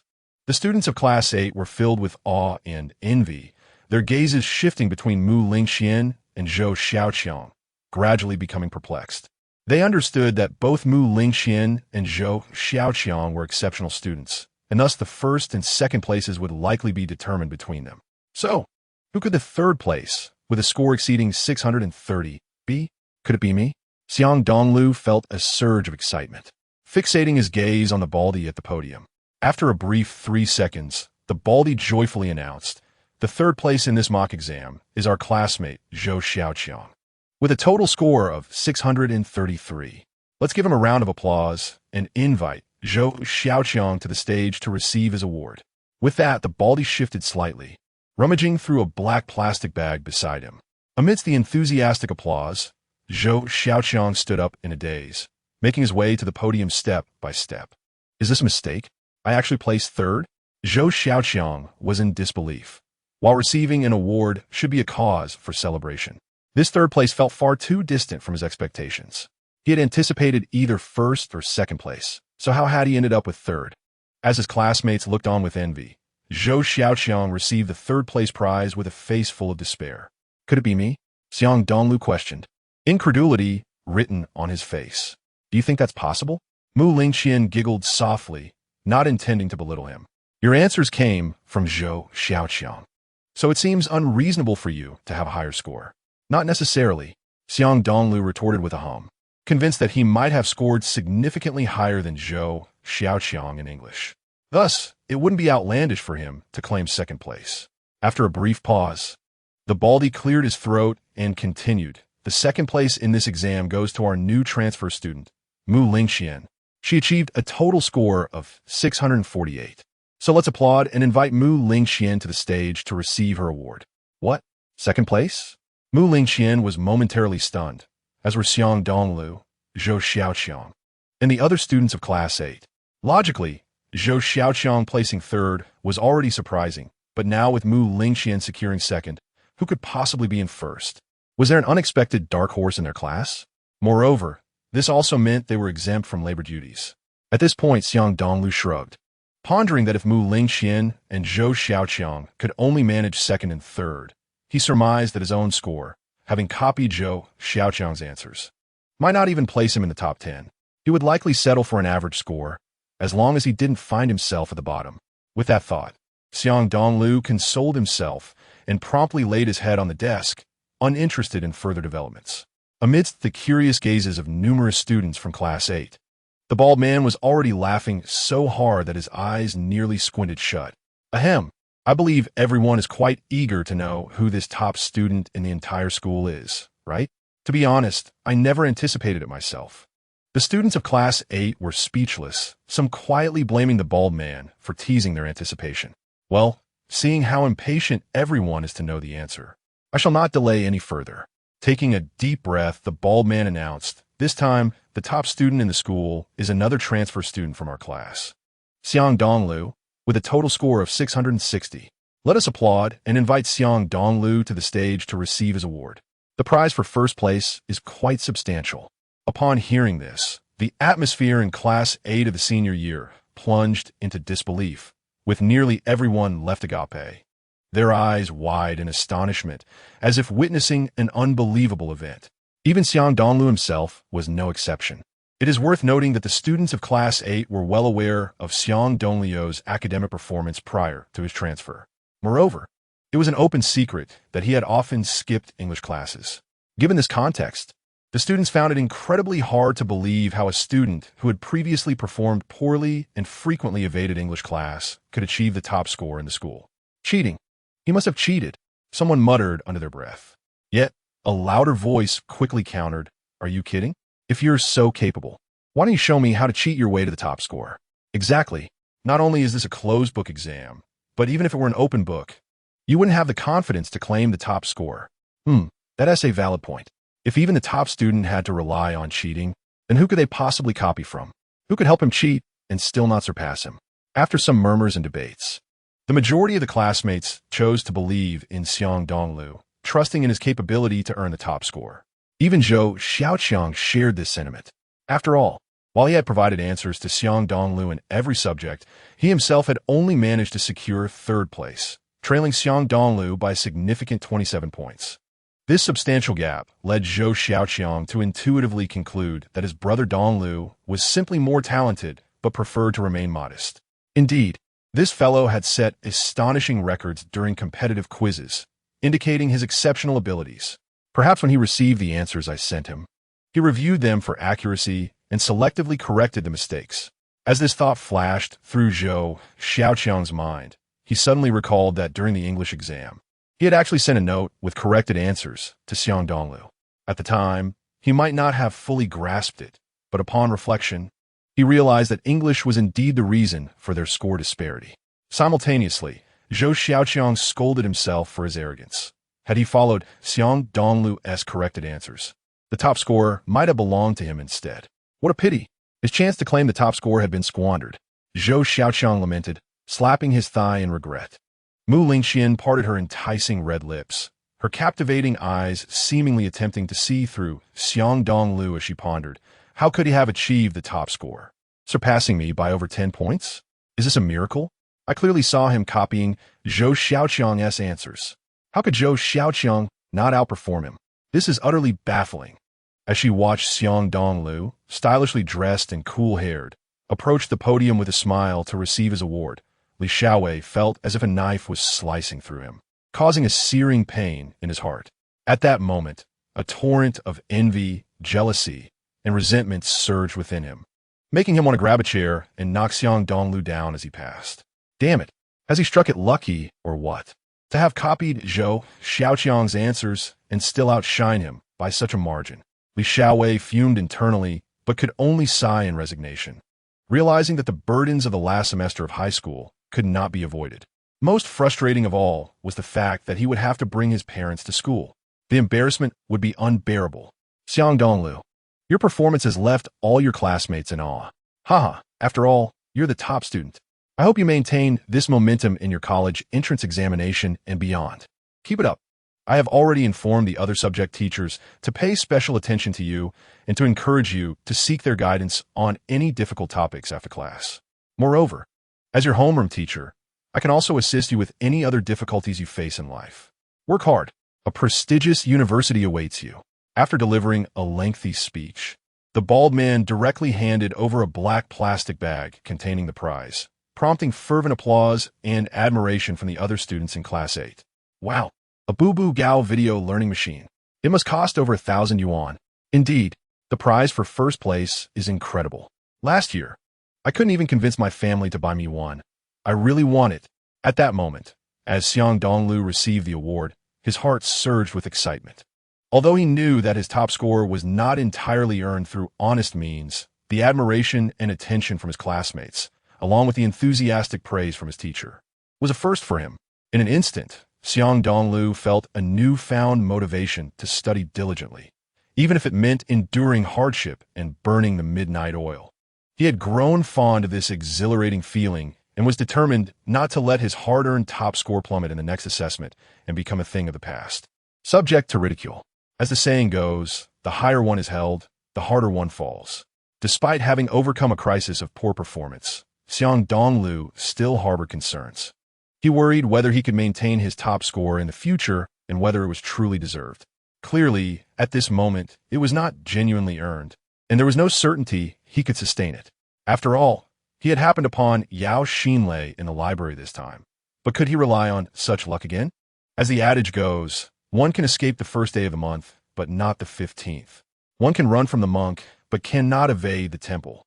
How to sustain this top score was a dilemma Xiang Dongliu must confront, unless he wished to evade it.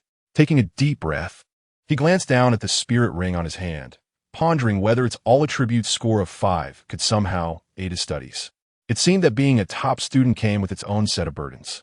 With a hint of sweat trickling down, Xiang Dongliu merely smiled as he descended from the podium, revealing no trace of worry. At the other end of the first high school, in the collective office of the senior year group, Yao Xinlei, dressed in a light purple office outfit, was snugly wrapped, drawing the attention of the male teachers in the office, who stole glances at her. Holding Xiang Dongliu's English exam paper, she perused it from start to finish, and her delicate, fair face quickly lit up with joy, her enchanting eyes sparkling with curiosity. I never expected this transfer student, who has never attended my English class, to perform so exceptionally well. 139 points. In her delight, Yao Xinlei suddenly felt a tinge of confusion, perhaps to dispel any doubts, or perhaps out of curiosity for a student who had never attended her English class yet managed to score a remarkable 139. Yao Xinlei promptly acquired Xiang Dongliu's examination papers from the other subject teachers of Class 8. He had achieved a score of 130 in Chinese, 121 in algebra, and a combined total of 270 in politics, history, and geography, culminating in an impressive overall score of 660. Given such exceptional results across the board, Yao Xinlei could not entertain any thoughts of academic dishonesty. She instinctively sensed that this student, who had chosen to forego her English lessons, likely wished to avoid distractions from more pressing matters.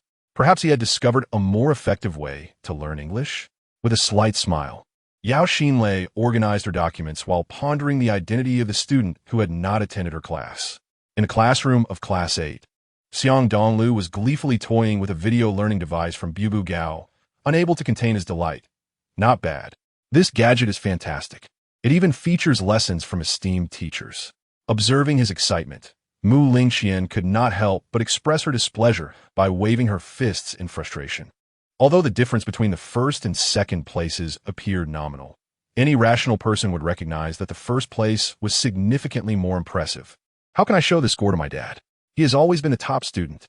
Mu Lingxian pouted, her lips enticingly red, suddenly stomping her foot in frustration, drawing curious glances from her classmates, some of whom entertained the idea of approaching her in hopes of winning the favor of the beautiful class flower. Far yet near, Mu Lingxian puffed her cheeks, playfully humming, yet exuding an air of charm. Xiang Dongliu raised an eyebrow and chuckled helplessly. You're not contemplating asking for this learning device, are you? If so, I could lend it to you. No way. Xiang Dongliu chuckled, bemused. If she could conceal any trace of her intentions, he might consider it. Mu Lingxian found herself momentarily speechless, internally conflicted. All right, I'll give my best shot. She wondered what expression Yao Xinlei would wear upon discovering that he was one of her students. Perhaps she would look down upon him for achieving high marks in English? Xiang Dongliu rested his head on the desk, contemplating. Although he was reluctant to skip English classes, he also yearned to learn properly. However, some things require time to transition. After all, he still harbored a significant apprehension towards English. Ultimately, he resolved to skip both Chinese and English classes to avoid an encounter with Yao Xinlei. Just as he rose from his seat and approached the classroom door, he hastily collided with a soft, almost boneless purple figure, a fragrant aura enveloping him. Ah! A startled cry escaped Yao Xinlei as she fell backward, her textbooks scattering like leaves in a tempest. As she began to tumble, Xiang Dongliu's mind suddenly surged with warmth, allowing him to perceive her descent as though time had slowed. Realizing he had collided with someone, he instinctively lunged forward, wrapping his arms around the alluring waist of the purple figure to prevent her from falling. Wow, what speed! The students nearby were taken aback by Xiang Dongliu's sudden burst of agility. However, what left them truly wide-eyed was his audacity in embracing Yao Xinlei after the collision. In that fleeting moment, both Xiang Dongliu and Yao Xinlei, as well as the onlookers, were momentarily frozen in a tableau, as if time had paused for a picturesque scene. Is this a scene from a drama? What a beautiful embrace! The scattered documents resembled rose petals, creating a romantic atmosphere. Are you foolish? The one he embraced is Yao Xinlei. She was not only knocked over, but also groped. As Xiang Dongliu finally recognized the face of the unmade-up beauty before him, he was momentarily dumbfounded. He had not anticipated that he would collide with Yao Xinlei. Of course, having collided was one thing, but to embrace her in public and have his appearance recognized was another matter entirely. After all, should Yao Xinlei inquire with the students of Class 8, she could swiftly ascertain his true identity. Realizing the gravity of the situation, Xiang Dongliu opted not to conceal the truth. With a casual smile, he remarked, "Yao Laosher, I didn't expect you to be so careless while walking. Thankfully, you didn't fall." At that moment, Yao Xinlei's face flushed a deep crimson, her heart racing like a drum. Initially, she had felt anxious and shy when he embraced her, simultaneously blaming him for his recklessness. However, now he had the audacity to accuse her of being careless. Her enticing lips parted as she struggled to comprehend the situation, hastily freeing herself from his grasp and turning away in embarrassment. How did you end up here? It's a long story." Xiang Dongliu scratched his nose, contemplating how to respond when someone rejected. He is Xiang Dongliu, the new transfer student who frequently skips English class. "What? It's you?" Yao Xinlei, momentarily forgetting her flushed cheeks, turned to him in disbelief, pointing at him. "You are the transfer student from Class 8 named Xiang Dongliu?" "Oh, yes." Xiang Dongliu squatted down awkwardly, eager to change the subject. "Let me help you gather your materials. Get up." Yao Xinlei exclaimed, her clarity returning as she quickly commanded, "Someone will come to help with these materials. You come here now." Without waiting for him to rise, she seized his arm and led him away, leaving their classmates wide-eyed in astonishment, a mix of envy and confusion washing over them. What is happening? Is this a hand-holding after the embrace? Perhaps he injured Yao Laosher and now needs to see the nurse. Yes, or maybe Yao Laosher is seeking to confront Xiang Dongliu for skipping English class. As the students speculated, Xiang Dongliu followed Yao Xinlei, feeling a mix of anxiety and anticipation as they entered a fragrant small office. With a decisive slam, Yao Xinlei shut the door and pressed a button on a small player, filling the room with a vibrant metal soundtrack. "Actually, I did not intend to deceive you." "Yao Laosher," Xiang Dongliu lamented. "You know that English is a source of great distress for me, so when I accidentally encountered you in the library while skipping class, I felt compelled to fabricate an excuse to avoid trouble." "All right, I can understand that. You're off the hook," Yao Xinlei conceded with a nod. "However, I cannot fathom how you managed to score 139 despite your struggles with English. When you finally overcome that, will you be able to achieve a perfect score?" Not really," Xiang Dongliu replied, feeling exasperated. "You should recall that during our time in the library, you gave me a diagnostic English test and explained it to me." Yao Xinlei fell silent momentarily, realizing the implications of his statement and comprehending why Xiang Dongliu had achieved such high marks in English. Yet, she still had questions lingering in her mind. Thus she stated, "Let us set aside the topic of English for now." At this moment, My utmost curiosity lies in how you managed to achieve high scores in other subjects. Is it possible that the teachers of those subjects had previously provided you with the exam questions? It seems rather implausible, doesn't it? It's all about copying. Xiang Dongliu candidly admitted. What an international joke. Can one truly attain the top rank in the entire school through plagiarism? Xiang Dongliu felt a cold sweat trickling down, realizing that even his confession of cheating was met with disbelief. What an extraordinary anomaly in the annals of academic dishonesty. With a bitter smile curling his lips, he chose not to feign modesty before Xiang, and after a moment of contemplation, he said, "In truth, there is little to conceal, as I have indeed worked on the English exercises assigned by Teacher Yao. Thus, by synthesizing them with Xiaoqiang's answers, I easily surpassed him. So that is how it is." Xiang nodded in sudden comprehension, yet she refrained from voicing any immediate reaction. With her arms crossed over her chest, she circled around Xiang Dongliu, and then, feigning ignorance yet exuding an alluring charm, leaned against the edge of a desk and smiled. "Tell me, should I report to your homeroom teacher that your scores in this mock examination were entirely the result of cheating?" "Oh, surely not. Am I to be reported for my honesty? That would be absurd, unless you agree to one condition." Xiang's eyes twinkled mischievously, her voice sweet as honey, and an enchanting fragrance surrounded her, compelling Xiang Dongliu to inhale deeply. After a slight pause, he could not help but reply, "Go ahead, enlighten me." I'm not negotiating here. Xiang Dongliu, you have no grounds to refuse." Xiang asserted quite dominantly, "Given your evident struggles with English, I have decided to tutor you starting today. Yes, just as we discussed that day in the library, until you no longer feel nauseous about the subject." Upon hearing this, Xiang Dongliu's lips twitched as he thought to himself that had he known this would be the outcome, he should have kept silent and allowed Xiang to believe that his academic prowess was genuinely impressive. After a brief internal struggle, he readily agreed, for he had already attained the title of the top student in the school and was keen to transform that fade into reality. Therefore, studying was imperative, and there was no need to reject Xiang's goodwill. However, the classroom discipline appeared to be faltering. The students of Class 8 were murmuring incessantly about Xiang Dongliu's interactions with Xiang, particularly the boys in the throes of youthful turbulence, glared at Xiang Dongliu with eyes sharp enough to kill. He was, after all, the only man who had embraced Xiang, as well as the sole individual who playfully chased and teased Mu Lingqian across the campus.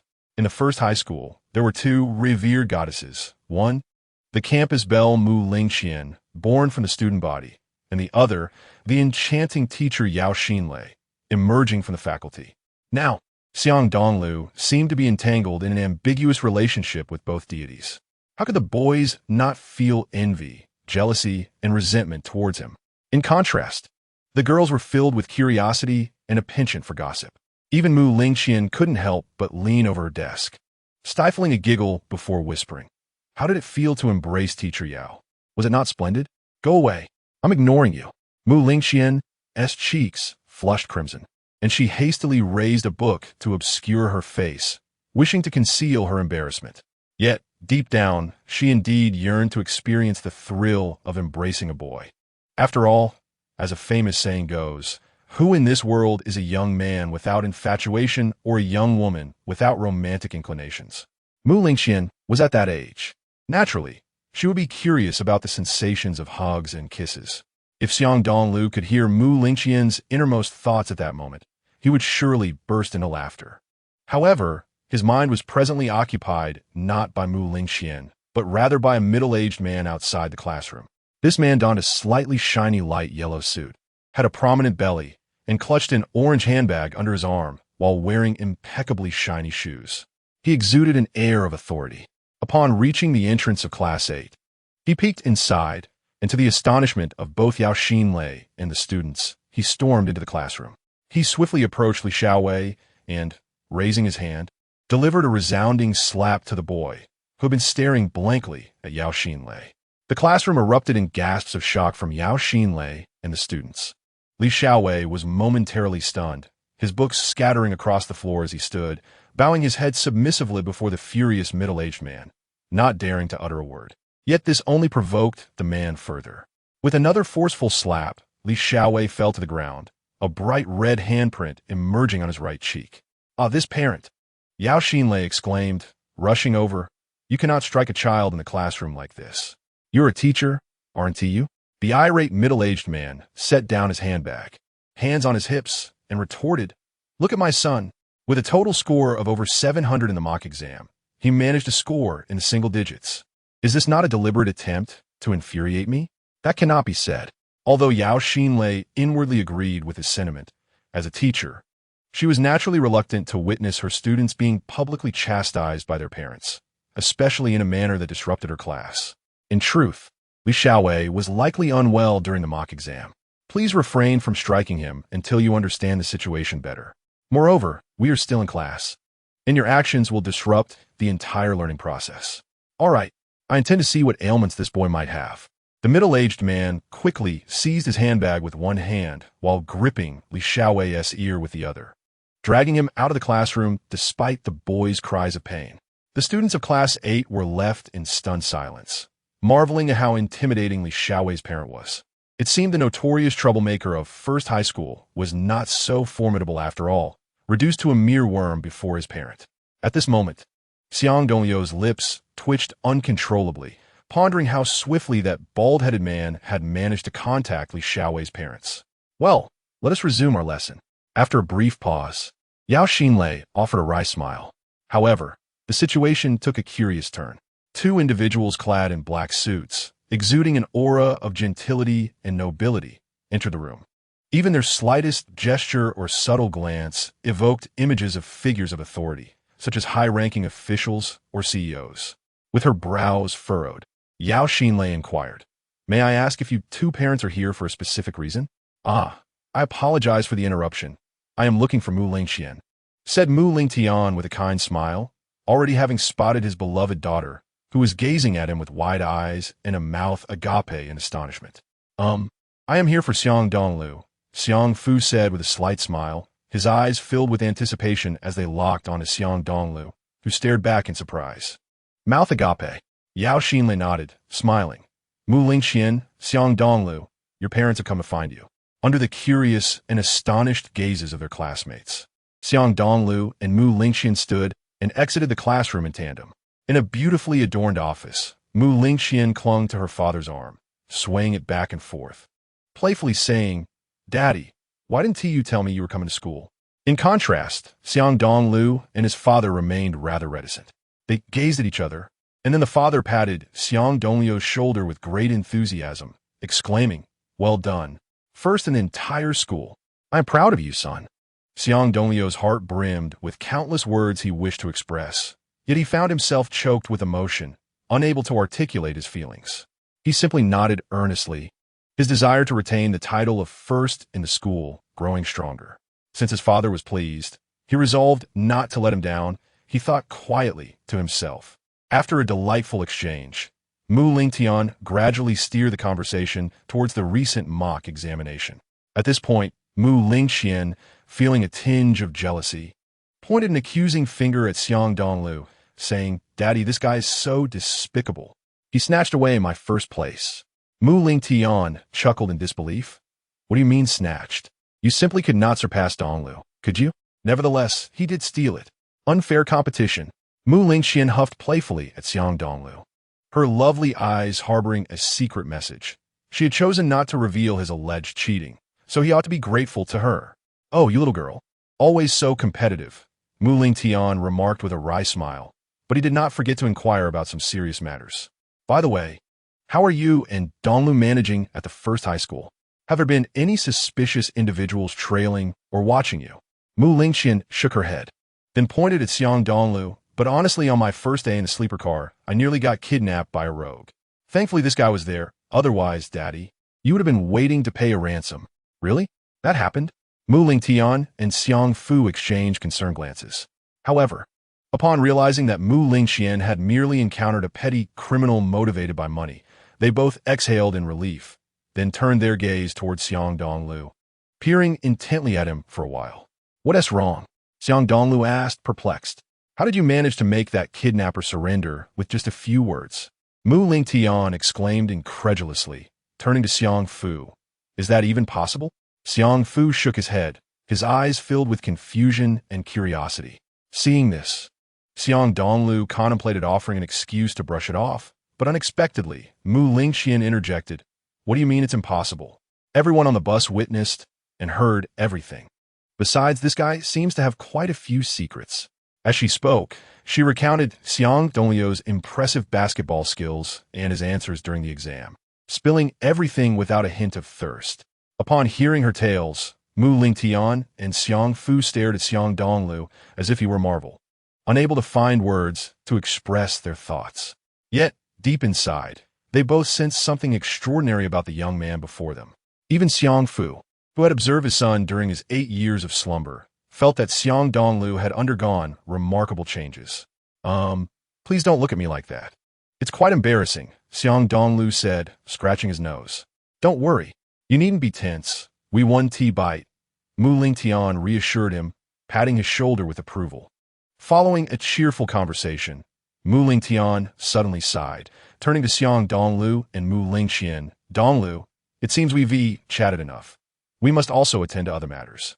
From now on, I hope you will take good care of little Qian, as she is quite troublesome and worrisome. Of course, I will, Xiang Dongliu nodded earnestly. But couldn't he resist asking, is that crescent necklace she wears very important? Upon hearing this, both Mu Lingtian and Xiang Fu were taken aback. Their expressions filled with palpable tension, and they spoke in unison. Did you discover something? No, I didn't find anything. Xiang Dongliu took a small step back, surprised by their anxious demeanor, which seemed overly cautious. Clearly, if he were unaware of the necklace's significance, that would be strange. Don't fret, Mu Lingtian smiled weakly, patting his shoulder again. Actually, little Qian's crescent necklace is very important and must never leave her side. You must remember this. Ensure it is never taken, or the consequences could be dire. Understood. I will be careful, Xiang Dongliu nodded, secretly relieved. Fortunately, Mu Lingxian hadn't acted recklessly. Otherwise, the outcomes could have been disastrous. Curiously, what backgrounds did Xiang Dongliu and Mu Lingxian come from, and what secrets existed between them? Why did they seem to share an indescribable connection? In stark contrast, it was evident that the parents of Xiang Dongliu and Mu Lingxian visited the school not due to their rank as first and second in the school, but rather because they had succeeded, unlikely Xiaowei, who was at the bottom and publicly reprimanded by his parents. Their reception was filled with encouragement and care, rather than slaps and insults, which was what every student yearned for. Indeed, everything is in the dormitory cabinets. Zhou Xiaoqiang nodded, suddenly grinning. Dongliu, you've already secured first place. You aren't still looking to revise, are you? Enough nonsense. Do you really not know how I achieved that first place? Well, I understand, but I still feel that Dongliu's foundation is quite solid. Zhou Xiaoqiang rummaged through his pocket and quickly pulled out the answers Xiang Dongliu had corrected for him in English. Look at this. This is the evidence that Dongliu is exceptional. I had everything wrong. All right then. See you tomorrow. Zhou Xiaoqiang snapped his fingers, quickly coordinating with a few boys to sneak out for dinner. After showering, Xiang Dongliu had initially intended to visit Su Yuanyuan's house for a meal, but upon noticing that her door was locked, he smiled wryly and took out some ingredients from the fridge, swiftly preparing a few dishes that Mu Lingxian particularly enjoyed. Wow! Sweet and sour ribs, braised eel. Mu Lingxian inhaled the enticing aroma deeply, quickly snatching a rib to taste. Not bad, not bad. Your culinary skills have certainly improved. Handsome Xiang, I'll give you a perfect score. Keep it up. However, upon hearing this, Xiang Dongliu felt a surge of frustration, glaring at her. But my clothes. Why haven't you washed them yet? Mu Lingxian immediately burst into laughter, hastily patting her chest, taking a sip of water. You shouldn't bring up such sensitive topics while I'm eating. I'll say it anyway. Xiang Dongliu untied his apron, pouting like a wronged spouse. I've been serving you delicious meals daily, yet you haven't even washed a single piece of my clothing. What kind of agreement is that? We had a pact. I feel so embarrassed. Mu Lingxian's cheeks flushed slightly, looking quite bashful. I don't care. Hurry and give me one of yours. I have nothing to wear today. Go buy one. I'll give you the money. No way. All right. Handsome Xiang, Don't be angry. Sister will comfort you. Mu Lingqian suddenly flashed a mischievous smile and, under Xiang Dongliu's astonished gaze, enveloped him in a soft embrace. Boom! Xiang Dongliu felt as though struck by lightning, stunned and unable to believe it was real. At that moment, the warmth of Mu Lingqian's alluring form enveloped him, soft and fragrant. Yet, the delightful moment was fleeting. In mere seconds, Mu Lingqian released him, her cheeks as red as an apple, making him yearn to take a bite. Handsome Xiang, don't get the wrong idea. This was merely a friendly hug. Will there be another? Xiang Dongliu asked, still dazed. That depends on your performance. Although Mu Lingqian was exceedingly bashful, she still bore a charmingly flushed face, her enchanting eyes glimmering with a hint of mischief as she remarked, if someone were to stop fretting about the laundry. Perhaps there might be a next time. After uttering those words, she shyly scampered upstairs, her heart racing with anxiety. Little did she know whether that fellow had realized that I had deliberately embraced him. Chapter 069. Let me help you with the laundry. Xiang Dongliu remained in a daze for a considerable moment before his gaze drifted upwards. Since there's a possibility of a next time, I'll wash it myself, he muttered with a grin as he ascended the stairs, only to spot Mu Lingqian by the wall at the staircase landing. What are you up to? Aren't you coming down for dinner? Mu Lingqian felt a wave of nervousness wash over her, and upon hearing his words, her lovely face turned an even deeper shade of crimson, with a delicate blush enveloping her ears and slender neck. Gently covering her heated face with her hand, she exclaimed, Have you discovered something? Of course not. I came to invite you down for dinner, but if you aren't hungry, I shall enjoy the sweet and sour ribs alone tonight. You dare? Mu Lingqian gasped, momentarily forgetting her embarrassment as she swiftly descended the stairs, seizing the entire platter of sweet and sour ribs, exuding an attitude that suggested there was no portion for him. Xiang Dongliu chuckled, and after serving himself, he teasingly inquired, Xiao Qianqian, how does it feel to embrace someone? Mu Lingqian parted head into Jinglips, wishing she could find a hole to hide in, utterly mortified. In her view, while she had used a friendly embrace as a bargaining chip to avoid washing Xiang Dongliu's underwear, it felt somewhat like an exchange. Yet, she sensed that Xiang Dongliu might have grasped her true intention. She merely wished to experience the sensation of embracing a boy. Otherwise, why would he pose such a question? As the thought crossed her mind, Mu Lingqian quickly lowered her head, nibbling on the sweet and sour ribs while whispering, Don't call me Xiao Qianqian, or I might just snap. Xiao Qianqian. Don't call her that. Xiao Qianqian.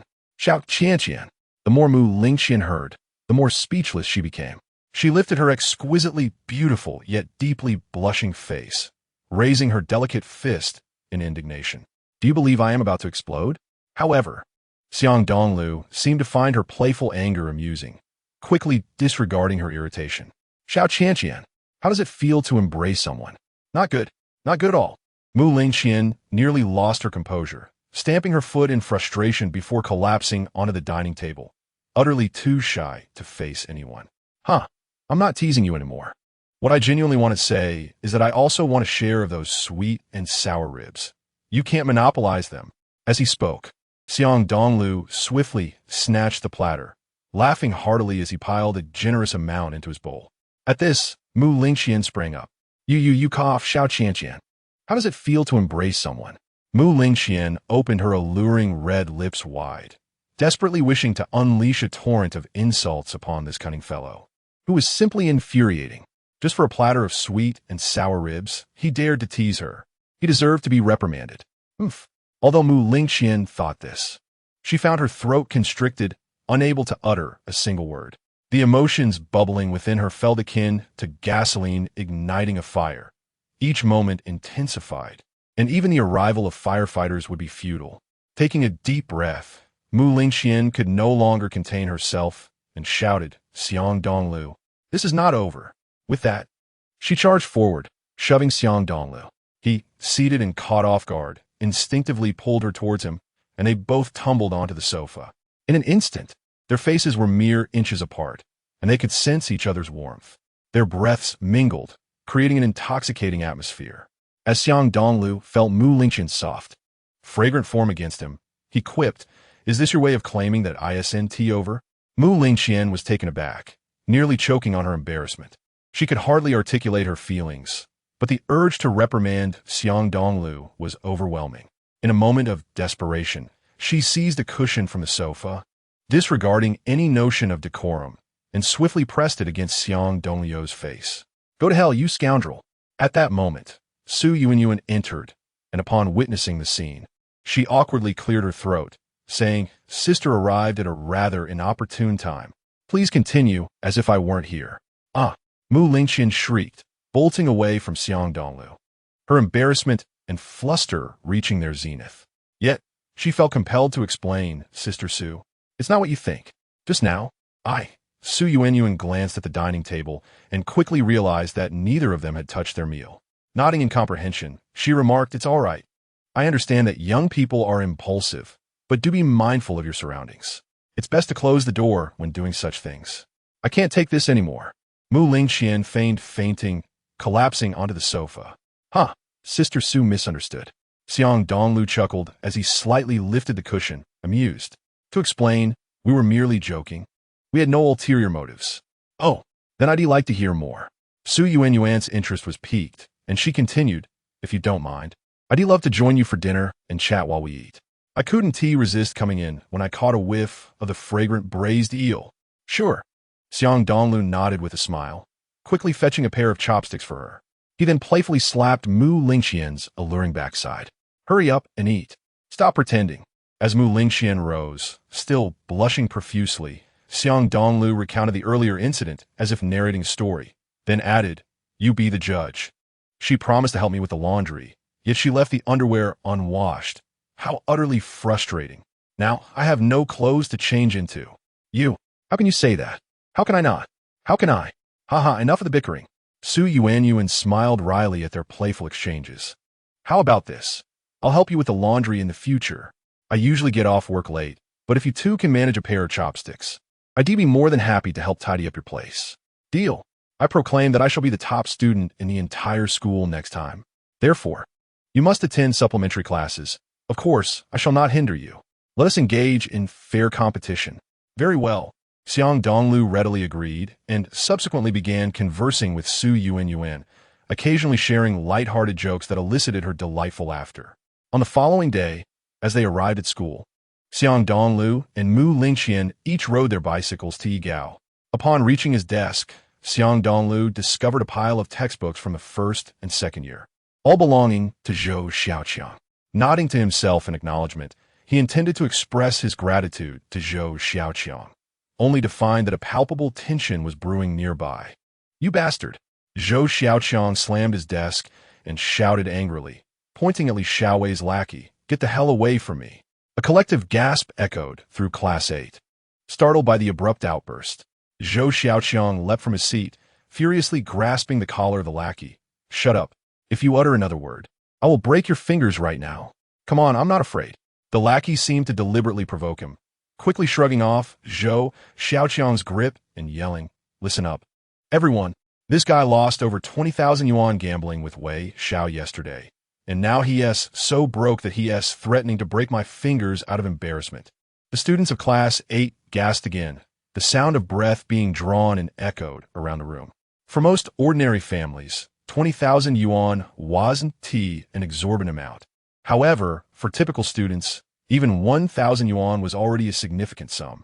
Mu Lingqian furrowed her delicate brows and turned to Xiang Dongliu, saying, "Your friend seems to be in trouble. Shouldn't you go and check on him? After all, he helped you during the mock exams, and now he's lending you his textbooks. Did I say I wouldn't go?" Xiang Dongliu rolled his eyes at her, offering a slight smile as he stood up and approached Zhou Xiaoqiang. Narrowing his eyes, he stared at the lackey for a full 3 seconds before slowly articulating, "If you know what is good for you, you'd best clear out. What do you want?" The lackey retorted defiantly, "Oh really? If you keep yapping and don't leave, you'll surely regret it." Xiang Dongliu raised an eyebrow, seizing the lackey's collar and effortlessly lifting him as if he were a mere chick. Good heavens, what a strong man. The students of Class 8 stared wide-eyed, astonished by his seemingly monstrous strength. After all, despite the lackey being a small and scrawny figure, he still weighed around 90 pounds. It was generally difficult for an adult to lift such weight with one hand, yet Xiang Dongliu accomplished it with ease. Thus, It was evident how formidable his display of strength appeared to the students of Class 8. "Let go of me," the lackey stammered, feeling a chill run down his spine. "I never said I would harm you. There is no need to be so nervous." Xiang Dongliu smirked as he released the lackey, who tumbled out of the classroom, much to the amusement of his classmates. Zhou Xiaoqiang raised his head slightly, managing a weak smile as he called out, "Dongliu, ge." Xiang Dongliu looked down at Zhou Xiaoqiang's dejected demeanor and furrowed his brow. "Have you lost your mind? Why did you suddenly decide to gamble with Li Xiaowei and lose so much money?" "I had no choice," Zhou Xiaoqiang replied, his face a mixture of anxiety and regret. "Yesterday, Li Xiaowei was publicly slapped by his father and was furious, taking out on everyone. He blamed me for his poor test scores, claiming I deliberately sabotaged him. Of course, I defended myself. After all, Dongliu had the same answers. But he wouldn't believe me, insisting that if I could rank first in the school, while he ranked last, I must have been the one to sabotage him." Xiang Dongliu felt speechless but couldn't help but ask, "And then what? Did he force you to gamble with him, promising to trust you only if you did?" "Pretty much," Zhou Xiaoqiang admitted, feeling guilty and a bit frightened. "I don't have many friends at school. When Li Xiaowei surrounded me with his lackeys, I knew that if I didn't gamble with him, I'd definitely get beaten up. Good grief. This guy is fearless and shameless, like a cockroach." Xiang Dongliu couldn't help but exclaim, "How much do you still owe him?" "Not much, only 15,000. "What the hell? 15,000 is not much. Do you think your family prints money?" Xiang Dongliu nearly spat blood in disbelief. "It's fine. I won a lot from gambling before. I'll just go to the bank at noon and withdraw the money to pay him." "Are you out of your mind?" Chapter 071. Morning reading is also wonderful. Upon hearing such resolute and domineering words, Zhou Xiaoqiang's mood lifted significantly, far from the gloom of having lost over 20,000 yuan. To him, Xiang Dongliu seemed like an omnipotent good friend, no matter what dangers or troubles arose. Xiang Dongliu's every word and action instilled a profound sense of security in him. Furthermore, Zhou Xiaoqiang harbored an inexplicable sense of trust in Xiang Dongliu, as if nothing were beyond his ability to resolve. He must be skipping classes and sleeping. Zhou Xiaoqiang yawned. "Last night, I stayed up all night playing cards. I'm exhausted, let alone that lazy Li Xiaowei." "All right, when you see him, tell him I'll gamble with him." Mu Lingqian shot him a puzzled glance and giggled. "What's wrong with you? Zhou Xiaoqiang is in trouble, and now you want to jump into the fray too? What if you lose money? I want to lend you any." Xiang Dongliu raised an eyebrow, gazing at her playful and charming visage. "You wouldn't, after hugging me once, suddenly develop feelings for me, would you? You're so concerned about me. Go to hell. I don't know you." Mu Lingqian's face flushed crimson as she quickly buried her head in her desk like an ostrich. Seeing her bashful demeanor, Xiang Dongliu chuckled softly, refraining from teasing her excessively. After all, they were in a public space in Class 8 of the 3rd year, and if he were to behave as he did at home yesterday, it would surely spread throughout the entire campus within half an hour. Thus, Xiang Dongliu understood the importance of restraint and, after sharing a few light-hearted jokes, opened his first-year English textbook for morning reading. In Xiang Dongliu's memory, English words were notoriously difficult to memorize, although he had studied vocabulary before. A lack of time for revision often led to rapid forgetfulness. At present, apart from a few simple words, he felt nearly illiterate in English. As he scanned the dense list of English words, he found that he recognized only 1 out of 10, and even that required considerable effort to recall. Moreover, even after struggling to remember, he merely grasped the spelling and meaning, utterly clueless about pronunciation. Tilting his head slightly, Xiang Dongliu observed Mu Lingqian reading the English text fluently, her voice sweet and melodious, akin to that of a teaching tape. Listening to the surrounding students, although none matched Mu Lingqian's purity of pronunciation, they at least managed to read the text smoothly. Even Li Xiaowei's lackey was no exception. With a bitter smile, Xiang Dongliu scratched his head, a twinge of envy creeping in as he pondered whether he truly was inferior to everyone else. It seemed he was the only one in the class unable to read the English text. How outrageous! Feeling indignant, Xiang Dongliu took out his Bubugao video learning device and utilized its reading function to study diligently. One by one, he followed along with the pronunciations, absorbing the knowledge like a sponge soaking up water. Simultaneously, he noticed that the mind ring adorning his right hand was swiftly emanating a subtle, yet warm airflow, meandering through his brain and invigorating his spirit. Consequently, the English words he had previously studied appeared in his mind like a series of brief videos. With a mere thought, it seemed as though he could hear the precise pronunciation of those English words, alongside their spellings and Chinese meanings. This sensation was immensely gratifying. Initially, it took Xiang Dongliu approximately 10 repetitions to comprehend a word, but as he became accustomed to the process, he found he could recall them in as few as 3, and at times even just 1. Moreover, this newfound memory felt remarkably profound. It was simply enchanting. With a silent compliment to himself, Xiang Dongliu suddenly kissed the mind ring and decisively closed his English textbook, opting instead to open his Chinese literature book. In his view, the ease with which he memorized English vocabulary was likely attributed to the mind ring, prompting him to experiment with another subject. Compared to English vocabulary, the Chinese curriculum involved a considerably greater volume of material, particularly the idiomatic expressions and classical texts, which posed a significant challenge for Xiang Dongliu. However, after selecting a classical text and diligently reading it 5 times, he felt as if the piece had been transformed into a video, vividly existing within his mind, complete with sound and imagery. Accomplished. Reading it 5 times was sufficient for memorization. I'm truly a genius. With a hint of self-admiration, Xiang Dongliu was suddenly captivated by a familiar and enticing fragrance, and he heard a teasing voice. Xiang Dongliu, are you not misreading the schedule? No. It's early morning English. Instinctively shaking his head, he was startled to recognize that the speaker was Yao Xinlei. It dawned on him that he had indeed closed his English textbook, leaving open the Chinese literature one. She was dressed in a sleek black office suit. What is wrong? Can't read? Would you like me to teach you? Yao Xinlei chuckled lightly, leaning closer to Xiang Dongliu and pointing delicately at the textbook with her fair, slender fingers.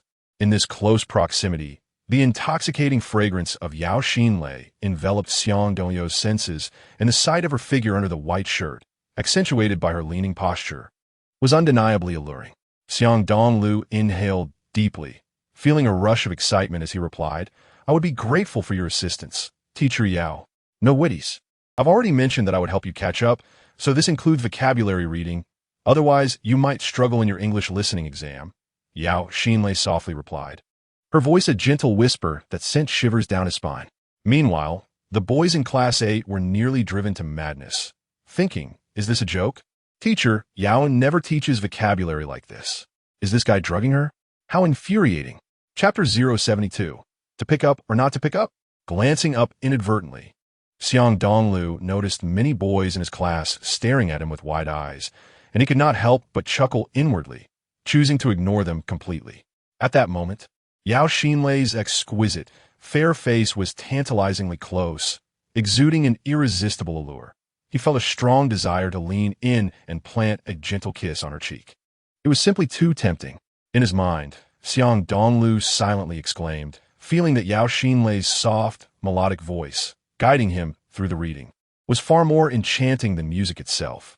Thump, thump, thump. His heart raced, and while he initially managed to read along, his attention soon drifted elsewhere. Xiang Dongliu, why have you stopped reading? Yao Xinlei blushed slightly, noticing that his gaze had shifted entirely from the textbook to her face, his eyes radiating fervor. Cough. Perhaps I didn't sleep well last night, and my neck feels a bit sore. Cleared his throat awkwardly, Xiang Dongliu gently patted his neck, smiling as he gazed at Yao Xinlei's charming face.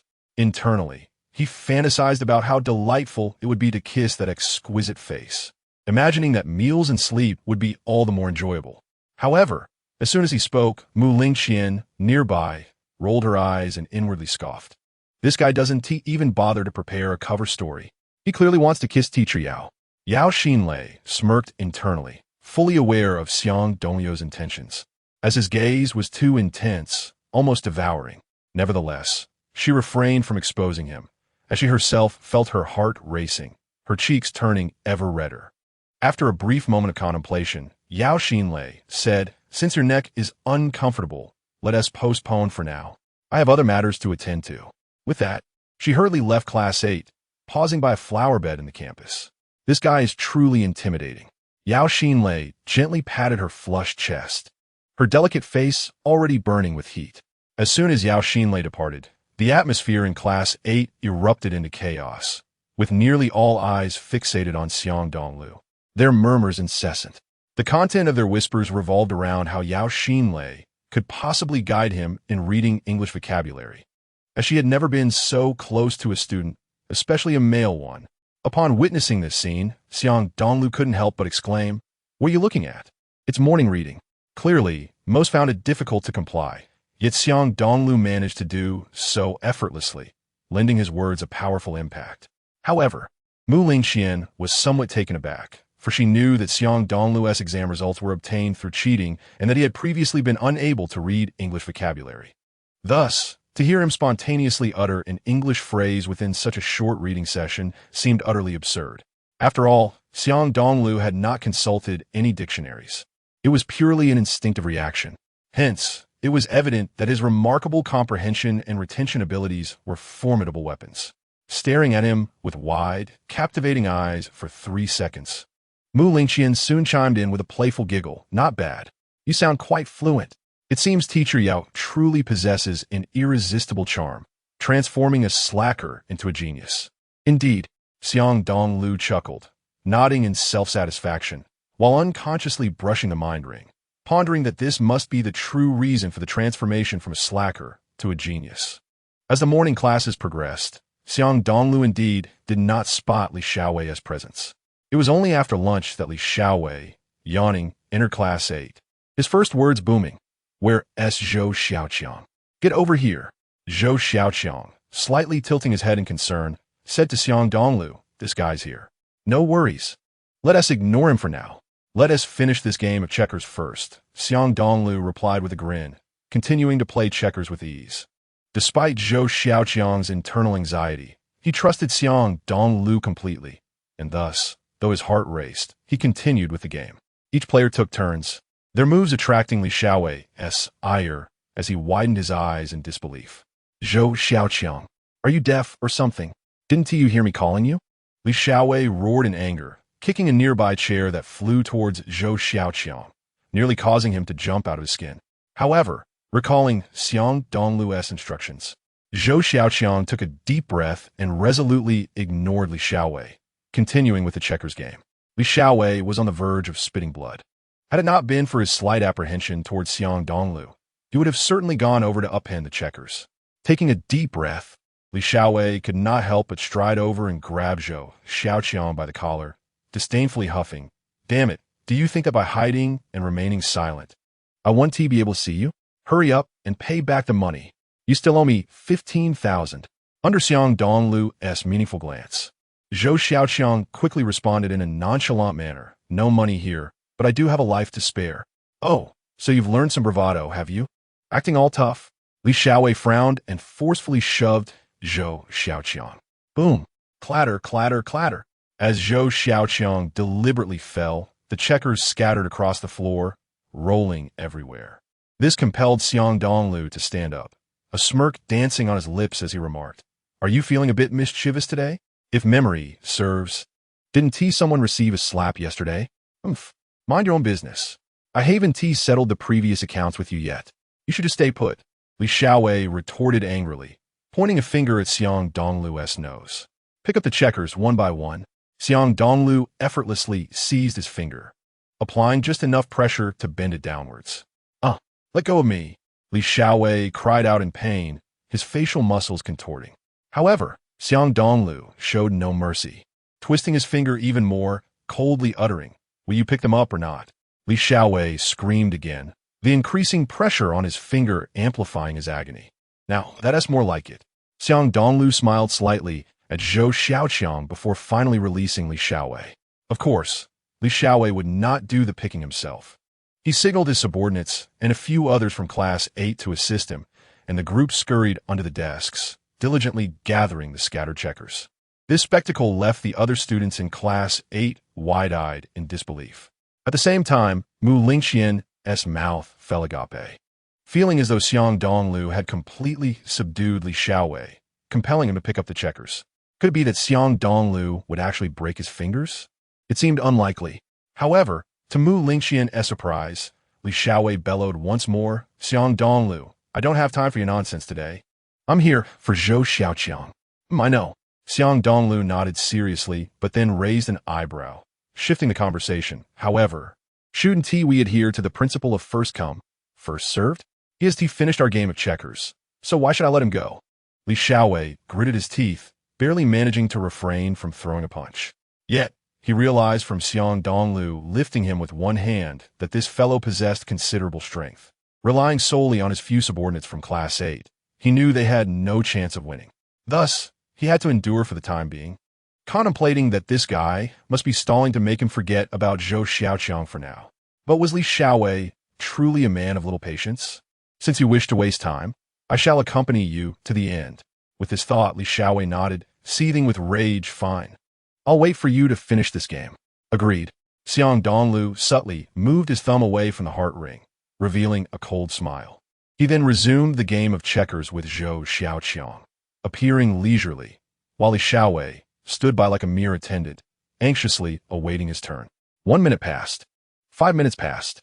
10 minutes passed. Just as Li Xiaowei saw that Xiang Dongliu was one move away from winning against Zhou Xiaoqiang, unexpectedly Xiang Dongliu exclaimed, "Oh no, you moved my piece." Zhou Xiaoqiang, bewildered, retorted, "Dongliu, you must be mistaken. I didn't touch your piece. If I say you did, then you did. This game doesn't count. Let us start over." Upon hearing this, Zhou Xiaoqiang quickly grasped Xiang Dongliu's intent. Not only he, but everyone in Class 8 who heard this understood the implications. This was a game that could not possibly conclude in a short time. If there were no classes in the afternoon, Li Xiaowei would surely be stuck waiting for the entire afternoon. After all, Xiang Dongliu had no intention of finishing. He could repeatedly demand to start over. Seeing Li Xiaowei's tightly clenched fists on the verge of exploding, Mu Lingxian couldn't help but feel sympathy for him, thinking to herself that this guy had chosen the wrong person to provoke, purely asking for trouble. After discerning Xiang Dongliu's intentions, the one with the slanted eyes slammed his hand on the desk in anger. "Xiang Dongliu, are you asking for a beating? How dare you toy with our Wei Xiao?" "Indeed." Xiang Dongliu nodded earnestly. "I am asking for a thrashing. Come at me if you dare." The slanted-eyed individual fell silent, recalling a moment he was lifted by Xiang Dongliu earlier that morning, still feeling that tension as if his feet were suspended in midair. "Damn it. When did you become a boss? Get lost." Taking a deep breath, Li Xiaowei suppressed his raging fury and said, "Xiang Dongliu, don't think that just because you're with Zhou Xiaoqiang, you can protect him.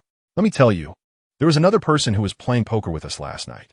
He the head of a gang, and he currently sleeping in Zhou Xiaoqiang's dormitory. So you'd better have Zhou Xiaoqiang pay up quickly. Otherwise, I won't be able to protect him, and when the time comes, if Zhou Xiaoqiang is chased down with a knife, don't blame me for not warning you, my classmate." "What? There's another one?" "Indeed." Seeing Xiang Dongliu's startled expression, Li Xiaowei quickly felt a surge of triumph. "To be precise, Zhou Xiaoqiang only owes me 5,000. The other 10,000 is owed to that gang leader. However, since I have a good relationship with him, he allowed me to collect on his behalf." "You piece of trash." Suddenly, Xiang Dongliu sprang up, grabbing Li Xiaowei's collar and rebuking, "It's normal for classmates to have disputes or fights. But I never expected you to frame him and involve him with the underworld. What is it to you? Who said my scar is part of the underworld?" A powerful voice boomed, causing all the students in Class 8 to glance towards the classroom door. A young man clad in tattered jeans and sporting a shaved head sauntered in, a cigarette dangling from his lips. The scar on his face gave him a fierce appearance, yet he exuded a commanding presence entirely different from that of a petty thug. "Gang leader." Many students in Class 8 gasped, promptly parting to make way as the scarred man approached. "Scar." Xiang Dongliu's eyes widened, the memories of that day at the barbershop flooding back. Realizing that this scarred individual was likely the mastermind behind the order to kill Su Yuanyuan's brother. Furrowing his brow, Xiang Dongliu observed as the scarred man strolled over, and as he passed by Mu Lingxian, he casually exhaled smoke, causing her to wrinkle her brow in discomfort. She quickly stood up, moving to join a group of girls. "Oh, little sister, why do you leave as soon as your brother arrives?" The scarred man, with a flirtatious grin, glanced at Mu Lingxian's beautiful face before brazenly sitting on her desk, looking down with an air of superiority, who said, "I'm part of the underworld." "I did."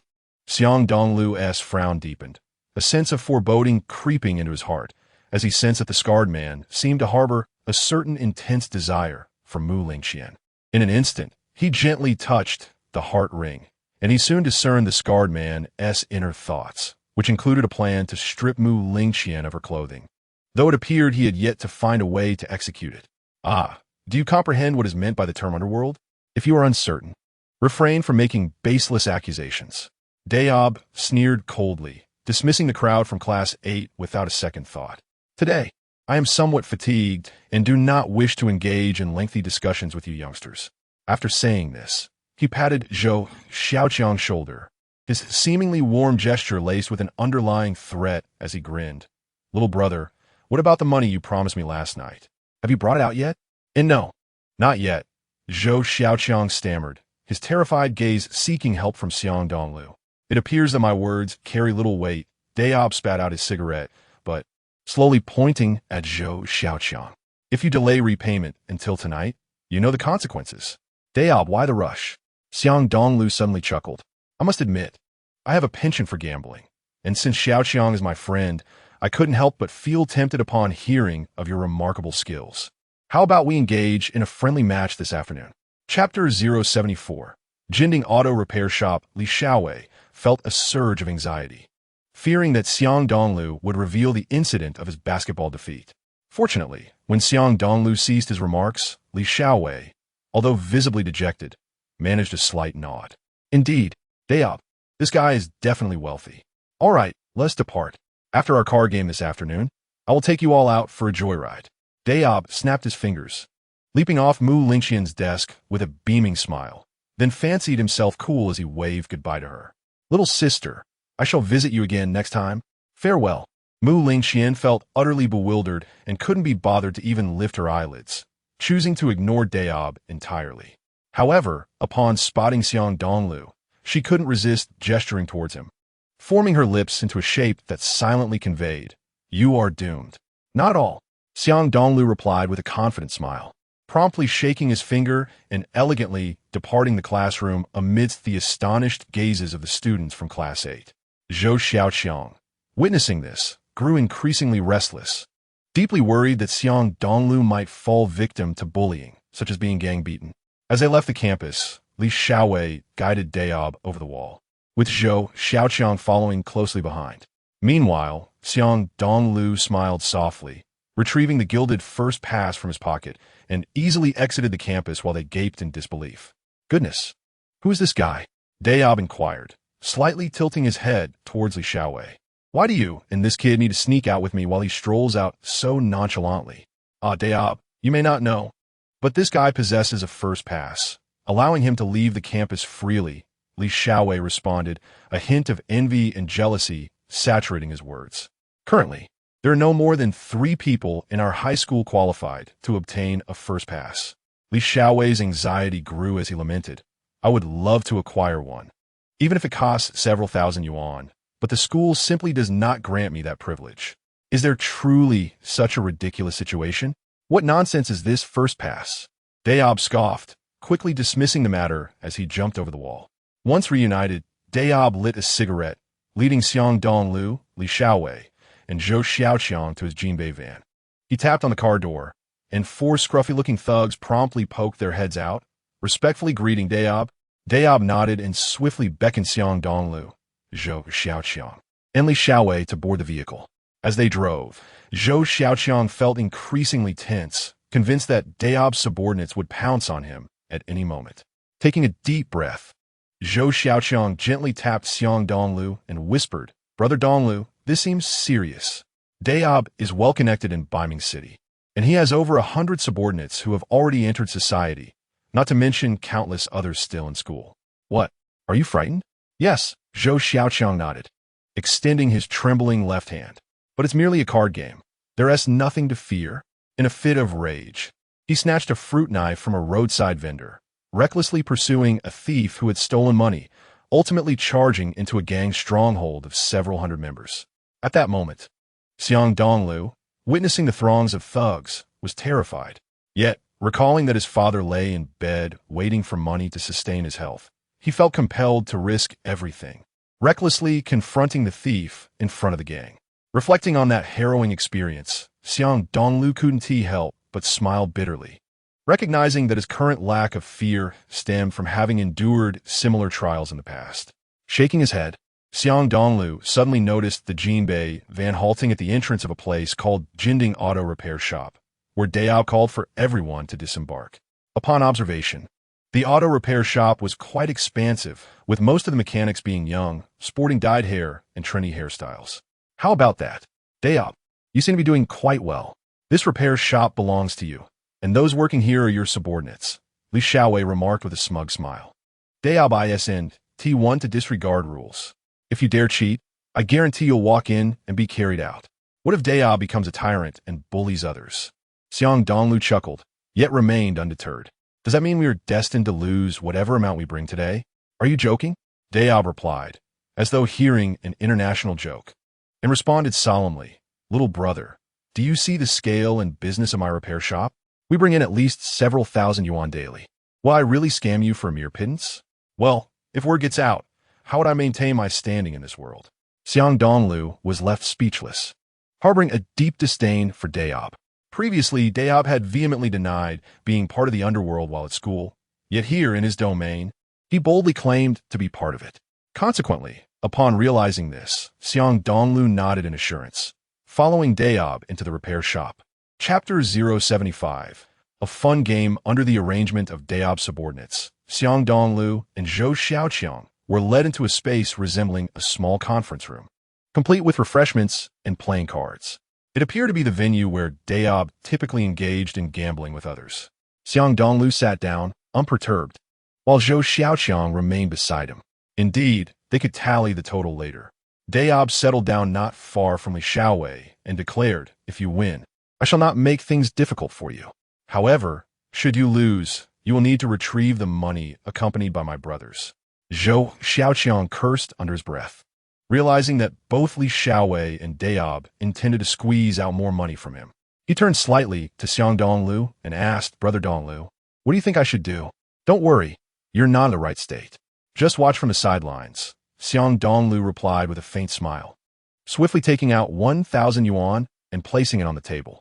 He then gestured, Let us begin. We shall play the game you frequently indulge in. Dayao and Li Xiaowei nearly choked in disbelief, pointing at the meager sum. Is this all the capital you have? Must one have a substantial amount of capital to win more? Xiang Dongliu scoffed internally, yet coolly responded, After you win my 1,000 yuan, then feel free to comment on my lack of capital. Dayao and Li Xiaowei exchanged glances, both feeling somewhat vexed, yet they nodded, acknowledging that Xiang Dongliu had made a valid point. Relative to others, they were more inclined to appreciate the sight of a few tens of thousands displayed before Xiang Dongliu, which was indeed more pleasing to the eye. Therefore, in their perspective, the more capital Xiang Dongliu showcased, the more they believed he would win. After a brief pause, Dao Ba tossed his Fu Rong Wang and lighter aside, proclaiming, In my presence, tea and spirits are freely available, but one must have enough to partake. First, listen to Xiao Weizi's introduction to the rules. Xiao Weizi? Xiang Dongliu nearly burst into laughter, utterly surprised that the usually arrogant Li Xiaowei appeared so insignificant before Dao Ba, as if even the diminutive name he was called had rendered him oblivious. Enough of your meddling, Li Xiaowei retorted, his face darkened, as he begrudgingly explained. Dao Ba Ge does not engage in petty games of jiajia. Each round requires a base stake of 100, with a minimum bet of 100 and a maximum of 2,000. If someone hits a leopard, the others must pay an additional 2,000 as a bonus. So, it will be prudent for you to bring more capital, lest a single leopard wipes you clean. Then show me your prowess. Catch a leopard for me to see. If you lack the skill, do not pretend to intimidate. Xiang Dongliu scoffed, soon tossing out 100 as his base stake, followed suit by Dao Ba and Li Xiaowei with their own 100. The first round was hosted by Dao Ba, who dealt 3 cards to each player and grinned. Let's talk. Xiang Dongliu nodded, but refrained from hastily inspecting his cards. Instead, he gently caressed his heart ring with his right thumb, casting a glance at Li Xiaowei, who was studying his cards. In fact, When a person observes letters or numbers, their mind instinctively recites them internally. Thus, the moment Li Xiaowei glimpsed his cards, Xiang Dongliu could hear his silent laughter. 345. Haha, a good hand right from the start. A sequence of 345. Although Li Xiaowei maintained an expression of calm, no matter how he fantasized or indulged in delusions, Xiang Dongliu could hear it all, and he looked down upon Li Xiaowei's self-satisfied inner world. What? Surrendering in the first round? Li Xiaowei seized the opportunity to mock. Jiajia is not merely about small stakes. It is a contest of skill, courage, and strategy, a game for adventurers. Surely, you possess some spirit of risk, do you not? Reluctant to raise, even 100? What business is it of yours? Xiang Dongliu retorted coldly. You should wager with Dao Ba Ge. Just don't let me catch any tricks, right? Xiaochang. Indeed. Brother Dongliu is correct. Zhou Xiaochang nodded without hesitation, his expression hinting at suspicion of potential deceit. How could that be? I would never conspire with Dao Ba Ge to trick you, Li Xiaowei earnestly explained, soon engaging in a wager with Dao Ba, ultimately losing as Li Xiaowei revealed his sequence of 345. As the second round commenced, with Li Xiaowei as the dealer, Dao Ba was the first to receive 3 cards, with Xiang Dongliu second and Li Xiaowei last. Thus, Dao Ba could discern his cards relatively quickly. Xiang Dongliu took a glance at him and immediately perceived that Dao Ba had a pair. Following that, he turned his gaze to Li Xiaowei, realizing he too held a pair of 10s. With a slight smile, Xiang Dongliu unveiled his own cards, unexpectedly revealing a pair. This indicated that regardless of the circumstances, Xiang Dongliu was guaranteed victory in this round. As Dao Ba placed his 100 on the table, Xiang Dongliu promptly matched it. TCH, a mere 100 is rather dull. Li Xiaowei mused, feeling fortunate, quickly counting out 5 crisp 100 yuan bills, tossing them into the pot with flair. Raised to 500. All right, I'm not short on funds. Dao Ba echoed, his words laced with mirth, seemingly convinced of his impending victory. Should we consider folding? Xiang Dongliu feigned a sigh, glancing at Zhou Xiaochang. This hand appears rather weak. Zhou Xiaochang widened his eyes, nearly exclaiming, Brother Dongliu, have you lost your mind? A pair isn't weak. Yet, in a moment of realization, Zhou Xiaochang understood Xiang Dongliu's intent, quickly adopting a conflicted expression, and replied with a wry smile, I'll defer to your judgment. I think there is still a chance to gamble. Very well, as you wish. A gamble may turn a bicycle into a motorcycle. Xiang Dongliu shrugged, swiftly extracting 1,000 yuan from his pocket, tossing it into the pot. 1,000. Both Li Xiaowei and Dao Ba were struck dumbfounded. They had perceived Xiang Dongliu's earlier demeanor as that of a novice in Jiajia. However, they were taken aback as he raised the stakes to 1,000. Did he possess a strong hand, or was he attempting to bluff with a weak one? For a moment, Li Xiaowei and Dao Ba exchanged glances, remaining silent in astonishment. Wow, you two seem to have a silent understanding? Xiang Dongliu teased, internally cursing. It was evident that while Li Xiaowei and Dao Ba wouldn't cheat by switching cards, they could communicate through glances, explaining why Zhou Xiaochang had lost so much the previous night. They were clearly colluding to exploit him. Cough. I have no such inclinations. 1,000 it is. I shall match. Li Xiaowei quickly counted out 1,000 yuan bills. 2,000. Dao Ba, displaying his wealth, doubled the stakes once more. Xiang Dongliu couldn't help but smirk inwardly. In truth, he had feared Dao Ba and Li Xiaowei might not match the bet. Now, they were not only matching, but Dao Ba had raised it. Was this not a gift of money? With this thought, Xiang Dongliu promptly retrieved his bank card and handed it to Zhou Xiaochang. Go help me withdraw the money. All of it. Let us enjoy today. Zhou Xiaochang's eyes widened in shock, suddenly worried that Xiang Dongliu might lose.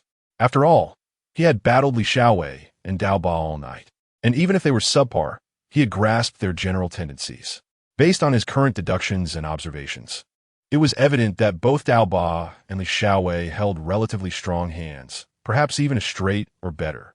What are you dawdling for? Hurry up. Xiang Dongliu nudged him. I can't match without cash. Haha, no worries. Dao Ba glanced at his bank card, quickly waving his hand. I trust you have funds. If not, there are chips on that table. Take as many as you need, but remember to cash out after losing them. All right, I want T-hole back then. Yet, In Xiang Dongliu's heart, there was no intention to withdraw any cash. After acquiring the chips, Xiang Dongliu wasted no time, tossing out chips worth 2,000. I match. This guy doesn't have a hidden strong hand, does he? Li Xiaowei pondered. Though he had already counted out his 2,000 in cash, he hesitated. I think I'll fold.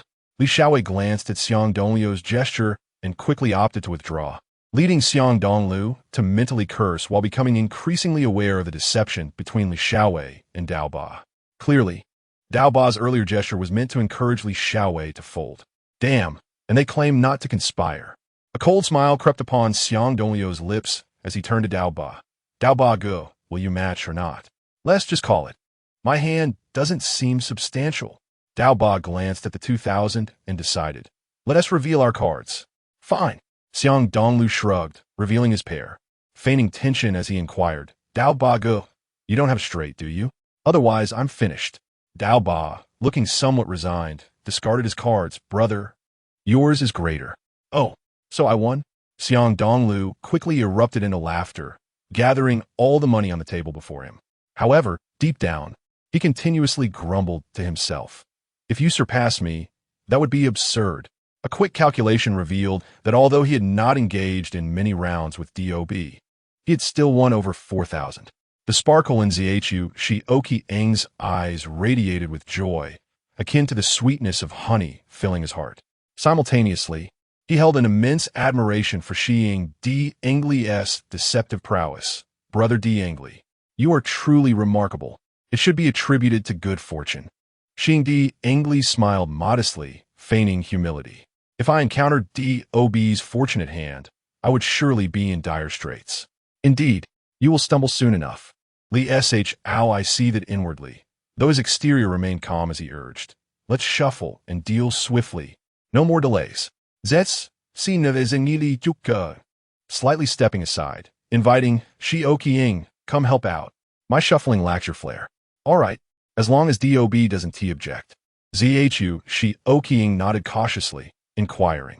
DOB and Li Xiao exchanged glances, both overwhelmed by an impulse to curse. They understood that Zhu Xiaoqiang's shuffling was indeed impressive, making Xiang Dongliu appear quite capable, especially with a professional shuffler assisting him. Thus, the sensation irked them greatly. Yet, despite their displeasure, this was not an international competition. As long as Zhu Xiaoqiang played fairly, it adhered to the rules. Consequently, DOB shrugged. Fine.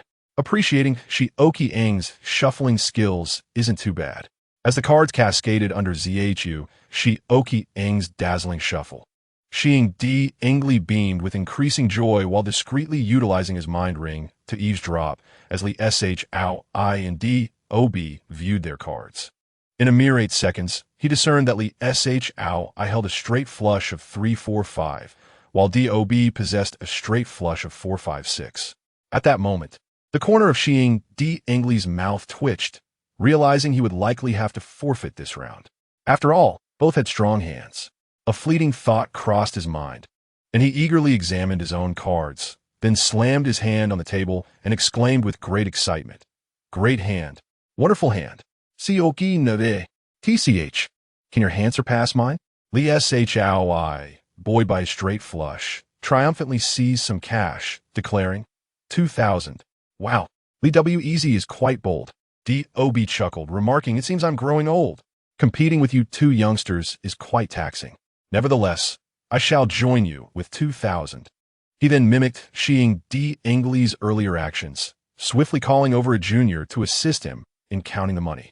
This way, he maintained an air of dignity, avoiding the need to handle everything himself. However, Xiang Dongliu quickly scoffed, feigning disdain. 2,000? DOB. Isn't that rather stingy? I'll raise to 10,000. With that, he set aside the cash, arrogantly grabbing 10,000 in chips and slamming them down. Bang! The entire table quivered, seemingly shaking the hearts of those present. Upon witnessing this, Zhu Xiaoqiang clenched his fists in excitement, convinced that Xiang Dongliu must have hit a jackpot, colloquially known as a bomb. Otherwise, how could he raise to 10,000 when Li Xiao had just stated the maximum was 2,000? Moreover, The intensity of the situation had them all standing and pounding the table. Similarly, Li Shao and Dob shared this sentiment. They clearly observed that Xiang Dongliu's right hand trembled slightly, indicating that his excitement far outweighed any fear. Otherwise, he likely wouldn't boldly raise to 10,000. This was simply audacious. Damn, how uninteresting. Xiang Dongliu grumbled in frustration, yet reluctantly tossed in 2,000 chips, conceding, if you can't afford to lose, just say so.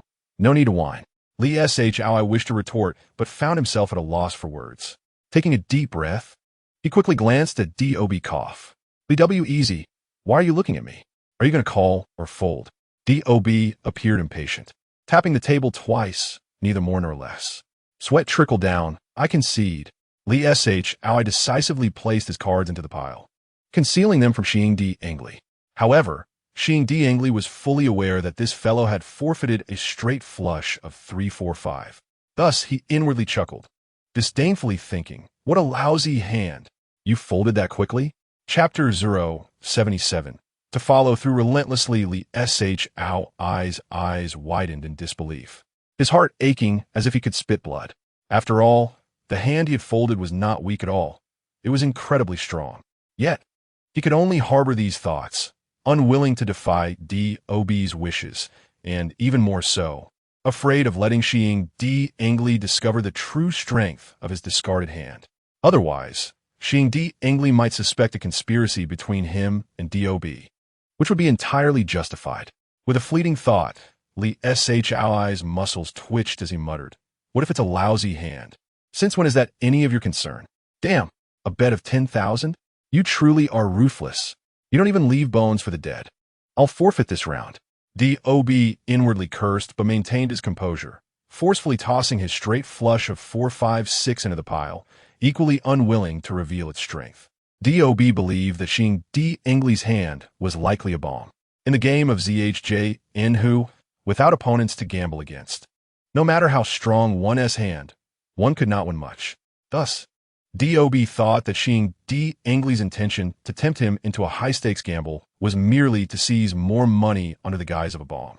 Consequently, Dob was determined not to be at a disadvantage. He preferred to forfeit his straight flush rather than gamble against Xiang Dongliu, even for 2,000.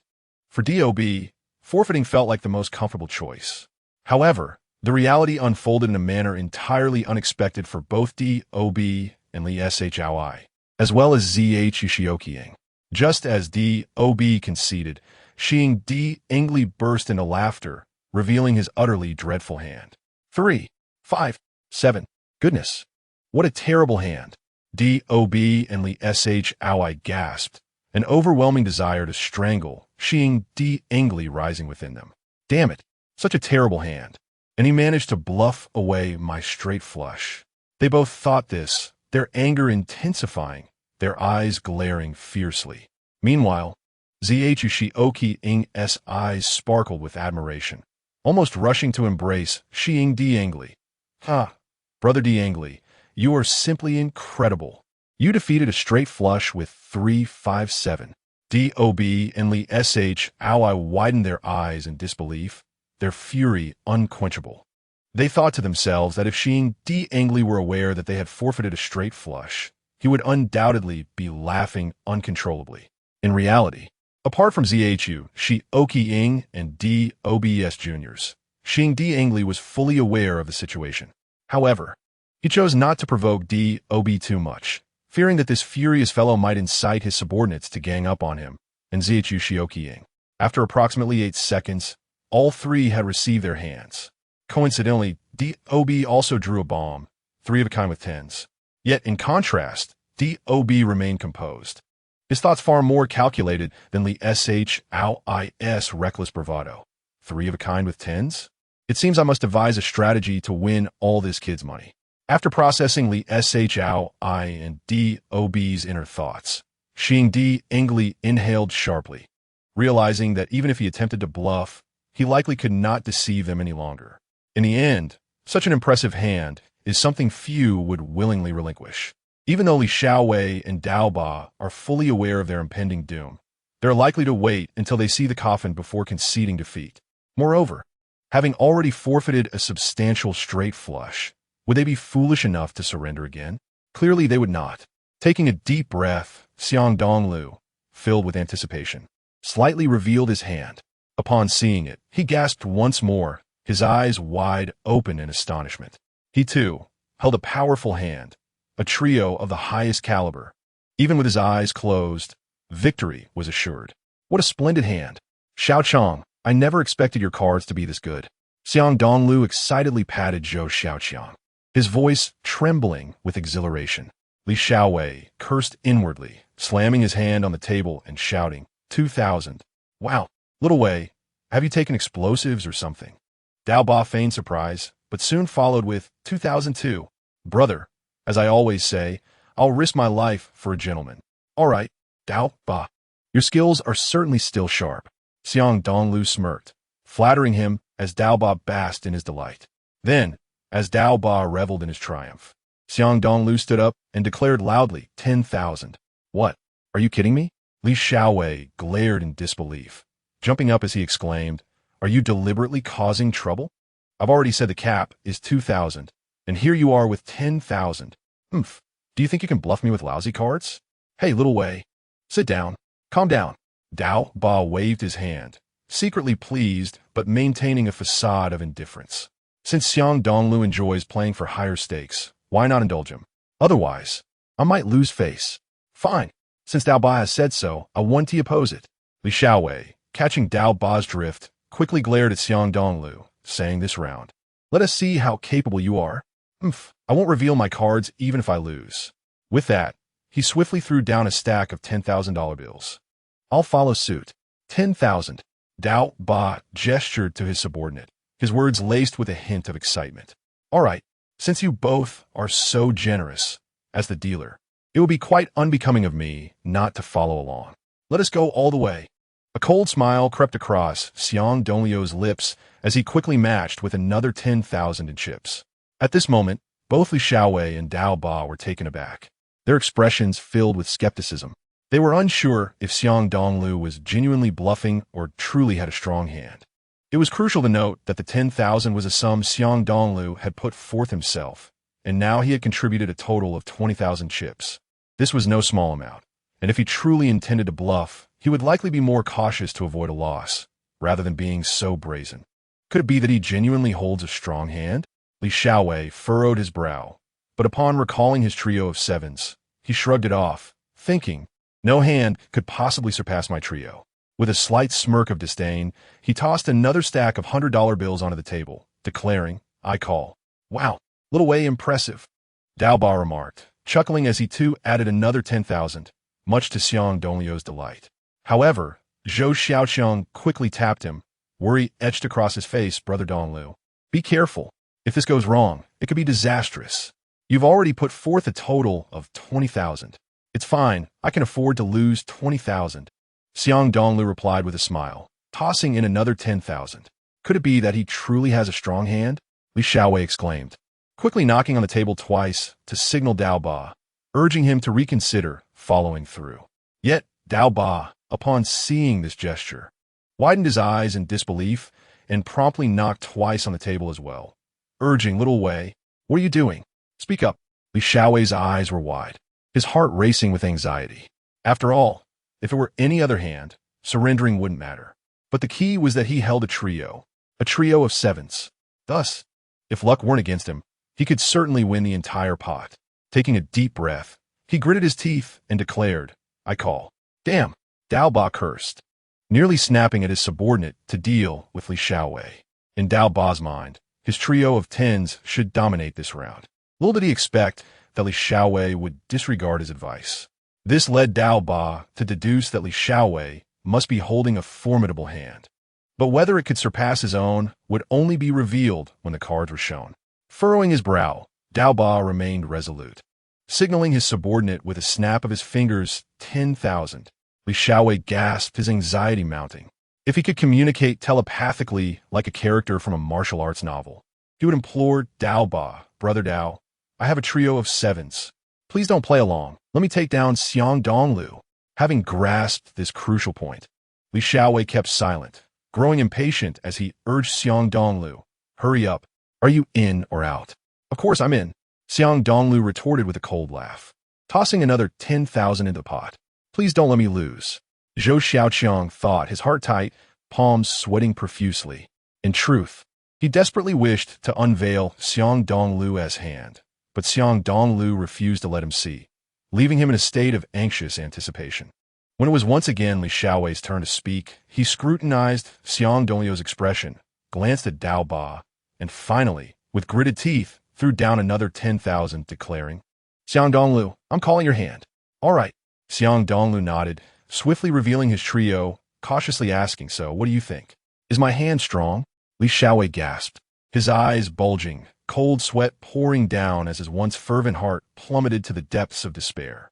However, he dared not break the rules by shouting that Xiang Dongliu had a trio. Instead, he could only dejectedly fold his cards back into the pile, causing Dao Ba to frown even more. After all, Dao Ba had already suspected that Li Xiaowei held a strong hand, yet it was still defeated by Xiang Dongliu. It was evident that Xiang Dongliu's hand was not a bluff, but rather a genuine powerhouse. "Well, I guess I have no choice but to reveal my cards." Dao Ba observed the pot, which had swelled to over 110,000, and snapped his fingers, instructing his subordinate to throw down another 10,000. "Let us reveal our hands, and see who the ultimate victor is." "Hee, brother Dao, what do you have?" Dao Ba chuckled, barely able to contain his eagerness to collect his winnings. However, to his astonishment, Xiang Dongliu slowly laid down his trio. In that moment, everyone present gasped in disbelief, as if they had encountered a terrifying creature, unable to accept the sight of that trio overshadowing Li Xiaowei's trio of sevens. "What? Another trio? And the highest one at that? Are you kidding me?" Dao Ba jumped up, utterly shocked, his earlier elation about winning instantly extinguished by the realization of his loss. Of course, Li Xiaowei, having seen a trio before, was now consumed by frustration over his defeat, along with envy and resentment towards Xiang Dongliu's victory. Zhou Xiaoqiang rubbed his eyes, hardly believing what he saw. "Brother Dongliu, I didn't TC incorrectly, did I? You really have a trio?" "No explanations." He immediately turned his gaze towards Li Xiaowei and Dao Ba, stating, "If my memory serves me right, there is a bonus for touching the leopard to win money. 2,000 for each, correct?" Dao Ba and Li Xiaowei, though feeling utterly exasperated, reluctantly counted out 2,000 each, after receiving the 4,000 in bonuses. Xiang Dongliu chuckled as he counted his winnings. In truth, his victory in this round was nothing short of spectacular. Excluding his initial stake, he had won a total of 88,300 from Dao Ba and Li Xiaowei, adding his previous winnings from the last two rounds. Xiang Dongliu had precisely amassed a total of 100,000 yuan. Chapter 079. Casually pocketing 50,000 upon hearing this, Dao Ba and Li Xiaowei were momentarily stunned, their expressions reflecting disbelief. Likewise, Zhou Xiaoqiang stared at Xiang Dongliu, unable to comprehend the situation. It is noteworthy that Xiang Dongliu had only engaged in 3 rounds of gambling with Dao Ba and Li Xiaowei. Although the duration felt somewhat prolonged, it was far from the exaggerated claims he made, with the entire affair lasting no more than 10 minutes. However, the reality was quite different. Relying on the special efficacy of his mind ring, Xiang Dongliu found it remarkably easy to win money from Dao Ba and Li Xiaowei, and thus he had no qualms about accumulating wealth. Yet, he was acutely aware that he was on Dao Ba's territory, so winning excessively could provoke Dao Ba's wrath, resulting in his subordinates attacking him and Zhou Xiaoqiang, which would be an exceedingly unwise predicament. Ultimately, no amount of money would be worth the risk to his safety. Consequently, for the sake of security, Xiang Dongliu refrained from engaging in too many rounds of betting with Dao Ba and Li Xiaowei, which he deemed prudent. Dao Ba, visibly displeased, acknowledged this with a nod, thinking to himself that it was fortunate the lad hadn't simply left. Otherwise, he would have ensured he crawled out. After resuming the gambling, Xiang Dongliu showed little interest in using the mind ring to ascertain Dao Ba and Li Xiaowei's cards. He had no desire to win further, so he merely bet a few hundred or 1,000 in each round, ultimately surrendering. Gradually, the 8,000 he had won dwindled to a mere 50,000. Stretching slightly, Xiang Dongliu finally stood up and remarked, "My luck has truly soured." I've lost several tens of thousands. Dao Ba, eager for him to continue playing, cheerfully encouraged. No worries, why not keep playing? Perhaps fortune will smile upon you. All right, I'll play another day when I have time, Xiang Dongliu responded. Zhao Ba, so mewat vesai. Did not press Xiang Dongliu further and allowed him to leave with the 50,000 he had won. However, this decision incited Li Xiaowei's ire. Dao Ba, why did you let him go? That guy won a full 50,000 from us. You wouldn't understand. Dao Ba retorted, taking a puff from his cigarette, slightly annoyed. This kid is quite perceptive. Didn't you notice he was intentionally losing later on? Li Xiaowei wore a bitter smile, but he still walked away with that remaining 50,000. Not a loss at all. No worries. That 50,000 is merely a little incentive for him. Dao Ba suddenly smirked, his eyes narrowing slightly. Isn't this kid sitting at the same table as Mu Lingqian? It will be easier for him to handle matters in the future. Oh, indeed. Li Xiaowei's eyes lit up, becoming animated. Dao Ba, that Mu Lingqian truly is enchanting. I can hardly wait to experience her charm. Of course, once I'm done having my fun, you'll certainly have your share. The two of them were utterly despicable, even resorting to tapping the table as a covert signal. Zhou Xiaoqiang nodded, his anger palpable. Don't gamble with them in the future. Otherwise, you'll be taken for a ride. I understand. Zhou Xiaoqiang nodded again, his tones suddenly filled with excitement and admiration. Xiang Dongliu, you're truly impressive. You not only knew about Li Xiaowei and Dao Ba's signals, but also managed to win so much from them. I'm in awe. However, it's a bit regrettable. If you had pressed on, you could have easily won 200,000. You should wake up. Winning against Li Xiaowei alone would be no issue. However, Dao Ba's money is like a hot potato. It's not easy to take. Xiang Dongliu rolled his eyes, but refrained from elaborating, his thoughts drifting to Mu Lingqian. If anyone could dismantle the situation, it would likely be Su Yuan. With that, he hopped into a taxi, leaving Zhou Xiaoqiang behind, wide-eyed in disbelief, exclaiming, "What the heck? Teacher Yao is tutoring him? Why don't I have such good fortune?" Once in the taxi, Xiang Dongliu dialed Su Yuan's number, fortunate enough to learn that she was currently free and resting at a CAF called Yuran. After a brief search, he arrived at Yuran CAF and soon spotted Su Yuan seated by the window. She wore a white off-shoulder top that subtly revealed her alluring shoulders and fair skin, complementing her exquisitely beautiful face. Her cascading hair exuded a delightful fragrance that wafted through the air. Even before Xiang Dongliu approached, he could already catch a whiff of her captivating scent. Glancing down, he noticed she wore the same light blue shorts from their first encounter, a golden belt accentuating her slender waist, enhancing her enchanting figure. Su Yuan's stockings wrapped around her long, graceful legs, exuding an almost magical allure. Even a fleeting glance made Xiang Dongliu's blood race. A captivating enchantress, he thought to himself as he quickly made his way over. However, just as he was about to sit across from Su Yuan, a man in a black jacket unexpectedly approached, blocking his path. "My apologies, young man, but this is my seat." "What? You're together?" Xiang Dongliu frowned, feeling an inexplicable annoyance towards the man in the black jacket, though he couldn't articulate why. He felt irked at the sight of them seated across from each other and secretly speculated whether the man might be Su Yuan's boyfriend, appearing somewhat outdated. Chapter 080. That person is you, little brother. You've come. Upon noticing Xiang Dongliu, Su Yuan beamed and, without hesitation, took his arm, sweetly urging, "Come sit over here. Waiter, 1 cup of Blue Mountain coffee." "All right," Xiang Dongliu nodded, casting one last glance at the man in the black jacket before settling into his seat at Su Yuan's invitation. He was enveloped in her delightful fragrance, which felt utterly exquisite. Meanwhile, the man in the black jacket scrutinized Xiang Dongliu with astonishment. In his memory, Su Yuan had never been this familiar with any man. Yet now, she had approached and taken hold of the man's arm, seemingly anxious that he might refuse. "Allow me to introduce you." Su Yuan, oblivious to their thoughts, smiled brightly. "This is our criminal police team leader, Xiao Yunfei, and this is my neighbor, the little brother." "Hello." Xiao Yunfei extended his hand warmly, his brow slightly furrowed. As a seasoned investigator, he sensed an unusual aura emanating from Xiang Dongliu, something he couldn't quite pinpoint. Consequently, during their handshake, Xiao Yunfei couldn't help but apply a bit more pressure, initially believing that Xiang Dongliu would at least show some discomfort. However, to Xiao Yunfei's surprise, he felt a slight pain in his right hand. Captain Xiao.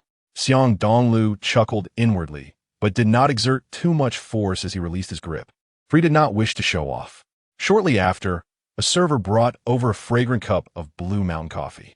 Xiang Dongliu took a gentle sip before turning to the exquisite face of Su Yuanyuan and saying, "By the way, Sister Su, I saw Dao Ba today." "What? Where did you see him?" Both Su Yuanyuan and Xiao Yunfei exclaimed in unison, their words brimming with excitement. Particularly Xiao Yunfei, who nearly choked on his coffee, but disregarded the discomfort to immediately inquire about Dao Ba's whereabouts. "Ah, so eager?" Xiang Dongliu smiled with mild surprise and replied, "Actually, Dao Ba appeared right at our school. Moreover, I spent some time on his turf." "Really? You actually went to Dao Ba's territory?" Xiao Yunfei's previously calm demeanor transformed into fervent intensity as he urgently pressed, "Where exactly?" In contrast, Su Yuanyuan exhibited a hint of concern. She suddenly furrowed her elegant brows and gazed at Xiang Dongliu's profile, saying, "Little brother, do you have dealings with Dao Ba?" Xiang Dongliu sighed with a wry smile. "To be honest, my visit to Dao Ba's territory was somewhat unavoidable. The interactions were not entirely voluntary. His turf is located at a place called Jinding Repair Shop." "Jinding? So he is truly a Jinding?" Xiao Yunfei's expression turned irate, as if deceived by someone. Su Yuanyuan exhaled a sigh of relief, her lovely face once again radiant with joy. "Little brother, I am truly relieved that you and Dao Ba do not have genuine dealings. Actually, Captain Xiao and I have followed Dao Ba numerous times, trying to uncover his territory, but we were always cleverly led astray." She continued, "It seems you indeed possess a talent for investigation. Our two elite detectives could not uncover it, yet you managed with ease. I'm genuinely proud of you." It was merely a coincidence." Xiang Dongliu smiled ruefully. "Do not praise me too highly, or I might become conceited. You're being too modest." Xiao Yunfei also chuckled. Through the handshake with Xiang Dongliu, he discerned the latter's strength, which even surpassed his own. As a former member of a special forces unit, he wondered how someone could be equally strong or even stronger. Thus, Xiao Yunfei felt that Xiang Dongliu's claim of coincidence was merely a humble expression, and he found himself increasingly curious about Xiang Dongliu's background. "Well, since speaking the truth goes unacknowledged, I shall simply resort to falsehoods from now on." Xiang Dongliu shrugged his shoulders, appearing quite helpless. "Thank you." Su Yuanyuan's cheeks flushed slightly, her heart swelling with sweetness. Unable to resist, she grasped Xiang Dongliu's arm and, with a hint of concern in her enchanting eyes, said, "Since Dao Ba has actively appeared in your class, he must have some prey in sight. Therefore, both you and Xiao Qian should pay attention to your safety. If anything happens, do not hesitate to call me or Captain Xiao." Xiang Dongliu nodded, inhaling the alluring fragrance emanating from Su Yuanyuan before departing the CAF. Su Yuanyuan laughed lightly, as radiant as blooming flowers. "Exactly. He is just a high school student. What does Captain think he is?" Xiao Yunfei pondered for 3 seconds and then affirmed, "Although this kid appears modest and polite on the surface, I believe the reality is quite the opposite. He is anything but ordinary."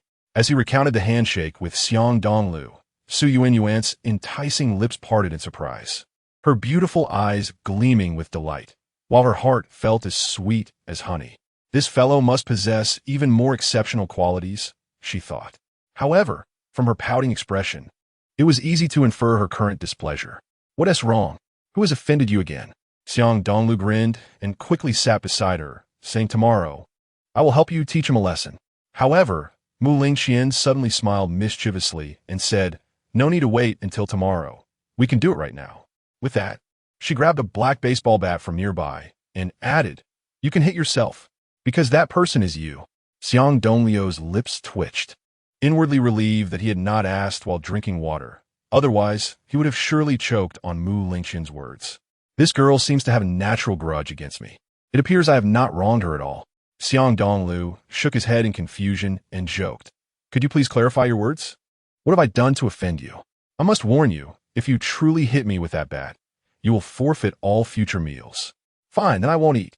After all, Sister Su can feed me." Mu Lingqian pouted, her delicate hands gently tapping her long, beautiful legs, appearing quite comfortable and at ease. However, she secretly chastised Xiang Dongliu. This guy is so oblivious. He cannot even see that I am sore and weak from cycling. All right, you said it yourself. Xiang Dongliu chuckled again. Actually, Sister Su is busy with work. She hardly has the time to cook for you. So be prepared to go hungry. Tonight, I will continue making sweet and sour ribs, and perhaps steamed grouper and braised eel. Ah, someone seems to particularly enjoy fish. With that, he shrugged nonchalantly and stood to retrieve some ingredients from the refrigerator. However, Mu Lingqian felt her appetite surge at his words, and suddenly realizing, she quickly got up and grabbed Xiang Dongliu, exclaiming with surprise, "Don't leave." I misspoke, but as she hurriedly stood, her legs gave way, and she stumbled forward, startling Xiang Dongliu into quickly turning to catch her. In that instant, the alluring fragrance from Mu Lingqian enveloped him, her soft body pressing tightly against his warm chest, and a surprised gasp escaped her lips, her breath brushing against his neck, leaving him momentarily breathless. Was this considered a friendly embrace? Xiang Dongliu asked, somewhat dazed. Mu Lingqian found herself at a loss for words, her playful, exquisite face turning crimson in an instant, overwhelmed with embarrassment. Thump, thump, thump, thump, thump, thump. Mu Lingqian felt her heart pounding like a drum, her mind blanking out, as if all thoughts had ceased. For a moment, she remained frozen in Xiang Dongliu's embrace, allowing him to be equally dazed for a while, wondering if this girl had just melted into his arms. However, upon sensing Mu Lingqian's unusual reaction, Xiang Dongliu suddenly understood. It turned out that she had ridden her bicycle solo to and from school today. Of course, that was not the main point. The key was that Mu Lingqian was not accustomed to such prolonged physical activity, hence her legs naturally felt sore and weak. How about I give you a leg massage? Xiang Dongliu, feeling a bit awkward, thought it was not entirely out of the question. But you must first give me that baseball bat. Go to hell. That would break my legs. Mu Lingqian quickly grasped his meaning and giggled, playfully pushing him away while adding in a slightly spoiled tone, "Hurry and cook. I'm very hungry." "All right, I'm equally famished." Xiang Dongliu nodded, but just before leaving, he leaned closer to Mu Lingqian's ear, exhaling warm breath as he whispered, "This is our second friendly embrace. I look forward to the third." Upon hearing this, Mu Lingqian blushed even deeper, almost chasing after him to give him a playful smack. However, upon recalling the intense soreness in her legs, she could only glare with indignation at the captivating beauty of her eyes, secretly chiding Xiang Dongliu for his mischievousness. Her long, lustrous hair still carried a hint of the fragrant allure from her recent bath, though she had not yet arrived. The scent had already wafted into Xiang Dongliu's nostrils, compelling him to inhale deeply. After a brief pause, he glanced at her alluring figure post-bath and chuckled, "Sister Su, your predictions are truly uncanny. We just stepped into the house, and we are already about to dine. Perhaps it is merely a coincidence?" Su Yuan replied with a delicate laugh, her words laced with suggestive undertones. "Indeed, it is merely a coincidence," Xiang Dongliu internally acknowledged, sheepishly offering her a set of chopsticks. "What are you two discussing? I don't quite understand." Mu Lingqian inquired curiously from the side, her enchanting gaze shifting from Su Yuan to Xiang Dongliu as she remarked, "It must be your secret code, right? Like the one between Dao Ba and Li Xiaowei?" "Huh, Dao Ba?" Su Yuan exclaimed in surprise. "Yes, the bald man with a scarred face. We saw him together at the hair salon that day."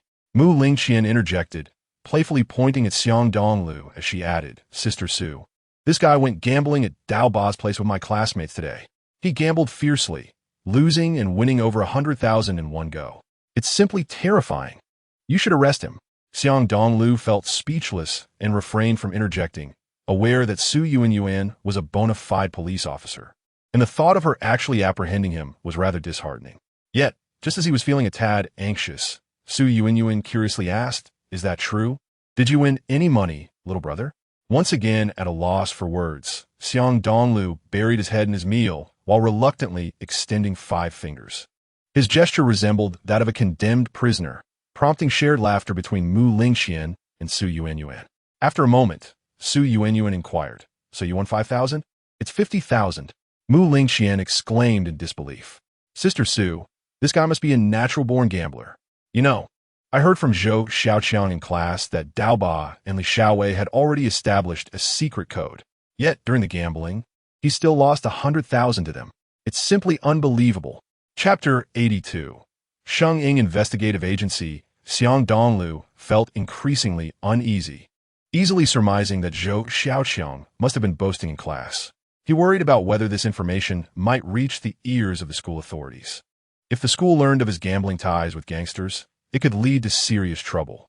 In contrast, Su Yuanyuan's eyes sparkled with excitement, unable to believe the enormity of the situation. Goodness, that's quite exaggerated, isn't it? Winning such a substantial amount, a full 50,000. After the initial shock, Su Yuanyuan's expression shifted to one of concern, her brows slightly furrowing as she said, "But little brother, you truly have a reckless spirit, gambling so boldly.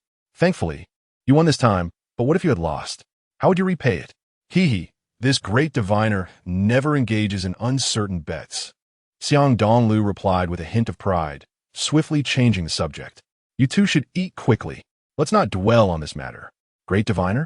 Su Yuanyuan frowned in puzzlement, suddenly recalling an amusing online acquaintance she had encountered. In an instant, the realities of the present and the virtual world intertwined, leading her to point at Xiang Dongliu, exclaiming, "You are that great diviner from online. Wow, Sister Su is so clever. She guessed it right away." Mu Lingqian giggled, clapping her hands, then gleefully turned to Xiang Dongliu, saying, "Looks like someone has finally been exposed." Xiang Dongliu felt a bead of sweat trickle down his forehead, but could only shrug in response. "Don't get too smug. Haven't you spoken ill of Sister Su before?" "Ah, no, absolutely not," Mu Lingqian exclaimed in surprise, hastily lowering her head to eat, fearing that if Su Yuanyuan discovered she had referred to her as flirtatious, she might face dire consequences. Thus, this matter must remain undisclosed. Look at you two.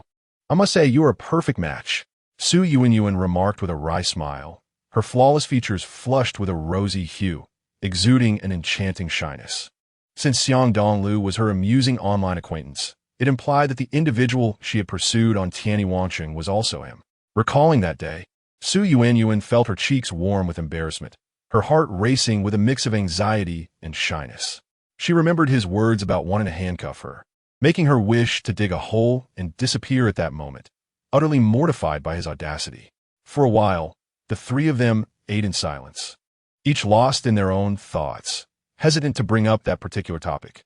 After dinner, Su Yuanyuan took the initiative to clear the table and wash the dishes, then proceeded to wash Xiang Dongliu's discarded clothes. Observing her busy figure, Xiang Dongliu couldn't help but glance at Mu Lingqian, saying, "Look at Sister Su. She's not afraid to wash the clothes of a guy. You're the only one who complains. She is she, and I am I. Don't expect everyone to be the same." Mu Lingqian playfully retorted, "By the way, don't forget to review tonight. Otherwise, I might just become the top student in the whole school. Hold on a moment. Let me search for information on detective agencies before I review," Xiang Dongliu said, nonchalantly, quickly searching for the required information online. A short while later, he exclaimed in disbelief, "No way. Are you kidding? Private detectives are not allowed to exist in our country? What kind of private detective am I supposed to be?" Mu Lingqian found herself at a loss for words, soon chuckling as she replied, "You should blame the previous private detectives. They did all sorts of illegal things to achieve their clients' goals, which naturally led to their prohibition. Indeed, the state has disallowed it. Opening a company? But I don't have that much money." Xiang Dongliu shrugged. "Besides, I wouldn't know how to manage a company. What I truly wish is to be a solitary private detective, one with a license. Then you should go abroad." Mu Lingqian playfully pointed outside, suggesting that it could solve the issue. Xiang Dongliu felt a bead of sweat forming and replied with mild irritation, "Don't joke with me. This time, I'm serious about wanting to do something." "Well then, start a small investigation agency or a consulting firm, as long as you don't cross any boundaries," Su Yuanyuan suggested with a gentle smile. "During my time as a criminal police officer, many people sought my help, offering high fees to investigate matters like infidelity. However, I would never use my identity as a police officer for that. So, little brother, I can refer these jobs to you in the future. Not another case of catching a mistress." Xiang Dongliu wiped his forehead. "Sister Su, please change your phrasing. It feels as if I'm destined for this. Just a joke. In truth, there are many other services you can provide, and the fees can be quite substantial. Typically, they range from a few thousand to tens of thousands, or even higher. Of course, if you're lucky and capable, completing a single case could yield profits in the hundreds of thousands. Su Yuanyuan set aside her tasks and sat beside Xiang Dongliu, assisting him in gathering information online while guiding him on how to operate. Occasionally, Mu Lingxian would lean in curiously, and the three engaged in lively discussions, helping Xiang Dongliu solidify his resolve to take the first step into the detective career. All right, let's name it Sheng Ying Investigative Agency. It has a touch of mystique. Xiang Dongliu clapped his hands and chuckled. What a ridiculous name. Mu Lingxian rolled her eyes in disdain and remarked, "You haven't been reading too many fantasy novels, have you? I assure you, anyone who hears that name will instantly know it belongs to a child's plaything." "Ah, one must not be so dismissive," Su Yuanyuan chuckled softly. "Those who engage in hacking online also carry an air of mystery, don't they?" "Exactly. Sister Su possesses great insight." Xiang Dongliu nodded. "Indeed, while a name may convey certain information, the crux lies in one's ability to fulfill the client's objectives. Otherwise, no matter how convincing the name may sound, it would be of no consequence. I have made my decision. It shall be called Shengying Shuosuo. Chapter 083. Teacher Yao invites to dinner. Xiang Dongliu paused for a few seconds, only to soon break into a wry smile as he began sketching the unique logo for Shengying Shuosuo in his notebook. In his perspective, private detectives in the country occupy a profession that lacks legal protection and recognition, akin to a gray area that seldom sees the light of day.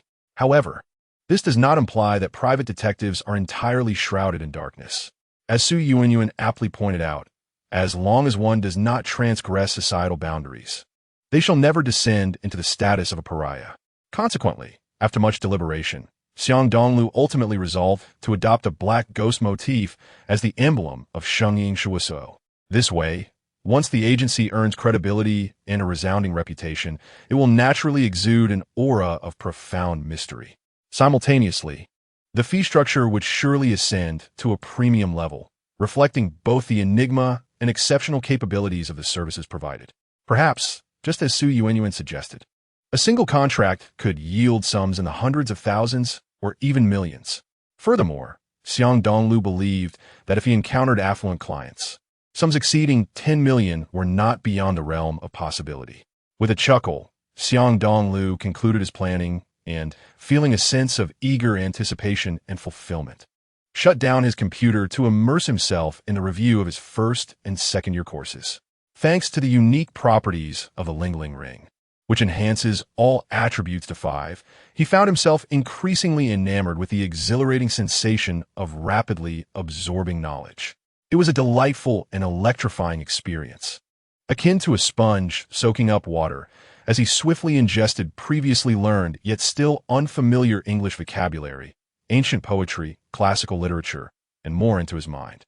Ultimately, he stored this knowledge in a manner reminiscent of video recordings, complete with sound and imagery. Unbeknownst to him, time slipped away quietly. Mu Lingxian, feeling somewhat fatigued, stifled a yawn and closed her textbook, intending to head upstairs for a rest. However, she was taken aback to discover Xiang Dongliu still engrossed in his studies by the dim light.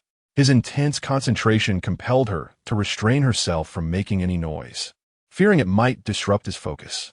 A charming smile crept onto her lips as she realized that she found his earnest demeanor increasingly endearing. Stirring a fluttering sensation within her heart, she felt an impulsive urge to rush over and embrace him. Goodness, this must be an illusion. Yes, it is merely a figment of my imagination, Mu Lingxian internally exclaimed, shaking her head as she ascended the stairs.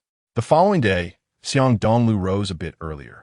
After a hasty breakfast, he promptly placed an order for the creation of metallic business cards and enlisted someone to design a more refined promotional flyer for Shengying Shuosuo. Once these tasks were completed, he chuckled contentedly and rode his bicycle to school. Shortly after entering the school gate, he noticed several classmates furtively pointing and whispering about him. "Look, that's the handsome guy who transferred from Class 8. His name is Xiang Dongliu. This guy has an impressive physique. He is truly striking." I heard he bravely gambled with a gang leader to help Zhou Xiaoqiang pay off his debts yesterday. Incredible. Really? What was the outcome? He emerged victorious, walking away with 50,000 yuan. Xiang Dongliu felt a bead of sweat trickle down his brow as he shrugged and swiftly parked his bicycle, heading towards Class 8. Undoubtedly, many from other classes were aware of the events from the previous day, making his classmates even more inquisitive. Under the intense scrutiny of their gazes, he approached his seat, feeling increasingly self-conscious. He beckoned Zhou Xiaoqiang, who had been boasting about the incident. Hey, Xiaoqiang, have you nothing better to do? If the school discovers what transpired, we will both be implicated. Let's keep a low profile, shall we? All right, Zhou Xiaoqiang replied with an awkward smile, suddenly smacking his forehead and exclaiming, Oh no, Dongliu, I completely forgot to ask Teacher Yao for your leave yesterday. What? You didn't help me request leave from Teacher Yao? I think I forgot. What? How could you be so certain? Did you or didn't you? No. Great, you've doomed me. Xiang Dongliu shot him a glare, but refrained from expressing anger. However, whether Yao Xinlei would be upset with him remained uncertain. Wiping the sweat from his forehead, Xiang Dongliu decided to take things as they come. The feeling of anxiety was most unpleasant. Just before leaving, Zhou Xiaoqiang chuckled mischievously, pointing to the podium, and whispered, Teacher Yao seems to be in a rather foul mood right now. You better be cautious. Xiang Dongliu's lips twitched, yet he did not refute the truth of the matter. Today, Yao Xinlei donned a pristine white office ensemble, radiating beauty akin to an angel, yet exuding an air of modest allure that made it difficult to divert one's gaze. Nonetheless, her exquisitely pale face bore a slight chill, unmistakably conveying an impression of distance. Clearing his throat softly, Xiang Dongliu approached her, slinging his backpack over his shoulder. Teacher Yao, I sincerely apologize for yesterday. Yao Xinlei suddenly smiled, her expression reminiscent of the arrival of spring, enveloping him in a warm, gentle atmosphere. I was just pondering how to explain myself to you, so that you might understand and empathize. I had an important matter to attend to yesterday, which caused me to miss our tutoring session. I intended to call you, but I forgot my phone, and I couldn't recall your number. Dinner invitation? Xiang Dongliu was momentarily taken aback, never having anticipated that Yao Xinlei would also have missed their appointment. Indeed, now that school is out, both the classroom and the library are bustling with people, making it unsuitable for our tutoring. Let's find a quiet CAF outside the campus. It would be more conducive to study, and afterwards, I can treat you to dinner. That seems rather inappropriate. You're helping me with tutoring. I should be compensating you as if it were a private lesson. Not at all. I have some free time, Yao Xinlei replied with a wry smile. Her hair cascading lightly, exuding an enchanting fragrance. Besides, I am quite curious about your learning abilities. I heard that you spoke some English aloud during morning study yesterday. That's impressive. Chapter 084. The ghostly business card. Xiang Dongliu felt a flush of embarrassment, surprised that Yao Xinlei was aware of this. This meant that the gambling incident, which had stirred such gossip within the school, had likely reached her ears as well. Could it be that her frosty demeanor was a result of discovering my gambling?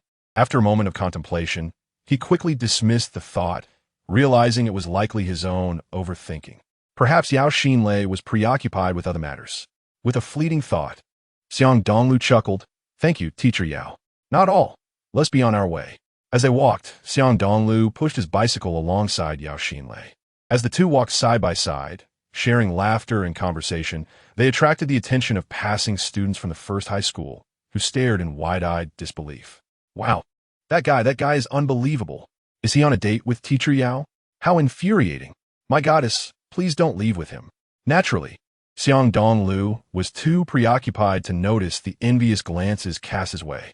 He inhaled the enchanting fragrance emanating from Yao Xinlei while admiring her exquisitely delicate face. Feeling his spirits lift, frowning slightly, he tentatively inquired, Teacher Yao, why do you seem so unhappy? Has someone bothered you? Is it still Xiao Deming who is harassing you? Not at all, Yao Xinlei replied with a somewhat forced smile. It's just a trivial matter, nothing worth mentioning.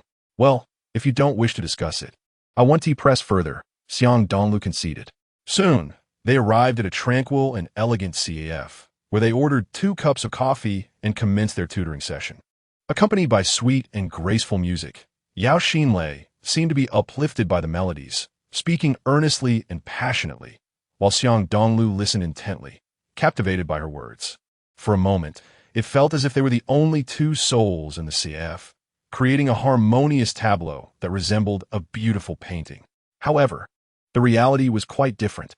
Yao Xinlei's striking beauty and alluring figure drew the attention of numerous male patrons, some gazing at her with unabashed desire, while others cast envious glances at Xiang Dongliu. Several bold men could not resist the urge to approach her, attempting to engage in conversation. Nevertheless, after Yao Xinlei coldly dismissed them, they quickly lost interest. Unbeknownst to them, time slipped away until it was 7 in the evening. Stretching slightly, Yao Xinlei's melodious voice broke the silence. Let us end today's session here. We can continue tomorrow. Hee. Did you understand the concepts we covered? Not only did I understand, but I also seem to have retained a portion, Xiang Dongliu replied with a confident smile, pointing to his head. In reality, he had memorized everything completely, but opted to downplay his prowess, adding a touch of uncertainty to his statement. Thank you, Teacher Yao, he said. You're welcome. Let me treat you to dinner. What would you like to eat? Anything homestyle will do, Xiang Dongliu chuckled, self-deprecatingly adding, I'm not picky. I'll eat anything. That's great. It shows you're not a fussy eater. A good child indeed. Xiang Dongliu felt a slight sweat at the compliment, and couldn't he help but roll his eyes, saying, I'm already a head taller than you. I hardly think child is an appropriate term. Really? What then? A man? Yao Xinlei teased, her smile playful. Yes, a man, Xiang Dongliu replied seriously, his gaze suddenly intense as he fixed his eyes on Yao Xinlei's lovely face. The moment reminded Yao Xinlei of the previous day during morning reading when Xiang Dongliu had looked at her with a similar intensity, as if he wanted to devour her. All right, you're not a child, she conceded. Could you wait a moment, Teacher Yao? I need to check if my business cards are ready. Business cards? Yes, my business cards. I'm a private detective. Xiang Dongliu grinned and dashed toward the printing shop. After a brief inquiry, he soon found the metallic business cards he had ordered, thin as paper, yet strong as steel and highly elastic. The cards gleamed with a golden hue, surrounded by a vintage floral pattern. The center bore the inscription Xiang Agency, along with the emblem of a black phantom. The card exuded an air of nobility and mystery. Satisfied, he inquired about the total cost, only to be taken aback by the steep price, over $1 each. He almost exclaimed about their exorbitance, but shrugged it off, recognizing that he had ample opportunities to earn more in the future. After all, business cards represented one's image. Without a proper presentation, how could one expect clients to be satisfied? With a slight smile, he paid for the cards and promotional flyers before leaving the shop. Just outside, he found Yao Xinlei smiling as she extended her hand. Xiang classmate, may I request a business card from Teacher Yao?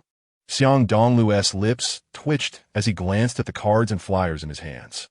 With a resigned smile, he handed her one of each, hoping to leverage her connections for some promotion of his agency. To his astonishment, Yao Xinlei gasped, covering her alluring lips. No way. You're a private detective? Yes. What's wrong? How old are you? You're still in your 3rd year of high school. Is that a problem? Not really. Yao Xinlei replied with a bemused smile. I just didn't expect that you'd actually own Xiang Agency. The contact number on this card is your own cell number. ISNT it? Well, technically, I'm operating without a license right now, and Haven Tea officially opened yet, Xiang Dongliu admitted, gesturing ahead as he led her to a restaurant named Moonlight. Please help me promote it in the future. No need to wait. You can start today. Yao Xinlei exclaimed playfully. I have a case for you, but don't get too excited. I've already reported it to the police. So, I'll step in when the police can't handle it. Xiang Dongliu nearly choked. That's a bit absurd. The police are quite competent. Don't lose heart. Yao Xinlei winked, her beautiful smile radiating warmth. Your exquisitely crafted cards give the impression of a capable and mysterious organization, indicating that your vision and positioning are sound. Though I have requested police assistance, I have more faith in you. After all, you're brave enough to be a detective at your age. You must have some skills. So I look forward to your performance. Thank you, Xiang Dongliu nodded, smiling as he and Yao Xinlei chose a window-side table. After ordering a few dishes, he continued, If I'm not mistaken, this troubling matter is the reason for your distress? Yes, Yao Xinlei sighed softly. I lost a jade bracelet in the office yesterday. Although this item has already attained the status of a valuable antique, my primary concern lies in the significance of the jade bracelet, as it is a cherished relic left behind by my mother. Oh, I understand now. Xiang Dongliu suddenly realized, but he was struck by the thought that this might indeed constitute a case of theft. It seemed rather distant from the idealized vision he held of detective work. The crux of the matter remained to gain the trust of others through the completion of a series of client objectives, while simultaneously expanding the influence of Shengyi. A thought flashed through his mind, and Xiang Dongliu nodded, offering a faint sense of reassurance. Yao Laosher, do not fret. I am confident the police will resolve this matter. If not, do let me know, and I guarantee you will have your wish fulfilled. Then thank you. Yao Xinlei exclaimed joyfully. Should we not discuss a deposit now? Let us forego that, Xiang Dongliu replied, feeling a bead of sweat form. Consider this a complimentary service for your tutoring. Thank you. Yao Xinlei beamed, her radiant smile momentarily capturing the attention of those around her. Yet, it was unfortunate that her smile was directed toward the young man across from her. For reasons unknown, Yao Xinlei, despite being aware that a detective of such tender age as Xiang Dongliu might lack credibility, felt an inexplicable trust in him. The reasons eluded her in that moment. Moreover, she sensed that Xiang Dongliu's assurance of fulfilling her wish bore no exaggeration. He seemed genuinely capable of achieving it. Could this be intuition? Why did his words bring me such solace? Yao Xinlei mused inwardly, her curiosity about Xiang Dongliu intensifying. What kind of person was he? How could he conceal such brilliance beneath an unremarkable exterior? Yao Xinlei felt completely unable to decipher Xiang Dongliu. However, one thing was certain. He was far from being merely an ordinary high school student. A fleeting thought crossed her mind, and she couldn't help but smile warmly, eagerly serving food to Xiang Dongliu, which left him momentarily stunned and the nearby diners envious. They all silently wondered how delightful it would be if such a beauty were to serve them. In the midst of a cheerful dinner, Xiang Dongliu and Yao Xinlei conversed, allowing him to gain a general understanding of her lost antique jade bracelet. As for the remaining issues, they would await the arrival of the police for resolution. If the police proved inadequate, then he would consider stepping in. With a wry smile, Xiang Dongliu finished his meal and stood up to settle the bill. However, at that moment, Yao Xinlei swiftly stopped him, her delicate, fair face adorned with a subtle blush. Xiang classmate, let me take care of the bill. I already mentioned that I would treat you. Upon hearing this, the male patrons at the surrounding tables widened their eyes in disbelief. Initially, they speculated that perhaps Xiang Dongliu was a rich heir who had used his wealth to entice a beauty like Yao Xinlei to dine with him. However, they were utterly taken aback to find that the enchanting beauty was eager to pay for Xiang Dongliu instead. Instantly, envious and resentful gazes converged upon Xiang Dongliu, causing him to feel a flush of embarrassment.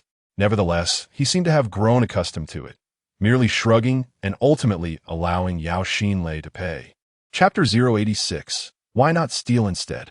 Xiang Dongliu stared in disbelief at Yao Xinlei's stunningly beautiful face, unable to comprehend the situation. He anticipated that the seemingly shy beauty teacher could also possess a playful side, speaking in such a captivating tone. Clearly, she was in high spirits. Let us go. I'm too full to move, Yao Xinlei said playfully, resembling a young girl. Xiang Dongliu chuckled, feeling a rush of warmth as he rode the bicycle, with Yao Xinlei gracefully clinging to his waist.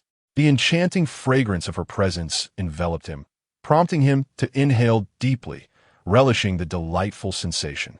Yao Xinlei's soft hands naturally wrapped around his waist, her alluring figure gently pressing against his back. Yao Laosher seems quite afraid of falling, Xiang Dongliu teased as he pedaled, drawing the envious gazes of passers-by.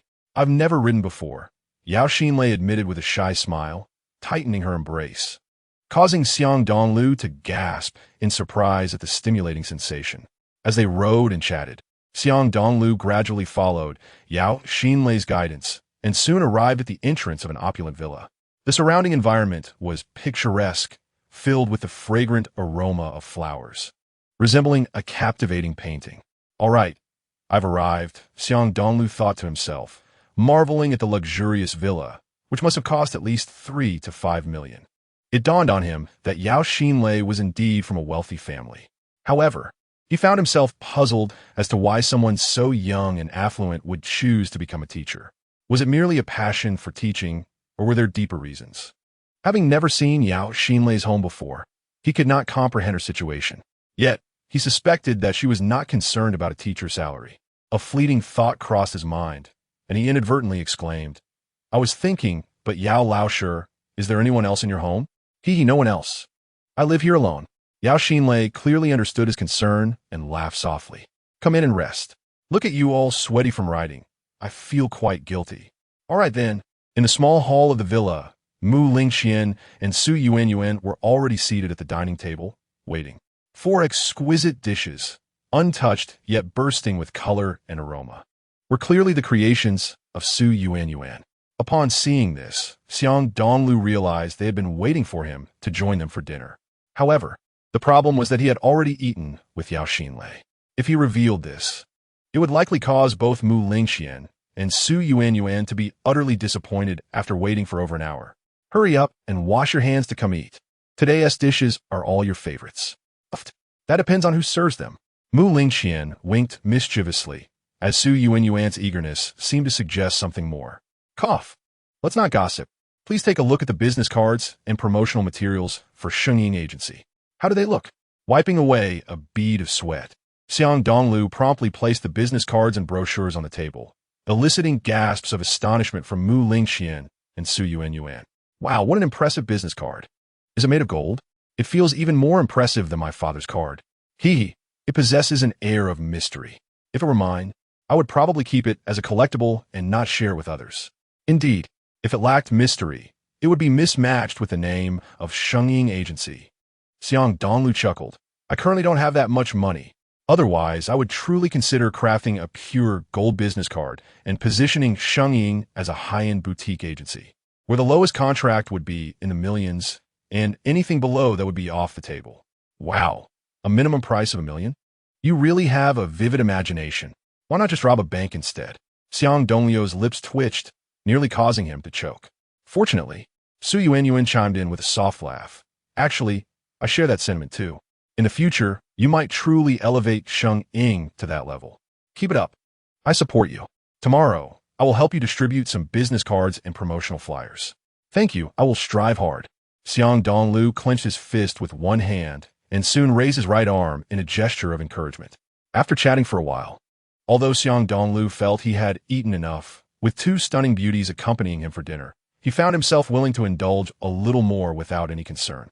Thus, he enjoyed another meal and, after a brief respite, immersed himself once again in reviewing the first and second-year high school courses, absorbing and understanding the material as if he were a sponge soaking up water. The warm aura released by the spirit ring wrapped around him, invigorating him and dispelling any sense of fatigue, leaving him feeling increasingly spirited. Chapter 087. A surprising embrace of Mu Lingxian. Unbeknownst to them, time slipped into the following day.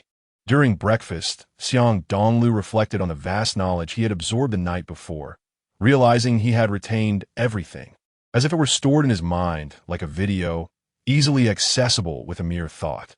After breakfast, he and Mu Lingxian rode their bicycles to the first high school. The golden sunlight bathed them, simple yet pure, evoking envy from many young men and women who had already stepped into society. Mu Lingxian seemed to relish the joy of cycling more and more. As she pedaled, her charming lips hummed a cheerful tune, a melodious sound that resonated in Xiang Dongliu's ears, both pleasing to the senses and visually delightful due to her beauty. On their way to school, encouraged by Xiang Dongliu, Mu Lingxian and he swiftly posted the exquisite and mysterious Shengying flyers in bustling public spaces, then fled like the wind under the watchful eyes of the crowd. This caused Mu Lingxian to giggle. "Hey Xiang handsome, don't you think this feels a bit like we're committing a crime? It's so thrilling." "Thrilling? So you like being a thief?" Xiang Dongliu's forehead twitched, his mouth twitching uncontrollably. In truth, the urban management in Baiming City was rather strict. Xiang Dongliu did not wish to be caught and fined for this, so making a quick escape after posting the flyers was the best choice. He believed that such crowded public areas would indeed garner attention. Even if the flyers didn't remain long, they would still significantly promote Xiang Ying. Of course, this was merely Xiang Dongliu's first plan. He intended to expand other promotional channels while continuing to take on orders. For instance, online promotion was also a possibility. After posting several flyers, Xiang Dongliu and Mu Lingxian arrived at the first high school, only to realize that the class bell had already rung. The preparation bell is ringing. We're going to be late, Mu Lingxian exclaimed, her beautiful eyes widening as she playfully tapped Xiang Dongliu's arm, a hint of teasing annoyance in her tone, accompanied by a waft of her enchanting fragrance. It's all your fault. If I break my record for being late, you'll see how I'll settle the score with you. Those pesky flyers. Well, you can't blame me entirely, can you? Xiang Dongliu chuckled, casually continuing. You agreed to help me post them. I didn't force you, did I? Besides, you said posting flyers was thrilling, so you can't hold it against me. Forget it. I'm done arguing with you. Mu Lingxian initially wanted to pout or act cute to lighten the mood. However, upon recalling her impeccable record of never being late, she cast aside her playful intentions and sprinted off. What do you mean by not arguing with me? It's clearly not my fault. Xiang Dongliu, for reasons unknown, actually wished to see Mu Lingxian late, to witness her adorable yet helpless demeanor afterward. Therefore, he quickly caught up, gently grasping her delicate arm. What's the rush? Xiang Dongliu rolled his eyes slightly, a mischievous grin on his face. Honestly, being late for morning reading isn't a big deal. Let us just take our time walking to the classroom. Running is exhausting. Are you doing this on purpose? Mu Lingxian, realizing his mischievous intent, waved her small fists in frustration. I'm telling you, I'm a very punctual person and I absolutely detest being late. Do you understand? With that, she took a deep breath and broke free from Xiang Dongliu's grasp, continuing her frantic dash. However, in her haste, she suddenly stumbled, twisting her ankle and nearly falling. Mu Lingxian gasped, her captivating eyes widening in shock as she braced for impact with the rough concrete ground, fearing she might ruin her appearance. Yet, just as despair loomed, she felt herself being caught, accompanied by a familiar and pleasant scent enveloping her. In that moment, she inhaled sharply and exclaimed, Xiang handsome, I told you to walk slowly, but you didn't believe me. Xiang Dongliu smiled gently as he steadied her, then knelt to lift her pant leg, pressing gently on her delicate ankle. How does it feel? Is it painful? It hurts. Mu Lingxian nodded, unable to suppress a frown, her long eyelashes fluttering, appearing both cute and slightly misty-eyed. However, Xiang Dongliu's warm touch seemed almost magical. Even a light press alleviated her discomfort significantly. Thus, she gritted her teeth and stood up, limping toward Class A to the third year. Her determined sprint caught Xiang Dongliu off guard for several seconds. He could hardly believe this was the demeanor of a young lady from a prominent family. All right, there's just over 30 seconds left. If you keep running like that, you're definitely going to be late. Xiang Dongliu hurriedly chased after her, without hesitation, scooping her petite form into his arms and sprinting away amidst her startled cries. With a swift motion, he felt a warm current flow through him, enhancing his speed significantly, as if he were a sprinter. However, his sudden action startled Mu Lingxian, her enchanting eyes widening. What are you doing? Let me down quickly. If someone sees us, it's over. No worries. I promised your father I would take good care of you, no matter how troublesome it gets. It's fine as long as you don't make it worse. Xiang Dongliu replied with a bright smile, determined not to set her down, pushing himself to run even faster. Yet, beneath his bravado, he felt a rush of exhilaration, for embracing Mu Lingxian was indeed thrilling. While Xiang Dongliu reveled in this excitement, Mu Lingxian, too, felt her heart racing, though her surprise stemmed not from being carried by him, but rather from his words, which unexpectedly stirred her heart. Promises made would be kept. No matter how troublesome it was, it didn't matter as long as it wouldn't exacerbate the situation.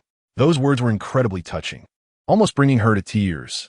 Mu Lingxian gazed at Xiang Dongliu, momentarily entranced, finding him even more charming and captivating, instilling in her a sense of safety she had longed for, as if no obstacle could stand in his way. Chapter 088, who moved her jade bracelet in the final 10 seconds before the morning class commenced. Xiang Dongliu swiftly embraced Mu Lingxian's delicate form, akin to a leopard in its rapidity, and with a swift motion, he dashed into Class 8 of the third year, gently placing her in her seat. Given Mu Lingqian's immense popularity within both Class 8 and the entire school, during the brief moment she was absent from the classroom, nearly every male student in Class 8 cast furtive glances toward her seat, speculating on her tardiness. Could it be that their goddess was on a date with someone else? Or perhaps she had simply risen late? Or might she have encountered some mishap on her way? In any case, these boys were consumed by concern and speculation for her well-being. As Mu Lingqian arrived, the entire Class 8 erupted in astonished murmurs. Even the girls gaped in disbelief. The reason for this astonishment was that Mu Lingqian had been carried into the classroom by Xiang Dongliu, much like a groom would carry his bride, and through the front entrance no less. Who among the students could feign ignorance to such a spectacle? In that instant, a wave of astonishment swept through Class 8, punctuated by gasps of disbelief. Wow, they really are together. Good grief, Xiang Dongliu is incredibly bold. To openly carry Mu Lingqian in a class. How romantic. I wish a handsome guy would carry me to class like that. Get real. With that pockmarked face of yours, any handsome guy would probably be repulsed. Upon hearing this, Xiang Dongliu couldn't help but smile wryly.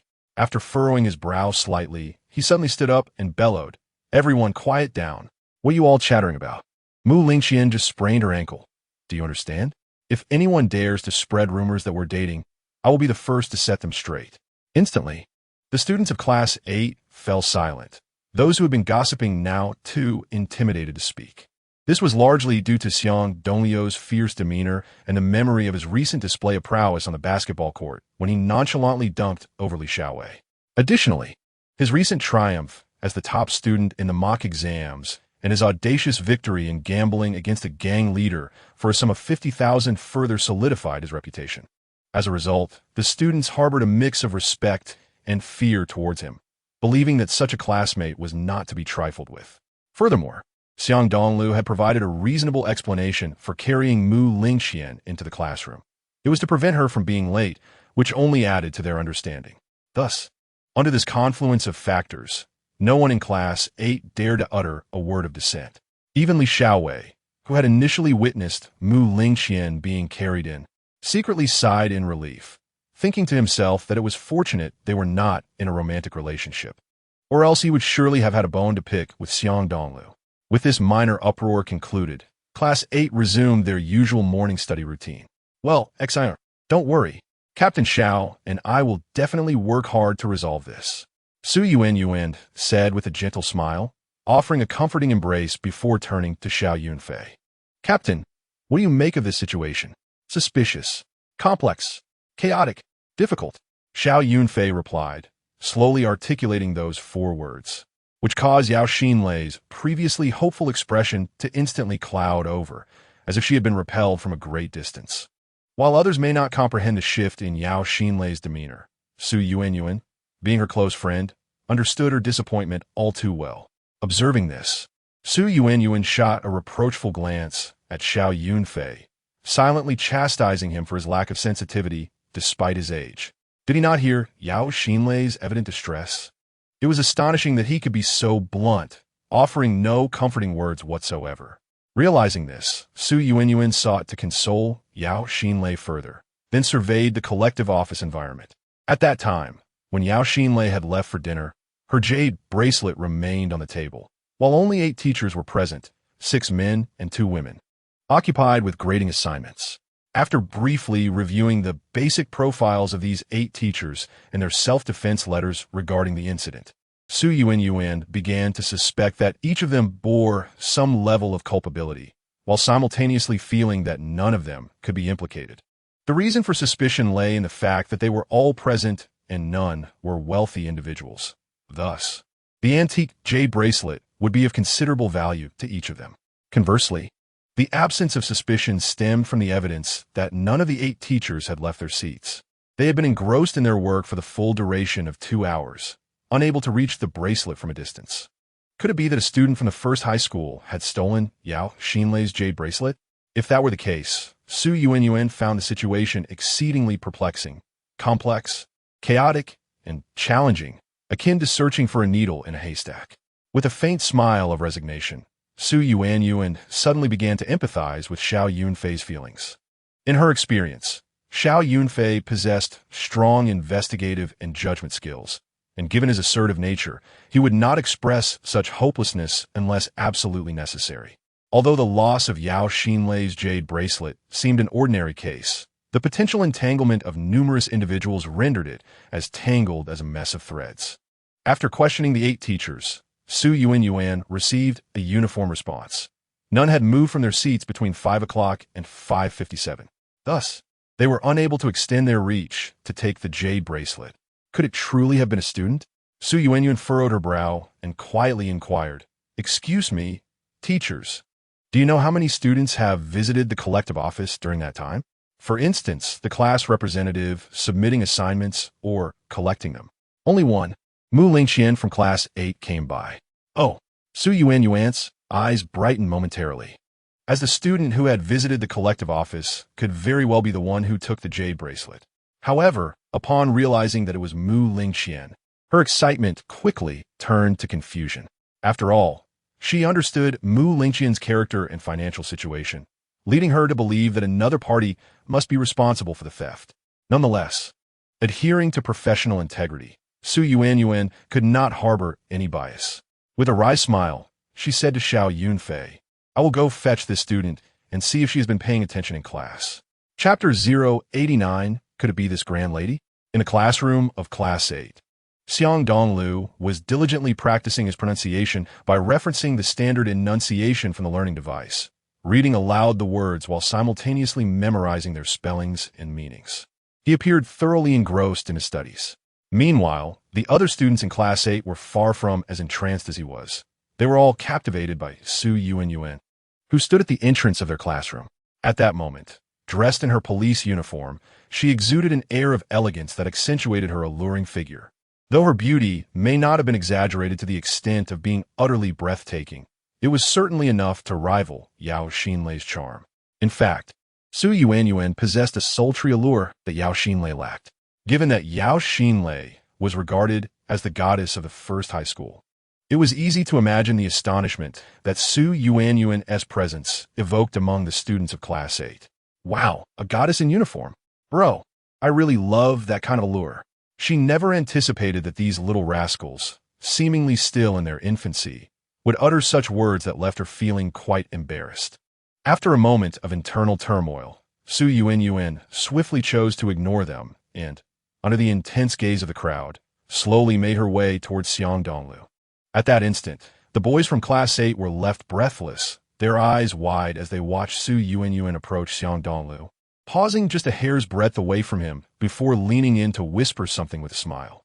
Her smile radiated like a blooming garden, enchanting and captivating. Her posture, as she leaned closer, suggested an intimate exchange, igniting envy among the testosterone-fueled boys. This fellow, could he possibly be too fortunate? It seemed as though a bevy of beauties gravitated around him. How utterly infuriating! Li Shui's jalousie fluttered, and the desire to teach Xiang Dongliu a lesson burned fiercely within him once more. In contrast, Mu Lingqian felt a tinge of annoyance towards Xiang Dongliu, thinking to herself that this fellow was utterly oblivious, even with Su Jie in their midst. He was still engrossed in his English vocabulary. Could it be a deliberate ploy? Watching Xiang Dongliu's earnest demeanor and listening to his magnetic voice as he read, Su Yuanyuan felt an overwhelming sense of joy, her thoughts momentarily adrift before regaining focus. Similarly, Mu Lingqian found herself equally flustered, and together, the two of them followed Su Yuanyuan out of the classroom, prompting further speculation among the students of Class 8. As they made their way to the staff room, Mu Lingqian, still somewhat bewildered, asked Su Jie, "Your sudden visit to our school today? Is there some issue at hand?" It was certainly a foregone conclusion. Xiang Dongliu smiled gently, his mind already piecing things together. If his intuition was correct, Su Yuanyuan had likely been summoned by Yao Xinlei to investigate the matter of the missing jade bracelet. However, he was unprepared for Su Yuanyuan's surprised reaction upon hearing this. She turned to him abruptly, asking, "Little brother, do you seem to know everything?" "Well, I guessed." Xiang Dongliu chuckled. If it were a routine matter, Su Jie would probably be in casual attire.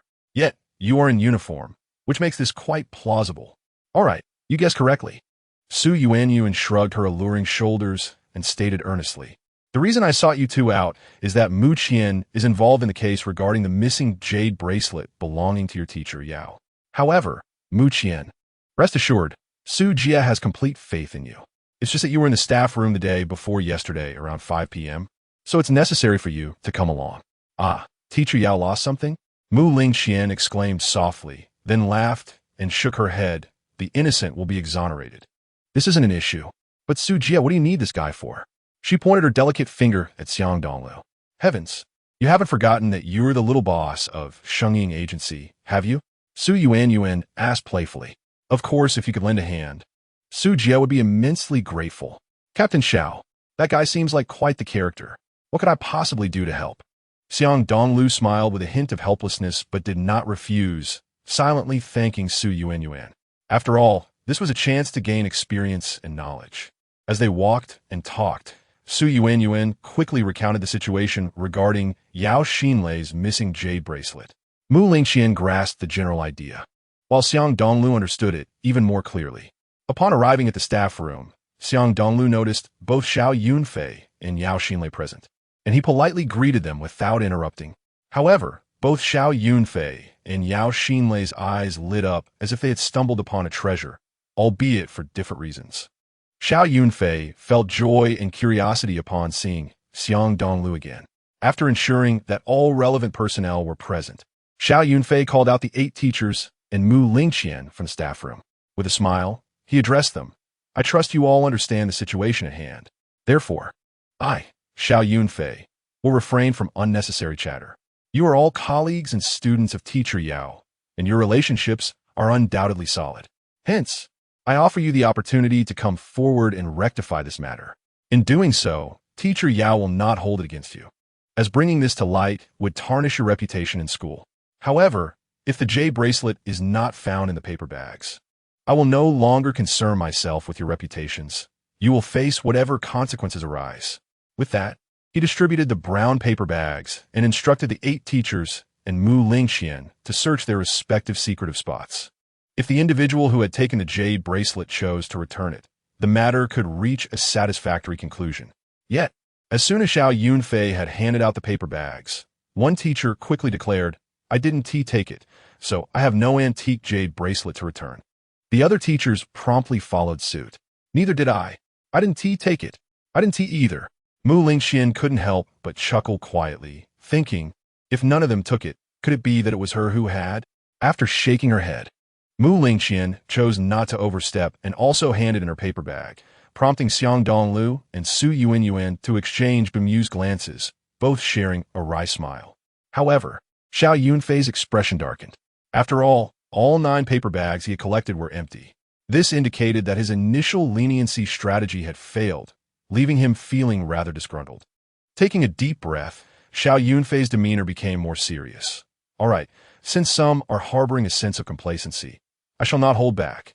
This is your choice. Should the jade bracelet be discovered, do not blame me, Xiao Yunfei, for not providing you with a chance." Xiang Dongliu felt a twitch at the corner of his mouth, pondering that Xiao Yunfei's search threats seemed ineffective. In his view, if he were the one who had taken the jade bracelet, he would certainly anticipate this situation and avoid leaving it in any area connected to him. Moreover, what if there were an ulterior motive at play? Was Xiao Yunfei's approach not a tad too dogmatic? As these thoughts crossed his mind, Xiang Dongliu subtly extended his hand, gently brushing his thumb against the ring on his finger. After a brief pause, when no teacher stepped forward to confess, Mu Lingqian exhibited an air of nonchalance, as if merely enjoying the spectacle. Seeing this, Xiao Yunfei quickly realized that his second threat strategy had also failed. In fact, he had never applied for a search warrant, but had merely taken the opportunity to check in with his wife at home. Frowning slightly, Xiao Yunfei abandoned the notion of coaxing confessions and began to analyze the situation. After a moment of contemplation, he approached Mu Lingqian. "Excuse me, what were you doing in the staff room at 5 p.m. the day before yesterday?" "I went to collect assignments." Mu Lingqian replied with a playful grin. "I'm the English class representative. Teacher Yao can confirm that she asked me to go pick them up at that time." "Yes, Mu Qian is in the clear. I believe her." Yao Xinlei smiled faintly, though her words were laced with disappointment toward Xiao Yunfei, and she instinctively turned her hopeful gaze toward Xiang Dongliu. Does this mean you had access to Teacher Yao's desk? Xiao Yunfei nodded slightly and inquired, have you ever seen a jade bracelet on the desk? I didn't notice. I simply took the English assignments from the entire class and left the office, came the response. Thank you for your cooperation. Xiao Yunfei forced a smile, contemplating that the potentially last clue had just been rendered obsolete, devoid of any practical value. Although this was merely an ordinary case of a lost item, it simultaneously constituted a theft case with no leads, providing him no ground to pursue. It was essential to note that all 8 teachers were in the same collective office grading assignments. Hence, any movement would have been apparent to the others. Yet, no one had left their seats. Meanwhile, Mu Lingxian was the only student who had entered the office at 57 minutes past the hour, yet she bore no suspicion. Thus, did it not imply that the jade bracelet on Yao Xinlei's desk had vanished? Seeing this situation, Su Yuanyuan couldn't help but chuckle and shrug. It was rare to see the captain in such a predicament. It seemed that matters were indeed quite troublesome. It's all right. I know you have done your best. Yao Xinlei sighed softly and turned to Xiang Dongliu, asking, do you have any good ideas? Well, there is a method. Xiang Dongliu replied with a hint of embarrassment. However, Captain Xiao is deep in thought. Perhaps he can find a solution. Besides, the only person related to this matter, apart from Mu Lingxian, who is my desk mate, is a teacher. As a student, I shouldn't overstep. It's fine. Special circumstances warrant special treatment. As Xiao Yunfei pondered, a spark of curiosity about Xiang Dongliu reignited within him. He said, since you're stuck, we might as well try something. I believe all the innocent teachers would be willing. Indeed, I consider myself unrelated to this matter, so I don't wish to waste much time here. Since this student has a method to identify the suspect, why not give it a try? We are eager to see how exceptional the students cultivated by First High School can truly be. Xiang Dongliu. I remember you're the top student in the entire school. Hurry and try it out. Don't waste everyone's time. As everyone turned their eyes towards Xiang Dongliu, he wiped the sweat from his brow and exchanged a wry smile with Su Yuanyuan. What are you looking at me for? Just get it done. I believe in you. Su Yuanyuan gently pushed him forward, but unexpectedly, she exerted too much force, causing Xiang Dongliu to stumble directly in front of Mu Lingxian, nearly colliding with her. At this point, Xiang Dongliu could only shrug helplessly and then pulled Mu Lingxian from the line. You could be excluded. He then approached the bespectacled teacher, similarly pulling him from the line. You too can be excluded. You can leave as well. As Xiang Dongliu eliminated individuals from the line, only 2 remained, a man and a woman, for the original group of 9 teachers and students. The others looked on in disbelief, exchanging glances of incredulity. Was Xiang Dongliu treating those teachers as counterfeit bills while he himself was a currency detector, effortlessly discerning their innocence? Hey, Xiang, don't you think this is a bit exaggerated? Xiao Yunfei thought to himself. On what grounds do you determine that all the teachers you excluded are innocent, while these last 2 are the most suspicious? I, too, am quite puzzled. Mu Lingxian laughed and turned to Su Yuanyuan, saying, Su Jia, can you discern purely by observation? No. Su Yuanyuan shook her head with a wry smile. But I believe in my little brother. He must have discovered some clues. That should be the case.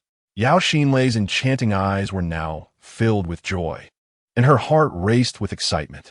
In fact, as the person involved, Yao Xinlei had her own suspicions and conjectures. Of course, this was not the main point. The key was that the 2 individuals she suspected were indeed the very man and woman left by Xiang Dongliu. Chapter 091. Truly talented, however. As Xiang Dongliu listened to the voices of doubt and disbelief, he merely smiled faintly and said, whether it is exaggerated or accurate will become evident once the jade bracelet is found. After saying this, he slowly walked up to the 2 remaining teachers, squinting at them and stating, you 2 have the surnames Wu and Liu, and you are in a romantic relationship. Is that correct? The male teacher with the surname Wu furrowed his brow, his heart racing, but he showed no outward signs. What nonsense are you spouting, student? I'm a married man, and my relationship with teacher Liu is entirely innocent, no romance involved. Indeed, you should not hastily judge the relationship between genders, the female teacher Liu said, somewhat displeased, her astonishment evident. In reality, She was indeed in a romantic relationship with the male teacher Wu. However, their relationship was a hidden affair, as she was the third party involved. Only they were aware of the situation. Thus, Xiang Dongliu's sudden revelation nearly caused her to exclaim in surprise. Simultaneously, she inwardly cursed, recognizing that this young man's observation was remarkably keen. However, compared to teacher Wu and teacher Liu, Xiao Yunfei, Su Yuanyuan, Mu Lingxian, Yao Xinlei, and the other 6 teachers who had been excluded now appeared even more incredulous. They all knew that the male teacher Wu was indeed married. Hence, Xiang Dongliu's assertion that teacher Wu and teacher Liu were involved in an improper relationship left them utterly baffled. Otherwise, was this not a case of an illicit affair? And the third party was none other than teacher Liu. The implications were quite troubling. Haha, in front of me, you best not harbor any illusions. If I say there is, then there is. As for what ISNT, I one team make baseless claims. Xiang Dongliu spoke with an air of confidence, swiftly seizing teacher Wu's left hand, regardless of his futile attempts to pull away. Do you see? You're already married. Yet why are you not wearing your wedding ring on your ring finger? Can I take this to mean that when you were in a relationship with teacher Liu, you did not wish to see this wedding ring from your wife? What are you doing? Let go of me. Teacher Wu exclaimed, his complexion shifting slightly. I'm just not accustomed to wearing my wedding ring, so I took it off. Teacher Wu's face paled, a wave of panic washing over him. Could it be that this boy truly knew about the jade bracelet? Is that so? Xiang Dongliu smiled coldly, a tone of mockery evident. But I perceive that you have been wearing this wedding ring for at least 2 years. Just look, the marks from wearing it are quite clear. If I had to guess, you recently took it off because of your romance with teacher Liu, not wanting to see the ring that reminds you of its owner, your wife. Upon hearing this, teacher Wu's face grew even darker. Nonsense. That is not true. How could I not think of my wife? I'll take a look. Xiao Yunfei approached with a serious expression, observing for a few moments before coldly remarking, the one spouting nonsense here is you. As someone who has been through it, can I not discern the situation when a wedding ring is suddenly removed after long-term wear? Teacher Wu fell silent, leaving Xiao Yunfei, Su Yuanyuan, Mu Lingxian, Yao Xinlei, and the others utterly astonished and amused. They were astonished at how Xiang Dongliu discovered the abnormal relationship between them. However, they found themselves in a rather absurd situation regarding the unconventional relationship between teacher Wu and teacher Liu, which seemed to divert attention from the matter of the jade bracelet. Mu Lingxian, with her captivating eyes, frequently glanced at Xiang Dongliu's athletic physique, while her mind playfully and wickedly mused. This fellow truly possesses a talent for catching mistresses. And as for our teacher Yao's jade bracelet, it is not only an antique of considerable value, but also perfectly suited to alleviate your urgent predicament. Tell me, does the disappearance of the jade bracelet have anything to do with you? Teacher Wu and teacher Liu exchanged horrified glances, a chilling sensation creeping over them. This young man seemed to have grasped everything. But how could that be? They believed they had left no traces behind. Otherwise, Captain Xiao Yunfei would not have been so clueless just moments ago. After a brief pause, upon noticing their unwillingness to speak, Xiang Dongliu quickly stated with a smile, I warned you not to harbor any delusions in my presence. If you possess even a shred of conscience, it would be best to confess to Captain Xiao now and return the jade bracelet to teacher Yao, as it is her mother's legacy. Otherwise, it will ultimately be you who suffer disgrace and punishment. Indeed, even if you are in dire need of money, such shamelessness is unacceptable. It is truly disgraceful for you to be role models. In an instant, the 6 excluded teachers murmured and expressed their disdain.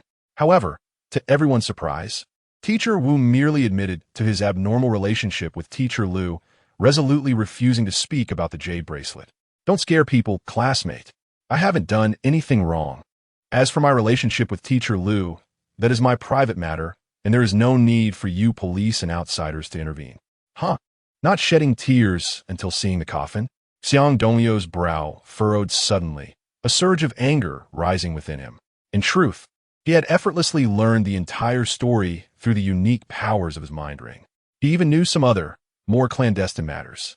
Originally, he had thought that after revealing the unconventional relationship between teacher Wu and teacher Liu, they would repent. Yet, to his astonishment, they remained obstinate. How infuriating! It was likely that Yao Xinlei would be even more distressed and anxious now. Taking a deep breath, Xiang Dongliu abruptly grasped Teacher Wu's collar and coldly declared, "Although you have a wife and are having an affair with Teacher Lu, I never intended to disrupt your lives. However, it appears that if I do not show you a little consequence, you will remain obstinately ignorant." "Hey, what are you doing? Are you trying to coerce a confession?" Teacher Wu retorted angrily. "You two police officers, hurry and pull this rogue student away. This is utterly unacceptable. Xiao Xiang, don't act impulsively. We must resolve this peacefully." Absolutely peacefully. Although Xiao Yunfei was willing to allow Xiang Dongliu to use a bit of force as a police officer present, he could not think so naively and quickly intervened to mediate. "All right, peaceful resolution." Xiang Dongliu suddenly smirked, deliberately glancing at Teacher Lu. "But I cannot guarantee whether everyone else will remain peaceful afterward." Upon hearing this, Teacher Wu immediately furrowed his brows and cast a glance at Teacher Lu, a sense of foreboding creeping into his heart. He felt that this young man exuded a dangerously ominous aura. Therefore, Teacher Wu quickly sneered, "Stop trying to scare me. I haven't taken the jade bracelet. Indeed, you are quite audacious. Moreover, you have been so discreet." Xiang Dongliu nodded seriously, shifting his attention to Teacher Lu under the fiery gaze of everyone present, speaking in an exceptionally gentle tone. "There is something I have long wished to convey to you." What is it?" At 24 years old, Teacher Lu felt a wave of embarrassment under his smoldering gaze. Simultaneously, his gentle tone rendered her slightly anxious. She wondered if this was an ambiguous confession, perhaps leading her to reveal the truth about the jade bracelet. Shao Yunfei, Su Yuan Yuan, Mu Lingqian, Yao Xinlei, and the other 6 excluded teachers exchanged knowing glances, bemused by the ambiguous nature of Xiang Dongliu's words. They silently speculated what intentions lay beneath his enigmatic demeanor. Don't be nervous. I hope that after you hear this, you can maintain a good mood." Xiang Dongliu smiled lightly, adopting a serious demeanor. "To be precise, Teacher Wu, besides his wife and you, has another woman." "What, another one?" "Yes. While Teacher Wu is involved in an affair with you, he is also seeing a female teacher from another school. He intends to divorce and marry her. As for you, you are merely a backup." "What?" Teacher Lu gasped. Wide-eyed in disbelief, "You mean I'm just a backup?" "Absolutely. If you don't believe me, check Teacher Wu's wallet. He has 3 photos inside. One of you, one of his original wife, and one of that female teacher. He places whoever he wants to see on top, while the other 2 are buried beneath." Upon hearing this, Teacher Lu trembled violently, her complexion turning an alarming shade of pale. Then, in front of the astonished onlookers, she suddenly grabbed Teacher Wu's clothing. As she berated him, her sharp nails relentlessly pounded and clawed at him, her actions fierce and unrestrained. "Wu, you scoundrel, you better show me your wallet so I can see for myself. Otherwise, you will suffer a terrible fate." Witnessing Teacher Lu's furious demeanor and her furious exclamations, Teacher Wu's heart sank, and he felt a chill run through his body, barely managing to keep his footing. At this moment, he finally understood just how terrifying this young man was. How could he possibly know so much? It was unfathomable. Teacher Wu felt cold sweat trickling down his back, as if he were a ghost confronting the king of hell. Even a mere glance from Xiang Dongliu sent shivers down his spine, filled with dread of what he might do. In fact, he had been clandestinely involved with Teacher Lu and another female teacher from a different school, a secret known only to him. He could guarantee with complete certainty that he had no habit of drunkenly babbling about his affairs, nor did he keep a record of them. Therefore, it was evident that Xiang Dongliu could effortlessly uncover all his secrets, leaving him profoundly shaken. "Demon, you are undoubtedly a demon." Teacher Wu trembled, pointing a shaking finger at Xiang Dongliu, oblivious to Teacher Lu's wrathful grip. "Thank you for the compliment." Xiang Dongliu graciously nodded, a smile gracing his face. "If you wish to hear more, I wouldn't mind wasting a bit of breath to recount how you acquired the jade bracelet." "No, I will speak for myself," Teacher Wu exclaimed in a trembling voice, desperate to avoid hearing Xiang Dongliu's words. To him, Xiang Dongliu's voice sounded akin to the tolling of death, inducing a bone-chilling fear. Even now, he could not comprehend how Xiang Dongliu had uncovered the truth. However, Teacher Lu, who was clinging to teacher Wu and throwing a fit, believed wholeheartedly in what Xiang Dongliu had revealed, as evidenced by teacher Wu's shifting expressions. Lu Laoshi offered no opportunity for rebuttal. You Wu are nothing but a wretched scoundrel. Do you think that by confessing in front of me, you can escape punishment? Umph. Do not even entertain such thoughts. I shall reveal the entire sequence of events to everyone at the earliest opportunity. It's my turn. Enough of your nonsense, you heartless bastard. This is my moment to speak. Witnessing the fierce altercation between Wu Laoshi and Lu Laoshi, all present felt a chill of astonishment, staring agape at Xiang Dongliu, their eyes wide with disbelief. Yet, after Xiang Dongliu's intervention, both educators began to eagerly confess, even resorting to physical altercations that disregarded their professional status. What was happening? Was Captain Xiao Yunfei truly a fool? Without a doubt, Su Yuanyuan would never agree with such a notion, nor would Xiao Yunfei himself, as he had consistently excelled within the police force, and his title as captain was the finest testament to his capabilities. If anything, it could only be said that Xiang Dongliu was indeed a prodigy, seemingly omniscient. Xiao Yunfei, Su Yuanyuan, Mu Lingxian, and Yao Xinlei, along with the other 6 excluded teachers, simultaneously entertained the absurd yet unwavering belief that Xiang Dongliu possessed an uncanny awareness of all matters. In the ensuing moments, Wu Laoshi found himself utterly flustered by Lu Laoshi's ferocious fury. His once pristine suit lay in tatters, and even his face, which had been relatively handsome, bore the marks of claw-like scratches that drew attention. Naturally, as police officers, Xiao Yunfei and Su Yuanyuan would not allow their colleagues to continue this brawl. They swiftly intervened, and Yao Xinlei urged, Lu Laoshi, why don't you begin your confession? How did you manage to abscond with Yao Laoshi's jade bracelet without leaving your seat? I will explain, Lu Laoshi replied, stifling her sorrow and disappointment from the earlier deception, and recounted the events of the previous afternoon in detail. It turned out that when Yao Xinlei left the office for dinner, her jade bracelet was indeed on her desk. At that time, Mu Lingxian was preoccupied with leaving school, and the music blaring from the school intercom masked the sound of the bracelet falling. Consequently, neither she nor the 6 excluded teachers noticed. However, Wu Laoshi and Lu Laoshi, being closer in proximity, witnessed the bracelet tumble. Thus, fueled by their disdain for Yao Xinlei's affluent lifestyle and their own mounting debts from cohabitation, they conspired through a series of written exchanges to seize the jade bracelet. Wu Laoshi cleverly placed a remote-controlled toy car, intended as a gift, on the floor and discreetly maneuvered it to inch the bracelet out of the collective office. Meanwhile, Lu Laoshi texted her nephew, instructing him to feign passing by the office door and to take the jade bracelet along with the toy car. Despite not leaving their seats, they successfully made the bracelet appear as though it had vanished into thin air. Upon hearing this account, the audience could hardly suppress their laughter, envisioning Wu Laoshi using the remote control car to stealthily push the jade bracelet out of the office, a scene utterly ludicrous. Simultaneously, they were left astonished and curious as to how Xiang Dongliu had uncovered the entire scheme. Under Xiao Yunfei's directive, Lu Laoshi's nephew was swiftly summoned, and after a brief interrogation, he willingly surrendered Yao Xinlei's jade bracelet, prompting applause and cheers from the onlookers. As the applause echoed, the 6 excluded teachers raised their thumbs in admiration towards Xiang Dongliu, smiling in acknowledgement of his brilliance. One class teacher from Class 6 even took the audacious step of suggesting, Xiang Dongliu, your performance has truly astonished us. Would you be interested in transferring to our class? Xiang Dongliu merely smiled shyly and shook his head, thinking that switching classes would invite disdain from his peers. Moreover, Class 6 was unlikely to be any better than Class 8. Xiao Xiang, you must receive credit for this case. Xiao Yunfei exclaimed with a hearty laugh, extending his hand in gratitude. Thank you very much.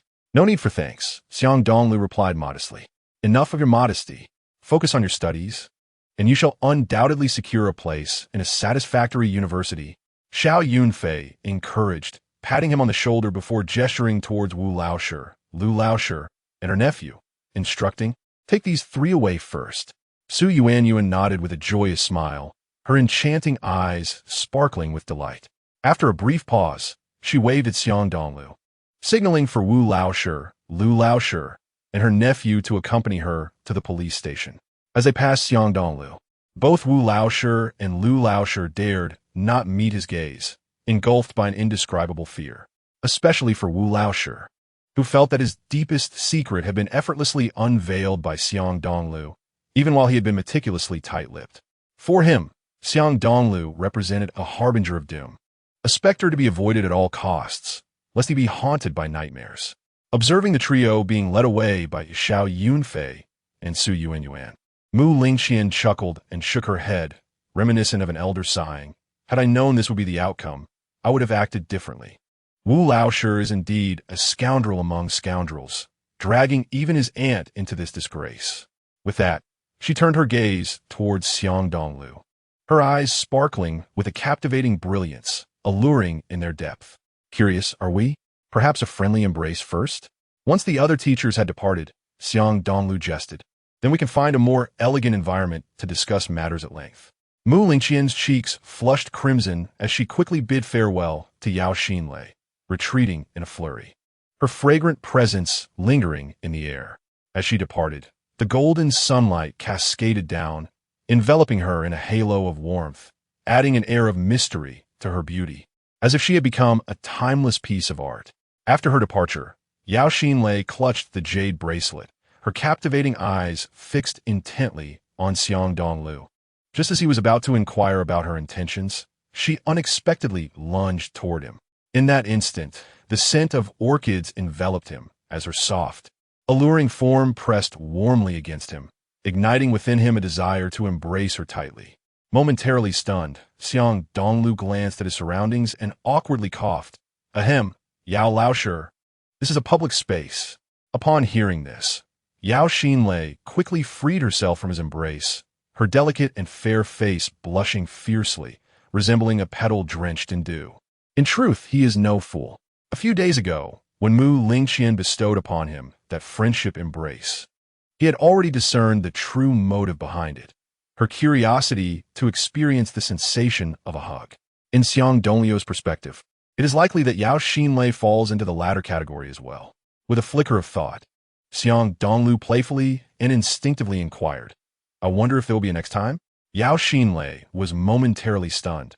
Her originally rosy and charming face flushed even deeper, and her ears and delicate neck followed suit in a hue of pink. She appeared utterly captivating. How audacious could this fellow be? I'm his teacher. To dare tease me openly. Yao Xinlei thought to herself, a cold sweat trickling down her spine, yet she found herself inexplicably nodding in agreement. However, upon realizing that her nod indicated consent, she shot a glare at Xiang Dongliu, gasping in shock and quickly escaping into the nearby women's restroom, not daring to emerge for a long while. With a gentle touch to her chest, Yao Xinlei felt as though she had just run a sprint of several hundred meters, her breath and heartbeat racing in a frenzy. Xiang Dongliu waited for a while, but when Yao Xinlei did not come out, he could only chuckle wryly, shrugging his shoulders and heading towards Class 8. The bell for morning reading soon rang, and students from various classes rushed out of their classrooms, relieved, to catch their breath in the corridor. As more students filled the hallway, Xiang Dongliu's solitary and cool demeanor drew many curious glances. Hey, ISNT that the handsome guy who transferred to Class 8? He looks so stylish. Yes, wearing those form-fitting, fashionable clothes, if someone with a less favorable physique wore them, it would look dreadful. But this guy has a great figure. He looks handsome from every angle. I heard he topped the school in the mock exams. His total score could easily get him into a key university. That seems a bit exaggerated, doesn't he? But honestly, from his appearance, I think he must be the type who detests studying. TCH, that's such a narrow-minded view. Just because someone looks good doesn't mean they can't excel academically. That guy is genuinely impressive. Just a few days ago, he helped Zhou Xiaoqiang from Class 8 and ended up gambling with a gang leader. Right. I heard about that too. In the end, Xiang Dongliu won a whopping 50,000 yuan, and that gang leader didn't do anything to him. He just walked away unscathed.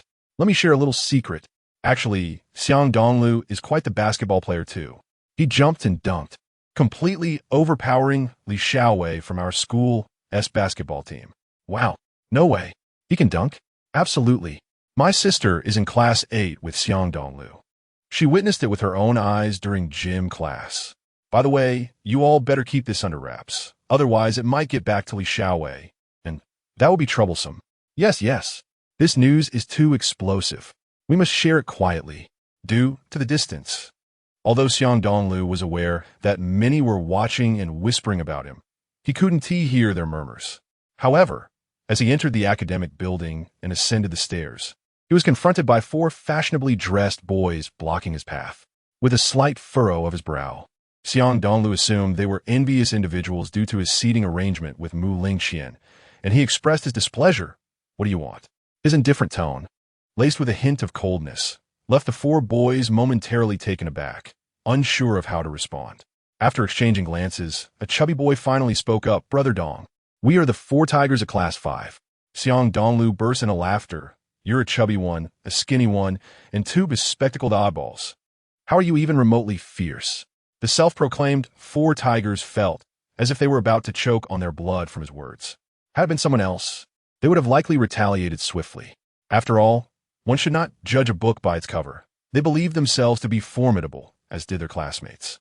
However, with Xiang Dongliu it was different. While he did not consider himself particularly impressive, in the eyes of the 4 tigers, he was a figure even mightier than Li Xiaowei. For instance, the fact that he could dunk over Li Xiaowei, his first-place finish in the mock exams, and his daring gamble with a gang leader to help Zhou Xiaoqiang, where he ultimately walked away with 50,000 yuan, had all reached the ears of the 4 tigers. Thus, in their youthful arrogance, they admired Xiang Dongliu while simultaneously fearing to provoke him. After a few awkward chuckles, the chubby boy spoke again. Brother Dong, how about I treat you to lunch today? Let us be friends. Without merit, one should not accept favors. Xiang Dongliu shrugged. I don't even know you. Who invites someone to lunch upon first meeting? Or are you planning some kind of trap? It seems I have nothing of value for you to covet. He feigned a serious search of his person before raising his hands in resignation. The 4 tigers felt as though they were speaking to a wall, their frustration mounting. In truth, such an invitation from unfamiliar classmates is often regarded as a sign of respect. Simply put, the 4 tigers had heard of Xiang Dongliu's reputation and sought to befriend him, to align themselves with him. However, Xiang Dongliu remained oblivious to this social dynamic, having had no prior exposure to such gang-like student organizations.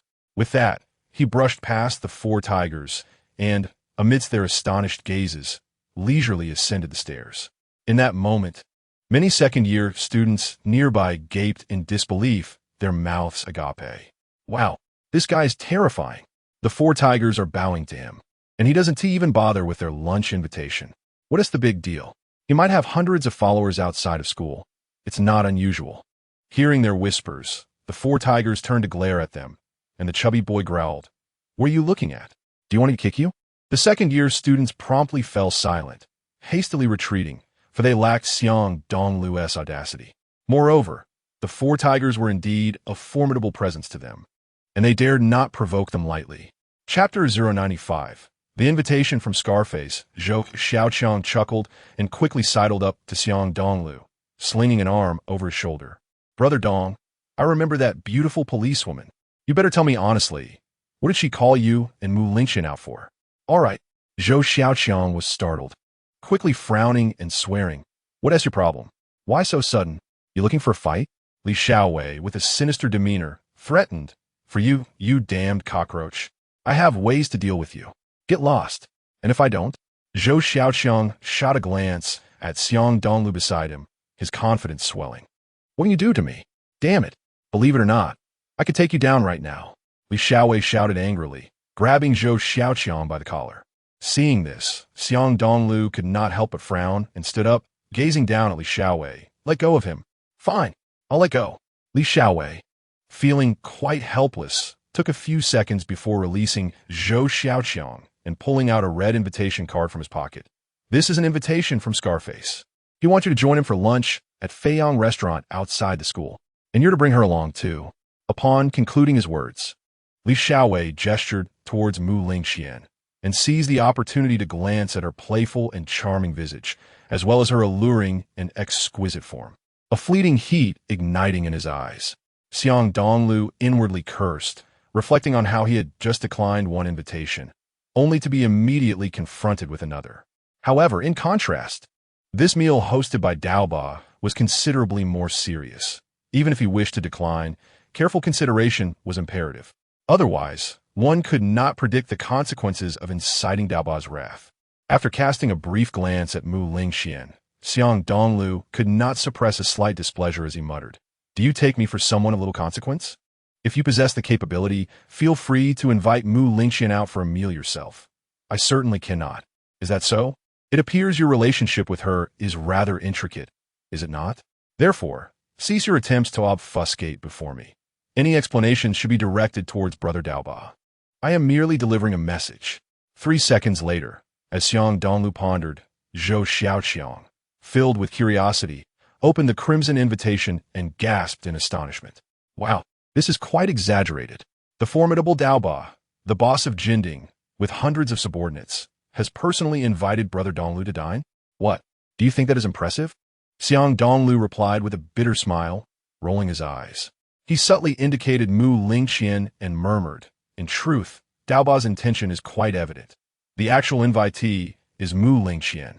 What shall we do then? Will you allow her to attend? Surely, nothing good can come of this. Such thoughts are rather fanciful. I will take you along later." Xiang Dongliu winked, a mischievous smile gracing his lips. Zhou Xiaoqiang, his facial muscles twitching, nodded in reluctant agreement. "All right, to ensure the safety of Da, I am determined to attend. Enough with that. Should you dare to address her as Da again, you may find yourself in dire straits."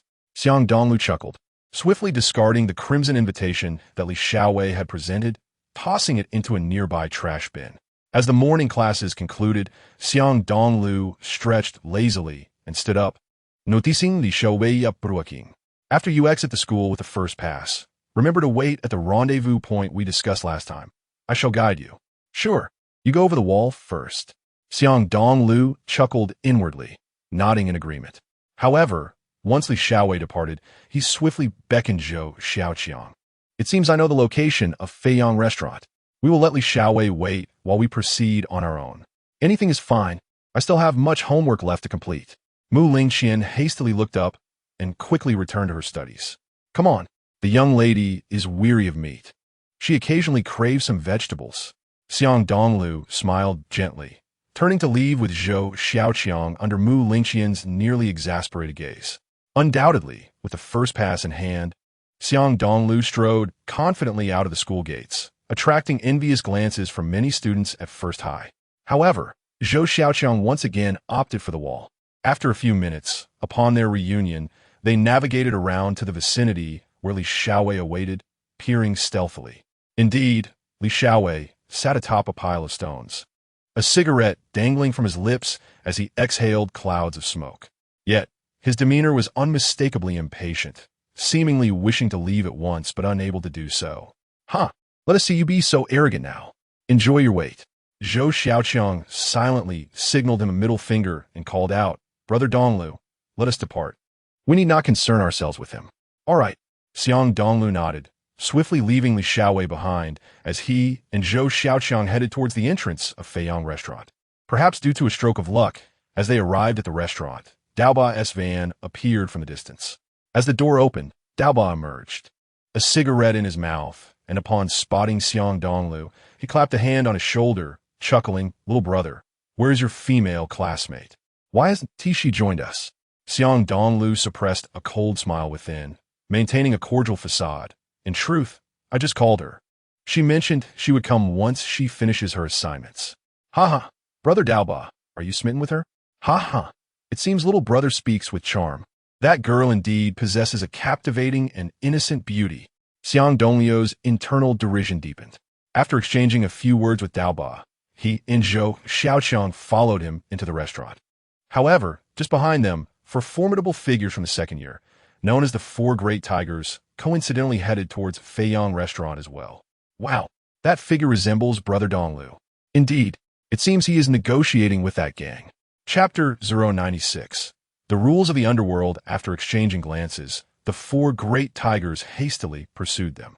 As they chased, the chubby boy urgently called out, "Brother Dongliu! Brother Dongliu, wait up! At that moment, Xiang Dongliu was casually conversing with Dao Ba, and the unfamiliarity of being addressed as Brother Dongliu struck him. The four great tigers felt their spirits drain as they realized that Brother Dongliu seemed uninterested in accepting them as subordinates, as he remained oblivious to their calls. However, the four great tigers were not the type to easily back down. The more disdain Xiang Dongliu showed towards them, the more they perceived him as formidable, affirming their resolve to not miss this opportunity. As they swiftly caught up to Xiang Dongliu, the chubby boy mustered some courage and tapped Xiang Dongliu's right shoulder, exclaiming, "Brother Dongliu, what brings you here? Brother Dongliu, Brother Dongliu, Brother Dongliu." The four great tigers reverently nodded towards him, all shouting in unison. Their synchronized and resounding voices startled Zhou Xiaoqiang, as well as Dao Ba and his subordinates. Zhou Xiaoqiang was taken aback by the four great tigers' respectful demeanor, feeling an immense shock within. For he knew that although the four great tigers from the second year were not as infamous as Li Xiaowei throughout First High, they were still a formidable presence within their grade, not to be trifled with lightly. It was utterly perplexing when had Brother Dongliu accepted them as his subordinates. How was he unaware of such developments? Zhou Xiaoqiang pondered, but then suddenly felt an odd sense of satisfaction. After all, he was a good friend of Xiang Dongliu. Thus, with the addition of the four great tigers as subordinates, Zhou Xiaoqiang would naturally rise in status within First High, no longer an inconspicuous figure.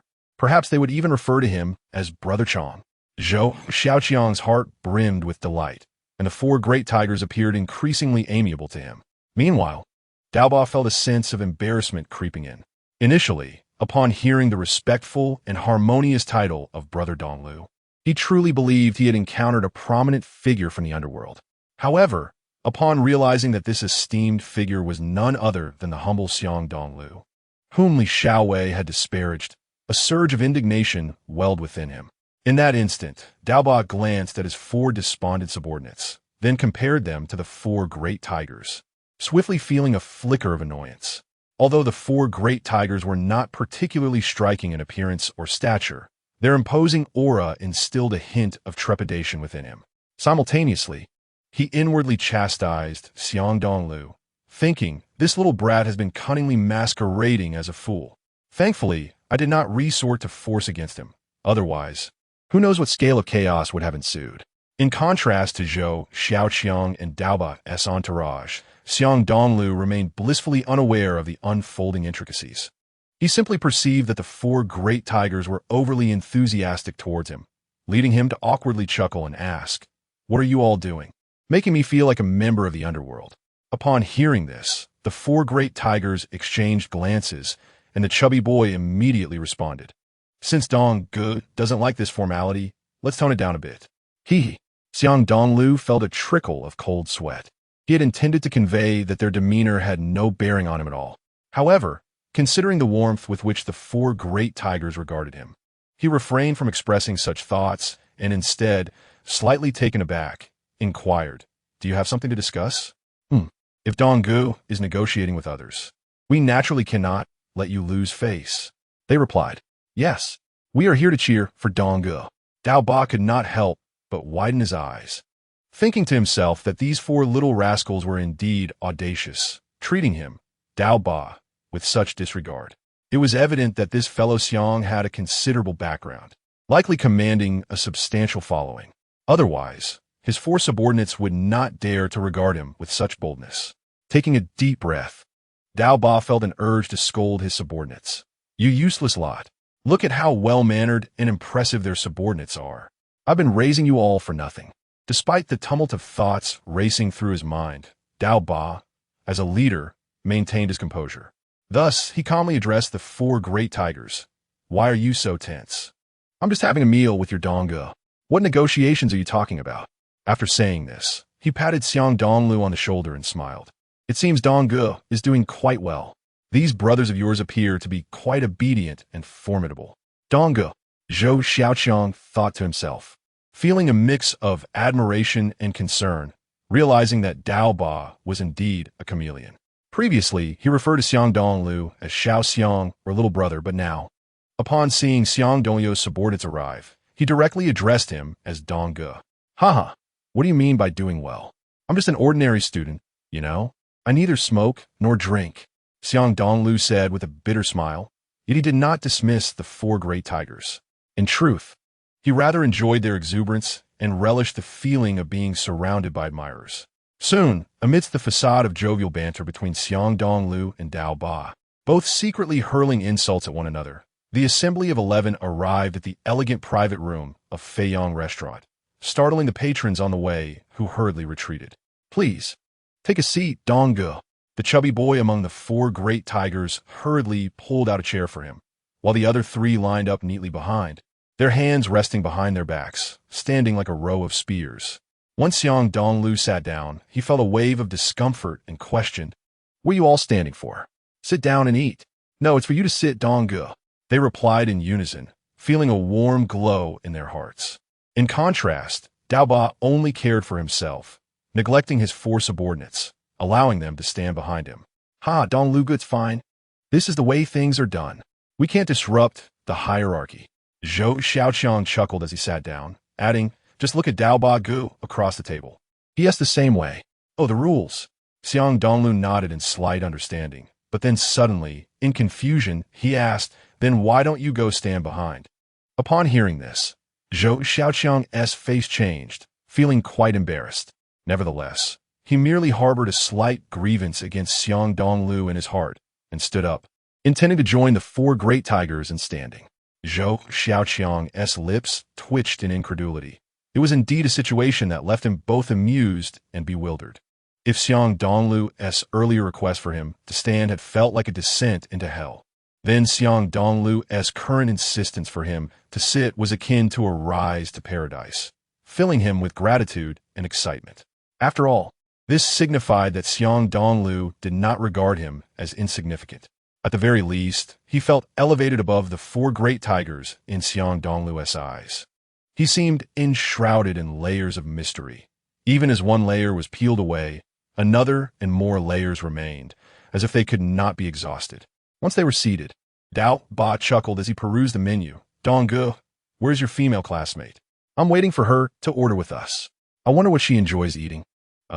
She promised to come earlier," Xiang Dongliu replied with a forced smile, skillfully lying to Dao Ba without a hint of hesitation.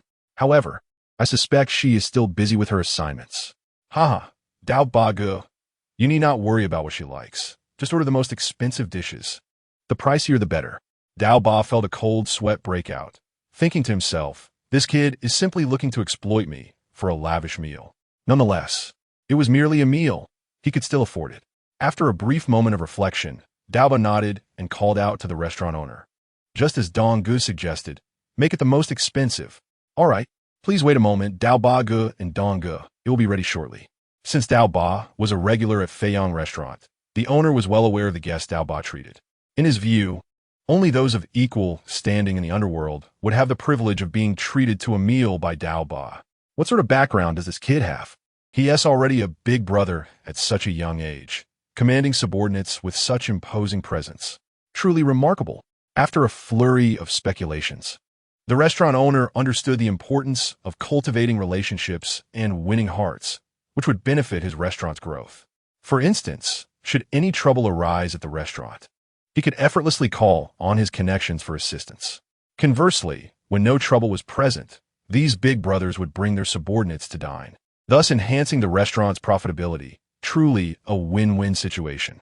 As he signaled for the staff to prepare the dishes, the restaurant owner hurried to the counter, pulled out a pack of Zhonghua cigarettes, and approached Xiang Dongliu, saying, "Dongliu, as a token of our hospitality, please accept this small gesture." Xiang Dongliu was taken aback. "I don't smoke." "No worries. Even if you don't smoke, just keep it for the sentiment." "Really, I must decline." "Thank you for your kindness," Xiang Dongliu insisted, which secretly thrilled and delighted the four great tigers. Dongliu truly commands respect. He just sat down and already has the owner offering gifts. In contrast, Dao Ba and his four subordinates were consumed with jealousy, especially Dao Ba. Although a pack of Zhonghua cigarettes held little monetary value for him, the key point was that it was a complimentary gift from the restaurant owner, signifying prestige. Thus, even if he did not smoke, accepting it would still reflect well on him. Dao Ba wished to ask for another pack, but felt it beneath him to request a second after already receiving one. In an instant, Xiang Dongliu's refusal left the restaurant owner flustered. To him, a figure of Xiang Dongliu's stature in the underworld would not be concerned about a mere pack of cigarettes. In other words, he interpreted Xiang Dongliu's refusal as dissatisfaction with his establishment or perhaps disdain for the inadequacy of the gift. Consequently, feeling anxious, the owner awkwardly cleared his throat, quickly produced 2,000 yuan in cash, and pressed it along with a pack of cigarettes into Xiang Dongliu's hands, saying, "Dongge, I hope for your continued patronage." Xiang Dongliu's lips twitched, thinking, "I don't believe I know you well enough for such generosity. Is one pack of cigarettes not sufficient? Now you're offering money too?" Is the owner overly enthusiastic, or simply not thinking straight? Just as he was left speechless, the chubby boy among the four great tigers stepped forward and exclaimed, "This owner doesn't understand the rules. Just hand the items to us. Why force them upon Dongge? Does he not intend to eat?"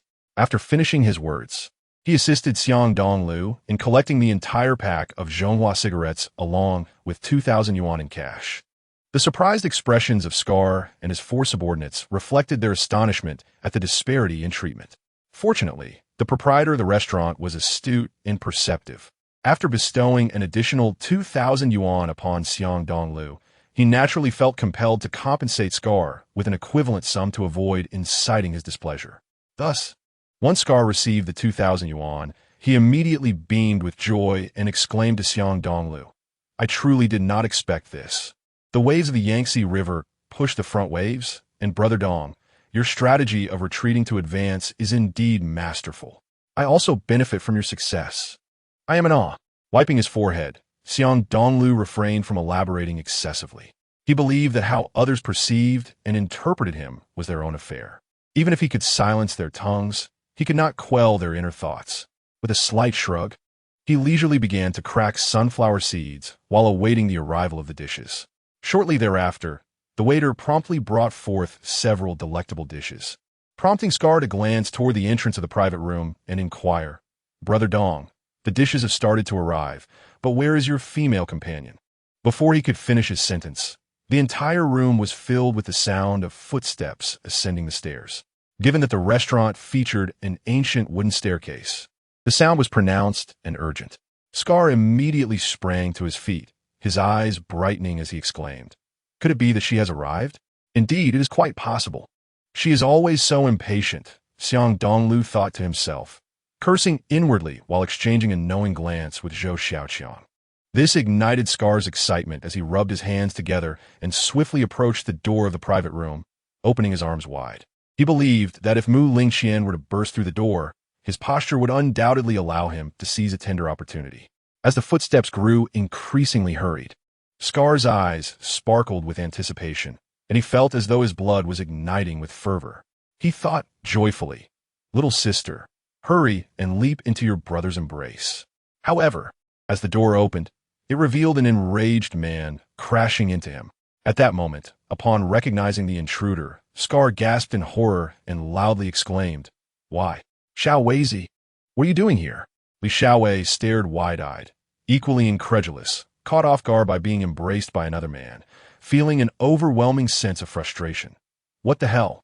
Scar, is it you?" Witnessing the two men locked in an unexpected embrace, Xiang Dongliu, Zhou Xiaoqiang, and the four formidable tigers erupted into laughter. Even Scar's four subordinates could barely contain their amusement, stifling their laughter. Clearing his throat, Xiang Dongliu clapped his hands lightly and chuckled. "I never imagined your bond was this strong. You embrace each other so warmly upon meeting." Scar and Li Xiaowei glared at each other, nearly shoving one another away. However, Scar, being a figure of authority, despite feeling quite embarrassed and frustrated, chose to follow the unintentional path laid out by Xiang Dongliu. "Of course, Xiao Weizi is my good brother. It is only natural for us to embrace upon meeting, right?" Of course. Li Xiaowei nodded, albeit begrudgingly, and at Scar's invitation took a seat. Soon after, Li Xiaowei, with a cigarette dangling from his lips, exhaled a cloud of smoke and pointed at Xiang Dongliu and Zhou Xiaoqiang, saying, "You two are truly asking for a beating. How dare you stand me up? Do we not agree to meet? Who are you calling asking for a beating? Our brother Dong is someone you can insult at will? The four formidable tigers behind Xiang Dongliu were infuriated, surrounding Li Xiaowei. Should he dare to hurl another insult at Xiang Dongliu, they would undoubtedly act. At that moment, Li Xiaowei couldn't help but draw a sharp breath, surprised and bewildered. He had not anticipated that these four prominent figures from his sophomore year were actually Xiang Dongliu's subordinates. However, this was not the crux of the matter. The key was that he had previously threatened these four formidable tigers, insisting they become his subordinates. Yet, they had preferred to engage in a brawl with his more numerous followers rather than heed his call. Cursing inwardly, Li Xiaowei, emboldened by Scar's presence, rose and huffed. What is it? Do you all intend to gang up on me, Wei Xiao? If you dare, go ahead and try. Dare to insult Brother Dong again, and I will ensure you are dealt with. The four formidable tigers remained fiercely enraged, the stout student among them pushing Li Xiaowei forcefully, causing him to stumble back 3 steps and nearly fall. In that instant, Xiang Dongliu, Zhou Xiaoqiang, and Scar all stood up, while Scar's 4 subordinates rushed forward to confront the 4 formidable tigers, creating an atmosphere ripe for conflict. Hey, what is happening here? Although Xiang Dongliu relished the notion of witnessing Li Xiaowei being overwhelmed, he did not wish to attract greater trouble. After all, although Scar was currently accompanied by only 4 subordinates, he could easily summon dozens, if not hundreds, of men from the Jinding repair shop.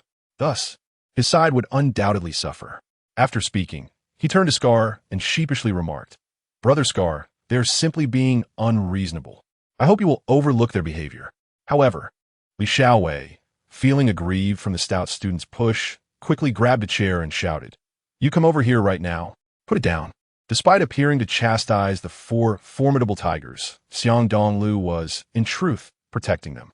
Taking a deep breath, Scar found himself momentarily at a loss regarding Xiang Dongliu's intentions, realizing that this individual possessed a depth of character that was far from simple. It was as though he were facing a formidable figure of authority. Damn it, this debt will be settled sooner or later. Though Li Xiaowei was compelled to comply with Scar's command to set down the chair, his face remained aflame with anger, akin to an unquenchable fire burning within. Since being stood up by Xiang Dongliu and Zhou Xiaoqiang, he had encountered a string of misfortunes. This series of unfortunate events had stripped him of any appetite. Yet, with Scar present, he had no choice but to endure. After a brief pause, Xiang Dongliu could not help but pat his stomach and chuckle. "Brother Scar, it is nearly 1 o'clock. I doubt Mu Lingxian will be arriving. Shall we begin our meal? Perhaps you can invite her next time." "All right, let's eat." Scar nodded helplessly, feeling an overwhelming sense of frustration, as even savoring the exquisite dishes felt like chewing wax. In contrast, Xiang Dongliu and Zhou Xiaoqiang relished their meal, occasionally exclaiming how delicious the dishes were and requesting more, which only served to infuriate Li Xiaowei and Scar further. As they lingered in the restaurant, sipping tea and chatting, Li Xiaowei vented his frustration. "Brother Scar, Xiang Dongliu is far too arrogant. He clearly did not regard you at all.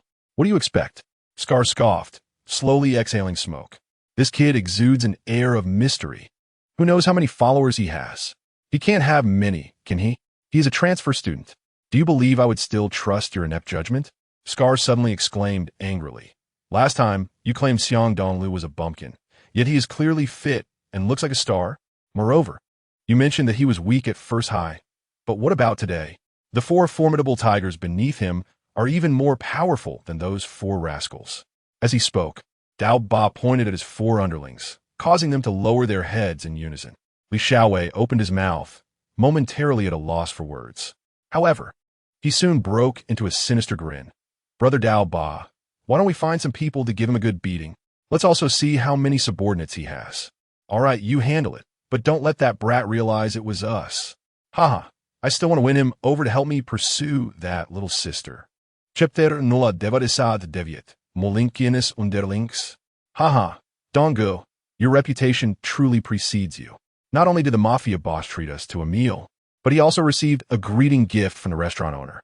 It's simply astonishing. Yes, we've been dining at Feiyang restaurant for quite some time. Yet the owner has never been willing to offer us discounts, let alone gifts. Dongo is indeed impressive."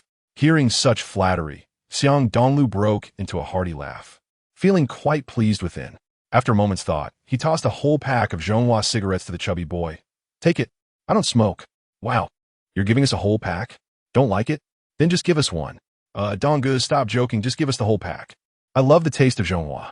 As Xiang Dongliu found himself speechless, the four formidable tigers truly transformed into ferocious beasts, tearing open the entire pack of Zhonghua cigarettes and scattering them all over the ground.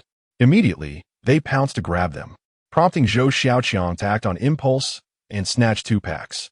In less than 10 seconds, the entire pack of Zhonghua cigarettes was evenly divided among the 4 tigers and Zhou Xiaoqiang, with each person laughing uncontrollably. Really? 5 dishes? Mu Lingqian exclaimed, staring at the feast laid out before her, her enticing lips parting in surprise. I don't think I paid for this meal today. These dishes look quite expensive. Indeed, why worry when someone else is treating us? You aren't paying the bill. Xiang Dongliu chuckled, shaking the 2,000 yuan in cash. He mused, isn't life just too pleasant? Not only am I treated to a meal, but the restaurant owner is also giving me cigarettes and money. It's utterly ridiculous.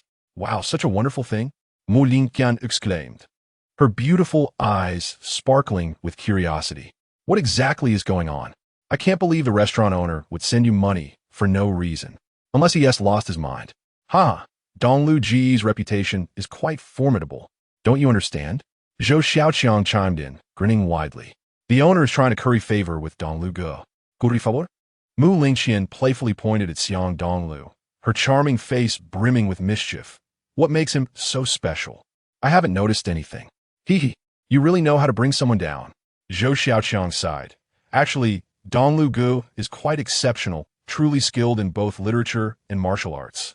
If I hadn't witnessed it today, I wouldn't have believed he had taken the 4 formidable tigers from his second year as his underlings. It's simply astounding. Just earlier, they nearly beat Li Xiaowei to a pulp during lunch. Thinking about it now is exhilarating. The 4 formidable tigers? They ganged up on Li Xiaowei? Of course. It was a victory. Zhou Xiaoqiang nodded vigorously. To put it simply, Li Xiaowei insulted Dongliu Ge, and the 4 tigers rushed to settle the score. If he dares to insult him again, he will undoubtedly face a thrashing. Wow, that's quite exaggerated. Mu Lingqian gasped, her captivating mouth agape, though she appeared slightly confused. I've heard of the 4 formidable tigers, but why would they go to such lengths to protect Xiang Dongliu? Just for a single insult? Well, they are Dongliu Ge's underlings, so they must protect their leader. Oh, I understand now. Mu Lingqian nodded, her expression brightening as she gazed at Xiang Dongliu's sleeping profile, secretly chuckling to herself. Since you're my bodyguard, you must always protect me. In that case, aren't you my little brother? Ha! What should your little brother call me? Simultaneously, as she tutored Xiang Dongliu, she was exceedingly diligent, wishing to impart all her English knowledge directly to him. After their tutoring session concluded, Yao Xinlei blushed slightly. Feeling shy. Did you understand what teacher Yao explained earlier? I felt quite excited this afternoon and may have rambled on, with so many points to cover. I got the gist, probably understood half of it. Xiang Dongliu gently touched his heart ring, thinking to himself that no matter how much she explained, he could remember it all. However, he didn't want to astonish her, so he intentionally downplayed his understanding. Yet, Yao Xinlei had never been turned down for a meal invitation before, so her face turned slightly red with embarrassment at his refusal, feeling somewhat resentful about it. After a moment's hesitation, she nodded and playfully bid farewell to Xiang Dongliu. Classmate Xiang, I'll have a surprise for you tomorrow. Good luck. Surprise? Xiang Dongliu was taken aback, pondering that Mu Lingqian also had a surprise waiting for him. How could Yao Xinlei have a surprise too? Chapter 100. The socialite banquet. With a faint smile of resignation, Xiang Dongliu suddenly felt an intense curiosity about the surprise that Mu Lingqian was soon to reveal. As for Yao Xinlei's surprise, although he was eagerly anticipating it, he would have to wait until tomorrow to find out. After parking his bicycle and setting down his backpack, Xiang Dongliu called out, Xiao Qianqian, Xiao Qianqian, where's my surprise? Hurry up and show it to me. Shut up. What are you shouting for? Mu Lingqian suddenly rushed out of the kitchen, her slender waist cinched with a light blue apron, her charming face slightly pouting in dissatisfaction, her alluring lips pouting further. I told you not to call me that, but you refused to listen. Do you believe I won't chop you up? As she spoke, She waved a gleaming kitchen knife playfully. Are you out of your mind? What's with this outfit?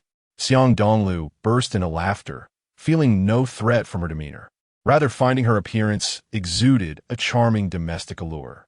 For a moment, he was captivated, thinking, if she could cook for me every day, it would be utterly delightful. But then again, what could a wealthy young lady possibly cook? A thought crossed his mind, and Xiang Dongliu quickly realized. So the surprise you mentioned is actually cooking? Quite rare indeed. Mu Lingqian was slightly taken aback. In truth, this was not the surprise she had intended to prepare. She had simply felt inspired to learn how to cook. However, since Xiang Dongliu perceived it this way, she decided to go along with it, smiling mischievously. Sort of, this is a little surprise. There's a bigger one coming later. Xiang Dongliu's lips twitched, growing increasingly curious about her surprise. However, seeing that Mu Lingqian wasn't inclined to reveal it just yet, he shrugged and busied himself with other tasks. Upon glancing at the 5 dishes set on the dining table, Xiang Dongliu was taken aback, staring at Mu Lingqian's stunning face and asking, Xiao Qianqian, are you sure these dishes aren't tea poisonous? Look at this onion scrambled egg. How come the eggs are already pitch black? And this tomato egg soup? Why does it look like it's for feeding fish? Why is there so much soup? This, and this. I can't believe all 5 dishes are eggs. I'm already feeling egg sick. Upon hearing these words, Mu Lingqian felt an overwhelming sense of embarrassment and indignation, decisively lowering her head onto the dining table, wishing fervently for a hole to swallow her whole. In contrast, Su Yuanyuan was equally taken aback by the all-egg dish presented before her, chuckling nervously. How about this, sister? Let me whip up a couple of additional dishes. However, she quickly reconsidered, realizing it was a rare occasion for the young lady to don a chef's hat, and thus decided to make do with what was offered. Xiang Dongliu chuckled, understanding the nuances of social etiquette, knowing that any criticism would only serve to discourage Mu Lingqian, possibly leading her to shy away from cooking in the future. Indeed, upon hearing Su Yuanyuan's suggestion, Mu Lingqian completely disregarded her blushing demeanor. She swiftly raised her head, her enchanting eyes sparkling with curiosity as she inquired, So, does this mean that my dishes are actually edible? Of course, you are a genius, replied Xiang Dongliu, forcing himself to consume the food, though internally he was drenched in a cold sweat. After a brief interlude, as Su Yuanyuan and Mu Lingqian could no longer resist sampling the dishes, they found themselves momentarily entranced by his voracious appetite, for the 5 dishes were indeed quite unpalatable. Oh, this fellow dares to call something so dreadful delicious.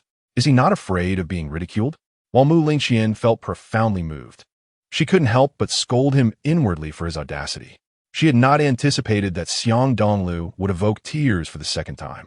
The first instance occurred that morning when she had sprained her ankle on the way to school, and he had reassured her with, I promise your father to take good care of you, no matter how troublesome it gets, as long as you don't make it worse. It's all worth it. Such simple words exuded unwavering determination and deep concern. The second instance was happening now. Despite the dishes being utterly unappetizing, Xiang Dongliu still relished them, praising her as a genius. One cannot deny that such sincere words of care and thoughtful gestures wield a remarkable impact on any woman. At this moment, even with a heart of stone, Xiang Dongliu remained oblivious to the fact that he had indelibly etched himself into the hearts of the 2 young ladies before him. As dinner concluded, after a brief respite, Xiang Dongliu began to peruse the internet, seeking information to craft a more comprehensive and effective promotional plan for his Shengying agency. The reality was that he was the sole member of Shengying, lacking both manpower and financial resources, which precluded him from engaging in a broad, scattergun approach to media advertising. Otherwise, his savings of 100,000 yuan would be woefully inadequate. Moreover, even if he succeeded in garnering media attention, he feared it would lead to an influx of trivial business that would yield no profit while causing considerable hassle. How splendid it would be to have an opportunity to mingle with the elite, he mused, recognizing that such individuals were the target clientele for Shengying, ensuring a higher price point and aligning with the high-end, boutique direction he envisioned. Just as he sighed, Mu Lingqian approached, 2 invitations in hand, her laughter ringing like sweet chimes. Xiang, handsome, here are 2 invitations to a soiree. Tomorrow is Saturday. What do you say we attend together? A soiree? What sort of soiree? In simple terms, it's a gathering for socialites to cultivate relationships, frequented by the upper crust of Beiming City, including high-ranking officials and affluent businessmen. I believe this would greatly benefit the promotion of your Shengying agency, as it aligns perfectly with your target clientele. Like a timely gift from heaven. Xiang Dongliu laughed heartily as he accepted her invitation, his gaze flickering before he impulsively pressed a swift kiss to her cheek and dashed away, exclaiming, "No misunderstandings. This is purely platonic. Thank you for the delightful surprise." "Ah, you. Mu Lingqian covered her flushed cheek, her captivating eyes wide with disbelief. "This can't be real." "Absolutely not." After stealing a kiss from Mu Lingqian, Xiang Dongliu retreated to his room, laughing heartily while becoming enamored with her soft, delicate features. After lingering in his room for a few moments, he emerged and asked, "So, Mu Qianqian, what do you think I should wear to the soiree tomorrow?" "Typically, it's a formal evening gown." Mu Lingqian promptly covered her tender face with her hands, fearful of another kiss. "Given that you represent Shengying, I suggest a long, fitted black trench coat paired with a black top hat. That way, you will exude an air of cool mystery." "Ah, splendide suggestion. Mysterious. Cold. How does this pose strike you?" Xiang Dongliu inquired, lowering his head to adopt a brooding stance. "Wow." Mu Lingqian's eyes sparkled with admiration, yet for reasons unknown. She refrained from complimenting him, fearing it would inflate his ego. Instead, she playfully smacked her thigh and laughed. "You look like a monkey. Utterly ridiculous. I can't be bothered with you. All you do is criticize me." Xiang Dongliu rolled his eyes in exasperation before hastily departing for the city center. Following Mu Lingqian's advice, he swiftly procured a long, fitted black trench coat, a black top hat, and a pair of shiny black leather shoes, as well as black leather gloves. To his dismay, the total cost reached exactly 2,000 yuan, prompting a silent lament over the shrewdness of the restaurant owner. "Oh, I just visited the city center. Is there something you need from Teacher Yao?" "Oh, nothing specific." Yao Xinlei replied with a playful laugh. "Tomorrow, there is a soiree for the elite, attended by many high-ranking officials and wealthy businessmen from Beiming City. If you don't have other commitments, why not accompany me?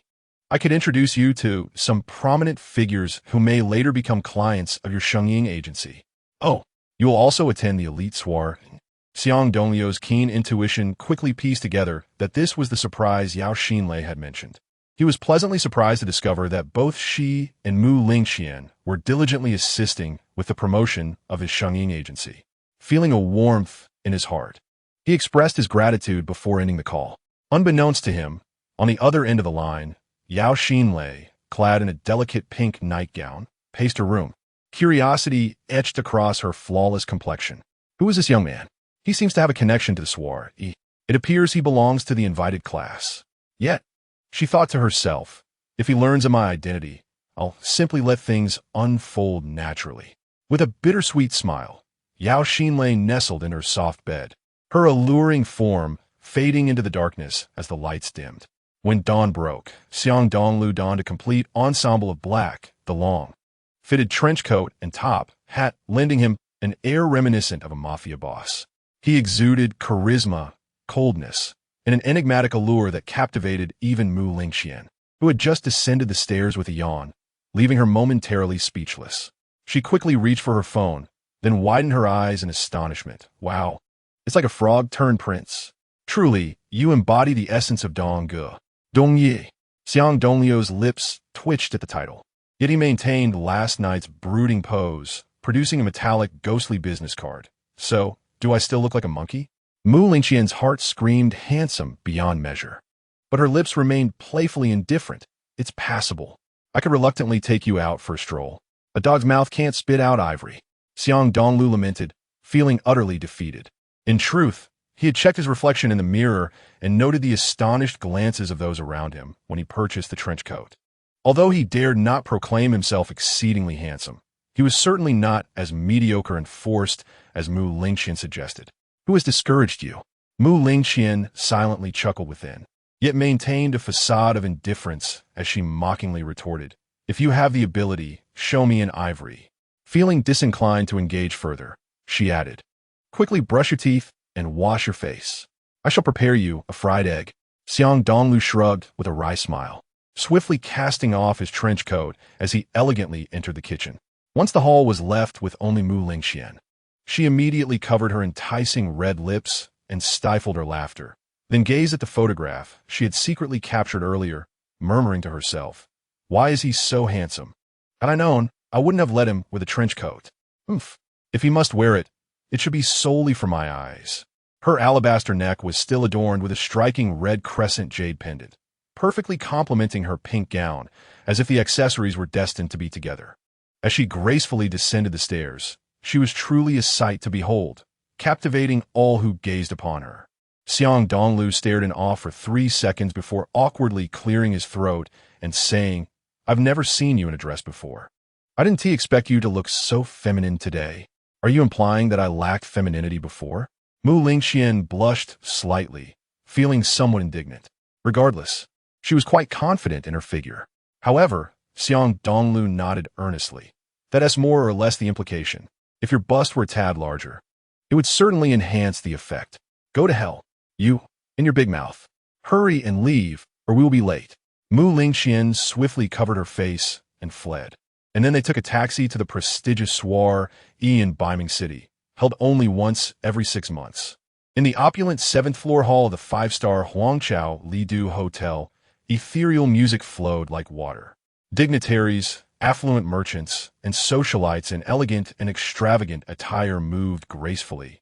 Some raising glasses to toast friends, others lounging on plush sofas engrossed in conversation, while some invited beautiful ladies to dance. Everything appeared exquisitely noble and enchanting, a picturesque dream. As Xiang Dongliu walked alongside Mu Lingxian, their arrival immediately attracted the fervent gazes of the surrounding crowd. Mu Lingxian captivated attention with her charming demeanor and stunning beauty, while Xiang Dongliu, clad in a distinctive black trench coat, exuded an air of mystery, his face obscured by the low brim of his hat, resembling a masked vigilante. "Who are these 2 youngsters?" someone remarked. "One is pure and enchanting, the other is suave and aloof. I've never seen them before. Perhaps they are heirs and heiresses from prominent families? I'm curious about their identities." Xiang Dongliu maintained a subtle, cool smile, while Mu Lingxian appeared somewhat shy, her playful and adorable visage tinged with a charming blush, reminiscent of a bashful bride, casually lifting a glass of red wine offered by a server. Xiang Dongliu leaned in and whispered to Mu Lingxian, "Who invited you? I haven't seen anyone I know here. How shall we manage later? It's not as if I can initiate a conversation with strangers." "Who says there are no acquaintances?" Mu Lingxian giggled, gently linking her arm with his as they meandered to the right. "Look over there. Our teacher Yao is here. And wow, Sister Su is also present. They look stunning today." As they navigated through a few elegantly dressed gentlemen, Xiang Dongliu indeed spotted Yao Xinlei and Su Yuanyuan. At that moment, Yao Xinlei, in a pristine white evening gown, radiated beauty with her flawless complexion and a subtle blush, elegantly sipping from her glass of red wine, resembling an angel. Su Yuanyuan, adorned in a pink evening gown, exuded a unique sensual and fiery allure that never waned. The allure was heightened by one shoulder of her gown being bare, drawing attention to her exquisite skin, causing onlookers to involuntarily swallow hard. Adjacent to Yao Xinlei and Su Yuanyuan was a cluster of elegantly dressed gentlemen, who were persistently vying for the ladies' attention, eager to invite them to dance or engage in conversation, even seeking to escalate their interactions further. However, to the dismay of those gentlemen, upon spotting Xiang Dongliu, both Yao Xinlei and Su Yuanyuan coldly expressed their apologies before making their way towards him. "Wow, Teacher Yao, Sister Su, you both look absolutely beautiful today," Mu Lingxian exclaimed vivaciously, swiftly approaching Su Yuanyuan and affectionately linking arms with her. "Hee, Xiaoqian, you are indeed the most beautiful one here today." Su Yuanyuan gently pinched her delicate face, her captivating gaze shifting to Xiang Dongliu. Upon noticing his suave yet mysterious attire, her heart fluttered with delight, and her smile blossomed even more charmingly. "Little brother, I was just contemplating whether to call you over. I didn't expect you and Xiaoqian to have such impressive connections and arrive together. Su Juanian Vimak Polai Fuli. Wow, classmate Xiang, you look incredibly handsome today," Yao Xinlei added, her sparkling eyes nearly leading her to embrace him in friendship, but she blushed and dismissed the thought upon considering the current atmosphere. Hee, Sister Su. Teacher Yao, it's a pleasure to see you here. Xiang Dongliu removed his black hat and, in a gentlemanly manner, slightly bowed to the two ladies. A faint smile gracing his lips. It seems the world is getting smaller. We encounter each other no matter where we go. Perhaps this is fate. Su Yuanyuan chuckled softly, gesturing toward a plush sofa to their right. Let us sit over there. I'll introduce you to a few influential figures shortly. Yes, I'll introduce a few as well, Yao Xinlei replied, her smile bright and joyful. All right, while you both introduce this fellow to the prominent figures, I shall take the opportunity to relax and not make introductions, Mu Lingqian said playfully, shrugging adorably as they all proceeded to the sofa to sit. Before long, Xiang Dongliu was engaged in light-hearted conversation with Yao Xinlei, Mu Lingqian, and Su Yuanyuan, causing the gentlemen who had previously hovered around the ladies to stare in disbelief. Envy, jealousy, resentment. They gazed at Xiang Dongliu, whose smile was radiant, wishing they could take his place. This young man seemed to possess an extraordinary charm with women. The three most beautiful ladies at the soiree were monopolized by him alone. It was utterly infuriating. Amidst the discontent brewing among the gentlemen, one boldly approached with a cocktail in hand, a smile plastered on his face. Hi, allow me to introduce myself. I am Li Xiaoyan, the owner of Chantian Industries. May I know how to address these charming ladies and this handsome gentleman? However, Xiang Dongliu merely savored his red wine, casually stroking the sole ring on his right hand, feigning ignorance. It was known that the soiree included some individuals who were not particularly distinguished. Xiang Dongliu's objective was simply to connect with notable figures to promote his newly established Shengying agency. Thus, he saw little need to engage with those who lacked prominence. Moreover, having discerned Li Xiaoyun's ulterior motives through the unique abilities of the soul ring, he was even less inclined to acknowledge him, not even casting a glance in his direction. Li Xiaoyun, taken aback, stared in disbelief, his body stiffening in his seat, seething with frustration at Xiang Dongliu's indifference. Damn it, who knows if he is a kept man? What a pompous act. I am a one in the industry, Li Xiaoyun muttered angrily to himself. Yet he understood that the gathering was attended by high-ranking officials and wealthy businessmen, and maintaining a minimal level of decorum was essential to uphold one's status. He smiled awkwardly, showing no signs of anger, and quickly apologized before choosing to leave. Due to Li Xiaoyun's previous experience, the other gentlemen who wished to approach the beautiful women hesitated, gathering instead at a distance to chat. Yet, they longed to venture towards Xiang Dongliu, hoping for a chance to get closer to Mu Lingqian and the others. However, it was quite disheartening for those men, as Xiang Dongliu, Mu Lingqian, and Yao Xinlei and Su Yuanyuan were laughing heartily, the melodious laughter attracting even more attention. Suddenly, a voice, both unexpected and disdainful, rang out. Xiang Dongliu, what brings you here? Oh, Mu Lingqian, and Teacher Yao is here too. Upon hearing this, Xiang Dongliu turned to find that the speaker was none other than Li Xiaowei. He chuckled and said, it's little Wei. Come, why not join me over here? Li Xiaowei widened his eyes, nearly choking on his indignation, while he yearned to be invited to chat with Mu Lingqian and the others. The condescending nickname Little Wei and the self-reference as Dongliu made it difficult for him to swallow his pride. Otherwise, the successful individuals around them would likely think he was being overly servile, not minding such a demeaning title. Taking a deep breath, Li Xiaowei gritted his teeth and gestured towards Xiang Dongliu, though he did not lose his temper. Just then, upon catching sight of Li Xiaoyan not far away, he exclaimed joyfully, Second uncle? Haha, Little Wei, it's been a while since I last saw you. Li Xiaoyan replied, smiling, noticing the apparent tension between his nephew and Xiang Dongliu. Thus, the uncle and nephew quickly departed from the crowd's view, returning with mischievous smiles after a good 10 minutes. By the way, when will you introduce me to some influential figures? Xiang Dongliu surveyed the area, glancing at the captivating visages of Mu Lingqian, Su Yuanyuan, and Yao Xinlei, and remarked, perhaps it is my inability to savor fine wine. It always tastes a bit sour to me, and I fear my teeth may suffer if I continue. At this, the three ladies burst into delighted laughter, further igniting the envy of many gentlemen nearby who prided themselves on their wine-tasting skills. They could not help but think, has it become necessary to appear somewhat lacking when courting beautiful women? In truth, they wished to extol their own virtues and perfection.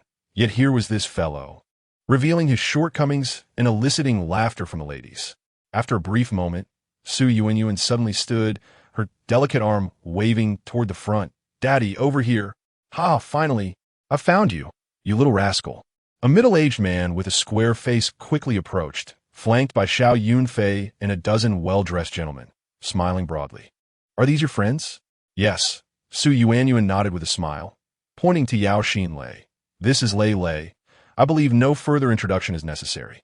Upon hearing this, Yao Xinlei promptly stood and extended her hand for a handshake with the middle-aged man, Secretary Su. "Haha, Lei Lei, you're being too formal. It used to be Uncle Su." Secretary Su chuckled, self-deprecatingly adding, "Without the tax contributions from the Yao Group, I fear I wouldn't be able to serve long as the municipal secretary. Yuyist, unso su. Without you, our Beiming City wouldn't have developed so well." Yao Xinlei replied modestly, prompting applause from Xiao Yunfei and the men accompanying him. This exchange left Xiang Dongliu and Mu Lingxian exchanging astonished glances. "Wow, Su Jie's father is actually the municipal secretary. How impressive. And teacher Yao's family has the Yao Group.